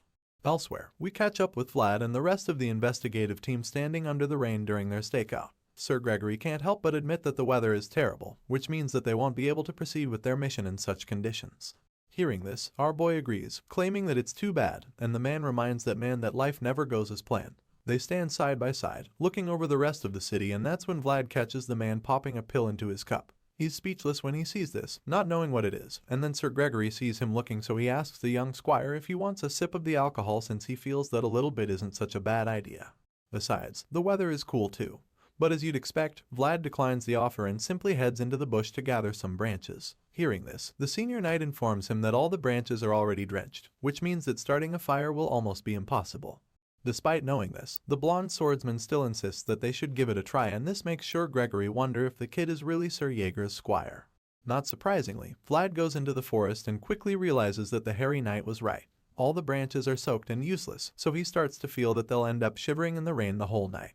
While he's imagining the worst, the other knight arrives with better branches covered in cloth, suggesting that they should work since they're hollow inside. Our boy is relieved to see this, so he thanks Sir Cade and offers to carry the wood from him. As our boy collects the branches from the young knight, an awkward silence follows, and it appears that Sir Cade is reluctant to say something he has in his mind. All of a sudden, he thanks Vlad for something, claiming that he didn't have the chance to say it earlier. Surprisingly, our boy knows exactly what he's talking about since he actually saved Cade's life in the past. As such, he tells the fellow knight that he was just doing his job. He then asks the guy how he is doing now, so Cade reveals how he felt cutting off a limb was the only option he had back when they had the encounter in Chapter 11. Just then, Sir Gregory arrives, and confirms once again that he chose the right men for the job, because he knows that there aren't many knights who would agree to do this kind of work. Hearing this, one man comes to both Vlad and Cade's minds, and you can't blame them since their Sir Borden has proven to be the laziest knight they know. Anyway, Sir Gregory is glad that they're willing to work with him, especially since they're no longer knights, but mercenaries. He informs them that they're now in Baron Uthman's territory, and thanks to Black Bear's cooperation, they've been able to trail their targets, but they still don't have any solid evidence. Even though they're still in the north, this place is outside the Bayezid's territory, so Master Joseph can't support them beyond that point. After explaining this to them, he informs Cade and Vlad that their job is to investigate the village undetected. For now, Gregory feels they should head back so that they can rest. But on the way back, our boy can't help but recall the sad wailing he heard on that winter day. Seeing the ominous fog covering the Baron's territory, Vlad really hopes that he never has to hear that sound again. After waiting for a while, the knights mount their horses and begin their search for a place to rest. But the fog is still so thick that Gregory is afraid that an ambush is just around the corner. Even Goth is terrified because there's nobody else there, but our boy just feels that it might be too early. Sir Cade suddenly notices that there should be an inn up ahead, and everyone else is relieved to hear this. The knights make their way to the house, and the innkeeper is surprised to see customers coming in at such an early hour. Greg quickly comes up with a cover story about how the rain didn't let them come into the village the previous night. He then requests bowls of hot soup for each of them, but the innkeeper is extremely cautious, so he asks them if they're mercenaries, explaining that they can't just let in anyone due to the disturbing occurrences in the village recently. While Gregory is still trying to convince the man to let them stay, Vlad notices a little girl hiding behind the counter, so he gives her a friendly wave to make her feel safe, especially since she reminds him of Zemina when she was a little girl. Just then, the voice in his head calls him aside, so he excuses himself for a bit. The voice feels that they're at the right place, so he offers to lend Vlad his world to help him look at the girl using it. Of course, agrees to this plan as he uses the otherworldly eye to look at the little girl, and that's when he sees the ominous purple energy flowing around the cross on her neck. Seeing this, our boy is shocked and quite frankly terrified because he realizes that it's a curse. Using the world, he's able to see the dark energy wrap around the little girl's neck in the form of a demonic hand. It's sad how children are always the first to be sacrificed even though they're pure and innocent. Vlad has seen this happen countless times, especially when he was a young boy who would see adults steal from children. Back then, death was the only choice for children who had nothing left. Either they starve, freeze to death, or die from crying and exhaustion while searching for their parents who abandoned them. Despite growing up in such a world, Vlad was still able to make up his mind that he would never grow up to be like those evil men, and he swore that he would never live like that either. An oath must be upheld and knights are upholders, and with this in mind, he knows exactly what to do because in this place, there are children to protect. The young knight makes his way to a lonely church with a bell tower, and the voice feels that they're at the right place because the energy from the necklace stops there. As such, Vlad decides that it's time for them to go in, and the voice agrees. He asks if the voice can see anything suspicious, but there's nothing out of the ordinary, and yet the place feels so ominous and evil. The young swordsman can't help the feeling that something is out of place, and that's about the same time that he senses something approaching him from behind. Vlad is taken aback, but he also knows that he can't make it look like he's here to investigate, so he tries to appear as natural as possible. Knowing this, he quickly goes on his knee and pretends to be praying. But the stranger still talks to him, suggesting that he must be new here. Vlad responds, admitting that he came in the previous morning, and the priest immediately concludes that he's one of the mercenaries who arrived. Our boy apologizes for entering the church so suddenly, but that's when he notices the inverted cross on the priest's holy book. Just like that, it all starts to make sense, and he realizes that the reason everything has been off in the village is because he hasn't even seen a single proper cross since. All the crosses have been turned upside down, and now that he's figured it out, he knows that he has to be very careful around the priest. In response, the priest assures him that he has nothing to worry about because God's embrace is open to all. It appears that this false priest is really powerful, because even the voice can't see through him and his dark energy. At least not yet. The man apologizes if he interrupted Vlad's prayer, but our boy claims that it's fine, saying that he's more at ease now that he has been given permission. He says this and then promises to leave once he's done praying, so the priest informs him that the place is home for all who seek God. He tells the young knight to do as he wishes, and after he leaves, our boy is even more convinced that there's a strange presence in the village because the girl's cross led him to the church. Even though the priest is smiling like a harmless fellow, Vlad knows that he can't be trusted. He can't let his guard down around the man, so he ends the conversation. But that's when the man reveals that a plague has been ravaging the village. The blonde swordsman is absolutely shocked to hear this, but the priest just makes himself even more suspicious by praying that the plague doesn't affect the children. Later that day, Vlad goes to see a man to ask him about the plague, but the guy doesn't seem to be aware of any plague. Our boy informs the man that the priest mentioned it and that it's concerning since they have to be in the village for a few days, but the man insists that he has nothing to worry about. After all, the plague only kills the children. Vlad is shocked to hear this, so he asks how it's possible that the plague affects only kids, but of course, the farmer doesn't know why. All he knows is that it's been ravaging the villages in Baron Uthman's territory. The man feels that God must be angry with them to have let such a curse befall them, even though it's a very nasty one. At this point, the blonde swordsman has gotten all the information he can from the man, so he thanks the guy and takes his leave. On the way back, Vlad thinks about how women are missing in Soara while kids are dying in this place, so he concludes that they're all a series of ominous signs. In his mind, this is definitely not a plague, but he also doesn't have any evidence to prove that. At this point, he contemplates going back to borrow a holy item from Soara, but the voice doesn't think that would be very useful right now. Rather, he believes that the curse was created by a skilled black magician, because only a well-trained priest will be able to identify it, so Vlad wonders how they figured out something that huge. Our boy has no idea either, so it's really frustrating, because he has a strong feeling but no clear evidence. While he's still pondering this, he hears a child talking about how the priest gave them something, and that's when he sees a hooded figure holding an inverted cross in front of the children. The mysterious person gives the cross to the little kids and walks away, so Vlad keeps tabs on him, feeling that he might be able to gather some evidence if he's lucky. Hearing this, the voice warns him to be careful because the hooded man doesn't look like an ordinary person. In response, he assures the voice that he'll be fine, because even before he became a knight, he was a skilled pickpocket for the longest time. Sure, our boy is bragging about being a master thief, but the voice reminds him that it's not exactly something to be proud of. After stalking the hooded man for a while, he starts to feel like they're being lured to the outskirts of the village. At this point, the voice doesn't miss the opportunity to tease Mr. Former Pickpocket because it's pretty obvious that the stranger knew he was being followed. Now that his cover has been blown, he decides that he can't follow the man anymore. Instead, he feels that it's time to retreat and report to Sir Gregory. Unfortunately, the voice doesn't think that the man is going to let Vlad off the hook so easily. Sure enough, he senses the hooded man pulling out his sword, and that's when it becomes obvious that he's coming. Before the young squire can even process this, the man attacks him with the sword. Thankfully, our boy is a skilled warrior, so he's quick enough to take out his sword hoping to block the strike, but he's bamboozled when he's thrown into the air by the force of his opponent. The young knight is taken aback by this, but there's no time to dwell on the shock, so he gets on his feet and runs for his life. While he's running, the voice urges him to keep moving and gives him directions so that he can dodge the assailants' attacks without even seeing them coming. After several attempts to escape, Vlad realizes that he can't outrun the guy, so he's forced to turn around and face him. Just from crossing swords with the hooded man, our boy is convinced that his opponent is also a knight, but he's not some amateur by any means. The knight takes one look at Vlad's sword and notices it glowing. At the same time, the young warrior gets back on his feet to resume the fight, even though he hasn't been able to figure out if his opponent is a former knight or an active one. Since that's the case, he decides to use a rare technique to figure it out. He points his sword at the guy and closes one eye to get a very accurate view. While he's taking this posture, the enemy charges at him once again, but he maintains his stance, knowing that the key to a deadly hit lies in surprise. As such, he stands still and waits for the knight to make the first move so that he can get the perfect chance to land his lethal blow. As he waits, he thinks about how he has only one shot at this. There's only one moment for him to make the right decision, so he locks in completely, with complete focus. His sword begins to glow and he manages to hit the enemy's sword away. Unfortunately, the knight also has some tricks up his sleeve, so he holds onto the sword and activates his secret weapon. The hooded knight's eyes and sword begin to glow with a powerful gold color, so Vlad realizes that he is using aura. He's shocked to see this, but he's already in the middle of an intense sword fight, so it's too late for him to stop even though the voice feels that he should retreat. Having no other choice, our boy clashes swords with the enemy, and just like that, they're both drawn into a battle to see whose aura is superior.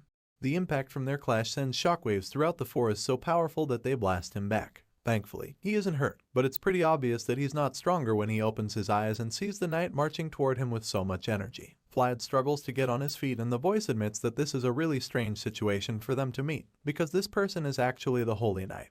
Even more surprisingly, it's not a man under the hood.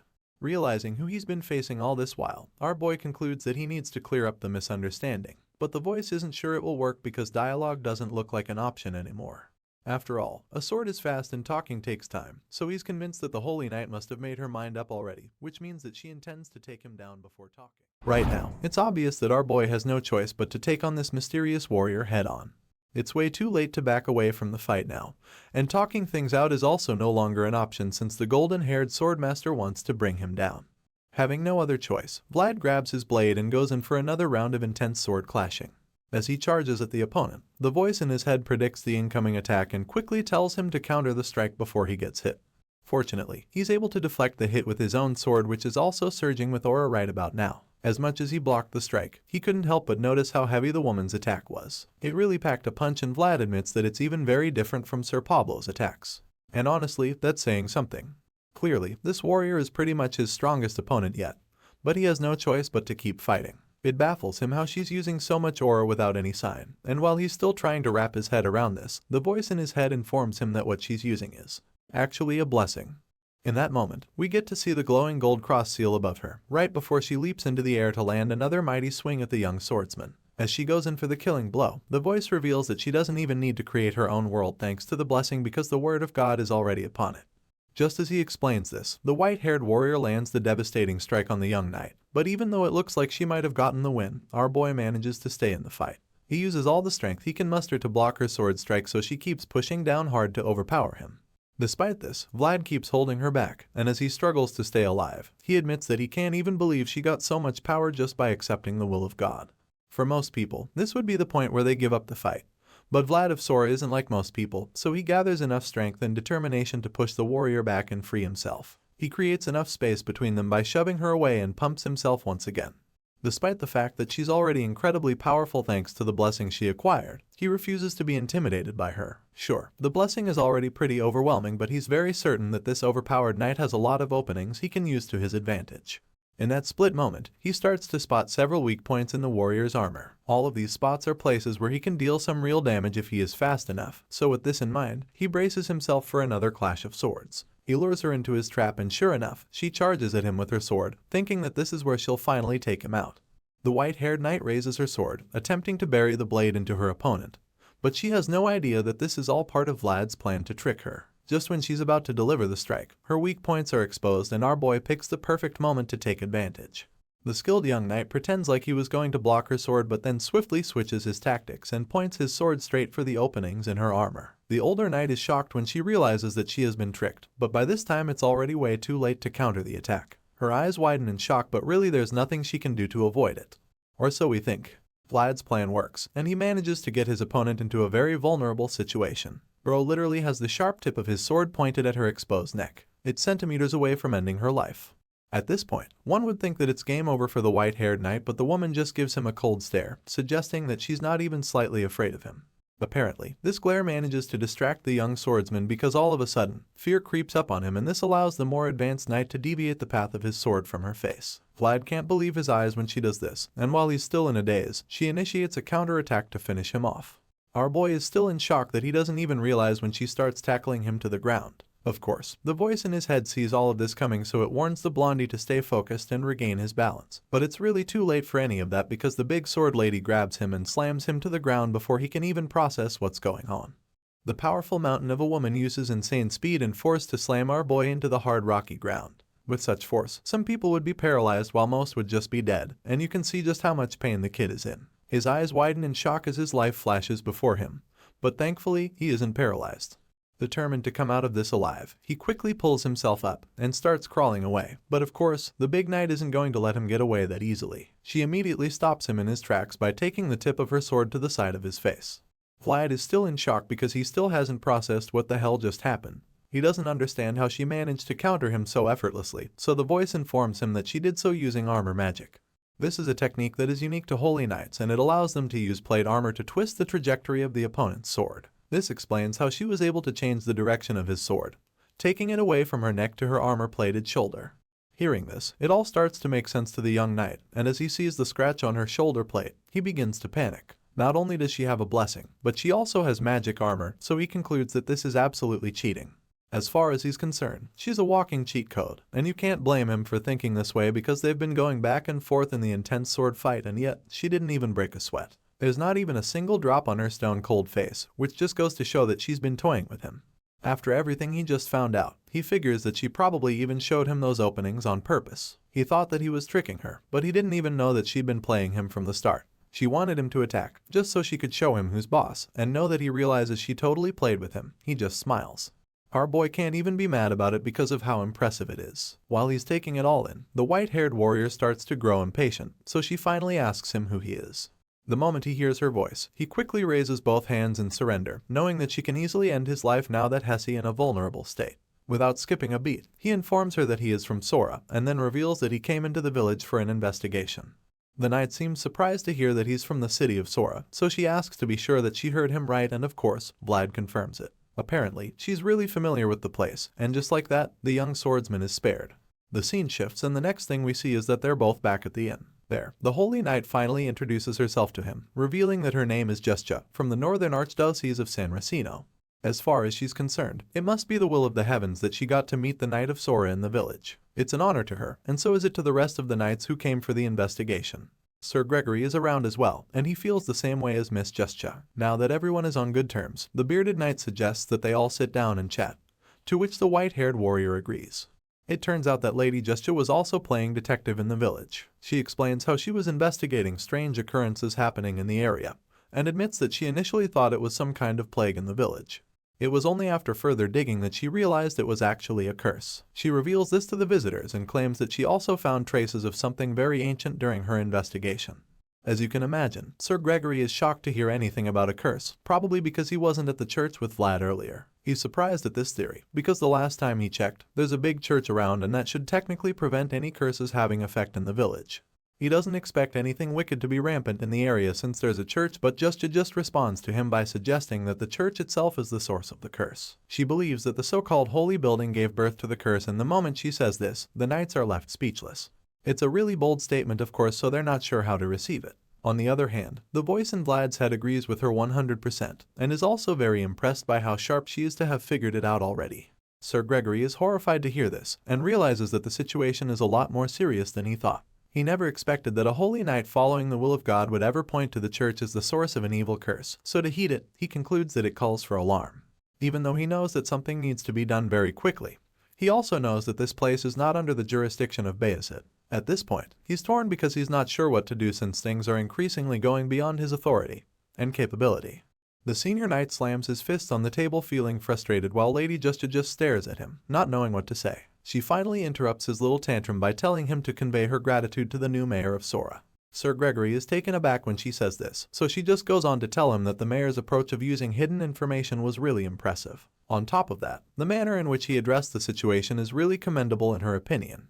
In other words, she's trying to tell the knights as politely as she can that they should back off and leave the rest of the investigation to her. After all, Gregory has already told her that the village is not under Bayezid's jurisdiction. The bearded knight processes her words and wonders if she's demanding them not to dig any further, but he's not sure, so he also feels that maybe she's just being considerate. With this in mind, he remembers that black magic-related matters are the church's domain, and as such, they have no grounds to proceed further. With the current state of things, the knights might not have any choice but to go back home, and Sir Gregory reluctantly accepts the fact.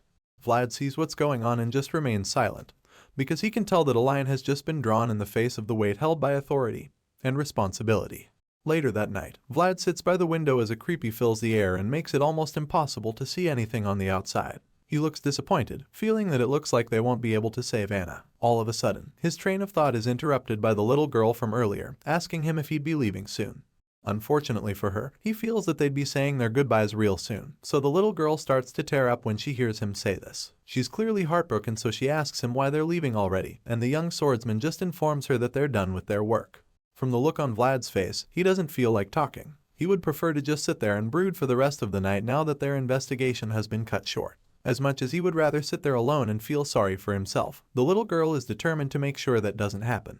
In response to his earlier comment, she informs him that there's no such thing as being done with your work in this life. Hearing this, the grumpy young knight just scowls at her because he knows that she's absolutely right. He hates it because he would prefer to just stay out of trouble and do as his superior has decided. But now, this brat just hit the bullseye without any warning, and he is forced to see reason with her. Not knowing how else to get rid of the kid, he simply asks if she doesn't have any friends. He doesn't get why she has been at the inn all this time. In response, she simply tells him that her father told her not to go out. When she says this, it makes sense to the young knight since he's aware that the things happening around the village are not normal in the slightest. As such, he totally gets why Anna's father doesn't let her go outside. However, what he doesn't know is that the father is secretly watching him while he talks to the little girl. The poor kid must be really lonely, being forced to stay indoors all the time and having no other friends their age to hang out with, and so it's not really a surprise when she begs Vlad to stay a little longer. She tries to convince him to stay, telling him how the church would soon be sharing gifts. Of course, our boy had no idea about this, so he expressed his shock, wondering if he heard correctly. At this point, the innkeeper chimes in, explaining that the church is going to gather the kids soon and perform some sort of ritual blessing. Apparently, the man is also one of the people brainwashed by the church because he actually thinks that the ritual blessing is something to be thankful for because of the troubled times they've been facing lately. Hearing this, the young swordsman becomes interested all of a sudden, asking the father when they said the ritual would be. In response, the man admits that he heard it would be within 3 to 4 days, and reveals that the priest even plans to gather all the kids. After all of this has been said, the innocent girl begs Vlad to stay until that time. But our boy isn't sure what to do yet, so he just stays quiet and sips his drink. At this point, he begins to ponder on the situation, and remembers how just sent a carrier pigeon to request help. From his experience, he knows that it would take at least 4 days before the holy knights arrive at the village, and that's cutting it pretty close. After considering all of this, he starts to feel that there might actually be a shot of staying until then. With this in mind, he finally suggests that he could stay until the ritual blessing. Hearing this, she gets all excited and decides to give him something like a gift. She reaches into her pocket, so he curiously asks her what it is. Immediately, she reveals a flower ring and hands it to him. But he doesn't really get why she would call it a flower ring when there's no flower on it. He holds the ring made from twisted twigs, and he figures that she must have made it with the ivy growing on the inn's wall. It's actually a big deal when you think about it, since it's a village where not even a single flower is allowed. Just then, Marion's father calls on her, informing her that it's time for her to go to bed. The little girl tries to protest, but her old man doesn't want to hear any of it. He insists that she go up to her room, so she begrudgingly starts walking away. Before leaving, she stops to ask Vlad if he'll really still be around in the morning, and rather than giving her a definitive answer, he just gives her a mischievous smile and tells her probably. Seeing that there's even a chance he'll be around, she gets excited again and makes him promise her that he'll stay longer. The girl doesn't even wait for him to say anything before walking away, but then she suddenly stops in her tracks and it's like something possesses her. In the blink of an eye, she slumps and loses consciousness. Her father screams when he sees her falling, so he jumps to save her from hitting her head. But by the time he catches her, she already looks like she's having a seizure. At this point, our boy realizes that something very bad is about to happen, so he leaps into action, determined to save the little girl. The voice in his head is also eager to help out, so he offers to lend the swordsman his world, and even though it won't be enough to solve the problem, at least, Vlad will be able to see things clearly and get an idea of the situation. Because the truth is that the curse has been triggered. The father's screams alarm the other knights, so they all rush downstairs to check what's wrong, and that's when they see the man desperately trying to wake his daughter up. Sir Gregory is horrified when he gets to see the curse that Justia was talking about, and while he's busy stuttering, the voice informs our boy that the girl's breath is slipping away. The curse is draining her life force, but only Vlad can see the white smoke coming out of her mouth and flowing straight to the church. He doesn't know how he's supposed to explain this to the others, and while he's still trying to figure this out, Justia suggests that the enemies have sensed her presence. Apparently, the evil ones tracked her to the inn and now the poor girl is suffering for it, so Justia feels responsible and blames herself for being careless. She thought she hid her presence enough and never expected them to sense her level of divine power. All of a sudden, Justia starts walking out of the house and tells the others to explain the situation to the other holy knights if she doesn't return. Seeing everything go out of control, Sir Gregory just groans in frustration, but Vlad wonders why the senior knight isn't doing anything. The young swordsman gets mad when he sees Sir Gregory staying out of it just because of the bounds of authority.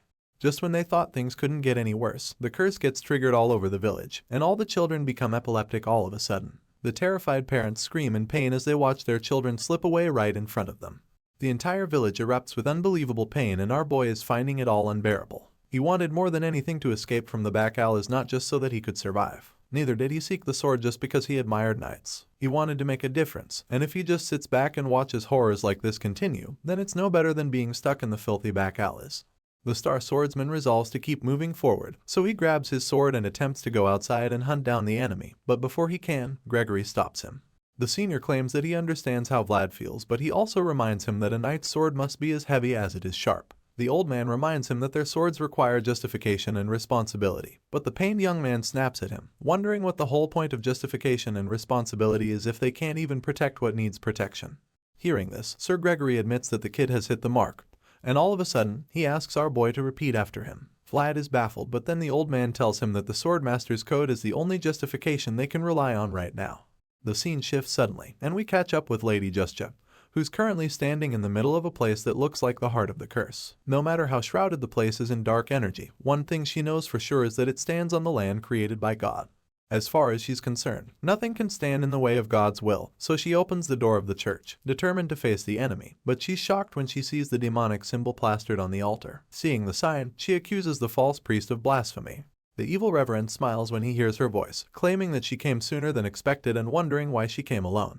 After all, only the two of them can't offer sufficient prayers for the people in the church. Hearing this, Justia realizes that the church is full of alien energy. She can't see or sense any other living beings in there, and that's when the congregation of demons reveals itself to her. The evil forces awaken as the priest laughs manically, claiming that the service can now begin. The demons on the other side start running toward the church like zombies on speed, and as they reach the door, they start pulling it apart. The dead people desperately try to pull the door down, crying out for their lost children, and it becomes clear that these were once the parents of the children that were sacrificed. The Holy Knight is disgusted by the false priest when she realizes what he did, and she can't believe that he has no fear of God. In response, the false prophet tells her that God has very little to do with him, right before dropping his unholy Bible to the floor. The priest admits that God should be feared but claims that he no longer needs to return to the embrace of the Lord. He says this, and immediately reveals the dark powers he has acquired, the same powers that allowed him to birth the curse that ravages the village.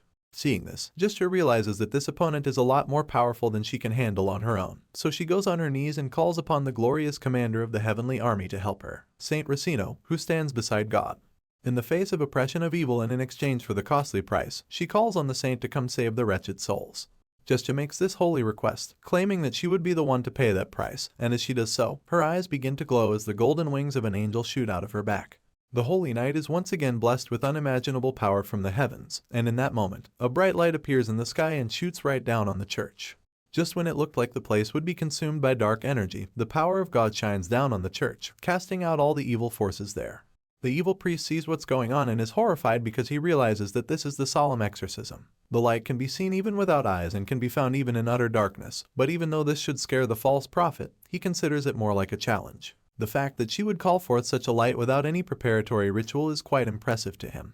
However, he's not ready to give up on his evil church just yet, so he claims that every torch has limits when it stands alone no matter how bright it may be. With this being said, he begins to conjure another dark spell, feeling that Justia's spell is the type that comes with a backlash.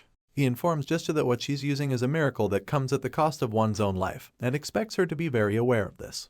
After all, he believes that at the end of that glorious light, only deeper darkness remains. The bright large beam of light shoots down upon the old church and blasts all the evil spirits roaring inside. In the blink of an eye, all the undead soldiers that were so close to attacking Lady Justia are struck down on the spot, and it begins to look like the Holy Knight has already prevailed.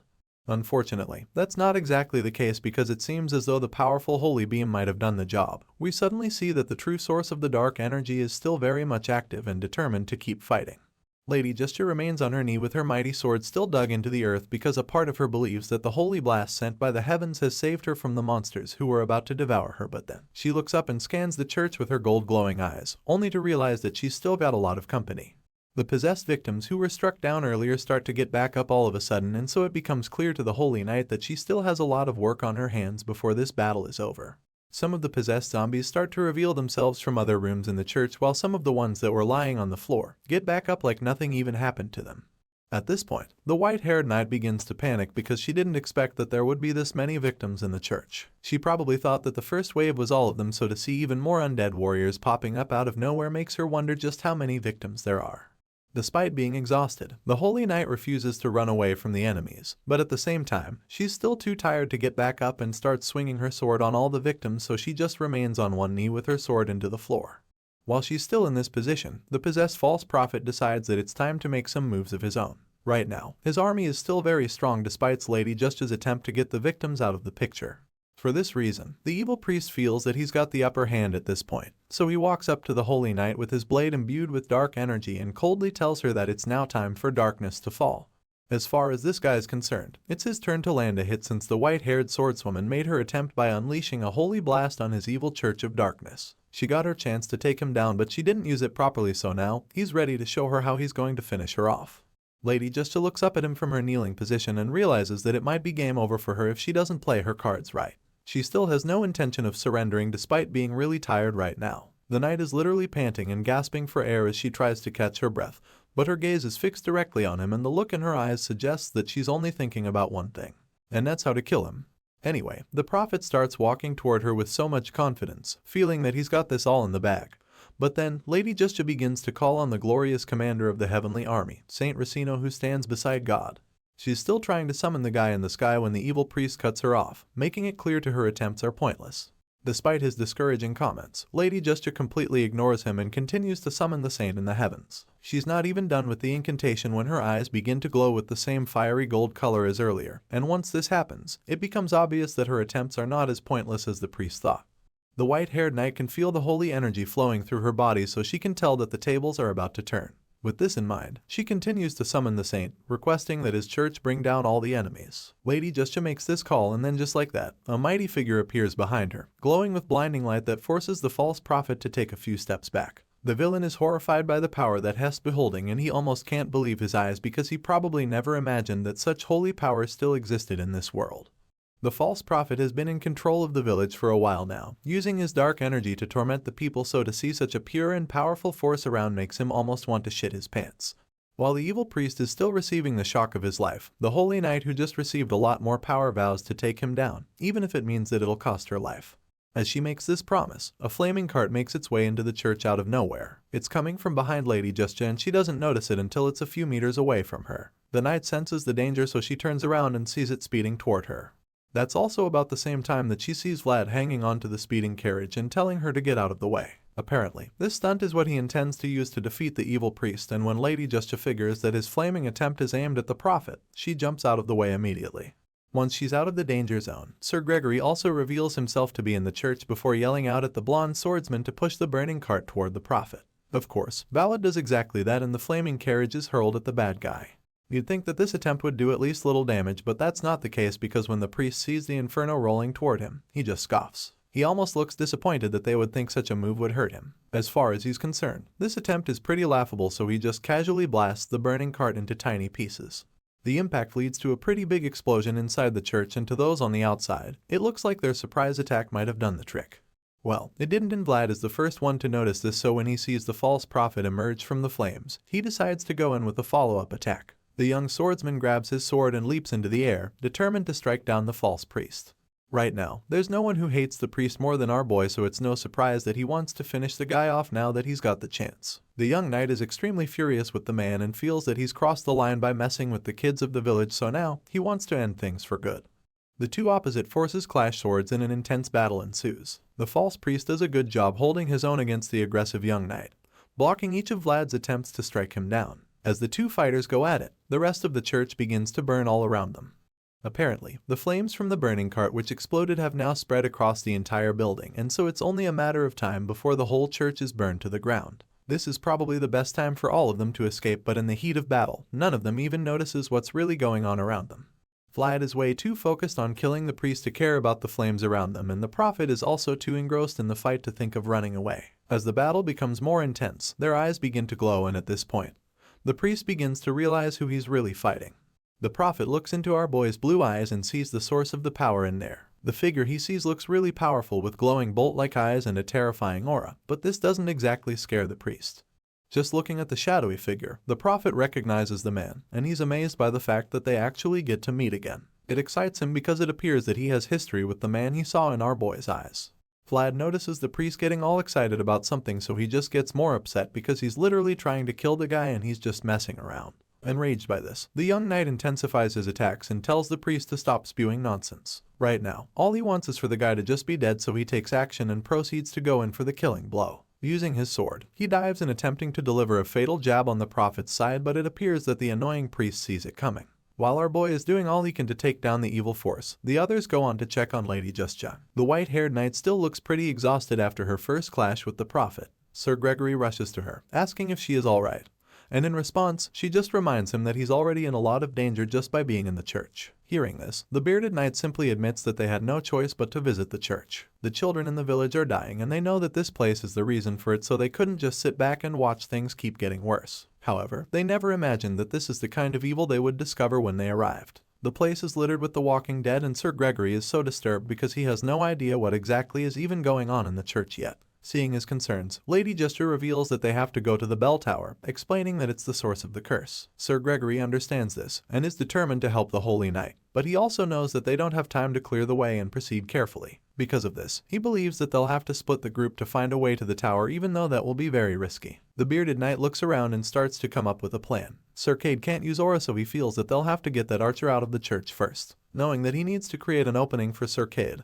Gregory jumps in to join the fight. The big guy stomps his foot into the ground to announce his presence before charging at the evil priest with his aura activated. Sir Gregory leaps into action and tackles the prophet with insane speed and strength. Our boy is even shocked when he sees his opponent suddenly slammed into the earth. With all the energy surging through Gregory's body, he feels strong enough to hold down the enemy long enough to buy the others some time. He's already done a good job separating the priest from Vlad, so now all he has to do is keep the guy occupied long enough for our boy and the others to make it out to the bell tower. While pinning the prophet down, Sir Gregory calls out to Vlad, informing him of what Justja said about the bell tower. He admits that he doesn't know exactly what's going on at the tower, but all he knows is that he wants the young knight to go and destroy it. Vlad hears these words from his superior and realizes that he's been given a very important mission. Our boy can see that the bearded knight is literally sacrificing himself so that they can escape, and for this reason, he's determined not to fail. The young swordsman accepts the mission without hesitation and dashes out of the church with incredible speed. He's determined to make sure that Sir Gregory's sacrifice won't be in vain.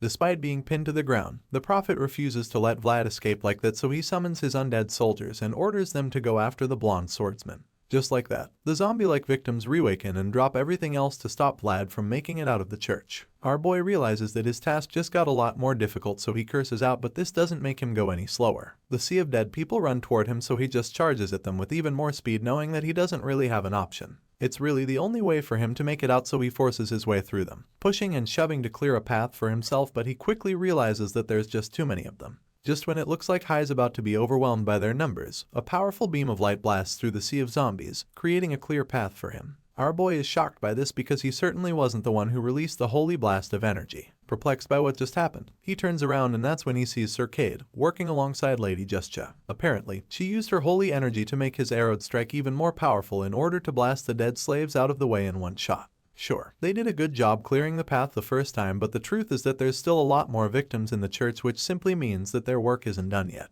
As you'd expect, more and more of the undead warriors begin to pop out from every corner of the building, so it becomes pretty obvious that the archer isn't done yet. Seeing the sea of victims attempting to swallow his friend, the guy tells Vlad to keep running straight ahead and promises to cover him. Sir Cade continues to launch his golden arrows over and over, taking down one zombie with each shot. From the look of things, you can tell that this guy has a lot of experience with this because he doesn't miss any shots. Not even a single arrow goes to waste. Even with such a perfect kill rate, the enemy forces are just still too many for them to handle. Sir Cade won't be able to cover the young swordsman perfectly, and our boy knows this, so he concludes that he'll have to take matters into his own hands regardless. As such, he keeps charging at them, and as they keep popping up, the voice in his head reminds him that he has to hurry. At this point, he's forced to go full berserk on the victim, blasting his way through them like a steam train. He continues to slaughter the zombies endlessly, and he does this, a thought runs through his mind.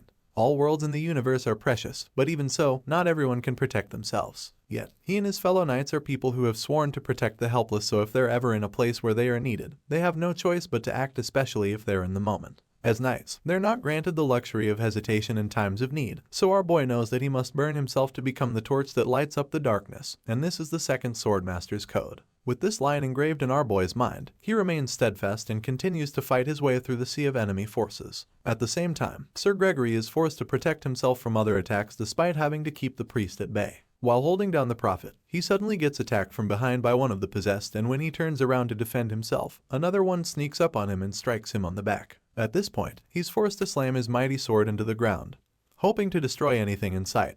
But this doesn't work, and he just gets attacked again. Thankfully, this time around, he is saved by Sir Cade, who sends an arrow into the victim's head. Sir Gregory looks over at his colleague with gratitude, and then Cade just gives him a nod. The archer pants in exhaustion with his fingers dripping blood. At this point, it seems as though they've actually cleared the area a bit, so Gregory decides to take a breather. Seeing how the zombies are all over him, the bearded knight jokes about wishing to be this popular in his normal life because he feels it would be nice. While he's still joking, one of the zombies crawls toward his feet, and he just looks down at the creature in disgust, feeling that he's already seen too much messed up shit for one day. A big component of the shit he's talking about is the prophet's face. The knight is enraged by the fact that the priest has been smiling like an idiot the whole time. Sure enough, we get to see the guy's face, and he's indeed wearing a sinister smile on his face. It's a really creepy look, and it's also quite annoying because it just makes you feel like the prophet has got some secret plan he's waiting to unveil. The priest sits on the floor, like someone's shoes given up on life, and tells Sir Gregory to do anything he wants to do to him. After all, the sick man feels that he's not someone who can be finished off by death so easily. The bearded knight grits his teeth in rage when he hears these words because he feels that the prophet is just trying to get him riled up.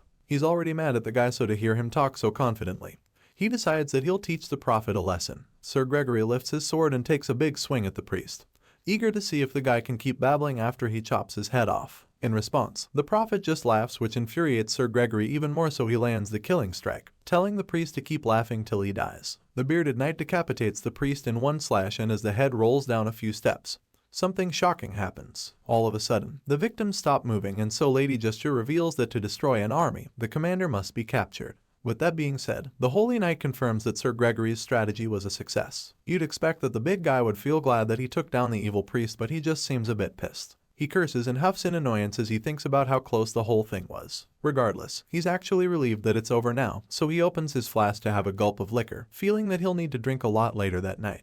Just when it looks like their job is done, the priest's voice cuts through the air, telling Gregory that there was no wine at the mess. The big guy almost chokes on his drink when he hears this, and the other knights are just as shocked as he is. Their eyes almost pop out of their heads because they're horrified by the thought of a head talking after being cut off. The head continues to speak, and asks for a sip of the knight's liquor. Sir Gregory freezes in shock when he turns around to see the talking head, but it appears that things are about to get even worse. All of a sudden, Cade calls out for the bearded knight to look out, and that's when we see that the priest's body is standing right behind him. A strange blue flame shoots out from the neck in that moment, and then Lady Gesture realizes that this evil fellow is actually the headless knight known as Dullahan. While the rest of the group is dealing with the headless knight back in the church, our boy dashes up the stairs of the tower with so much determination in each stride. He finally gets to the bell at the top, and he can literally see the dark energy flowing all around it. Vlad immediately knows that this is the source of the curse, and the voice in his head confirms that it's the curse of a noble warlock. Now that this has been established, he tells the young knight to give it his all and break the spell at once. At this point, our boy begins to activate his skill, but he gets interrupted when the headless knight appears and tries to attack him. The voice in his head immediately tells him to watch out, but at this point, it's already pretty late because the tower suddenly starts to vibrate like it's about to collapse. Vlad grunts when he sees that everything is about to crumble to the ground, so he jumps off the tower to avoid getting squashed by the heavy stones. The entire thing explodes, all thanks to Dullahan, who wants to make sure that they don't destroy the source of his curse. Meanwhile, Vlad finally makes it to the floor safe and sound. He looks around all the rubble in confusion, wondering what the hell is going on, and that's when he sees that the church has been destroyed. Just then, the headless knight reappears with a glowing ball of energy in his hand. He can't help but admit that he's impressed by what he just saw. As far as he's concerned, Vlad just executed a really cool landing after jumping off the tower. However, our boy isn't exactly in the mood to receive compliments from the villain, so he charges at the guy with his sword, claiming that he always knew the priest wasn't human. At the moment, he hasn't seen any of his friends, so he asks Dullahan where they are because he's afraid they might have been hurt or even killed. In response, the Headless Knight simply states that their lives mean nothing to him, and truly, we get to see the motionless bodies of the other knights lying in the rubble. Dullahan claims that the only thing he cares about is already right in his hand, and it's at this point that we see the curse in his hand. Enraged, Vlad demands that the Headless Knight hand it over, but of course, the villain tells him to take it by himself. Our boy gets mad and charges at the Headless Knight, once again demanding for it, so Dullahan warns him not to push his luck, because he doesn't know when his courtesy towards his peers will disappear. Hearing this, the young knight is puzzled because he doesn't get how they're peers, so Dullahan explains that he's not talking about Vlad, which leaves the kid shocked. In that moment, the Headless Knight goes all out and unleashes a barrage of attacks on the young swordsman. He overwhelms Vlad, who realizes that his opponent is now way too fast for him. The voice in his head confirms that those aren't human moves, and while our boy is still trying to keep up, Dullahan keeps teasing him, calling him slow. Our boy finally has enough, so he unleashes a deadly technique called the armor technique, which catches the Headless Knight off guard. The villain is shocked to see this, and he is even more surprised by the fact that the kid has the spirit's protection. The story continues, as does the intense battle between the Headless Knight and our young hero. Right now, the duel has become so personal to the two knights that they're both determined to keep slugging it out until there's only one of them left. At the moment, Vlad is ready to do whatever it takes to defeat Dullahan, and with this determination to win, he charges at the flame-headed opponent using his aura-infused sword. You know our boy means business when he goes into a fight with one of his eyes glowing. The young knight advances toward the enemy with his sword burning with energy, and when he gets a good shot, he takes a massive swing at the Headless Knight, hoping to deliver some serious damage. Unfortunately, the evil prophet sees all of this coming, and he's no pushover either, so he's very much prepared to counter whatever strike the young swordsman is throwing at him. Dullahan can see the rage in Vlad's eyes, and he's completely aware that the kid will do anything to avenge his friends, but for some reason, this Headless Knight remains unfazed. He believes that he'll be able to deal with whatever gets thrown at him, so he just sits back and waits till it's the right time to land a counterattack of his. Using his black sword filled with dark energy, he casually blocks Vlad's swift strike, and it's almost like he can see what the boy is going to do before he makes the attempt. At this point, it's already pretty clear that the Headless Knight is really up there when it comes to sword combat, because the blonde swordsman is doing everything he can to land a hit, and yet, he just keeps getting countered over and over. Dullahan is just way too fast for him, and as his strikes keep getting deflected time and time again, he begins to panic a little because he realizes that he can't actually win the battle if this keeps happening. Things aren't looking good for the young knight from Sora, and you can actually see the desperation in his eyes at this point. The gears in Vlad's head begin to turn as fast as possible as he ponders on a way out of the sticky situation, because that's really the only way for him to come out alive with the way things are going. The strain on his face suggests that he's in a lot of trouble, so he starts to wish that he could also deeply contemplate his world like Mr. Rudiger. As this thought crosses Vlad's mind, something sparks inside him all of a sudden, and his glowing eyes widen a lot more, as though he's just received some kind of spiritual enlightenment. At this point, the young boy's growing world needed something to fill it up, and the truth of the matter is that the only world that intertwined with Vlad's own right now is that of the voice in his head. Honestly, it makes a lot of sense that his world would be crossed with that of the voice, since they've literally been together for a very long time. Anyway, with this new revelation, it's safe to say that we've gotten to the point in the story where we get to see the horizon where the boy and the voice are overlapped. In other words, the voice is finally about to manifest and reveal himself, but this time around, he's not just going to take control of Vlad's body like some secret puppeteer. Right now, they've both reached some kind of agreement, which makes the voice conclude that he and the young swordsman are about to become one. From this moment, there won't just be one of them, as they would be the same being. The stakes are high right now because they've come across a powerful enemy that neither of them can defeat alone. They have to merge if they want to stand a chance against Dullahan, and so the voice permits this union, which simply means that he's going to lend the young swordsman his world. The Headless Knight watches the young knight carefully and suddenly starts to notice a few shocking changes which make him panic a bit. All of a sudden, the blue aura glow that was in Vlad's eye begins to disappear, and then it transforms into bolts of lightning. It's at this point that we also see that the voice has manifested his world in the form of lightning, allowing our boy to channel this new energy in his blade. He's been given permission to use this world, and he has every intention of using it to the best of his ability. With the new power he's been granted, Vlad takes his mighty sword filled with overwhelming energy and unleashes a supercharged attack on the Headless Knight. He takes the big swing at Dullahan, knowing that the effects of such a blast will be catastrophic, but before unleashing it, he asks the evil priest once again if he really thought that he'd just sit back and abandon the kids in the village. There's no way in hell that Vlad would leave this place without doing absolutely everything he can to save the innocent children. As a knight, he's sworn to protect those who can't help themselves, and right now, the people in this category are the poor children who have been afflicted by Dullahan's curse. The only way to save them is by getting rid of the headless knight, and that's exactly what our boy has sworn to do. Filled with rage and the desire to protect the innocent, our boy finally unleashes the devastating blast on the evil priest, and even though the guy tries to deflect the attack once again, this time, it's just way too much for him to handle. The huge blast spans for miles, and at the center of it all, we can see the headless knight standing there as the powerful skill keeps him at bay. After such an explosion, one would think that Dullahan would be dead or something. But in a shocking twist, the villain just reveals himself to still be in the fight once the dust starts to settle. As the dirt and smoke start to clear, we see the headless knight standing strong with his sword in hand. The guy is certainly ready for another round, so it makes you wonder what on earth someone has to do to defeat him. After revealing that he's still in the fight, he starts to activate a seemingly powerful attack, hoping to retaliate, and that's when Vlad starts panicking even more. The young knight curses out when he sees that his opponent is practically unscathed, because he can't even believe that after all he did, all he managed to do was leave a small scratch. Right now, it's really giving Iron Man and Thanos vibes, because you'd think that he'd have done a lot more damage after putting in so much effort into that last attack. Unfortunately, that's not the case, and now that he's running out of ideas, the young swordsman concludes that his world is too small for the voice's world to fit inside him. Sure, that was one hell of a combo back there, but judging by Vlad's conclusion, it actually means that what we just saw was just a tip of the iceberg. Apparently, the reason why his blast couldn't finish Dullahan off is that his world is not on par with the voice's. As such, the voice's world couldn't fit into his, and that's why he couldn't get the maximum effect from the combined attack.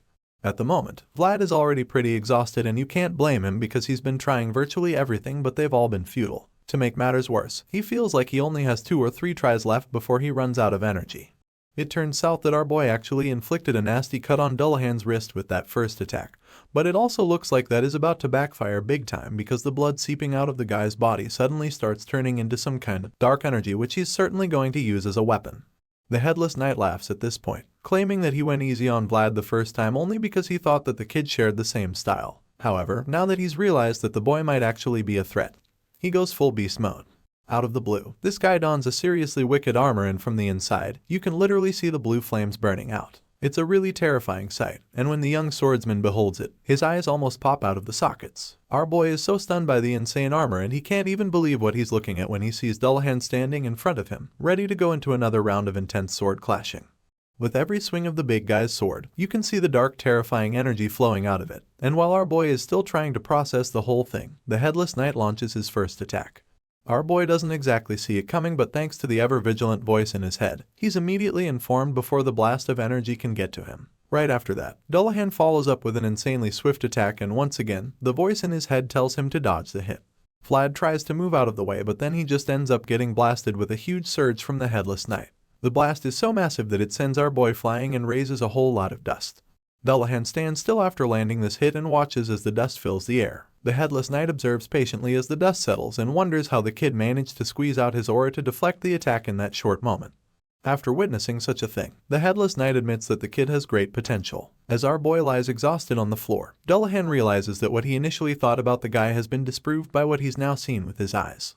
Because of this, the evil priest concludes that our boy has unpredictable potential, and for this reason, he also feels that this will be the best time to cut down the threat. Right now, the blonde swordsman is exhausted and vulnerable, so it's the perfect opportunity to end him, because Dullahan knows that he'll only end up being a thorn in his flesh if he doesn't deal with him now. With this in mind, he walks up to the exhausted boy and raises his sword as he prepares to drive his sword into Vlad's body. Our boy sees what's about to happen to him, but he's just way too tired to even do anything about it. All he can do is just lie there and watch with a look of horror plastered on his face. At this point, you'd think that this is the end for our young hero, and what makes it even more sad is the fact that he looks like he's already given up. The headless knight raises his sword as he plans to stab Vlad to death, and as he presses the blade down, he tells the boy that he should have just done it moderately. Dullahan goes in for the kill at that moment, and just when the blade is about to penetrate Vlad's armor, something shocking happens. All of a sudden, our boy grabs the tip of the blade with his hand and holds it back, stopping the sword from piercing his armor. While this is happening, the voice in Vlad's head finally speaks out, and for the first time, someone other than the young knight gets to hear it. The voice yells at Dullahan, asking the evil priest if he didn't hear what our boy said before, and after a brief pause, he goes on to remind the headless knight that our hero told him to leave the children of the village alone. With this statement, a huge surge of energy shoots out of Vlad's body, blasting the evil priest into oblivion. The huge surge blows the headless knight away, causing him to scream in pain, and this is about the same time that the young knight starts to get back on his feet. Vlad slowly stands up with a lot of energy flowing around him and then he starts to speak. From the look of things, the person talking is no longer just the boy from Sora. It's the consciousness of the voice in his head, and now the voice admits that he doesn't know who he is right now. All he knows is that he has something to do. The memories of his existence are long forgotten and the only duty he must follow is scratched deeply inside of his soul. In this moment, he realizes that the only reason for his existence was for that duty, and now he's more than ready to do whatever it takes to fulfill that obligation. With all of this being said, the voice finally takes over Vlad's body and decides that it's time for the adults in the mix to have a go at it. He's tired of the headless knight picking on young kids, so he would like the guy to try picking on someone his own size. Meanwhile, we see that Dullahan is still getting over the effects of the earlier blast. His entire body is covered in smoke, suggesting that he really took some damage with that hit. However, this doesn't make him any less eager to keep fighting. For now, he still believes that he's capable of defeating the young swordsman. Well, this villain might have to think again because while he is still trying to recover from the first blast, the young knight shoots up into the air to execute another deadly strike. Dullahan is shocked when he sees Vlad charging at him, and even though he tries to counter the attack, he just ends up getting pushed back. Despite being shot back a second time, he still doesn't give up. He tries to get back up so too again, but before he can, Vlad follows up with a supercharged chokehold which he uses to slam the headless knight into the ground. The voice feels insulted by the fact that the evil priest would even dare to make a mess with the pathetic skills he's been putting on display. To the young swordsman from Sora, Dullahan's skills might have been overwhelming, but the voice doesn't find them slightly impressive. At this point, the terrified priest realizes that he's outgunned, so he asks who the voice is. In response, he simply tells the headless knight that he has no words for trash who uses the blood of children to survive. As such, he concludes that Dullahan should die and begins to activate a killer skill to finish the job. Seeing this, the evil priest becomes even more terrified and has no idea why he's so scared. It doesn't make any sense to him, but he admits that the voice's existence is actually worth fearing. At this point, the headless knight senses a savage beast approaching bearing its fangs. He can see the beast taking shape from Vlad's aura, so he's afraid that it's coming to devour him. Just when Dullahan feels that it's all over for him, the beast disappears and the guy starts to wonder where the creature went. The evil priest turns around in search of the devourer, and that's when our boy pops up behind him. The voice then teases the villain, asking if he talks so much because of how slow he is. Feeling insulted by this, the headless knight tries to punish his opponent by unleashing a deadly wave, but it really does nothing to affect our boy. After seeing Dullahan's attempt, the voice decides to really show the headless knight what he's capable of. Enraged, he unleashes a barrage of attacks and then expresses how disgusted he is at the fact that someone like him would dare to mock the potential he holds so preciously. Right now, the headless knight is having a hard time comprehending what is going on. He already knows that his body is one that's free from death. Besides that, his body should also reject pain, but now that he's receiving the barrage of attacks the voice has to throw at him, Dullahan is starting to wonder what the hell is going on with him.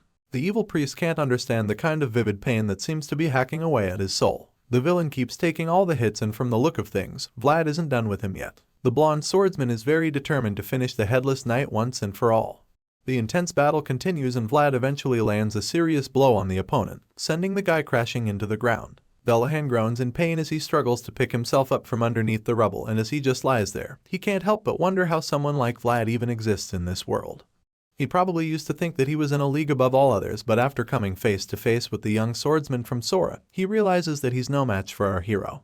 The headless knight ponders on this, and while he's still lying there, Vlad follows up with a brutal stab to the chest. Our boy impales him on the spot, and then the voice sternly asks the villain to hand over something. At first, the headless knight doesn't seem to know what he's talking about, so he just stays quiet, but then the voice demands it the second time, and this time, he's a lot more aggressive about it. Vlad raises his fist and prepares to land a supercharged punch on the villain's chest. He lands the blow and it literally sends shockwaves throughout the place. At this point, one would think that the young swordsman would give the guy a breather, but he doesn't stop there.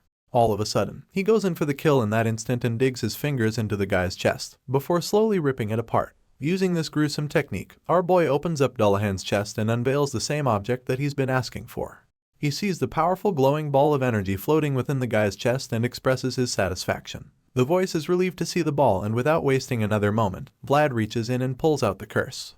As he does this, the voice commands the curse to go back to wherever it's coming from, and this just makes the evil priest yell out in frustration. Dullahan is pretty much helpless while all of this is happening, so all he can do is scream in agony as he watches his precious curse get exorcised. The villain cries out relentlessly, but our boy just ignores it and continues to get rid of the evil curse for good. It's certainly not an easy task, and this is confirmed when we start to see the results of Vlad's actions. As he gets rid of the curse, the energy from the purple glowing balls spreads out across the entire village to all the children who had been afflicted before. The life force that was stolen from the innocent kids is finally returned to them, leaving all the parents very confused and shocked. As the energy gets sucked out of the evil priest, all he can do is sigh in exhaustion, confirming that he's given up already. After this, the voice suddenly admits that there's something he knows for sure, but the problem is that he can't remember what it is exactly. It turns out that he's referring to the method used to kill bastards like Dullahan. In response, the evil priest claims that he wasn't on the same side as the curse, stating that he thought they were both beings that escaped from death. Hearing this, the voice casually responds, stating that there are also other methods to use even though he's forgotten the main one. With that being said, our boy gets back on his feet and stands over the half-dead villain. This is about the point when the voice decides that he'll just rip out all of Dullahan's limbs. The reason he settles on this technique is because he feels that severing all of the guy's limbs is literally the same as killing him. Obviously, the Headless Knight knows just how terrible such a thing would be for him, so he's not ready to suffer such fate. Not knowing what else to do, he starts crawling, attempting to run away, but it's clearly futile and he just ends up being dismembered by the young knight. By the time there's only one limb left, Vlad prepares to finish the villain off finally, but just when he's about to slice it off like the others, the Headless Knight raises his remaining arm as if he's about to surrender. The guy screams a strange word Lamishtu, which leaves the young swordsman really baffled. Vlad is still trying to understand what he's seeing when all of a sudden, a barrier of dark energy surrounds the villain. The wave of energy encircles the Headless Knight, who just keeps crawling like a man on a mission. The barrier prevents our boy from getting any closer to Dullahan, so all he can do is watch in confusion as the villain crawls away. Just then, the Headless Knight starts calling out to the strange presence called Lamishtu once again, and then many huge hands stretch themselves out as they try to catch Dullahan. Vlad just watches curiously, wondering what Dullahan is doing. Apparently, the Headless Knight felt that the Supreme Presence would save him, but he quickly learns that he was wrong because when he gets close enough, Lamishtu begins to devour him. The Dark Master devours the evil priest, and in a matter of seconds, all that's left of Dullahan is nothing but dust. Once that happens, Lamishtu finally reveals herself to our boy, and upon seeing this being, the voice admits that he doesn't have any memories of that name. However, he has a faint feeling about it, so it makes him wonder what kind of existence it is. His thoughts are suddenly interrupted when he realizes that he's still the one controlling Vlad's body, and he's surprised that he actually managed to go overboard with the whole possession thing. Even though he might have taken advantage of the kid a bit, he also admits that our boy's growth is really brilliant. The voice is proud that Vlad's body managed to last this long and concludes that he'll apologize to the kid when he wakes up. Right after that, he gives back control, and just like that, the unconscious body collapses to the ground. Vlad's body just lies there throughout the night until the sun starts to rise, and that's when we see the ruins that remain of the church. Elsewhere, in Mashium, at the barony of Uthman, we see a dark figure sitting on a chair. It turns out that while our boy's soul was shining, the traces left behind were merciless. The ominous lady can sense that he's using a kind of magic that has been around for a long time, and it really intrigues her. Other than that, it's also pretty clear to her that the things of the past are moving. She can feel that this is the time to make a move. It's a time where cracks of opportunity have appeared, so she concludes that the chaotic age she's been waiting for is finally here. With this in mind, she orders her knights to take whatever they want from the corpses of Baron Uthman's knights. After all, the Baron has already paid the price for his son, who will now be brought back to life. The witch has met her end of the bargain, so now it's time to reap the reward of her services. Now that she's brought the Baron's son back to life, she believes that Mashium should be the new harbor of darkness, which basically means that she and her dark knights will be staying in the land for the time being. The story continues days later, and we're brought back to the small village. Here, we see our boy for the first time after a while, and he's looking rather unkempt and frustrated for some reason. Apparently, the young swordsman is just waking up after sleeping for 3 whole days somehow. This isn't the first time it is happening since he arrived at the village, so it kind of bothers him since he's supposed to be an active knight protecting people and all. Even though it's not exactly the best look for him, you can't really blame the kid since he just survived a deadly battle against a really powerful enemy. Thankfully, he came out victorious after his fight with Dullahan, so he deserves some rest at least. While Vlad is still trying to understand how he managed to sleep for 3 days straight, his buddy Goth enters the room, telling him not to feel too bad about it. He tells the young knight to be glad that the grueling fight is finally over, especially since he almost didn't make it out alive. Goth claims that Vlad was looking like a piece of ragcloth when he first found him after his battle against the Headless Knight. With that being said, he goes on to reveal that he went through a lot just to get our boy back to the inn. Goth literally had to drag the unconscious knight along the ground the whole way back. Hearing this, Vlad isn't even sure what to say, so he just runs the back of his head, probably checking for bruises or something. Just then, he remembers that there were other knights with him during the fight, and since he has no idea where they are now, he quickly asks his buddy if they're okay. Goth's facial expression changes immediately, and you can already tell that he's got some bad news. The guy reluctantly admits that things aren't good, and confirms that the captain is in the worst condition among all of them. It's unsettling news indeed, but Goth wants Vlad to get enough rest, so he tells the young knight not to worry about the others. With that being said, he walks to the door on his way to inform the others that Vlad is finally awake. Before leaving the room, he asks the blonde swordsman to call on him if he needs anything, and of course, Vlad acknowledges this, thanking him for his help. Goth exits the room after this, leaving the young swordsman alone with his thoughts. Vlad just sits on the bed in silence as he processes everything that he just heard. Things aren't perfect, but our boy is relieved that everyone is alive at least. He's glad about this, and so is the voice in his head, who admits that it's the most important thing. Now that he's sure none of his friends was killed in the battle, he starts to recall the events of the fight. The voice suggests that the barrier which was deployed by Justia was tough enough to last till the end. This explains why the knights were able to survive even after the whole church was destroyed in the explosion. The fact that her protective shield held out for so long makes the voice conclude that Lady Justia is incredibly powerful. Of course, our boy agrees, and he also suddenly realizes that the current conversation seems quite familiar to him. He seems surprised by it and admits that it's pretty strange for him to be able to talk to the voice without having the sword with him. Before, they could only ever communicate when he had a blade in hand, but that's no longer the case, and the voice explains that this is because the horizons of their words are now connected. Even though it was only for a moment, the truth remains that their worlds were shared at one point during the battle. As a result, Vlad is now able to talk to the voice in his mind whenever he wants, even without a sword. The voice confirms this, leaving the kid taken aback, so he tries it out and realizes that he can now communicate without words and just his thoughts. It's amazing that he no longer needs to whisper around while looking to see if someone is watching him, and he feels really glad that he doesn't have to pretend like he's praying whenever he wants to talk to the voice. Now that he's acquired this cool new skill, he ponders on the whole thing and recalls something that he's never told the voice.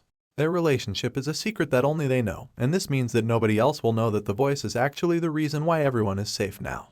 If he hadn't used the voice's world, he wouldn't have been able to defeat Dullahan, and certainly wouldn't have been able to save the other knights or even the children of the village.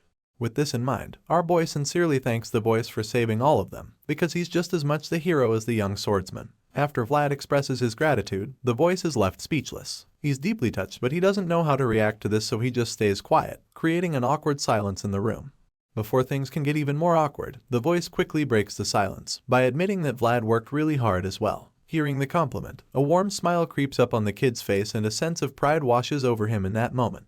The scene shifts, and the next thing we see is that our boy is already out of bed and off on his next adventure. Right now, he's being halted by a huge knight standing in his way. The big guy tells him not to come any closer, so the young knight introduces himself, explaining that he's actually from Sora. He assures the guard that Miss Justia will know who he is and that she'd want to see him, but the big guy is reluctant to believe him. He clearly doesn't trust Vlad completely, so he stares the kid down, trying to intimidate him, but our boy hits back with a cold stare. At this point, the guard decides to go inform Miss Justia and tells Vlad to wait there. Once the big guy is gone, the young swordsman looks around and admits how glad he is to see that the villagers can finally rest easy. Sure, the holy knights arrive quite late, but he's still happy for their presence nonetheless. His thoughts are interrupted when the big knight returns, telling him that he can now enter the place. Vlad thanks the man and makes his way into the building, but he only takes a few steps inside before he's greeted with a big shock. The moment he looks into the dark hall, he's horrified by the numerous corpses covered on the floor. He didn't realize that there were so many victims earlier because of how chaotic things were, and now that he can see how bad things are, he's almost pushed to tears. His sad moment is interrupted when Miss Justia comes out suddenly, asking what he's doing there. Seeing the white-haired knight, he quickly gets up and asks for permission to search the area for more victims. In response, the holy knight just tells him that Sir Gregory has already confirmed all the missing women. Even though this should be enough for our boy to leave, he insists that he has someone in particular he's searching for, and Miss Justia finds this a little surprising. She doesn't know what to tell him at first, but then admits that there might still be remnants of the curse around. As such, she concludes that it wouldn't hurt to let him check one last time. With this in mind, she gives him permission and tells him to come get her blessing when he's done searching. The young knight thanks her and gets to work immediately. He lifts the tarps one by one to check, and it doesn't take him long to find the lady he was looking for. He's horrified when he sees her face and immediately feels bad because a part of him actually hoped that he wouldn't find her lying there with the other deceased. The young knight breaks down on the spot as he just keeps staring at the woman's face. Just then, we're shown a flashback of Vlad's childhood. In this scene, little Vlad notices that the lady has a bruised eye and suggests that she get some rest over the next couple days, but she insists that the throbbing bruise on her eye is nothing. She fakes a smile to make the boy feel better, claiming that it's not that bad since she doesn't have a broken bone or something. She thanks him for his concern and gives him an egg for some reason, but he refuses to take it and tells her to rub it on her bruised eye. Hearing this, she finally reveals that that egg is supposed to be a bribe. Back in the present, Vlad just keeps staring at her face now that she's dead, feeling that he'll be counting on her next time too. The heartbroken knight thinks about how life is such a sickening thing, and as he wipes her face, he quietly tells her not to do dangerous things in her next life. Next time, he hopes that she'd be born into a good family and grow up being loved. He caresses her face as he says his last goodbye to her, and before leaving, he tells her how sorry he is that he wasn't there for her. A while later, he goes to see Miss Justia in her tent.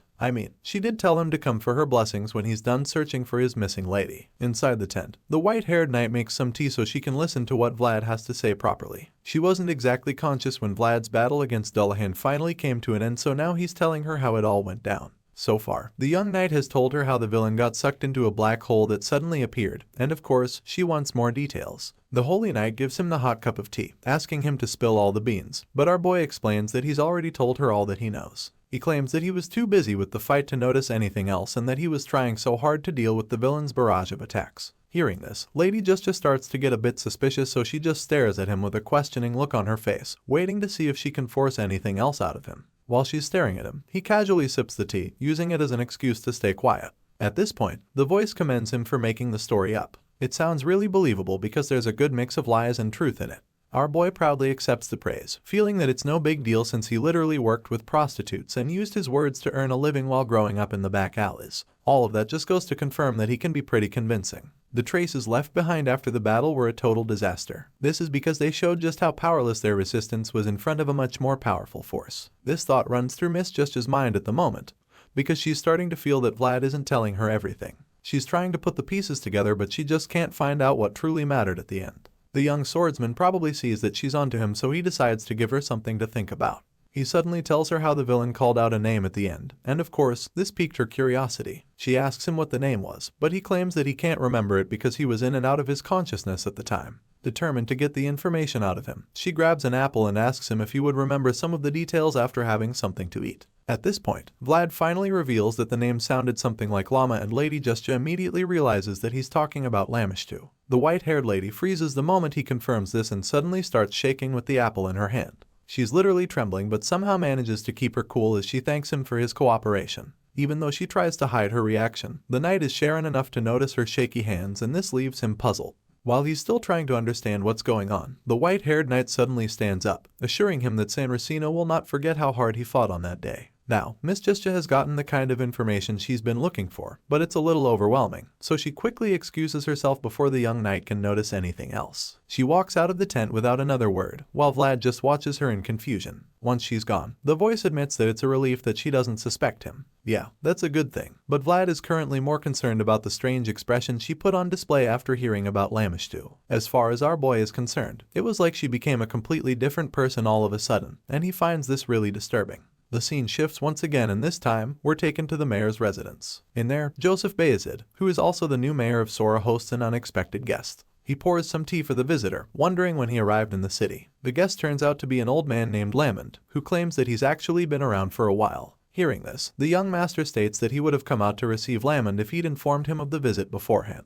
Lamond responds by calling himself the lowest ranked person at the moment, suggesting that he wouldn't even let the young master go through such a hassle just for his sake. Besides that, he's come to talk about more important matters, so he quickly changes the topic and cuts to the chase by immediately asking Joseph where the young boy is. The new mayor informs Lamond that the young knight is currently out on a mission. He reveals that Vlad traveled to the Uthman barony and suggests that they should receive some news from the kid very soon. Hearing this, the old man is surprised to hear that the young swordsman is already going on missions despite only being a servant. He then reveals that he met the patriarch before coming to see Joseph Bayezid. He also states that he has only one ducat left, and for this reason, he wants to wrap things up quickly. It appears that this thing called a ducat is of great value because the young master is shocked to hear that Lamond has one. At this point, it becomes very clear that the old man isn't just here to see Vlad. Just then, Lamond finally starts to state his true intentions and reveals the reason he came around. He claims that all the servants in Sturma are too dull, which is a shame since they're the ones who are supposed to take over the Bayezid name. With this in mind, the old man casually wonders if the servants Joseph groomed are any better than those back in Sturma. At this point, Sir Jaeger finally chimes in, confirming that the young swordsman is definitely better than that lot.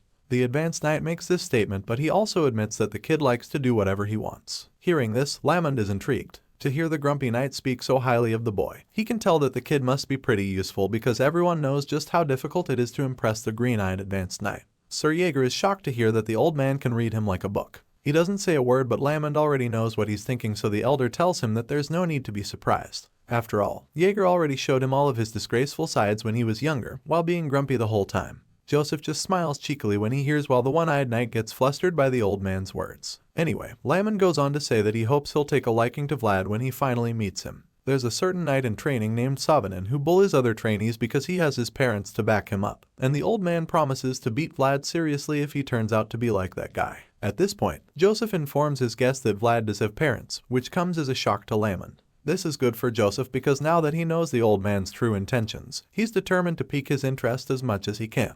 With this in mind, he goes on to tell the old man how Vlad grew up in the back alleys without any parents. He reveals this and states that our boy climbed this far with his own strength. The young master says he all of this with an intention, and it's pretty clear that there's a reason he brought up the poor environment Vlad grew up in. He knows that Lamond would relate to this since the old man also had difficult times in the past and succeeded on his own as well. Now that the young master has brought all of this up, the old man starts to get more and more interested in the blonde swordsman. At this point, Joseph claims that Lamond doesn't have to give the boy his last ducat, insinuating that he'd be satisfied if only the elder can teach Vlad a thing or two. Obviously, this is just the young mayor trying to play mind games, and Lamond responds to this by admitting that he hasn't taken any liking to any of the young men he's seen recently. However, that is about to change, and since Joseph made the request, the old man promises to take a good look at the blonde swordsman in question. Back in the village, the Holy Knights appear to be saying goodbye to Vlad's party. They're all outside, and Justja, the spokesperson, tells the other knights that the San Racino will not forget their bravery. In response, Sir Gregory just hopes that she puts in a good word for them since their mayor isn't exactly the meticulous kind.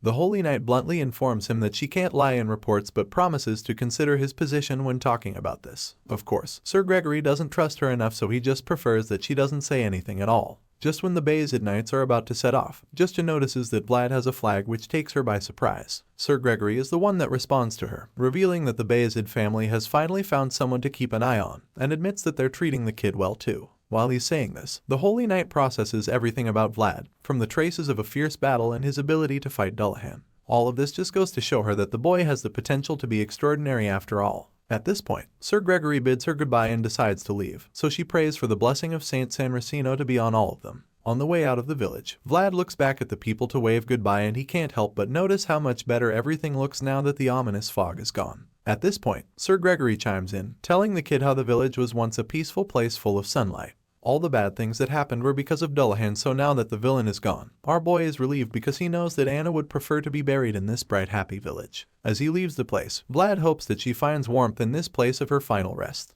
Later that night, the travelers set up camp to rest for a while. The others quickly fall asleep under their blankets while our boy stays up with his thoughts. The fire burns brightly while he just sits there and ponders on the events that went down in the village. As far as the swordsman is concerned, the entire mission was a complete defeat because he knows that he would have died if he didn't have the voice on his side. Vlad feels that he's not strong enough yet because he was so close to being killed just like Jorge and Anna. Our boy is so ashamed because he feels that he would have been suppressed so easily by a large world that he couldn't go up against. As he wallows deeper into the realm of self-pity, Gregory pulls him out of his thoughts just in time, asking him what he is thinking about so intently. Of course, Vlad isn't too comfortable talking about it, so he claims that he was pondering on various things. Gregory can tell that he's lying, so an awkward silence follows. Vlad suddenly suggests that there are too many incredible people in the world, and admits that he doesn't think he can last while living among all those people. Hearing this, Sir Gregory assures him that everyone has such thoughts at least once in their lives. There are no defined answers to these thoughts, but the bearded knight reveals that he's already made his own conclusions to them. Vlad asks what it is, and the man simply tells him that he needs to keep burning.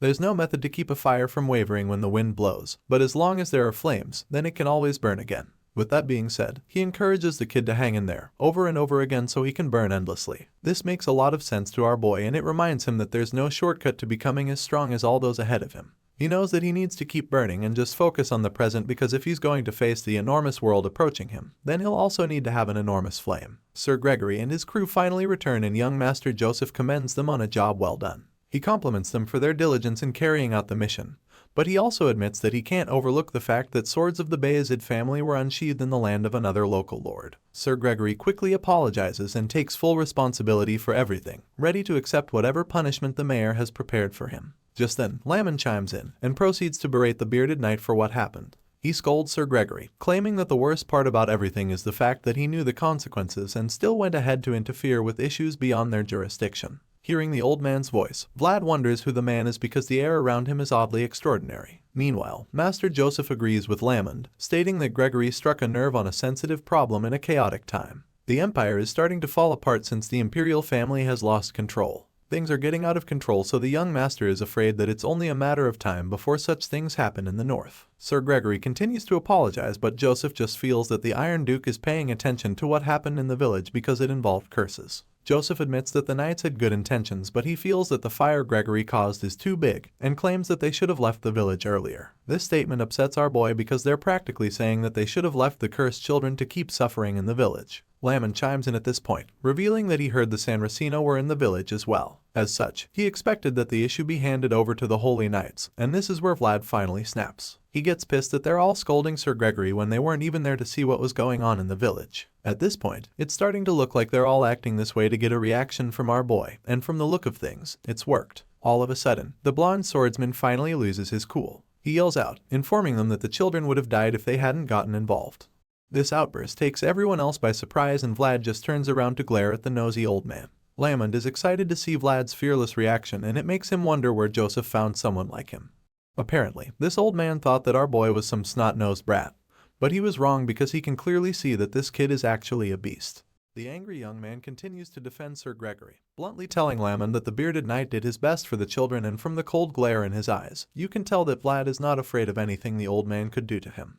Right now, the brave young knight doesn't care if Lamond feels insulted, and all he wants is that they stop scolding Sir Gregory for what happened in the village. Our boy goes on to tell everyone how the Sanracino saw what they did back in the village and reveals that the Holy Knights praised their actions rather than rebuked them. Vlad is extremely pissed at this point, and he doesn't look like he's going to hold anything back. From the look of things, it's only a matter of time before he says something that would actually upset the nosy old man, so before the situation can get to that point, young Master Joseph quickly cuts him off. The mayor looks pissed as he slams his palm on the table and yells at our boy to stop talking. He furiously warns Vlad not to test his patience any more than this, and as his loud voice echoes through the hall, the blonde kid realizes how mad the boss is. His gaze shifts to look at the mayor, and he's a little shaken by the rage in Joseph's eyes. Sir Jaeger and the other knights are also a little intimidated by the young master's current mood, because they rarely get to see him look so upset. Because of this, the entire room goes dead silent in an instant as everyone patiently waits to see what the young master does next. They all turn around to look at Joseph, and after the awkward silence, our boy finally lowers his head and apologizes for his actions. The young master doesn't say anything in response. Instead, he just looks at the boy before shifting his gaze to the old man standing on the other side of the room.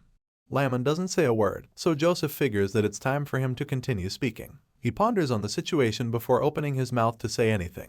Joseph starts by talking to Sir Gregory, claiming that he expects the bearded knight to understand that the second rule of a swordmaster is an especially sensitive one. In response, Sir Gregory bows his head and reveals that he completely understands that. He then goes on to take the blame, admitting that the stuff that happened was due to an oversight on his end. Hearing this, Joseph informs everyone in the room that sensitive matters have overlapped with each other, and for this reason, he suggests that they as the people of Bayezid must first act and show sincerity before Baron Uthman officially sends his complaints to them. And for them to show that they do not support what happened in the village, the young master believes that a punishment is due. With this in mind, he decides that Sir Gregory must be suspended indefinitely, and of course, this catches most of the knights present off guard, especially our boy Vlad.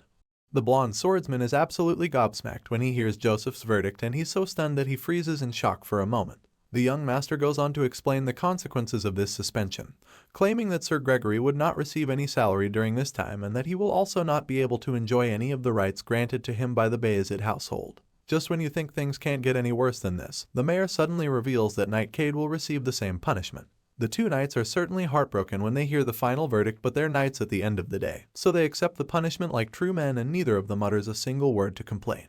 While the older swordsmen are taking their punishments, Vlad just watches from the side, knowing that he's probably next in line to be sanctioned. Sure enough, young Master Joseph falls on him right after he's done with Gregory and Cade. The mayor calls on the servant, and Vlad just stares at him in silence with his wild blue eyes. Right now, the young master is actually reluctant to reveal what punishment the kid would be receiving. Before saying anything, Joseph thinks about how he's treated Vlad well. He's fed and clothed the young boy from Sora, and they've become really close, but after everything that he'd done, he now realizes that he has failed to tame the boy. With his back turned to the blonde swordsman, Joseph admits that he's deeply regretful of the way Vlad spoke without permission and upset him in the process. But still, the young master doesn't think that he feels angry at the boy because he's ashamed. As the thought crosses his mind, he realizes that he's actually not angry and that he's simply just disappointed. Once he's come to this conclusion, he finally turns around to face his young mentee, before informing him that he's also going to be suspended indefinitely. The mayor makes this statement, but then feels that it's such a waste, feeling that he should have been stricter with our boy. He feels that Vlad has become so stubborn because of how casual he's been with him, so now he wants to show the kid that he's actually the boss. With this in mind, he adds to the punishment, telling Vlad that he must not be seen anywhere around him unless he's summoned. By making such a statement, he's cutting off all access Vlad might have to him afterward, and as you can imagine, the kid is shocked to the core when he hears this. After the verdict is passed, the exiled young servant walks down the halls to get as far from the mayor as he can. As he leaves the place, he has mixed feelings about what just happened, but the fact that he'd have to see the looks of disappointment on Sir Jaeger's face makes his heart sink on the spot. Our boy suddenly gets interrupted by someone standing in the hallway as well. The person expresses his surprise to see that a mere servant managed to upset Master Joseph so much. This mysterious figure hiding in the dark turns out to be none other than Lamond, who is probably the last person our boy wants to see right now. For some reason, the old man thinks that the kid would be interested in talking to him. He asks to confirm if he's speaking with the one they call Vlad, and our boy is just taken aback by the man's audacity. He doesn't say a word, and just stares at the old man, wondering why he would even approach him after what happened in Joseph's office. Seeing that the boy isn't responding to him, Lamond decides to get under his skin a little more by suggesting that he doesn't answer when a grown-up talks to him because he was never taught etiquette. Sure enough, this works well enough to upset the young swordsman. Vlad clenches his fist when he hears these words fly out of the old man's mouth, and even though he wants to beat the shit out of this nosy troublemaker right now, he does everything he can to hold himself from snapping. The reason Vlad feels so pissed at this point is that he feels he's already been taught enough of etiquette from the madam who looked at him with the eyes of a mother, and when he remembers her loving warm smile, the anger inside him is suddenly calmed. Our boy refuses to prove Lamond right by lashing out at him a second time, so he maintains his composure and calms down. He opens up his fist and places a hand in front of his chest as he lets the anger wash away from him. Once he's calm, he looks up and introduces himself as Vlad in a polite manner before asking Lamond who he is. The kid's tone is extremely calm and respectful, but the look in his cold blue eyes makes the old man a little wary. The gaze is so cold and it almost looks like the eyes of someone asking for an opponent's name before starting a duel. To make things look even worse, Vlad appears to have his hand reaching for his sword, so the old man concludes that the boy is challenging him to a fight. With this thought in mind, a sinister smile cracks wide open on his face as his old blood starts to boil again. Apparently, this is what he's been looking forward to because it's been so long since someone managed to make him feel such energy. Now that our boy has finally started talking to him, Lamond feels that he at least owes the boy a response. Seeing that the kid wants to know his name, he responds to him,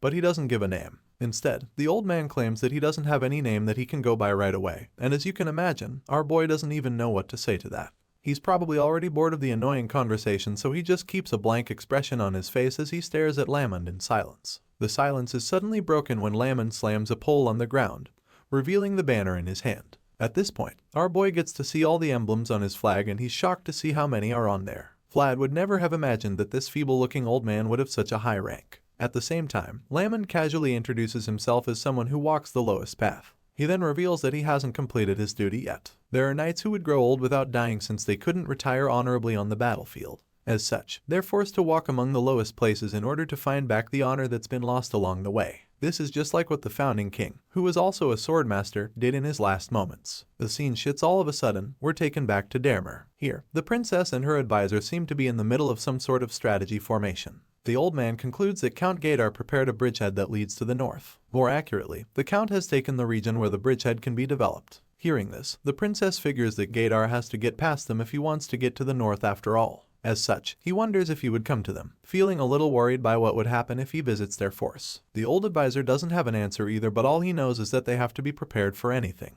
This makes the princess really worried because she knows that the center is blocked and it would only be a matter of time before they see that the west has closed in already. With this in mind, she concludes that she must write a letter to Count Bayezid before it's too late. After all, she's sure that he will help them now that they need it most, since he has a reason and a duty to do so. In response, her advisor tells her that she's right and points back to the map on the table, revealing that the next point of attack would be Bayezid County, once the enemy forces manage to get past Dermer. The princess is really afraid at this point, but she's also glad that she gave Vlad her handkerchief. The advisor chimes in at this point, admitting that he keeps hearing rumors of the blonde swordsman recently. He feels that the boy is growing up to be a fine man since that's the case, and the princess agrees, suggesting that he might have also made acquaintances with the San Racino as well. This news relieves her a bit because she knows that nothing bad can ever come out of being closer to the church. Hearing this, the old man teases her a little, suggesting that she looks really proud of him. The young lady blushes in response, knowing that it's true, because she invested in him after all. The man agrees with her, claiming that she did really well too because thanks to her continued attention to his movements, their spy network has also grown much stronger. It's grown so much that at this rate, people might start to say that Dermer's famous products are actually spies and not the lemons they've claimed.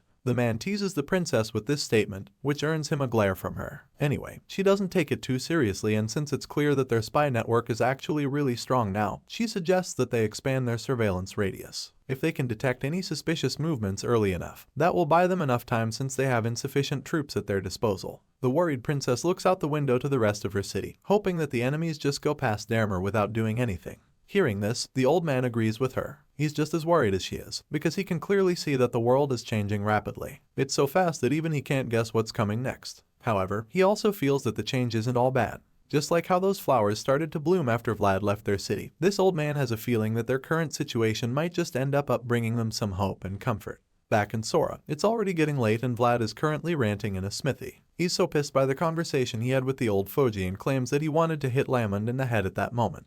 He's currently in the smithy of that old man from the start of the story. The bearded man is working on Vlad's sword as he listens to the young boy's rants. At some point, he's forced to ask the blondie what on earth he used the sword to do, because it hasn't even been that long since he repaired it the last time and now it's already damaged again. In response, our boy blankly states that he used the sword on a headless man. He admits that Dullahan was a really tough opponent, but the blacksmith doesn't understand what he even means by a headless man. Seeing how confused the old man is, Vlad tries to make things clear, but he doesn't know how to explain. At this point, the kid feels like the more he sees in the world, the more he fights with beings that he's never seen or heard of before. Because of this, he's starting to feel like that's just his fate. While he's still feeling bad for himself, the old blacksmith suddenly interrupts him and suggests that it's time he changed the sword already. Vlad is surprised to hear this suggestion because that's the last thing he was thinking of doing. The blacksmith feels that the sword isn't as good as it used to be anymore and even claims that it's only a little better than the half-assed swords used by mercenaries. With that being said, the old man goes on to say that our boy would even be lucky to use the worn-out sword to cut through monsters he comes across in the future. It's only made of normal iron and judging by what he can see, the person who made it the first time is just an average blacksmith. The blonde boy is surprised to hear this, so he asks the man what he's even talking about. At this point, the old man decides to spell it out for him, stating that if he uses something that's beneath him, that thing will eventually break. The blacksmith holds the old worn-out sword in front of the boy so he can see what he's talking about, and it's like our boy finally starts to get it. The little lecture is interrupted by a flashback. In this scene, a tough-looking man with a scar on his face suddenly walks into the smithy asking for a sword that can cut through ghosts. Of course, something like that shouldn't even exist, and the look on the old man's face suggests that he doesn't have a blade like that. He just stares at the scar-faced man with a blank expression on his face. The man looks dumbfounded, so he decides to ask once again what the guy wants, and he confirms that it's a blade that cuts through ghosts. The flashback comes to an end, and then the old man tells Vlad the story of how the guy randomly walked into his shop last winter looking for a sword that cuts ghosts. The old man admits that he thought the mercenary was saying nonsense, but then he mentioned Vlad's name. Apparently, that scar-faced mercenary said something about Vlad of Sora cutting a ghost, and of course, this rings a bell in our boy's mind. He can remember the incident clearly, so he knows exactly who the blacksmith is talking about. Vlad remembers the guy as one of the mercenaries he met during the goblin subjugation. And back then, the guy was insistent on finding out where the young knight's sword was from. Hearing this, the blacksmith begins to understand the situation a little more. However, he feels that there's no way Vlad would have been able to use his aura to do it since he was still really young back then. This explains why the mercenary came to ask if there was anything special about the sword. The old man admits that he felt really relieved after the stranger walked into the store talking about Vlad because this was the only way he could confirm that the blonde kid was still alive. However, he also admits that it's truly amazing that the boy managed to accomplish all those great feats with the sword. Once again, our boy doesn't really understand what he means by this. In response, the man simply hands him the sword, but he doesn't say anything. He feels that the boy will keep growing as he overcomes the numerous trials ahead of him. But even after all of this, the sword would remain the same forever. Nevertheless, if it breaks, then that won't be the only thing that breaks. The old man had hoped that his sword wouldn't weigh the young kid down, and he knows that the blade wouldn't want that either. The white-haired man explains that he's not asking him to change the sword right now, but all he wants is for Vlad to at least think about it. With that being said, our boy asks the man if he takes custom orders, but in a shocking twist, the old man reveals that this sword is his last work. As far as he's concerned, the boy should go find another blacksmith. Even though Vlad thinks that he's all grown up now, in times like this, the blacksmith feels that the young man definitely still behaves like a kid. To dread departure is a privilege that young people have, but it's become a normal thing for an old man like him. The blacksmith suddenly asks Vlad if he'll bring the sword back to him soon, and the kid responds, stating that he doesn't have any urgent need for it. But just then, he remembers that he might have to use it soon. Hearing this, the blacksmith decides that he'll sharpen the blade soon. With that being said, he gets right to work and Vlad just watches him quietly. A while later, Vlad is given back the sword and he can literally see his reflection on the blade. He's really impressed because it looks brand new and the blade even looks sharper than it was before. The happy boy thanks the old man in excitement and tells him that he'll be counting on him too. The blacksmith isn't too happy to hear this, so he quickly warns Vlad not to come too often because he actually needs to catch a break. Of course, our boy wouldn't want to be abandoned like that, so he promises to bring some good quality meat for the old man next time. But the blacksmith isn't satisfied with that arrangement since he knows that the meat won't be tasty if that's the only thing he brings. With that being said, our boy quickly promises to bring some good liquor as well the next time he stops by the shop. At this point, the old man bids Vlad goodbye, claiming that he's looking forward to it. As our boy walks away into the dark alley, the man starts coughing violently, suggesting that he's no longer as strong as he used to. He realizes that he needs to rest for the day and that he really gave his all back then. Before going back, he looks over at the boy again and realizes how the way he walks carries certainty and confidence. The geezer is happy to see this anyway, because now the boy is able to easily walk out of this mire called the back alleys. With this in mind, he goes inside his house and goes to bed. Meanwhile, Vlad keeps walking through the dark alleys and that's when we see that someone is secretly following him while hiding in the shadows. It turns out to be Lamond, but just when the man thinks that he's outsmarted the young swordsman, our boy quickly senses that someone is on his tail. In a split second, our boy turns around to confront the mysterious figure following him and Lamond realizes just how good Vlad's instincts are. He now understands why this kid was given the armor of the Bayezid family and he's really impressed. Our hero asks Lamond why he's been following him, but the old man denies it, claiming that they just happen to be walking in the same direction. At this point, the kid starts to get pissed because he knows that Lamond has been following him since he left the city. He's annoyed right now because it's like the geezer has been trying to mess with him since they first met. Lamond relishes this sharp energy and he's also impressed by the fact that Vlad has control over his anger. With this in mind, he's confident that the boy will be capable of even greater things than he thought. It's clear that Vlad doesn't let anger get the best of him, so Lamond figures that the boy must have rebelled on purpose the first time they met. Back then, he didn't even say anything too annoying, so Vlad could have easily kept quiet, but he didn't. Seeing the old man getting worked up thinking about all of this, Vlad casually tells the geezer to say whatever is making him unhappy rather than beating around the bush. Seeing how fearless the kid is, Lamond is delighted because it's been a while since he encountered anyone with such raw words. Intoxicated by the challenge, the old man reaches for his sword, claiming that blades are better than words, and when Vlad sees this, he decides that he'll have to stand up to him. He doesn't know who he is or why he's doing any of this, but he knows that Joseph vouched for him as a former knight of the Bayezid family. With all of this in mind, our boy takes the first swing, which Lamond blocks with ease. As the two clash swords, the old man admits that Vlad has got some good skills, but our boy just stays quiet and continues to throw everything he's got.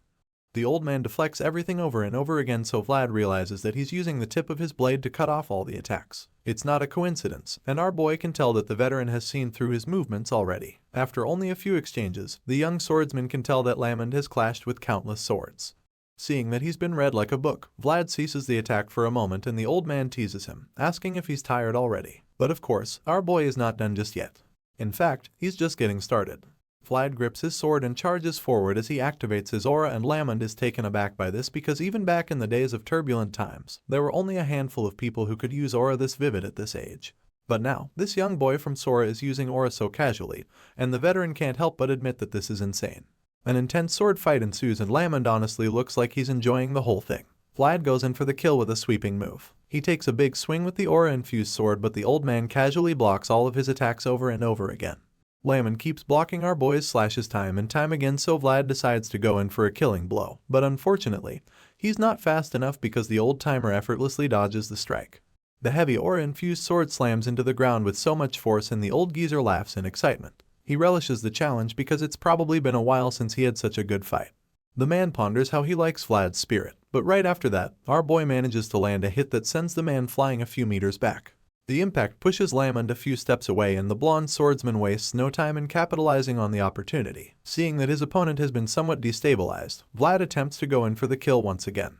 He lunges at the old man with nothing but the intention to finish him off, and in his mind, he decides that he can't afford to let Lamond get away. Sure, his techniques and experience might not be on the same level with that of the veteran, but that doesn't make him any less determined to defeat the old man. In fact, he's confident that he should be able to overwhelm the geezer with his strength since he's a lot younger and technically a lot more vibrant. At least, that's what he thinks. With this in mind, Vlad charges at the sneaky old man and they clash swords once again. The two get locked in this position and a battle of strengths ensues. They stare each other down with their swords clashed together, and at this point, it becomes a test to see which of these two swordsmen is superior when it comes to pure physical strength. Sure enough, our boy appears to have the upper hand since he's younger and probably a bit stronger than Lamon. As they push against one another, Vlad appears to be making some progress by forcing the old man back.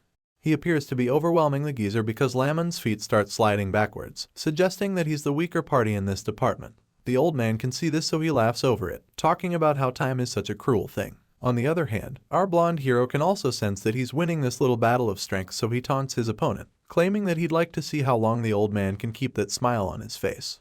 Hearing this, the old man admits that Vlad's strategy was good, but the look on his face suggests that he's more than ready to keep fighting all night.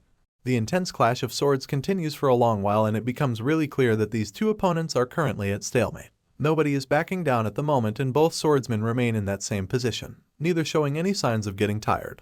At this point, Lamon teases our boy, suggesting that he's not bad for an old man, and then informs Vlad that this little dance is physical strengthening for him. Unfortunately, the young swordsman appears to be having a tougher time than the old geezer. Judging by the groans on his face, it doesn't look like he's got the kind of stamina that Lamon is armed with. To make matters worse, it seems as though the old man is even getting stronger by the second. He senses the aura coming from Lamon's sword and notices that the strength is unlike what he had a few seconds ago.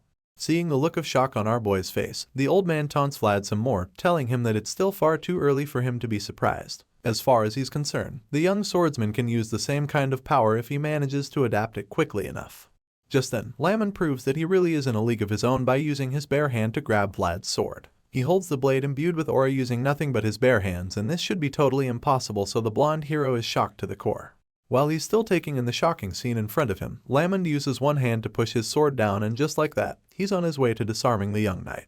Just when it looks like the fight is about to be over for the blonde warrior, he makes a bold and risky move which turns the tables and leaves the old timer in shock. Sure, Lamon just managed to tie his sword down with one hand, but before he's completely disarmed, he swiftly grabs a small knife from his back and lands a deadly slash on the old man. The geezer is absolutely stunned when he sees what just happened, and he can't help but admit what a smart brat our boy is. He scoffs at the situation, and even though he's pissed, he's also really impressed by what he just witnessed. As far as he's concerned, it was a really smart decision for Vlad to have abandoned his sword, especially since that's not an idea that a knight would be able to come up with after going through proper training.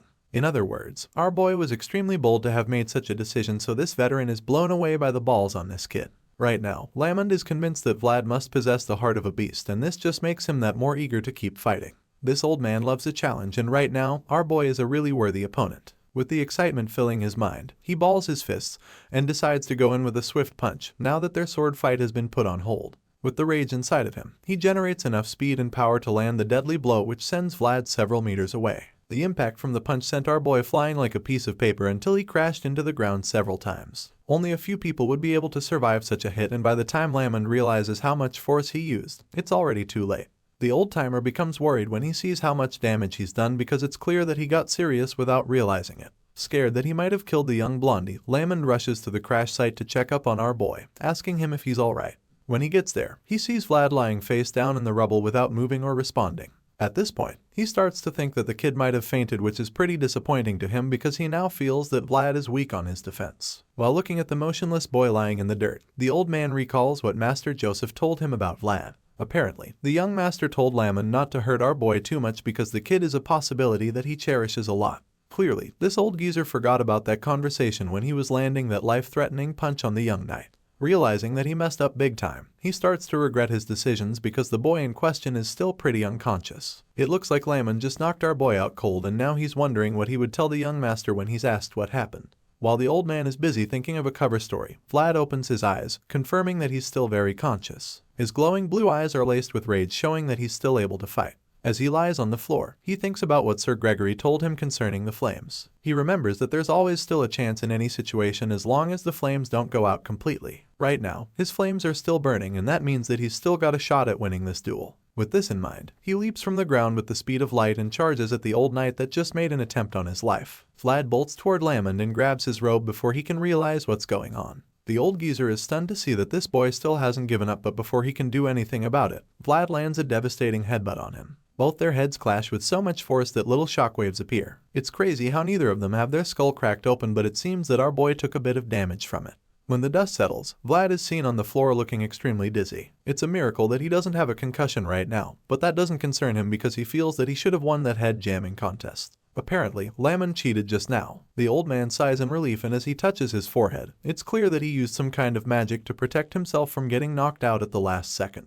Turns out that Vlad's attempt would have been very bad for him if he didn't activate the protective shield. Either way, he admits that the kid is very talented, and for this reason, he decides that Vlad just passed his test. Unfortunately, our boy is legitimately unconscious this time around, so he's not awake to hear the verdict. The scene shifts and we're taken back to Sturma, where the head of the Bayezid family is informed of all the recent happenings. His advisor tells him that Lamond is in Sora and reveals that the old geezer seems to be interested in Vlad. Hearing this, the nobleman is intrigued, but he doesn't seem too surprised either. The advisor suddenly states that the news is a relief, and Bayezid agrees with him on that. He goes on to explain that Lamond was a knight of the previous patriarch, and admits that the geezer is difficult to deal with even for him. The nobleman recalls how Lamond sighed and left in disappointment after seeing the quality of servants he had in Sturma, and admits that he didn't really feel good about that experience. So now that the veteran has seen some potential in the blonde swordsman, Bayezid is relieved because he feels that they have recovered some pride on that front. At the same time, he's not sure if he should sigh in disappointment, since the only thing they had to interest Lamond was Vlad's talents. Hearing these concerns, the white-haired advisor simply reminds the patriarch that the times have changed.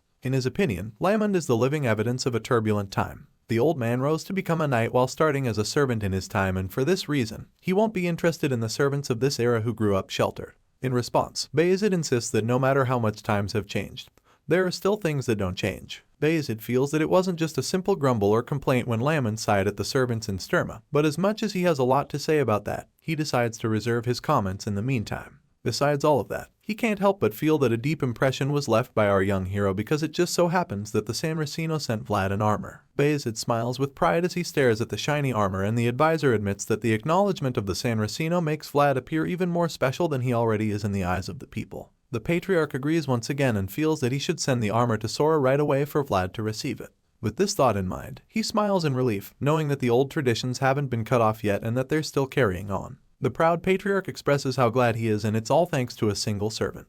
Anyway, that servant in question is currently waking up elsewhere with a serious headache after suffering a concussion the previous night. From the bruises on our boy's face, you can tell that he got really roughed to by that old man. His head still hurts badly, and all he can think about is how insane that fight was the night before. Vlad begins to recall everything and immediately admits that he's never seen anything like what Lamond did last night. He can't believe that the old geezer was able to use the aura on his body and not on his sword. As these thoughts run through Vlad's mind, the voice in his head chimes in, suggesting that Lamond is someone he can really learn a lot from. After all, talents reveal themselves in various forms, and this veteran has proven to be very talented. In response, our boy seems to agree, suggesting that the reason people respect Lamond so much is because of his strength and competence. It's all starting to make more sense to Vlad now, because the first time he saw the old man, he probably assumed that the guy was a feeble old-timer with no talents. However, he can now see that that's very far from the truth, and he now understands why people like Joseph respect him so much. While he's still thinking about this, Jemima kicks the door open and barges in with a pile of clothes in her hands. She is surprised to see that he's awake, because she just assumed that he was talking in his sleep or something. As you can imagine, our boy doesn't appreciate her barging into his room like that, so he corrects her, reminding her to always knock on the door before entering. Of course, the talkative redhead is quick to defend herself by pointing out how she doesn't have any spare hands to knock since her hands are full with his heavy clothes. At this point, Vlad curiously asks why she's even doing his laundry in the first place, claiming that he would have done it himself. In response, she teases him by calling him sir and then informs him that laundry is all part of the services that her tavern provides. As far as she's concerned, they're expected to do this much, and even more since he's a guest living on their most expensive floor after all. The swordsman is puzzled when he hears this and isn't sure what to believe because of how serious she sounds. Just in case she means what she just said, our boy quickly informs her that he doesn't have that much money to pay for their unnecessary services. Before he can finish, she cuts him off, telling him that it's all free because him staying at the tavern is already helping them a lot. Jemima folds his clothes on the table and informs him that Rose's Smiles is now a tavern, stating that a lot of assholes still come around unaware of this change. Hearing this, our boy wonders if his presence alone would be enough to pay for his time at the place, and Jemima claims that Marcella said his name would be valuable enough. After all, he has the mayor of Sora and the second son of the Bayezid family backing him after all. On top of that, they're all convinced that he's a full-fledged knight already, but he quickly corrects her, stating that he's not, and then warns her not to go around saying that. Jemima is surprised to hear this, and while holding Lady Alicia's handkerchief, she points out why she thought he was already a knight. At this point, Vlad starts stuttering and sweating nervously because he's afraid that something might have happened to the princess. Out of the blue, Jemima suddenly tells him that she feels a sense of satisfaction from cutting her hair and helping him wield a sword. In her opinion, he's made it really big in life. Not knowing how to respond to this, Vlad just tells her that he's thankful for that. But then Jemima bolts out of the room, leaving him with that thought and feeling of gratitude. Valuable individuals shine regardless of where they are, and people will always want these brilliant individuals. Speaking of brilliant individuals, remember that Black Stallion Vlad teamed up with to defeat the Death Worm. Well, we're about to find out what the horse has been up to. Apparently, after he passed down his role as the leader of his groups, he went his way to look for the boy as he remembered what happened that day. Unfortunately, he was stopped by those who wanted brilliant individuals. On his search for Vlad, the Black Stallion was ambushed by a group of hunters, and despite his best efforts to escape, the men were determined to capture him. They chased the stallion on their own horses until they caught up to him, and unfortunately, the brilliant boy that rode him wasn't around on this day. This tragic experience is something that the horse must go through on his own, and it's a lot harder because the hunters are determined to capture him. Elsewhere, we catch you with our boy who's currently having dinner. Lamond is still trying to appease him for almost killing him in an alley, but Vlad isn't having any of it. The old man claims that he's already apologized before, but seeing that the boy is still not satisfied, he promises to give him something good so he won't be angry anymore. Unfortunately, this doesn't convince the blondie, especially since he knows that there are many things that money can't buy. The gloomy kid eats his meal with a frown on his face as he admits how much he liked his old armor. In response, Lamond claims that he understands because he knows that it's an armor that is only given to servants who show promise. He even claims that he hugged his own armor tightly when he first received it.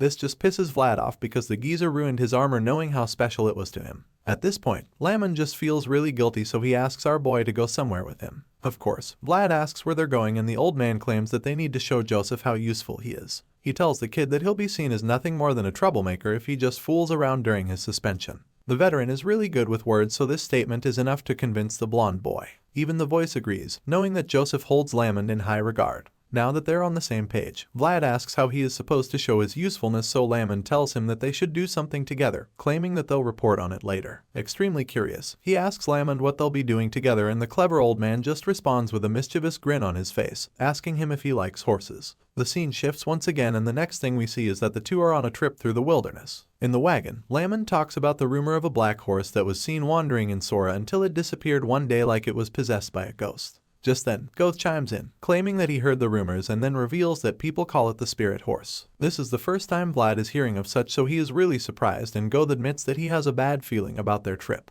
At this point, Vlad becomes worried because he's afraid that the spirit horse has something to do with the Headless Knight, since Dullahan was able to possess the women in the village. With these concerns arising, the voice in Vlad's head concludes that Dullahan and the rumors might be related if truly it's a spirit horse. Feeling that their journey might be a lot more dangerous than they initially thought, our boy asks Lamond if it's okay to be lying around so casually. However, the nonchalant old man insists that there's nothing else for them to do while following the merchants. Vlad still feels that they should be vigilant at least, but the geezer simply tells him to rest up, certain that the horse would come looking for them. This makes Vlad curious and even more restless, so Lamond informs him that this so-called spirit horse isn't just fast but also has some strange behaviors. Of course, Vlad asks what they are, so the man tells him how the horse watches from afar when people on horse carriages pass by. This puzzles our boy, so Lamond just assures him that the spirit horse is no ordinary horse since it knows what it's doing. All of this just makes our boy uneasy, and he starts to think that the investigation squad would have come to Sora to check for suspicious trails if it's really a horse controlled by evil people. Knowing how Vlad is, Lamond can literally hear the boy thinking intently, so he reminds him that there's nothing he can do even if he thinks so hard. As far as he's concerned, they'll all know the truth when the time is right. Lamond then shuts his eyes again like he's about to doze off, and then reveals to us that he only brought up the rumor of the horse so that he can observe Vlad up close over the next few days. This is a little test for our boy, and if Lamond likes what he sees, then he'll teach the kid something. All of a sudden, he asks Vald how long it's been since he started using aura, and the swordsman claims it's been about 3 or 4 months. Hearing this, the geezer casually admits that our boy's progress is really fast, even though he finds it interesting that Vlad still hasn't found his own color despite all that. The blonde kid is taken aback by this statement because he's never heard anything about his aura having a specific color. At this point, Lamond reveals that aura is a manifestation of one's heart and explains that he hasn't found his color because his world hasn't been decided yet. With this enlightenment, the eager boy curiously asks what he has to do to find his own color. He almost startles the old man with his anxiety, and Lamond is surprised that he wasn't taught anything about aura. Vlad claims that he was taught only the basics, so Lamond concludes that Sir Jaeger probably has a reason for not telling the kid anything yet. So, he decides not to teach Vlad too much yet. With this in mind, he tells the boy to show more of himself to the world and not to hide it too much, which just confuses Vlad even more. The veteran feels that he should create something to bring out his inner world, claiming that this is what knights call the key. Lamond reminds Vlad that the knights who use aura weren't using it alone. He wants our boy to think carefully and recall if they did a specific action. But he can't really remember anything right now since all of his encounters with such knights were in some urgent situation. He thinks a bit harder and realizes that all the knights made a certain movement while using aura. Sir Pablo put his sword in front of his shield. Sir Gregory would move his sword along with his feet. Rudiger would flick his sword with his finger. Seeing that the kid has remembered something, Lamond explains that it is the key, a tool in the ritual to open his heart's world big and wide. Our boy claims that he uses only aura, so the geezer, confirming why Lamond said he hasn't found his color. The veteran claims that Jaeger will tell our boy when the time is right, even though it doesn't hurt to think about it in advance. Just then, the old man senses something strange, so he quickly tells Vlad to get down right before the voice yells the same thing. An arrow flies past them in that same moment, and Lamond realizes that their journey will not be as smooth as he thought. He quickly informs the rest of the traveling party that they're being ambushed and tells them to be on guard. Before they can understand what's going on, one of them gets shot in the head and commotion ensues as the horses get startled. They don't know where the arrows are coming from, but then one of the knights locates the huge group of bandits on the horizon. Seeing this, Lamond tells Goth to get the horse running quickly and to hold on tightly so it doesn't escape. Vlad is shocked to see bandits in a place like this, so Lamond explains that they're no ordinary group of bandits. In fact, they're way more troublesome than your regular bandits because it just so happens that they're barbarians. That word is quite a throwback for this channel, because we all know and love barbarians thanks to our boy Bjorn. The story resumes on the plains that are about to be turned into a battlefield. All of a sudden, a barrage of arrows is unleashed by the army of barbarians, and as you can imagine, that marks the beginning of an intense bloodbath on the plains.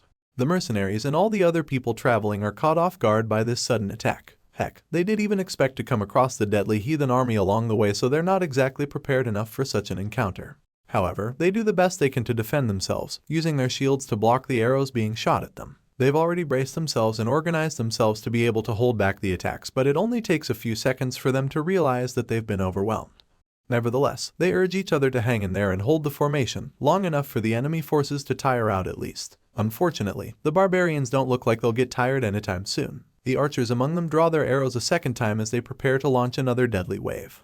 The barbarians shoot a second sea of arrows at the travelers and immediately start to advance. From the look of things, these dangerous warriors have been looking for an opportunity to deal with some people, and these mercenaries were just unlucky enough to be the scapegoats at this time.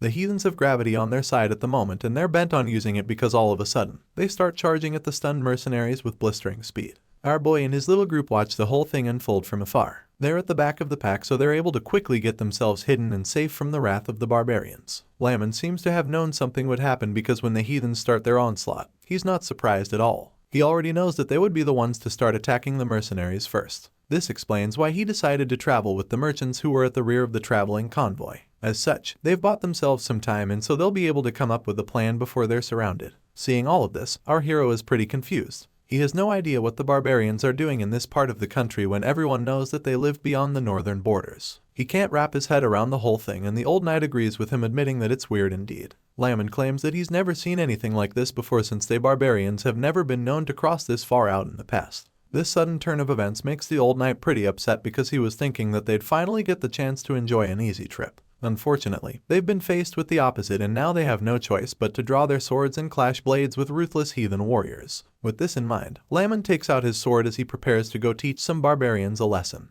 While doing this, he tells the coachman Goth to put a saddle on the horse, confirming that he's riding into the eye of the storm to take care of the situation. We've never actually seen this old geezer in action. Apart from the time he had an intense duel with our boy, we've not seen him in battle, especially against numerous enemies, so it would be really cool to see what the veteran swordsman is capable of on the battlefield. When he tells Goth to saddle the horse, the young man is reluctant to do so because he knows that the horse is meant for carrying luggage and not built for battle. He's afraid that the horse won't be good enough, but Lamond reminds him that it's better than having to run across the battlefield, flooded with enemies on horseback. Without a doubt, they can all see that they won't stand a chance against the barbarians if they don't have a horse of their own, and Lamond makes this crystal clear. It's no news that the ruthless heathens are some of the best horse riders in their world. Barbarians are said to be born on top of a horse, and that's saying something. Everyone knows that they're exceptional riders regardless of their gender or even their age. However, there are a few warriors who are regarded as the exceptions, and for this reason, Lamond believes that they shouldn't be able to handle a knight one-on-one. The old geezer makes this bold statement and urges our boy to burn his next words into his mind.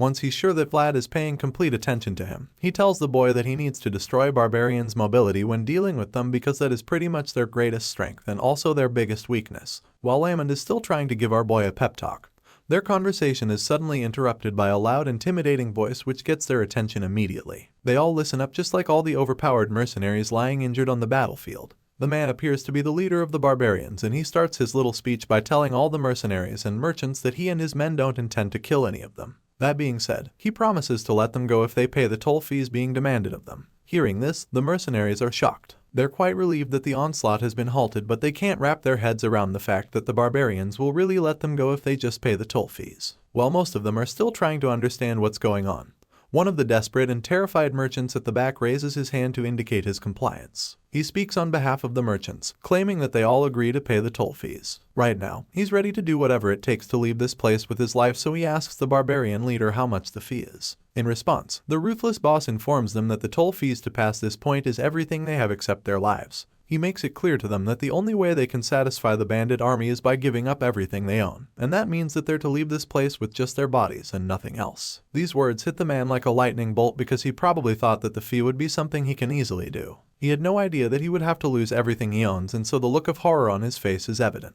The leader of the barbarians continues speaking while the stunned man stares in horror. He tells the merchants and mercenaries that they would be paying their toll fees to the afterlife if they dare to hold on to anything, and judging by the look on this man's face, you can tell that he won't be showing anybody mercy. The travelers continue to hide behind their shields, which have already been damaged by the arrows, and when the spokesman from earlier takes a closer look at the scenes in front of him, he realizes that there's really no hope of winning with just the mercenaries on their side. They've already paid such a high price to be escorted by the mercs, but right now, it all seems to have been in vain. The man admits that he didn't think they would run into mounted bandits in the Bayezid territory of all places. As if that isn't bad enough, they ended up coming across barbarians, the worst people anyone can ever encounter on a journey. Even though they've already paid a lot of money to guarantee their safety and protection, they have no choice but to comply with the barbarians' terms. At the moment, their top priority is to live their lives.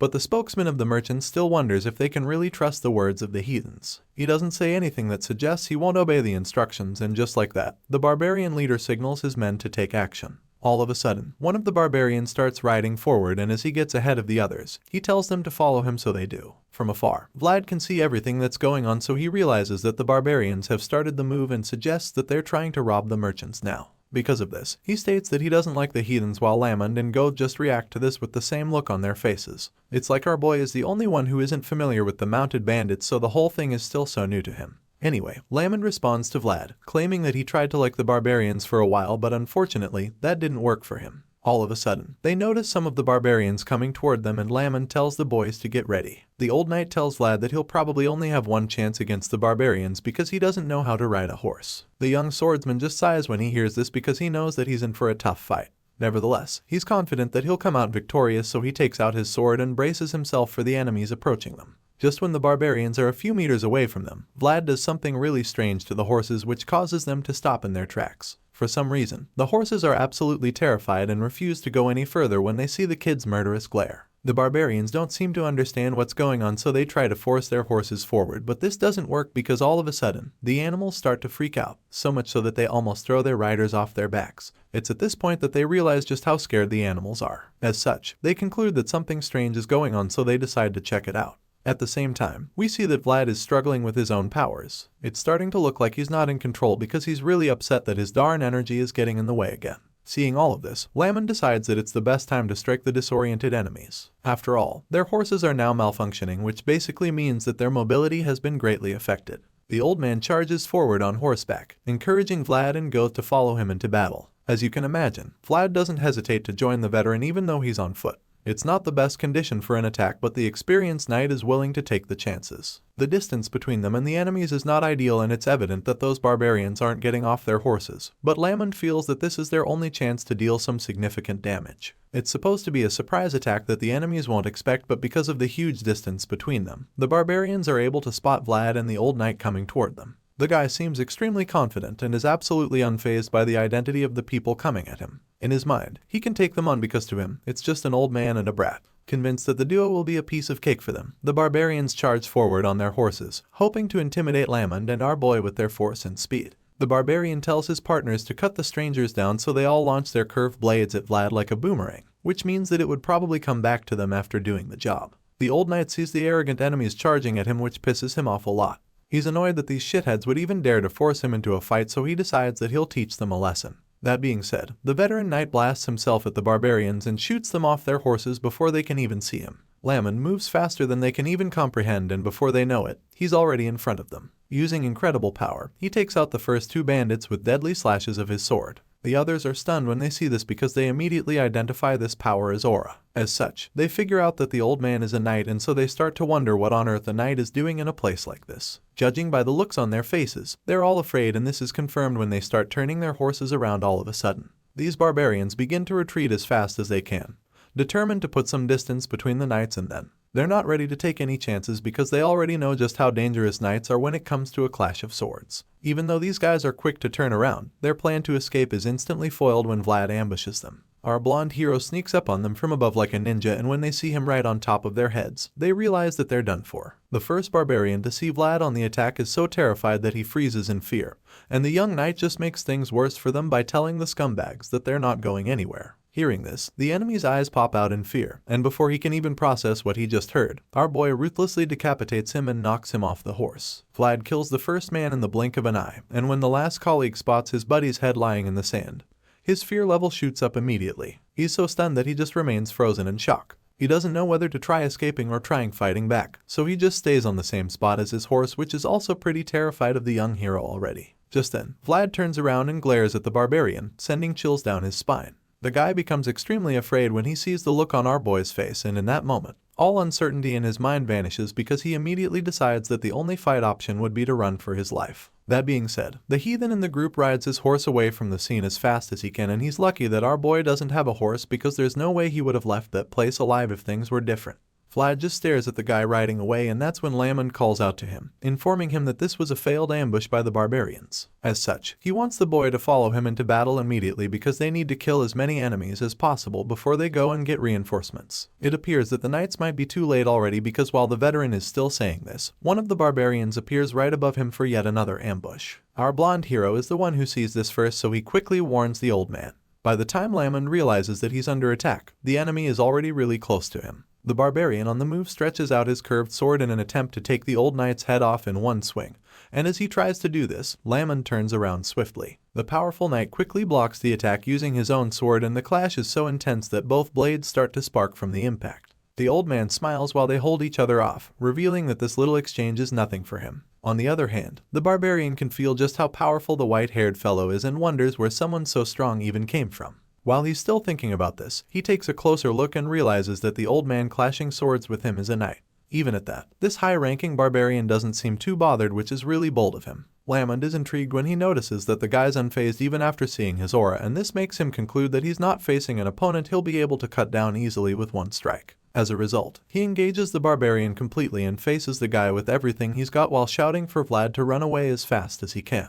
As you can imagine, the boy is taken aback since he understands that Lamond is saying this because he is having a hard time. The young swordsman just stands there, reluctant to leave his new friend behind, but the old man yells at him to go away, reminding him that the mercenaries would run away any chance they get. In other words, the merchants would be exposed and completely unprotected, so he wants our boy to return to the scene and do what he can to help the people. Even at this point, Vlad is still reluctant to leave Lamon there, so he tries to argue, but the old man cuts him off, making it absolutely clear to him that he's of no use here since he doesn't have a horse. That being said, he orders our boy to make his way to the people immediately, and at this point, our boy finally decides to leave. Vlad grabs his swords as he obeys the orders and starts running to the other side. Unfortunately, before he can even start moving, another high-ranking barbarian starts riding toward him with murderous intent. The big guy blazes toward our boy with insane speed, and the blonde swordsman is caught off guard for the first time in this battle. Thankfully, his instincts kick in at the very last second and he's able to deflect the sword slash with his own blade. The impact pushes him back a lot as the horse jets past him.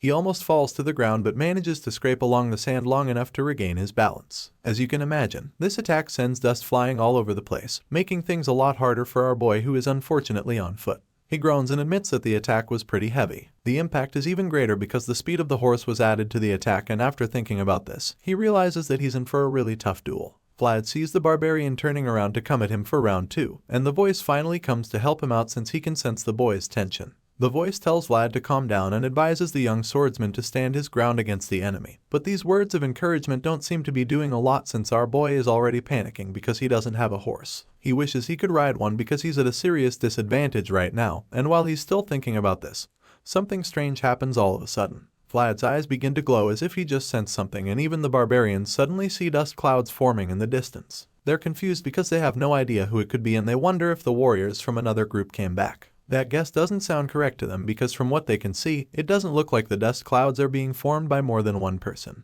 After pondering for a while, they start to see things more clearly, and that's when they realize that there's only one black horse and it doesn't even have a rider. Our boy hears the sound and a smile creeps up on his face because he already recognizes the black horse running toward the battlefield. The barbarians are also familiar with the horse, but it doesn't look like they have any good memories together. They alarm each other when they see the horse, claiming that it got away from them the last time they tried to capture it. Now, the horse is coming to them by itself and they're determined to catch it this time around. It turns out that this majestic horse is really famous around here and they call it the Son of the Grasslands. All of a sudden, the barbarians change their objective because they're no longer so concerned about robbing the traveling merchants. At the moment, they've seen a much bigger prize, so they organize themselves and prepare to chase the horse with their numbers. They gather themselves, determined to capture the Son of the Grasslands, and as they start going toward the horse, we realize that the powerful creature isn't backing down either. You'd expect the horse to start running the opposite direction when it sees them attacking with their swords and ropes. However, that's not the case because this horse is actually charging fearlessly at the barbarians right now. They attempt to capture it with their ropes, but they all miss for some reason and are unable to make an accurate hit on the target.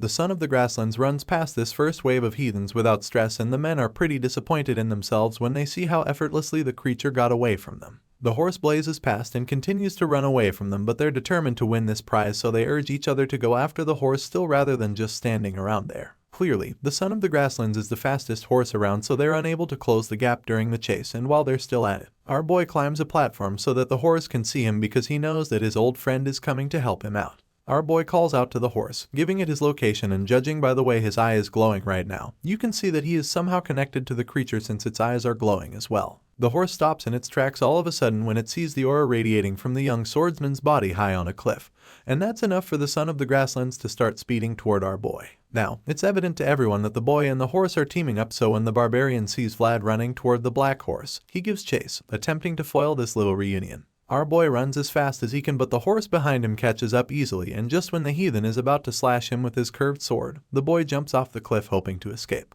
The blonde swordsman took a big leap of faith with that one, and once he's in the air, he realizes how dangerous the situation is. At this point, he's probably afraid that he might get hurt, but then all of a sudden, we see that the Son of the Grasslands also took a big leap, and as if on cue, the horse gets in the perfect position for Vlad to land right on top of its back. It's a wild horse, so there's no saddle, and Vlad is forced to stay put by holding onto its mane. The barbarians are stunned when they see what just happened. It's practically impossible for them because they never imagined that the Son of the Grasslands, a horse that possessed divine blood, would actually ever allow someone who's not from the Grasslands to ride it. It all looks so unbelievable to everyone else, and while the barbarians are trying to wrap their heads around it, our boy rides with confidence into the battlefield. He has a horse now, so he's no longer at a disadvantage, which means that he can easily go help the merchants who are currently being stripped of everything they own. As he rides along the plains, Vlad starts laughing excitedly all of a sudden because he hasn't felt the thrill of riding a horse in a long time. This is it. This is the feeling from back then when he fought the death worm. It's the feeling telling him that he doesn't have to hold himself back anymore, and you can already guess that it's the same feeling that the horse is experiencing right now. The feeling of freedom engulfs our boy so much that he lets go of the horse's mane, knowing that he won't fall off. He knows that he can now run to his heart's content, and that's exactly what he is going to do. While our boy is still enjoying his first taste of absolute freedom in a long time, the barbarians are still plotting to capture the Son of the Grasslands. As a result, they all go after the horse, ready to do whatever it takes to get the creature for themselves. The bandits refuse to lose this time around, and they are not willing to hand over the Son of the Grasslands to a mere brat from the Empire. Or at least that's all they think our boy Vlad is right now. While some are chasing the young swordsman, we see that our boy is actually riding toward the rest of the barbarian army, feeling pretty good that he'll defeat them. They're also confident that they would win this intense battle that's about to unfold, so they charge at the lone warrior, determined to show him just how powerful they are together. At this point, Vlad decides that it's time for him to activate his aura, and the moment he does this, the Son of the Grasslands does the same. At the moment, both man and horse are practically in sync, and they're an extremely formidable force as well. The power from the both of them shines through the plains, leaving most of the barbarians astounded. It's practically a blinding light that fills the battlefield, and as they charge toward the target, the beam hits all of them like a thunderbolt. They're all left speechless when they see this, and it's pretty obvious that they've never come across such power like that before. It turns out that this aura-powered beam of light that shone through the place was actually what one would call a killer ray. With each beam that hits any of the barbarians, the power of our boy's combined aura kills them on the spot. And just like that, Vlad manages to wipe out an entire wave of heathen warriors without even having to do much. All he does is make one insane slash of his sword which immediately multiplies in the blink of an eye to kill numerous barbarian enemies. After wiping out the first wave of the heathen army, the remaining barbarians are horrified because they suddenly realize that the kid is a knight too. They thought that he was just some brat from the Empire who wants to steal their prize from them, but now that they know he's a knight, their fear levels increase drastically. The men look back in horror, wondering just how many of their men Vlad killed in the blink of an eye. Seeing just how dangerous the young swordsman is, the barbarians realize that they'll just end up dead if they keep fighting him like that. As such, they advise themselves not to fight the boy head on. Right now, the wisest thing to do would be to get away from him and attack from afar. Before they can even come up with another plan to use against him, Vlad turns around with his horse and turns the tables on them. Their plan was to just run far enough to unleash ranged attacks on him and the son of the grasslands. Unfortunately, our boy is not going to give them that opportunity, so he swiftly turns around and gets to their backs, making them the runners while he's the pursuer. Now, they're forced to keep riding away, hoping they can outrun the son of the grasslands, but they already probably know better than that since the black horse is undoubtedly the fastest creature around. Anyway, Vlad is right on their tails, and as he gets even closer, he lifts his aura-infused sword and prepares the strike. Even though their situation is starting to look really bleak, they refuse to give up, so they decide to split up into two sides. This way, they feel that they'll probably be able to circle around Vlad and surround him from good. It appears that the son of the grasslands knows exactly what they're trying to do, because the moment they come up with this idea, the black horse with its white magical horse makes a strange sound, calling out to all the other horses. They seem to be affected by this call because they refuse to obey their riders. The barbarians try to make their horses change direction, but the animals refuse, which is very unlike them. They begin to wonder what's going on when their animals start to act weird, and most of them just confirm that their horses are scared. At this point, the leader of this wave gets really pissed because he doesn't understand what on earth would be making the horses so scared at this crucial time. He asks the question with so much disgust and irritation laced in his voice, and while he's still complaining about the horses, he takes a look back and sees just how menacing the young warrior is on the back of his horse. Vlad's expression is laced with an ominous demeanor, and the horse looks even more deadly with its pointy unicorn horn and its scary glowing eyes. Due to the insane levels of power emanating from the both of them, aura fills the sky, and they've pretty much changed the weather as well. It's like there's a storm coming, and as our boy emerges from the terrifying clouds of energy behind him, the barbarians run for their lives, knowing that they won't stand a chance against someone as scary as the young swordsman. The heathens are so scared at this point because in only a matter of seconds, Vlad somehow managed to turn the tides of this whole situation, and he has also somehow transformed the battlefield into a really scary nightmare for the barbarians. With the way things are going, it's only a matter of time before he wipes them all out, so he addresses them, informing them that they will be the ones getting hunted from this point on. Right now, Vlad is getting extremely confident, and you can't blame him for feeling this way when he's got the ruthless barbarians running for their lives like scared animals. Unfortunately, his little high is about to be interrupted because all of a sudden, the high-ranking member of the barbarian army from earlier reappears, and this time around, he looks even more powerful than before. He's been giving Lamond a real hard time for a while now, and it appears that he might actually be overpowering the veteran knight. He lands a powerful strike which the old geezer blocks, even though it's not exactly easy. Just as he noticed earlier, the guy is really strong and Lamond is struggling to keep taking the hits. The force from all the attacks seems to be taking a toll on the old man's horse. The creature starts foaming at the mouth, suggesting tiredness, and at this point, it's once again very clear that this horse wasn't built for battle. Lamond can see that his horse won't be able to take any more damage and admits that he was too hard on Packhorse. Now that his horse has pretty much given up, the old knight figures that it's all over for him. With this in mind, Lamond and his horse are forced to suffer one last finishing strike which forces him to steer wide even though he managed to block the sword strike. Unfortunately, neither him or the horse is able to maintain balance, and it only takes a couple seconds for them to trip and tumble in the sand.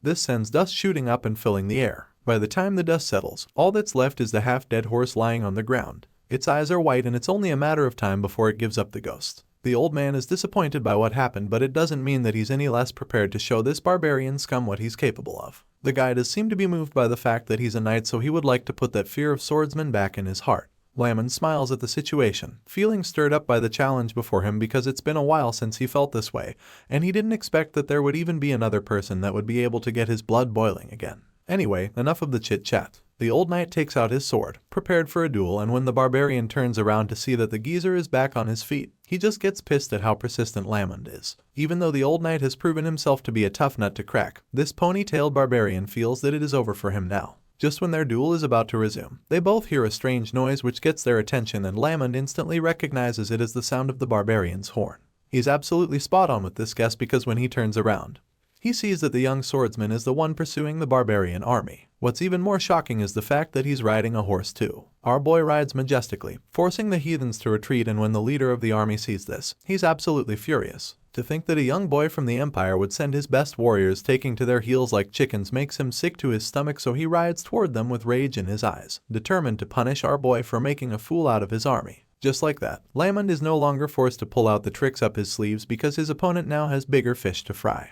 The leader of the heathen army rides off to challenge Vlad, feeling insulted, and even though the old man calls out for the bastard to stop, the barbarian leader just ignores him. Apparently, the reason why the guy is so mad is the fact that Vlad is riding that particular black horse. The son of the grasslands rejected even the leader of the barbarian army, and that's saying something since these guys are literally born to be with horses. Before Vlad, the guy was seemingly the only person who should even be worthy to ride such a stallion, but even he got rejected. So, it really baffles him to see the blonde boy from the empire riding the beast, and as such, he calls out to Vlad, commanding him to get off the horse immediately. When Vlad sees the barbarian leader charging at him, he's surprised because the guy is supposed to be fighting Lamond right now. Seeing him alone makes our boy wonder if the old man got killed or something. But then he takes a closer look and spots the old geezer at the back. Our boy heaves a sigh of relief at this point, because he was afraid that Lamond might be dead. While he's still mentally celebrating, the barbarian leader yells at him again, ordering him once again to get off the horse, because he believes that the son of the grasslands is not a horse that someone like Vlad can ride. Hearing these words, our boy is really pissed, so he hits back at the guy, warning him not to fuck around with the wrong dude. I mean, who the hell is he to tell our hero what to do? Enraged by Vlad's bold response, the barbarian leader yells furiously for the boy to shut up. He's beyond angry right now, and Vlad can tell because he suddenly sees a huge wave of red magic radiating from the guy's body. It's at this point that the voice in his head reveals that some of the barbarians can use magic to engrave their own world. Hearing this, the young swordsman suggests that this heathen army leader is at least on the level of a knight who can control aura, and that means he's certainly no pushover. While our boy is still busy assessing his opponent, the angry barbarian vows to take his life as the price for sullying a divine horse, and as you can imagine, Vlad accepts the challenge, stating that he'd like to see him try. At this point, both men are boiling with rage and fuming with aura, so the next thing coming is an intense battle which they don't fail to provide because right after all the yelling, they charge at each other like two deadly jousters ready to risk it all. The two warriors continue to go at each other after the first clash. They ride side by side and continue to clash blades in the process. The barbarian leader uses his curved blade to land hit after hit, while our boy uses his aura-infused sword to counter each strike over and over again. It gets to a point where they seem to be at a stalemate because they're almost evenly matched right now. As they hold their swords against each other, the barbarian glares at our boy with his glowing eyes, probably thinking he can intimidate the young knight with this method. But after a while, it's clear to him that Vlad is not even slightly afraid of him. With this in mind, he decides to end the staring contest and suddenly stops his horse. Our boy doesn't predict this move in time, so by the time he realizes that the other guy has stopped, he's already ahead. The voice then points out what the barbarian is trying to do, stating that he has now caught them up from behind so that he can sneak up on them. Vlad realizes that this is exactly what's going to happen, but by the time he stops his horse to turn around and face the opponent, it's already too late. Our boy is unable to turn around quickly enough, and the barbarian swiftly charges at him to land a devastating strike on him. Thankfully, the son of the grasslands knows the exact move that the barbarian leader is about to pull, so the horse ducks just in time, which brings Vlad's head lower, allowing him to evade the sword slash by the skin of his teeth. The horse manages to save our boy's life with that risky move, and even though it was really dangerous, Vlad is glad to still be alive, so he thanks the horse for saving him. Meanwhile, the heathen leader is even more pissed now that he missed his opportunity to end Vlad's life. He's also more jealous as well because he can now see so many other impressive traits that the son of the grasslands possesses. It's a horse that was born with divine blood, so he's not too surprised by what just happened since he already knew that it was an extraordinary creature. However, he never imagined that it would be to this extent. At the moment, our young hero feels that he and the horse have already become one in movement. He's faced tons of people who are unbelievably strong so far, and that barbarian is certainly one of them. He knows that he can still deal with any sword attacks the guy throws at him, but he feels that there would still be a problem for him. And just when he's about to think of it, the voice in his head chimes in, telling him that the horse riding technique. The voice points out how our boy doesn't even have a saddle or bridle to ride with. He's basically a newbie to this, and if it wasn't for the special connection he has with the son of the grasslands, he'd probably have fallen off the horse by now. The young knight agrees, claiming that his thighs are even trembling because of how scared he is to keep riding. He's shaking so much that he can't use his legs properly anymore, and the voice informs him that he'll become more disadvantaged the more this drags out. It's clear that Vlad needs a way to flip the situation around, otherwise he might end up dead. At this point, he suddenly remembers what Lamond told him to engrave into his mind about making sure to kill a barbarian's mobility during a battle. Turns out he actually let that advice stick, and now that he's recalled it, He realizes that this is exactly what he needs to do to flip the situation around. With this in mind, he decides that it's time for him and his heathen opponent to get dirty on the ground. Vlad charges at the barbarian leader, thinking of a way to immobilize the guy, and when the warrior sees them coming at him, he decides that the fight has to end right here and right now since he can't let it carry on. He challenges our boy to bring it on and the charges at Vlad. The blonde knight sees the guy coming at him with insane speed, so he decides that it's time to take some action. With this in mind, he swiftly turns his horse around, so the son of the grassland swerves so fast that he throws some dirt in the barbarian's face. This gives Vlad enough time to start running away, and when the other heathens see this, they start to jeer. The leader of the army is surprised to see this and even more upset because now he feels that our boy is nothing more than a dishonorable bastard. This is the impression he has of our boy now, and the thought of someone without honor riding the divine horse makes his blood boil. We thought this guy was angry before, but we're now about to witness what pure and diluted rage looks like. The barbarian warlord gets his horse moving as he chases after the young knight, and for some reason, he catches up rather quickly. So, it's almost like our boy is waiting for him to get closer. He obviously has a plan that we don't know yet, and judging by the cheeky smile that creeps up his face, you can tell that it's going to be a really brilliant trick he's got up his sleeves. Once the heathen leader gets close enough, the blonde swordsman engages him in conversation. He reveals that he heard the barbarians are born on top of horses, and then claims that he's always been living in the mud that's beneath the horses. As you'd expect, the furious warrior doesn't give a shit what Vlad is talking about, so he asks the boy what nonsense he's spouting, or at least that's what he thinks the knight is doing. Anyway, our boy turns to look at the angry guy and suggests that he's actually done a lot for him by agreeing to fight on horseback the whole time. And for this reason, he feels that it's about time the barbarian leader did something for him as well. With that being said, he waits patiently for the guy to be right behind him, and when the time is right, he takes off his cloak, allowing it to fly right into his face. This plan should have worked, but the heathen leader's senses are just too sharp. So, the guy is able to see the cloak coming toward him and is able to push it out of the way with one hand.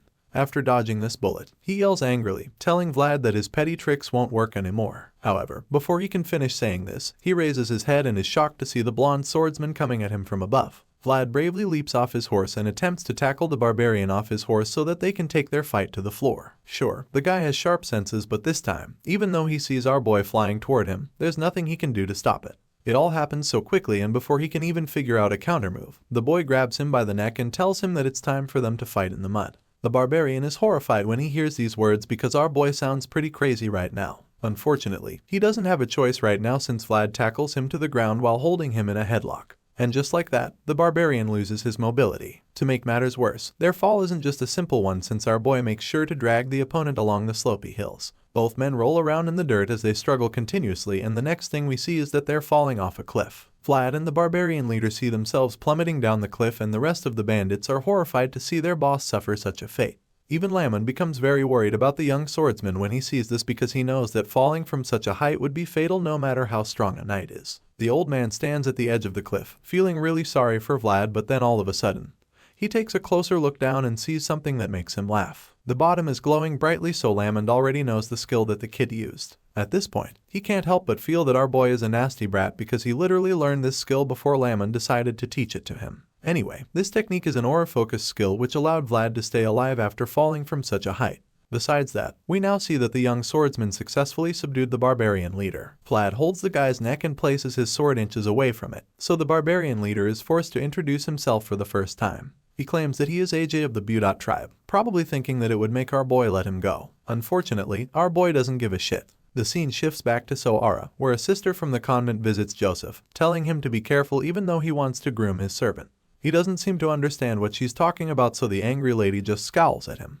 In a flashback scene, we see exactly why she's upset. Apparently, our boy took Jemima away from the convent without going through any procedures when the girl was basically a nun. In this scene, the sister tells Vlad that he has no right to do that even though he's from the Bayezid household. In response to this, he snaps at her, telling her that it's thanks to the Bayezid name that they still have a tomorrow. Vlad's glowing eyes glare at them as his words send chills down their spines. In the present, the sister is certain that Vlad will cause trouble for them in the near future because she feels that he's blasphemous and that he is extremely vicious and impatient. The mayor just stays silent after she's done talking, and then she suggests that Vlad will sully his honor. However, Joseph doesn't agree. He already knew that Vlad disrespected the convent and there was enough time for her to come report him all this while, so he doesn't get why she's only doing that now and warning him about the kid. Now that San Racino has given the boy who was born in the back alleys recognition, the same boy has even been endorsed by the respected priest Andrea. Joseph feels that all of this is intentional since there's only one person who can move the convent head, and that person is Bishop Pierre. Soara is controlled by two people, Mayor Joseph of the Bayezid bloodline, and the bishop who follows the word of God and looks after the people. However, the delicate balance is being swayed. The achievements of Joseph's vassal will definitely give him more influence, so he can now see the opposition's intentions more clearly, because he now realizes that he was their target right from the start. The story continues with Master Joseph having a chat with a visitor in his office. Basically, they're judging the actions of his vassal, Vlad of Soara. While it's true that Vlad gave the opposition a reason to do this, the mayor also believes that certain boundaries ought to be kept. Young Master Joseph feels that they must all know that he's not obliged to do anything just because of his servant's misbehavior. With this in mind, he wonders if there is some kind of other hidden intention behind all of this. While the mayor is thinking about this, he's suddenly drawn out of his thoughts when someone knocks on the door. The person apologizes for disrupting the meeting, and that's when he finally lifts his head to see who's there. It turns out to be none other than Sir Jaeger, who reveals that the stabler that went with Sir Lamond has returned. The usher goes into the room, and the young master just remains speechless for a while as he curiously waits to hear what the stabler has got to say. Seeing the look on Goth's face, Master Joseph immediately figures that the report must not be a good one. Sure enough, the stabler finally opens his mouth to speak, revealing that the barbarians have appeared. The sister from the convent is absolutely horrified, but the mayor just looks pretty unfazed since he was already expecting bad news. He calmly turns to the messenger and asks the guy where the barbarians are right now. In response, Goth reveals that they're on the roads connecting Soara and Varna, claiming that they're already attacking the people there. At this point, the mayor asks the stabler another important question, which is if he ran away to come back all by himself. Hearing this, Goth gets nervous and quickly clarifies that he didn't abandon his companions. He explains that Sir Lamond was the one who gave him the order to go get help. He goes on to state that Vlad has already taken the barbarian captain hostage and that he's holding his ground back there. The mayor is a little relieved to hear this, but he's also pretty curious about what happened to the mercenaries who were supposed to be protecting the merchants. In response, Goth reveals that the mercs retreated the moment they found an opening to do so, stating that they would all be dead if it weren't for Sir Lamond and Vlad. At this point, Master Joseph takes in all the information and figures that only Vlad and the old knight are protecting those who were ambushed. The stabler confirms this, and the sister from the convent just looks pissed that the young swordsman doesn't have the kind of bad reputation she was hoping for. The mayor sees the frustration on her face, and it makes him crack a small smile. Anyway, now that his boy has successfully made the nosy lady look a bit stupid, he figures that it's time for him to help the blondie in question. So, he asks Sir Jaeger to personally lead the mounted troops on a rescue mission to go help out Vlad and the others. He tells Goth to guide them as they embark on the mission and also urges them to move swiftly. Both men understand the assignment, so acknowledge the order and get right to business. Once they're gone, the mayor resumes his little chat with the sister, suggesting that his vassal is pretty great. Of course, this is just to piss her off even more, and it works. She doesn't seem to get what he means by this, so he elaborates some more. As far as the mayor is concerned, Vlad is still following God's will and protecting the young lambs despite being of lowly birth and having an impatient personality. At this point, the sister realizes that she can't really disagree with him on that. She begrudgingly admits that he's right, and Master Joseph decides to capitalize on that. He feels that he'll still have to meet Bishop Pierre eventually, but if they're going to, then he wants this sister to pass a message to the man of God first. The lady listens anxiously to hear what he has to say, and he claims that he's truly grateful for the bishop's concern over him, and to conclude his message, he states that he'll visit the man of God soon. A wave of horror washes over the sister when she hears him say this, because she's afraid of what might happen if the two men meet. She has every reason to be worried too, since he intends to face the bishop head-on when they finally meet, and as you can imagine, that's going to be one hell of an encounter. The scene changes at this point, and we catch up with our boy who's back in the wilderness. He's still on a journey with Sir Lamond and the merchants, and it's safe to say that he looks really exhausted. While riding on his horse, he takes a look to the side and notices another small army of horsemen riding together. From what he can see, he's convinced that more of the barbarians are gathering there, and the old man confirms this. He claims that quite a lot of them are heading south, but this is quite unusual to him, because if they were normal mounted bandits, then they would have run away the moment their chief got caught. As a result, Sir Lamond concludes that their hostage must be a really highly ranked warrior. The guy's currently tied up in the wagon, looking quite unfazed by anything that's going on. He probably feels that his warriors will soon come to rescue him, and this is a possibility that the old man fears too, since the barbarians are still hanging around. Sir Lamond feels that this is getting bad, and he's afraid that they'll be in big trouble before they even reach Soara if things continue at this rate. They're still trying to hold their ground and make it home safely while the barbarians are waiting for an opportunity to strike. The old man is really worried at the moment, and he's starting to wonder what is taking the stabler so long to return with reinforcements. The barbarians suddenly start dispersing, and he's afraid that they've changed their strategy, which makes him wonder if something happened. Vlad and his horse take a look at the side all of a sudden when they notice something quite shocking. That's when they realize that Goth has finally arrived with backup. Sir Lamond looks over and sees the dust clouds all over the place, so he agrees with the young swordsman. The Bayezid army advances toward them with Sir Jaeger and Goth leading the way. When the old man sees this, he realizes that he was just getting worked up over nothing. The merchants are so relieved when they see the army coming. They recognize them as the mounted troops of Sowara, so they immediately conclude that they're saved. While everyone else is jubilating about their arrival, the leader of the barbarians is quite pissed because he didn't expect that the reinforcements would get here that quickly. This explains why the barbarians dispersed earlier. They probably saw the mounted troops of Sowara arrive and made a break for it. Anyway, the leader of the barbarian realizes that the jig is up right now, so he commends the old man for sending Goth to get back up, admitting that it was an impressive judgment. If they had tried to stay back there without abandoning the goods, then the situation would have been very different. In response, Sir Lamon smugly informs him that it's the advantage of being old. He cuts the pleasantries short and gets right to business afterward. Now that the reinforcements are here, the old man believes that it's time for him to ask the hostage his own questions. First one on the list is why on earth the barbarians have come to this place. The old knight demands to know why they have come so far into their territory, and at this point, the hostage is ready to answer. In response, he tells Sir Lamon that they came this far out all because they needed the son of the grasslands. Hearing this, the old man informs the hostage that he and his men could have just gone after the horse without robbing the merchants. He asks the chief of the barbarians why they plundered others, and the bound man explains that they did it because they also needed to earn some allowance to survive. As far as he is concerned, that's pretty practical, but now that he's been captured and the horse has literally chosen someone else, he feels that there's no longer any reason for them to head to the south. The hostage admits that he wasn't expecting the son of the grasslands to choose a boy from the empire over a wild and reputable master like him. Nevertheless, he's accepted defeat finally, and the whole thing just makes him realize what a cruel master time really is. Hearing this, Sir Lamon just ponders on the whole discussion quietly. Just then, Sir Jaeger arrives, and the first thing he does is tease the old man a little. He claims that he thought that they would have a hard time with some barbarians. Apparently, he expected the white-haired man to deal with the mounted bandits since he's a veteran. As you can imagine, Sir Lamon takes offense when he hears this, so he snaps at the one-eyed knight, stating that the bastards would have run off to Varna by now if he had a military horse to ride on. At this point, Sir Jaeger can see his point, so he changes the topic and admits that he's just glad they're all safe, whatever the case may be. Now, his job is to take them back to Sowara. Just then, they look to the side once again and notice the barbarians still hanging around. Sir Lamon asks Jaeger what he will do with the mounted bandits now, because it seems that they have their own situations right now. In response, the green-eyed knight reminds the veteran that they're already in chaotic times. That being said, he believes that they need to avoid the anxious barbarians. However, first, he intends to have a chat with them. He suddenly starts riding in another direction, claiming that he'll persuade them to leave the Bayezid territory. Sir Jaeger's eye starts glowing all of a sudden, and you can literally see the aura coming out from under his eye patch. The hostage looks pretty scared when he sees this, and Jaeger just approaches him, claiming that just wants to talk the way any civilized man would. His sword equally starts brimming with energy, which just makes him look even more terrifying. As you can imagine, the other barbarians are just as terrified as their captured leader when they witness the power of this green-eyed knight.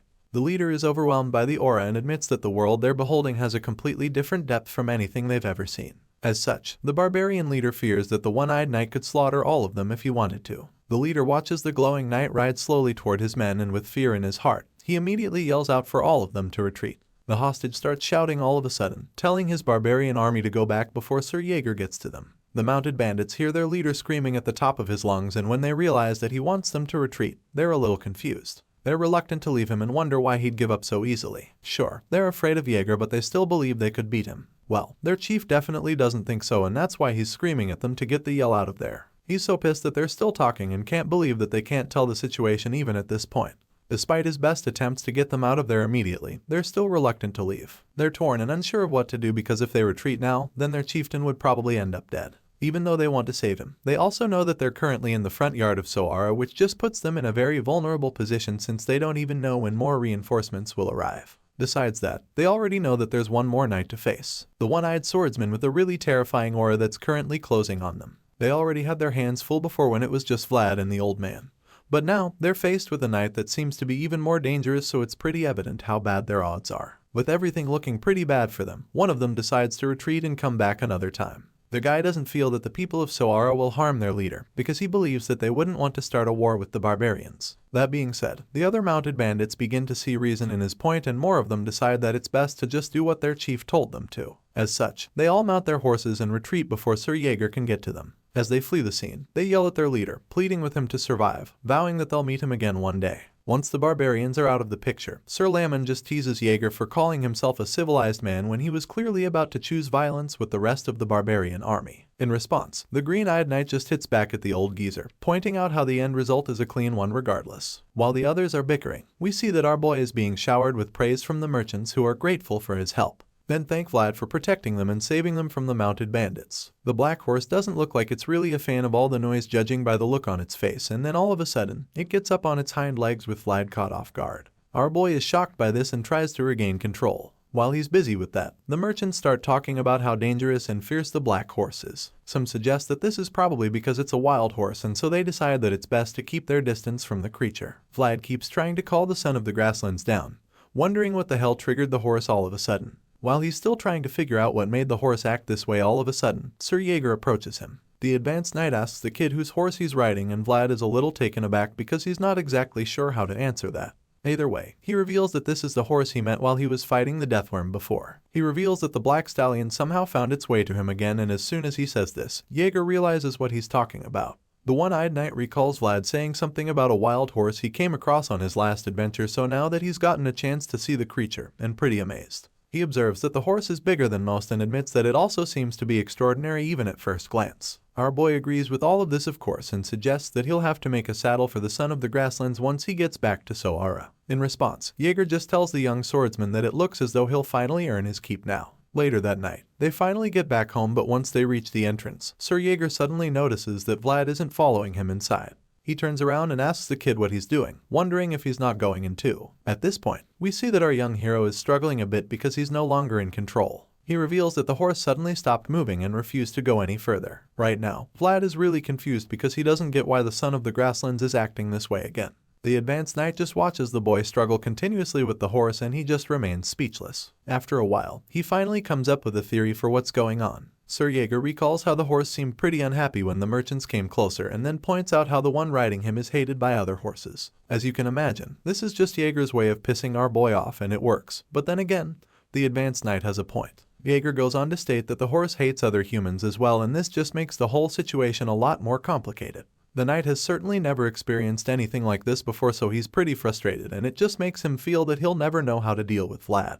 On the bright side, he feels that the stressful vassal finally met his own kind, and that's some sort of consolation at least. Since the son of the grasslands refuses to enter the city, our boy figures that they'll just camp out for the night, at least until he can figure out a way to get his new horse over its phobia for humans. The next morning, we catch up with the grumpy old knight who's having his first drink of the day. He's currently watching Vlad nag and lamenting about the wild black horse. Our boy claims that the horse is so stubborn as he walks around with a bouquet of flowers. Sir Lamond asks him if the plan was effective, and Vlad claims that it was a bit. As such, he figures that the barbarian didn't tell them complete nonsense. Apparently, they consulted the hostage for some advice concerning the son of the grasslands, and the guy told him that the horse likes the color red. He claimed that wild horses move while following where the rose vines are because in the frozen grasslands, nothing would give them anything. The rose vines opening up in reaction to hot energy is a signal that is linked to survival according to the barbarian. Vlad took the advice and tried it out, but it turns out that the rose vines he got might not be enough to do the trick. Hearing all of this, Lamond feels that Vlad should be able to find a solution pretty easily since he knows what the horse likes now.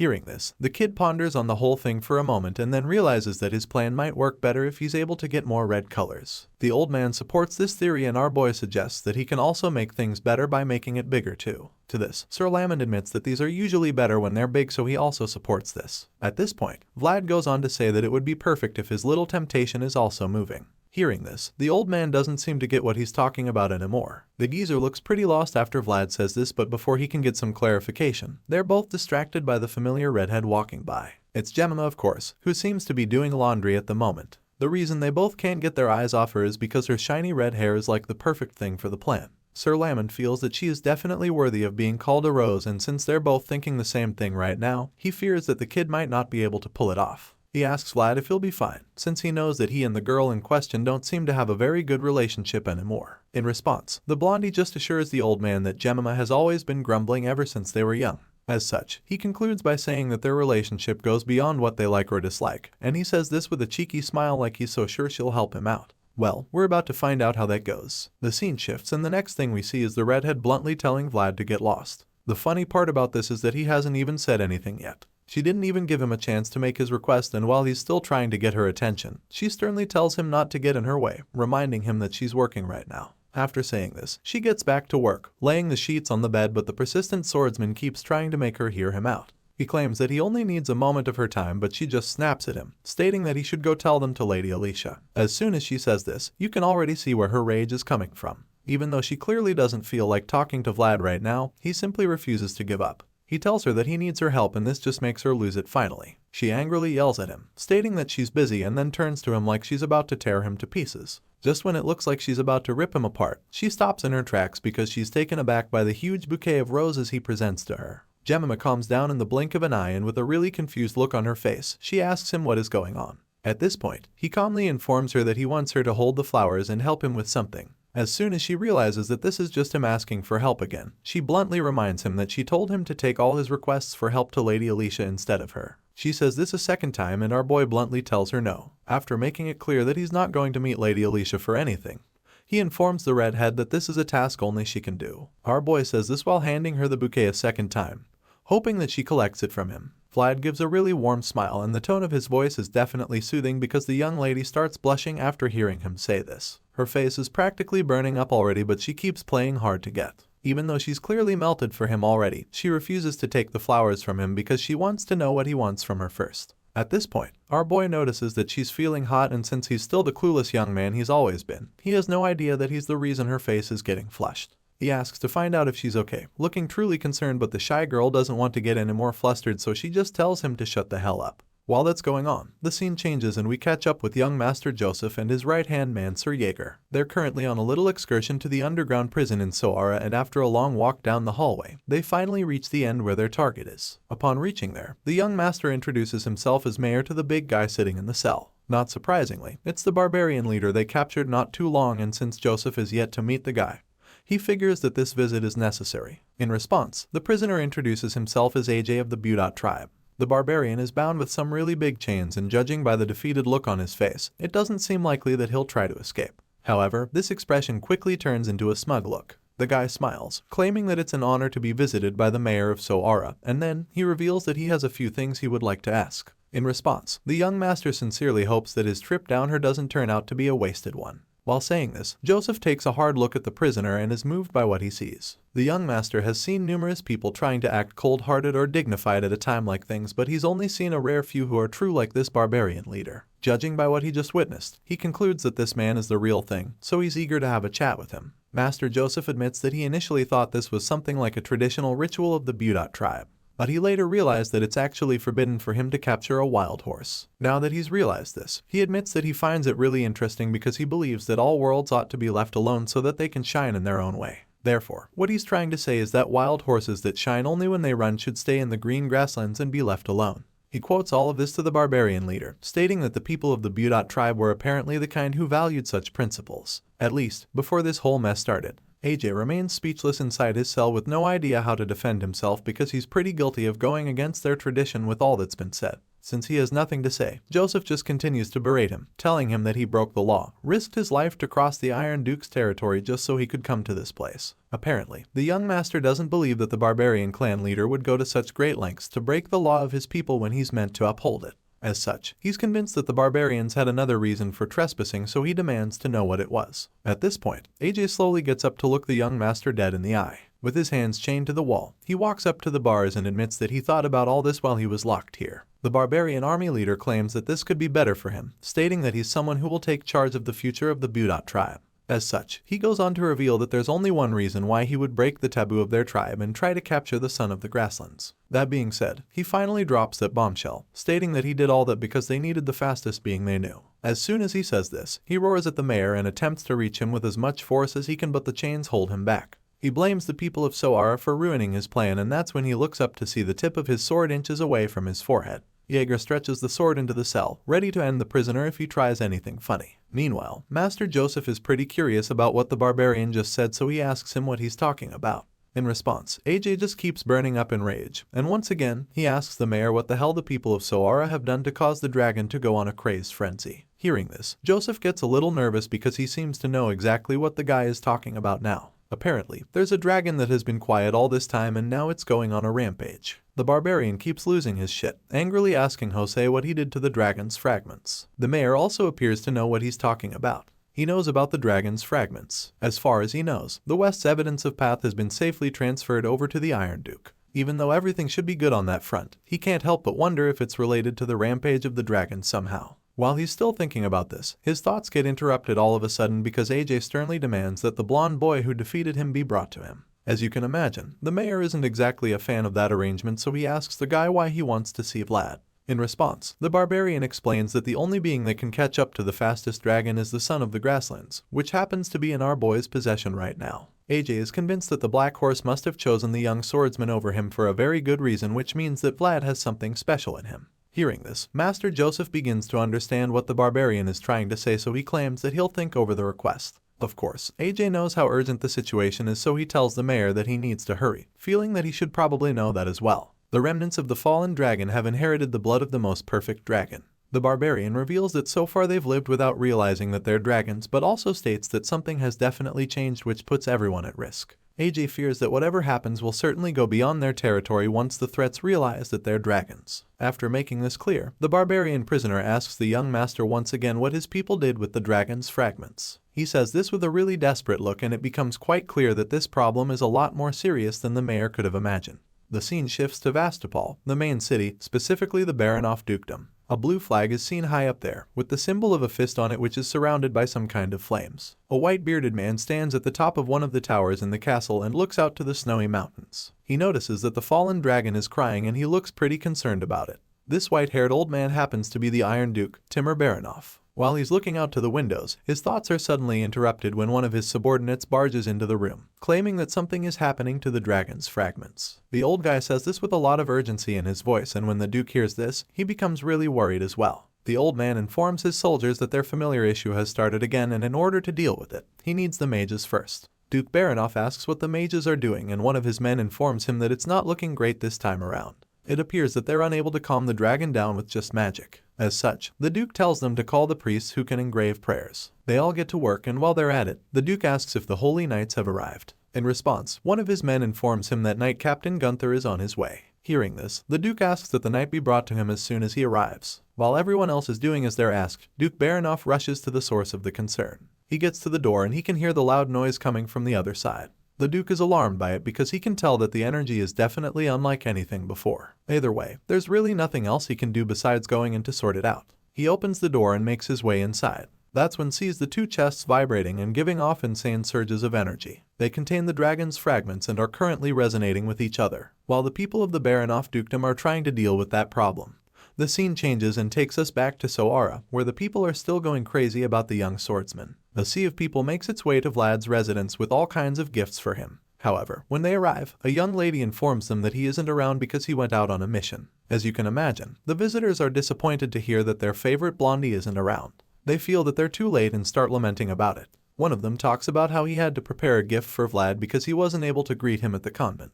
While they're all moaning about this, the lady just thinks that maybe she shouldn't have added Sir to Vlad's name earlier. She feels that she might have gotten caught up in the atmosphere. But then again, she realizes that this might be a chance for her. The rumors that Vlad has saved the merchants from the barbarians are spreading quickly, and so she figures that she might spread his name even more with this opportunity. With this in mind, she addresses the crowd once again, telling them that Vlad has been pretty busy of late. She tells them that he's quite a promising talent within the Bayezid household after all, and of course, the visitors agree with her. They feel that this should be the case and propose that the boy is destined to do great things. Anyway, since they don't know when the young knight will be back, she asks them if they'd like to leave their names. As you can imagine, they're all good with this arrangement, so they tell the young lady that it's a great idea. While all of that is happening, Jemima casually strolls by with some more clothes in her hand. She doesn't look too pleased about the crowd and starts to feel bad because she knows that this is something she should actually be happy about. Unfortunately, that's not the case, because instead, it's starting to feel like Vlad is just drifting even farther away from her. Gemina is clearly sad about this, and as the tears gather in her eyes, the dark-haired girl from earlier calls out to her. She quickly answers the call, and the friendly lady invites her into the kitchen when she informs her that she wants her to take care of the visitors who have come to see Vlad.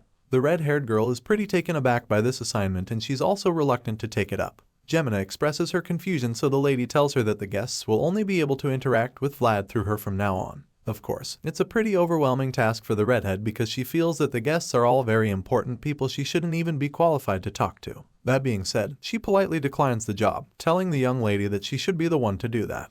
Gemina is afraid to handle this job because she's afraid that she'll put Vlad in a pinch if she makes a mistake in the process. Hearing this, the dark-haired girl is at a loss for words. She truly wants Gemina to do it, and even though the redhead is being reluctant right now, she refuses to give up on her. Since Gemina is now talking about being qualified to receive Vlad's visitors, she makes it clear to her that there's nobody else in Rose's smile that is more qualified than she is. The lady informs Gemina that the Vlad of today might not even be existing if it wasn't for her, and this leaves the redhead speechless. She's shocked to the core when she realizes that she probably played a really pivotal role in the famous young knight's life. Seeing the look of shock on Gemina's face, the lady goes on to tell her that she needs to be confident.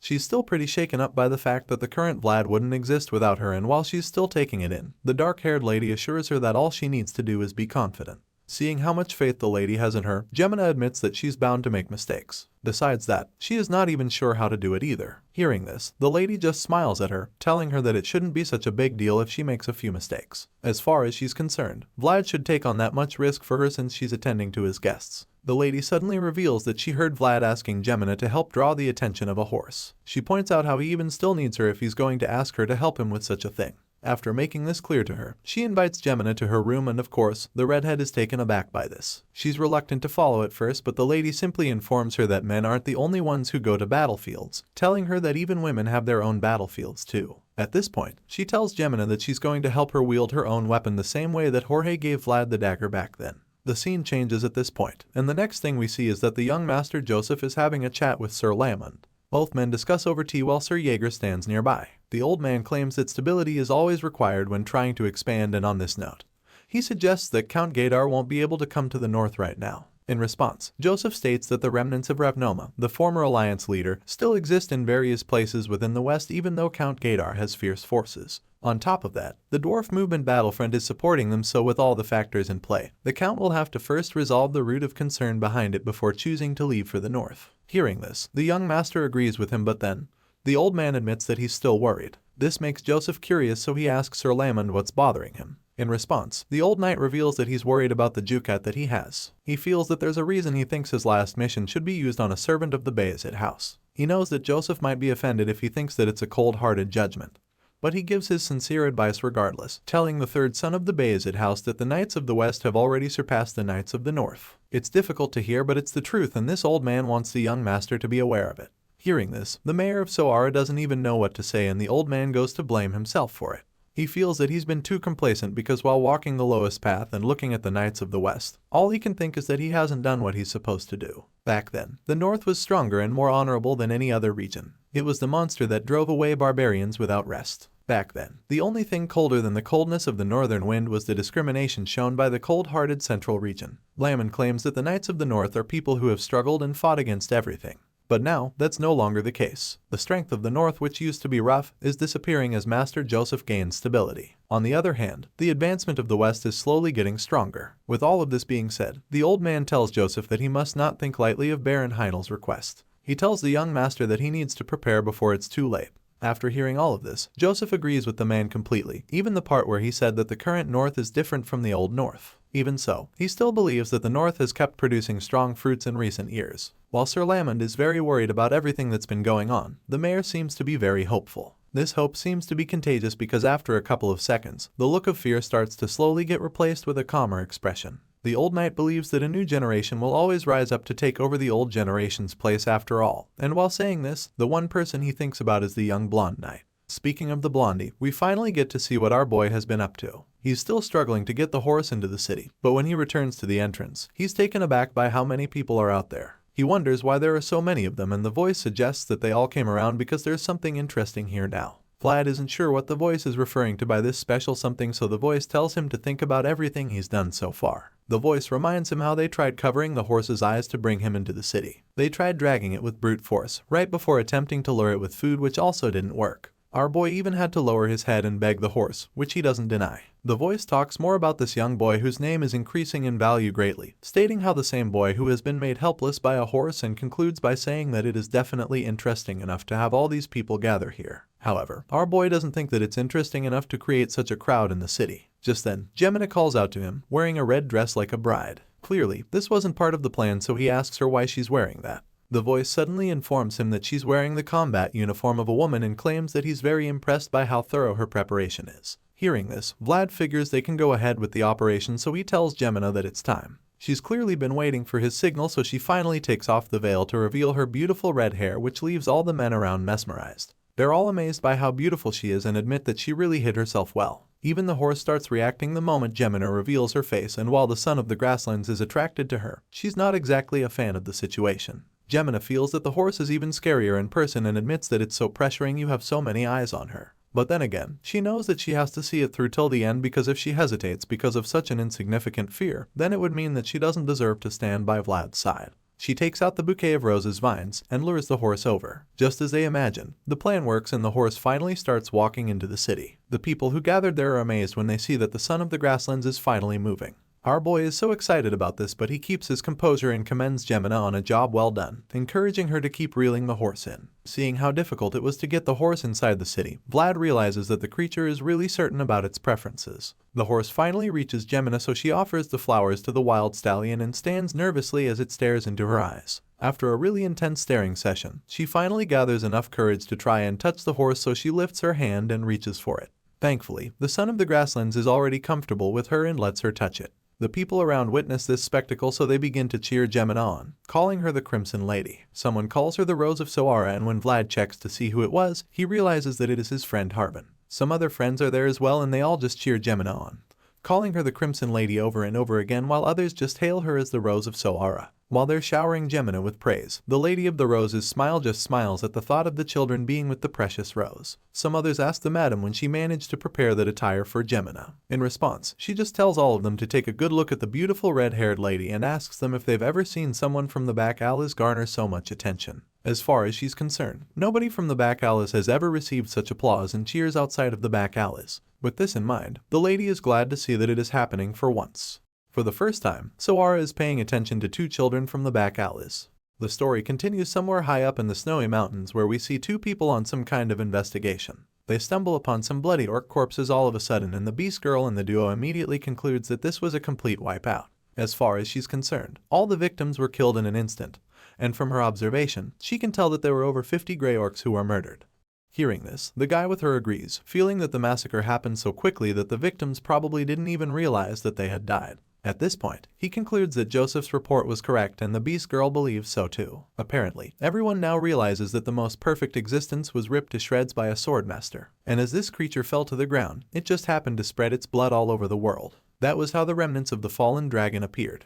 Some dragons lost their wings, some lost their scales, while some lost their eyes, and they were split up while having forgotten about their origin. However, the beast girl states that one of the creatures somehow realized that it's actually a dragon unlike the others, to which her partner agrees, claiming that it's the dragons that possesses the most perfect leg. The moment he says this, we get to see the massive footprint in the snow, featuring a complete set of toes, which suggests that this was left behind by the dragon they're talking about.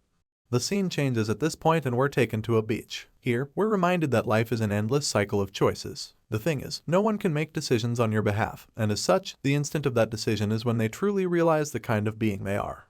In this scene, a stout-looking red-haired man named Sigmund appears and confronts another, asking if he really intends to ignore his orders. The man being questioned turns out to be Jorge, who bluntly hits back, reminding him that he's not Lord. In response, the man insists that he execute all remnants of the dwarf movement battlefront, stating that this order has the stamp of his uncle, Count Gadar. At this point, Jorge tells Sigmund to take a second look at the people around, stating that they're just refugees. Unfortunately, Sigmund isn't even slightly moved. As far as he is concerned, Count Gadar probably decided that these people are not different from the dragons, but Jorge refuses to believe that the Count would make such a decision. Hearing this, Sigmund is pissed and accuses Jorge of being disloyal, so he asks the knight if he has abandoned the oath of loyalty he swore under the flag Gadar. In response, Jorge bluntly states that he is human and cannot follow such a ridiculous order. At this point, it becomes clear that they can't be on the same page, so Sigmund asks Jorge's men if they also intend to disobey the Count. All of a sudden, the men start walking away from Jorge, telling him that they must never defy the orders of their lord no matter how wrong it is. Just like that, Jorge finds himself alone in this one, with only one man left on his side. This last knight is none other than Godin, who also seems to be having second thoughts, so Jorge tells him that he can go on with the others, to a world where he can shine even more. The scene changes after this point, and the next thing we see is Godin seated as the new leader. In a meeting, they talk about how they need to pay attention to the Knights of the Iron Duke and Bayezid since they have information that Baron Uthman has been making suspicious movements. He is given the list of knights with the Iron Duke and the Bayezid and realizes that it's the same from the report years ago. From what they can see, it appears the two houses failed to raise a new generation, excluding the eldest son Rutger, who is the only new knight worth mentioning. That's how it looks for sure, but Godin feels that they shouldn't jump to conclusions because he believes that the true weight of the Bayezid name cannot be estimated by just a simple report. After all, he's convinced that Bayezid must have a hidden sword since he was once Gadar's hidden sword. His subordinates apologize for their hasty conclusion, and then one of them suddenly reveals that he heard someone from his hometown is in the Bayezid household. He claims that the person is unique, and this piques Godin's interest, so he asks the guy to tell him about this person.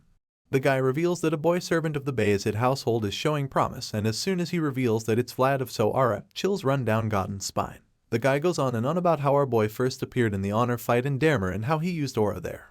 At this point, his colleagues are equally shocked because it should be impossible for a servant to be able to use aura. Some of them start laughing because it sounds ridiculous, feeling that the Bayezid house is just making up stories after failing to raise a new generation. While they feel that it's all a lie, Godin quietly ponders on the name he just heard because it's strangely familiar. It doesn't take him too long to put the pieces together and realize that Vlad was the gutsy kid that fought him when he killed Jorge.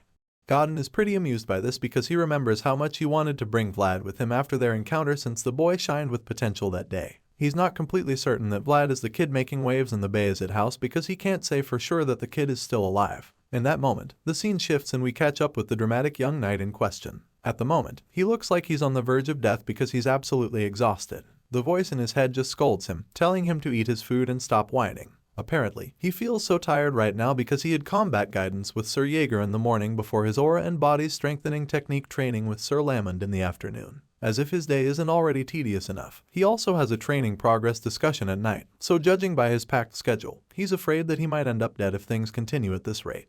After he's done complaining, the voice simply tells him that he's very lucky and states that he should be thankful that they're even teaching him. In response, he tiredly admits that he knows and explains that it's the whole reason why he's still forcing himself to do everything he's asked. Just then, Goth enters the room with a big bag on his back, asking Vlad if he's been doing okay. Our boy is confused because he doesn't get why Goth is carrying luggage. It turns out that Joseph asked him to stay there henceforth, which Vlad still doesn't understand.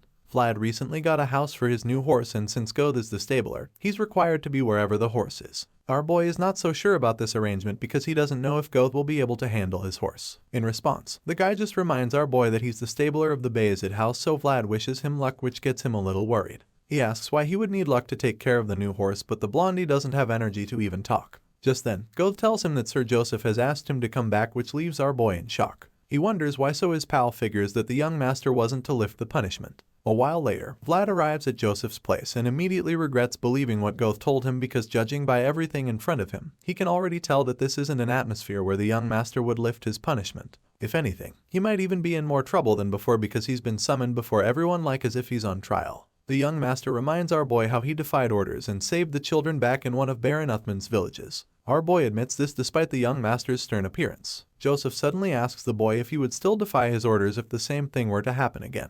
This question catches Vlad off guard and Joseph just keeps staring at him. Our boy remembers that he swore to be truthful to the young master and not his loyalty, and for this reason, he can't lie about his answer. As such, he reveals that he would defy his orders a second time if he was in the same position. This response could very easily end up being the reason he gets thrown out of the Bayezid house, but for some reason, it's exactly what Joseph wanted to hear. The young master reveals that this is the reason he chose Vlad, claiming that while honor is the light that helps others shine, conscience is the light that helps the young boy shine. Joseph believes that conscience is the compass that helps one back to the correct path after losing their way, and right now, he's convinced that Vlad has found his own path. For this reason, he unveils a new armor for our boy, hoping that it helps to protect his conscience. Seeing the shiny breastplate, Vlad is stunned because he recognizes it as the armor sent by San Racino. As an organization that has crafted the most iron armors, he can tell that this one must have been made with various techniques. Our boy is a little sentimental about his current armor, and the young master completely understands because he knows that every scar on it is proof of the path he's taken up until now. Nevertheless, Joseph assures him that the new armor is proof of the path he's found now.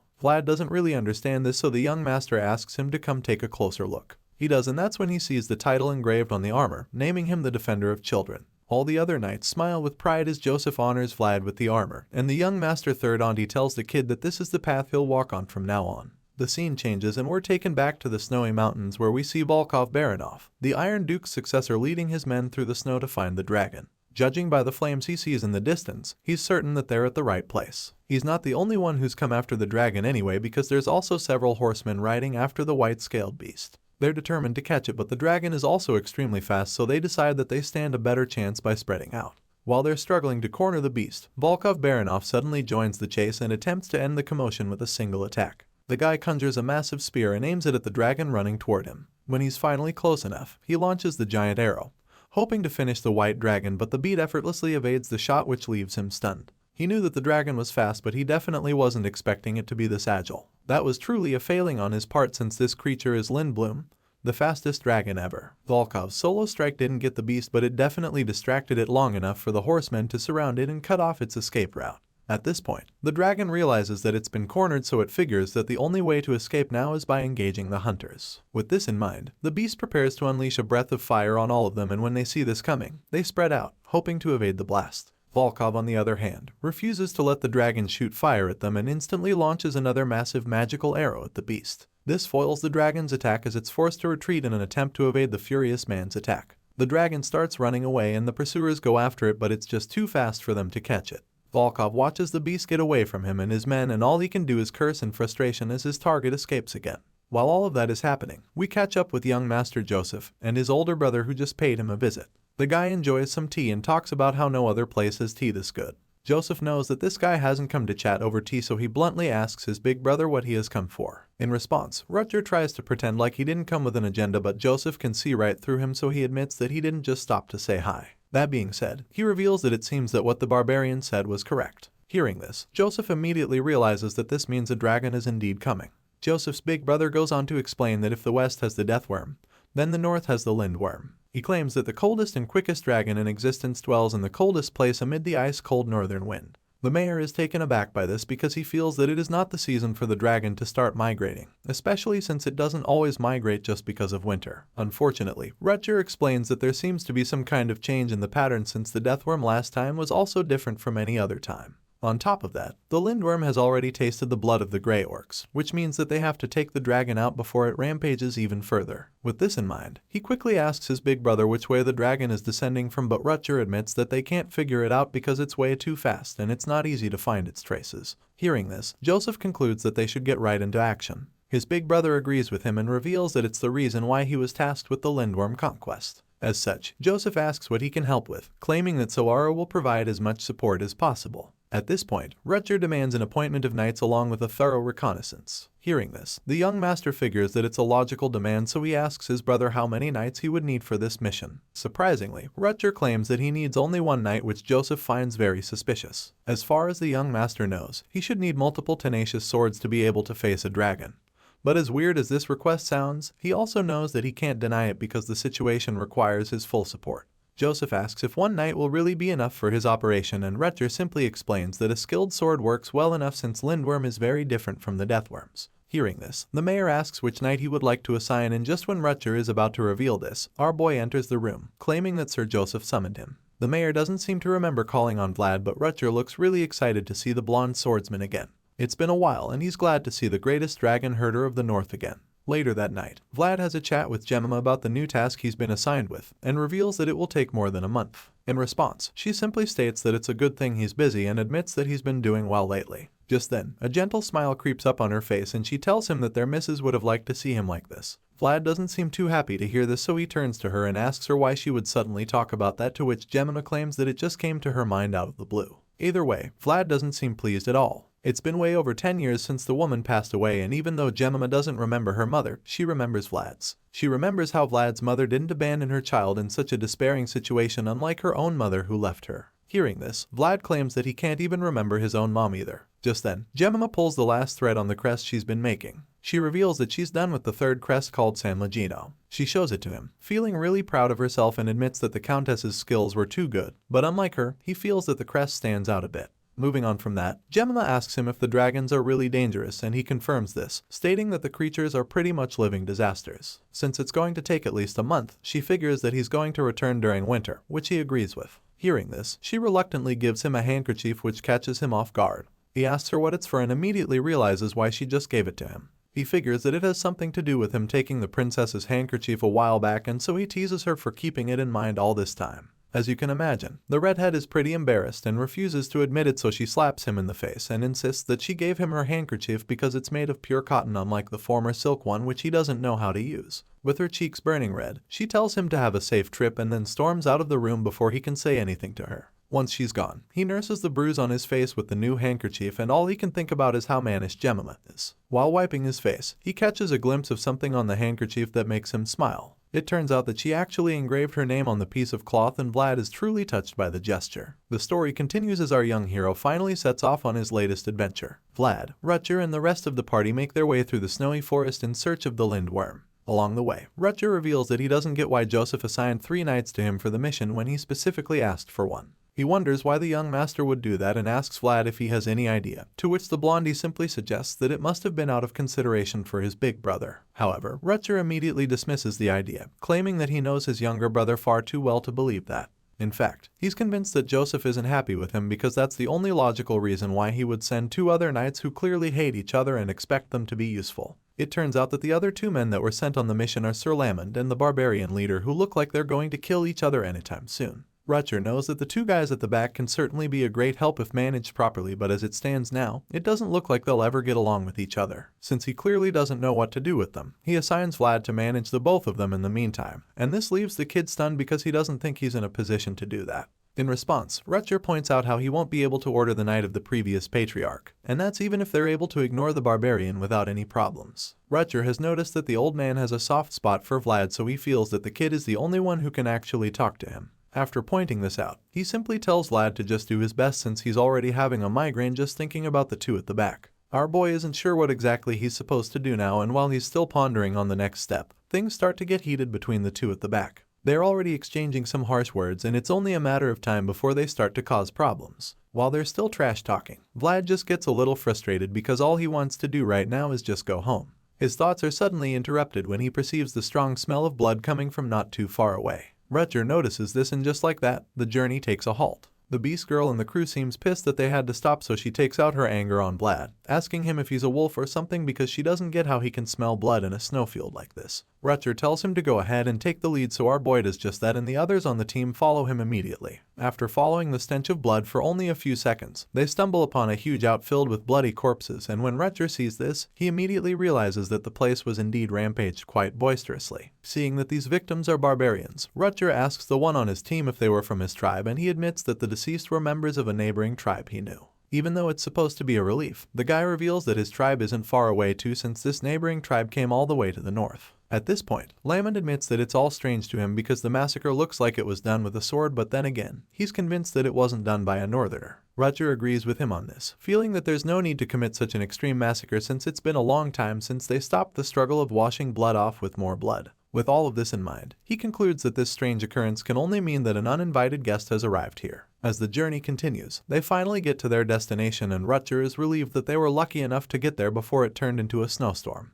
He informs Vlad that this place is the northern core of the Bayezid County, which is called the Barenheim Fortress. As they ride over to the fortress, our boy notices something strange, which is the fact that the place has 2 flags. Apparently, Rutger wasn't aware of this new development because he's shocked when the young swordsman points it out. After taking a closer look, he's horrified to see a familiar red flag, and judging by the look on his face, they have some unwanted company waiting for them in the fortress. While Rutger is busy grinding his teeth, Vlad is just pretty confused. He's not sure what's going on, so he asks the old man what the flag is. That's when Sir Lamond reveals that it belongs to her central. This is very surprising for the young knight, and what's even more shocking is the fact that it's from the central and not the center that everyone is more familiar with. Sir Lamond confirms this, stating that the direct knights of the Dragon Blood Duke are the ones with this title. On the red flag, the crest of the Dragon Killer Knights can be seen boldly, and as the old man points this out, it becomes clear that they're not going in to meet any ordinary swordsmen. Nevertheless, this doesn't deter Rutger in the slightest. He still wants to get into the fortress, but first, he has a little chat with his men. One of his knights confirms that the Dragon Killer Knights that were sent from the Central actually arrived 2 days earlier. Hearing this, Rudiger asks the man what the Dragon Killer Knights are doing here. It turns out that they came to the fortress to subdue the Lind Bloom, and this annoys Rudiger a bit because he didn't really expect them to find out about the dragon so quickly. At this point, he calls out to his deputy all of a sudden, and he doesn't even need to say a word before the guy understands what he's being told to do. As such, he gets right to the assignment, leaving our boy Vlad and some of the others a little confused. The blondie still doesn't really get what's going on, so he asks once again who exactly these dragon killer knights are. In response, Sir Lamon simply states that they're knights whose purpose is to kill dragons. He reveals that they're also acknowledged by the Emperor, and this organization happens to be run by one of the central nobles, the Dragon Blood Duke. In other words, these knights will definitely be involved in any matters relating to dragons by the law of the Empire. Hearing all of this, our boy is pretty amazed because it's suddenly clear that some really powerful knights have come to the fortress. Just then, he senses something strange at the top of the fortress, and after taking a closer look, he presumes that there was a big fire here not too long ago. In response, the old man reveals that the Barenheim fortress itself is a beacon mound of Bayezid. As you can imagine, our boy doesn't know what this means either, so he asks the old knight what he means by that. Sir Lamon simply answers him, saying that the fortress stands to steal and be stolen. It is also a place that needs to be rebuilt after being burnt black. The old man claims that this place is a humongous wall to the barbarians and monsters, but a fortress of indomitable will to Bayezid County. After hearing how passionate the veteran knight is about this place, Vlad is no longer surprised by how angry Rudiger is that the dragon killer knights would just raise their flag without permission on the pride of Bayezid. While Vlad is thinking about this, Rudiger walks up to the main door of the fortress and pushes it open, prepared to face any forces on the other side. As soon as he opens the door, he's greeted by the dragon killer knights who have already made themselves comfortable in the fortress. A loud voice calls out to him, claiming that he's been waiting for Rudiger and his forces. He then introduces himself as Mercia, the captain of the dragon killer knights. This arrogant Chad in a cape is actually the Dragon Blood Duke's eldest son of the primary wife, and he goes by the name Mercia Dragulia. In response to the bold introduction, Rudiger angrily states that someone important came to his tower without him knowing anything. And on that note, he introduces himself to the Mercia, revealing that he's the interim captain of the Barenheim fortress. Hearing this, the blue-eyed troublemaker just smirks, and this just annoys the Bayezid son even more. Both men glare at each other for a few seconds, but then the staring contest is quickly cut short when Mercia notices Vlad standing somewhere at the back. The captain of the Dragon Killer Knights immediately takes an interest in the young blondie and decides to mess around with him a little. Our boy is immediately overwhelmed by Mercia's presence, and he quickly recognizes it as the same sensation he got when he saw the deathworm. Our boy has no idea why he's getting the same ominous vibe from the Duke's son, and while he's still trying to process the whole thing, Mercia locks eyes with him. Apparently, the arrogant intruder can sense the intimidation that Vlad is feeling, and this makes him smirk again.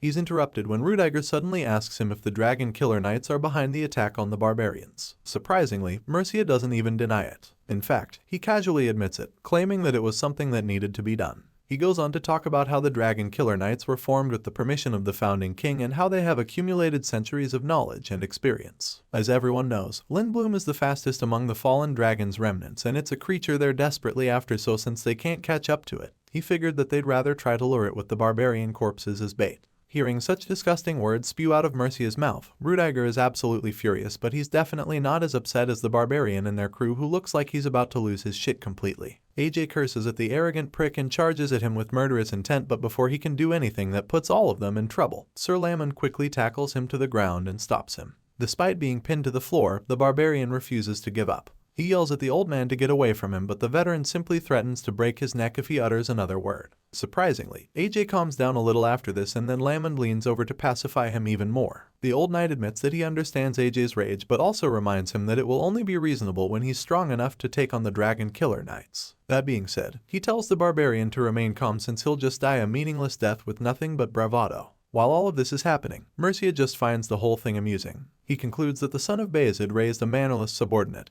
and then throws a jab at the beast girl on the team, calling her a cat. The guy insults them even further, wondering if Rudiger has tamed them by now, since those of lowly status tend to forget their place. Hearing this, Rudiger just hits back at the arrogant intruder, stating that his followers are standing exactly where they're supposed to be regardless. That being said, he decides that it's time for Mercia to stand where he is supposed to. At this point, it's pretty clear that things are starting to get heated, and the Dragon Killer Knights equally look like they're ready to start clashing blades. They reach for their blades, but this doesn't faze Rudiger in the slightest. He fearlessly activates his terrifying flame aura and starts walking toward the intruder. The Dragon Killer Knights are immediately overwhelmed by his power, so all they can do is tremble in fear and watch as he marches toward their captain. They let Rudiger pass without any resistance, and then the Bayezid son climbs up to stage face to face with Mercia, who is still smiling for some reason. He looks the intruder dead in the eye and bluntly asks him who the hell gave him permission to raise his flag on the Barenheim fortress. In response, the unbothered brat casually reveals that he made a request, but since nobody moved, he got his subordinates to raise it. Mercia's audacity just pisses Rudiger off even more, so he leans in closer and furiously demands to know if he even got anyone's permission before standing here. Despite the menacing look on Rudiger's face, the brat is still pretty unfazed and even starts to joke about the situation, claiming that it's not reasonable that he'd need permission to stand in the Barenheim fortress. After all, based on the Empire's law, the Dragon Killer Knights possess the right to use any manpower or facilities within the Empire. Hearing this, Rudiger takes a step forward, which forces Mercia back down a step. With a commanding tone, the fortress master admits that they do have those rights. But then again, that's only the case if they ask the master of said facilities for permission. Even though the Bayezid's son looks like he's about to lose his cool, the annoying intruder keeps trying to get on his nerves. With an annoying smirk on his face, he nonchalantly asks Rudiger if he's trying to say that he won't cooperate. He's clearly trying to get an implicating response or reaction from Rudiger, but the guy is smarter than that, so he makes it clear that he actually intends to cooperate. However, he makes it clear that this can only happen if Mercia will go through the necessary procedures. He says this pointing at the flags at the top of the fortress, and at first, Mercia doesn't understand what he's trying to say. But then, the brat takes another look outside and sees his house's red flag waving all over the place. At this point, he realizes what Rudiger is telling him, and the fortress master decides to spell it out, still by politely telling him to make a request for them to raise his flag. He says this with a really cold glare in his red eyes, and you can tell that he's ready for anything that follows. He maintains his gaze and reminds the intruder that he's in the land of Bayezid and advises him to ask the owners of the land to help them kill the dragon. Rudiger makes this bold statement, claiming that the only way for them to move forward from here is by Mercia starting with a polite request. The Dragon Killer Knights are already afraid of the Bayezid's son, but Lamon steps forward as well to make them even more scared. Seeing that he and his men no longer have the upper hand in the situation, Mercia begrudgingly gives in. He goes quiet for a second and then tells Rudiger that he'll regret his actions. As you can imagine, the Bayezid's son doesn't really give a shit. In response, he claims that he doesn't think the central nobles even know of regret, and Mercia just states that life is all about regrets regardless of the decisions they make.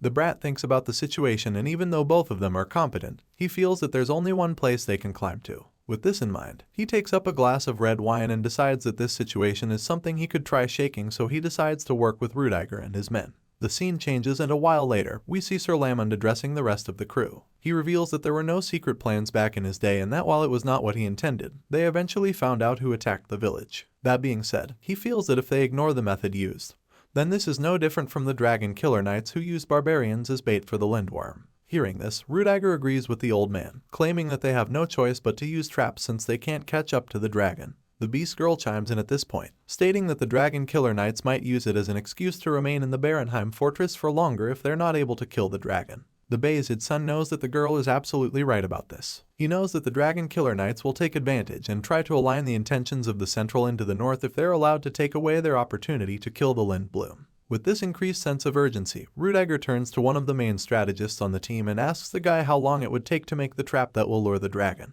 In response, the guy points out how there aren't any places that raise livestock in the vicinity, and then suggests that one of their best options would be to get the portly household to work with them. All things being considered, the guy concludes that they'll need at least half a month to get everything in place for the trap to be completed. Just then, one of the knights in the group suggests that they try capturing some barbarians instead, while the one next to him figures that they could also steal the barbarian hostages that the Dragon Killer Knights captured earlier. As you can imagine, these are both pretty inhumane ideas, so Sir Lamond is quick to dismiss them, sternly warning the two young men not to be crazy. Their little meeting is suddenly interrupted when a group of knights barge into the room, demanding to know why they would dare touch the flag of the Central. It turns out that Mercia wasn't exactly cool with the arrangement earlier, and so now, things are about to get out of hand.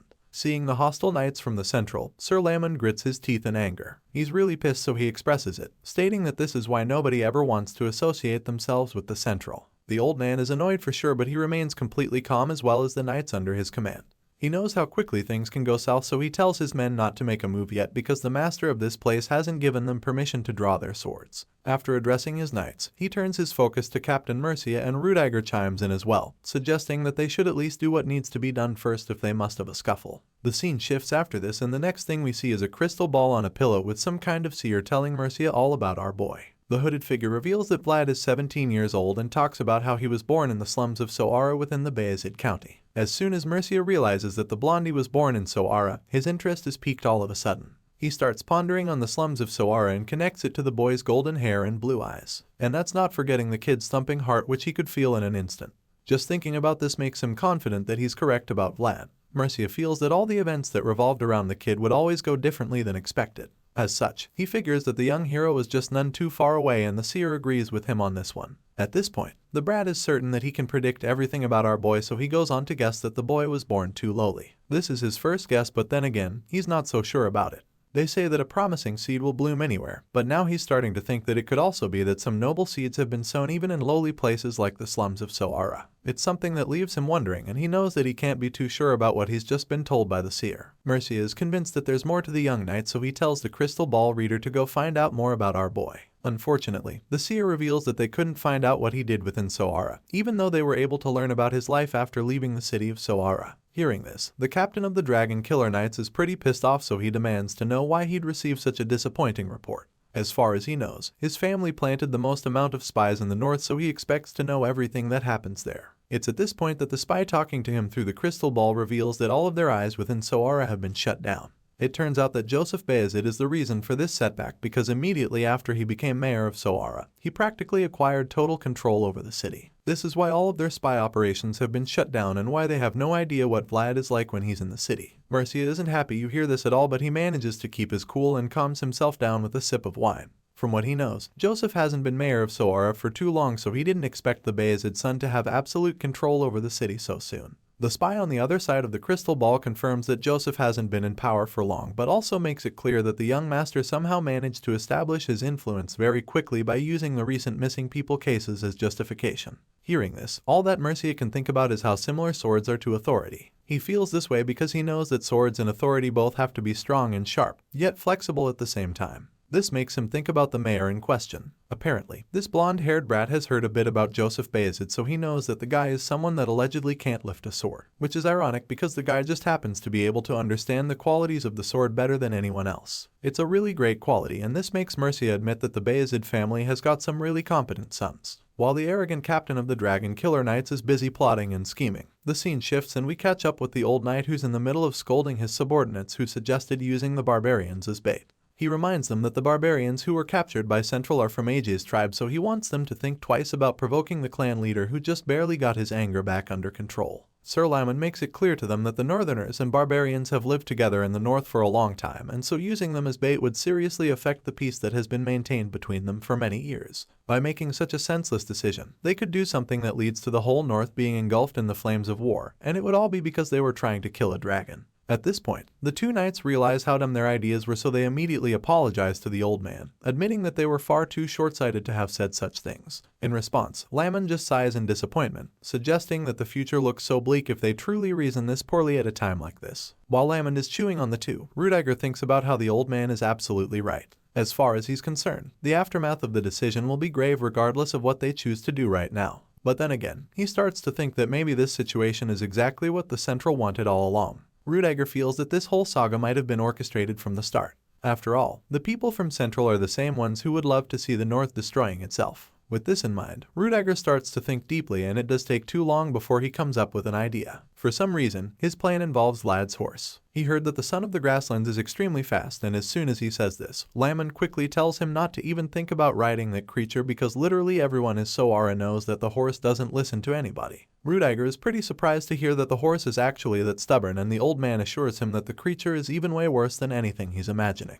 This is pretty frustrating for the Bayezid son because he quickly discovered that this plan too is already a no-go. He was thinking of borrowing the horse to try and cut down Lindblum by himself, but now that he clearly won't have the means for that, he's starting to see what those intruders deserve to be called dragon killers. As much as it annoys him, he can't help but admit that their way of hunting the dragon was so clear and precise. From the look of things, they're the only ones capable of bringing down a creature like the Lindblum because of how insanely fast it is. Just thinking about this makes Rudiger even more annoyed. He curses out in frustration and wonders if they really have no choice but to play into the hands of Central like that. Right now, he desperately needs a way for them to deal with the dragon without Mercia, and his men getting involved or even getting in the way. If only they could at least know the location of Lindblum, a big part of the problem would be sorted out. The fortress master's thoughts are interrupted all of a sudden when one of his guards runs into the place calling out to him. He quickly answers the messenger, asking him what the matter is, and that's when the guard reveals that there are people outside the fortress requesting for the gates to be opened. The news of these unexpected visitors just leaves Rudiger even more frustrated because he has no idea who the hell could be out there this time around.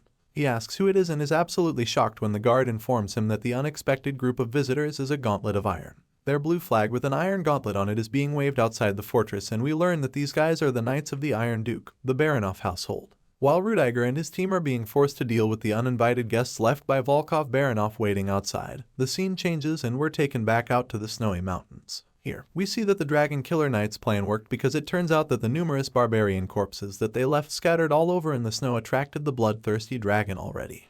I know many of you have been requesting it, so I spared no effort in covering all the available chapters of the manhwa. I hope you've enjoyed this story as always, and look forward to more coverage in the future. As we're steady on the climb on the new channel, I'd appreciate any and all support you guys can give me in spreading the channel to others by either sharing or liking the heck out of these videos. Thank you all as always, and I'll see you guys in future uploads. Until next time.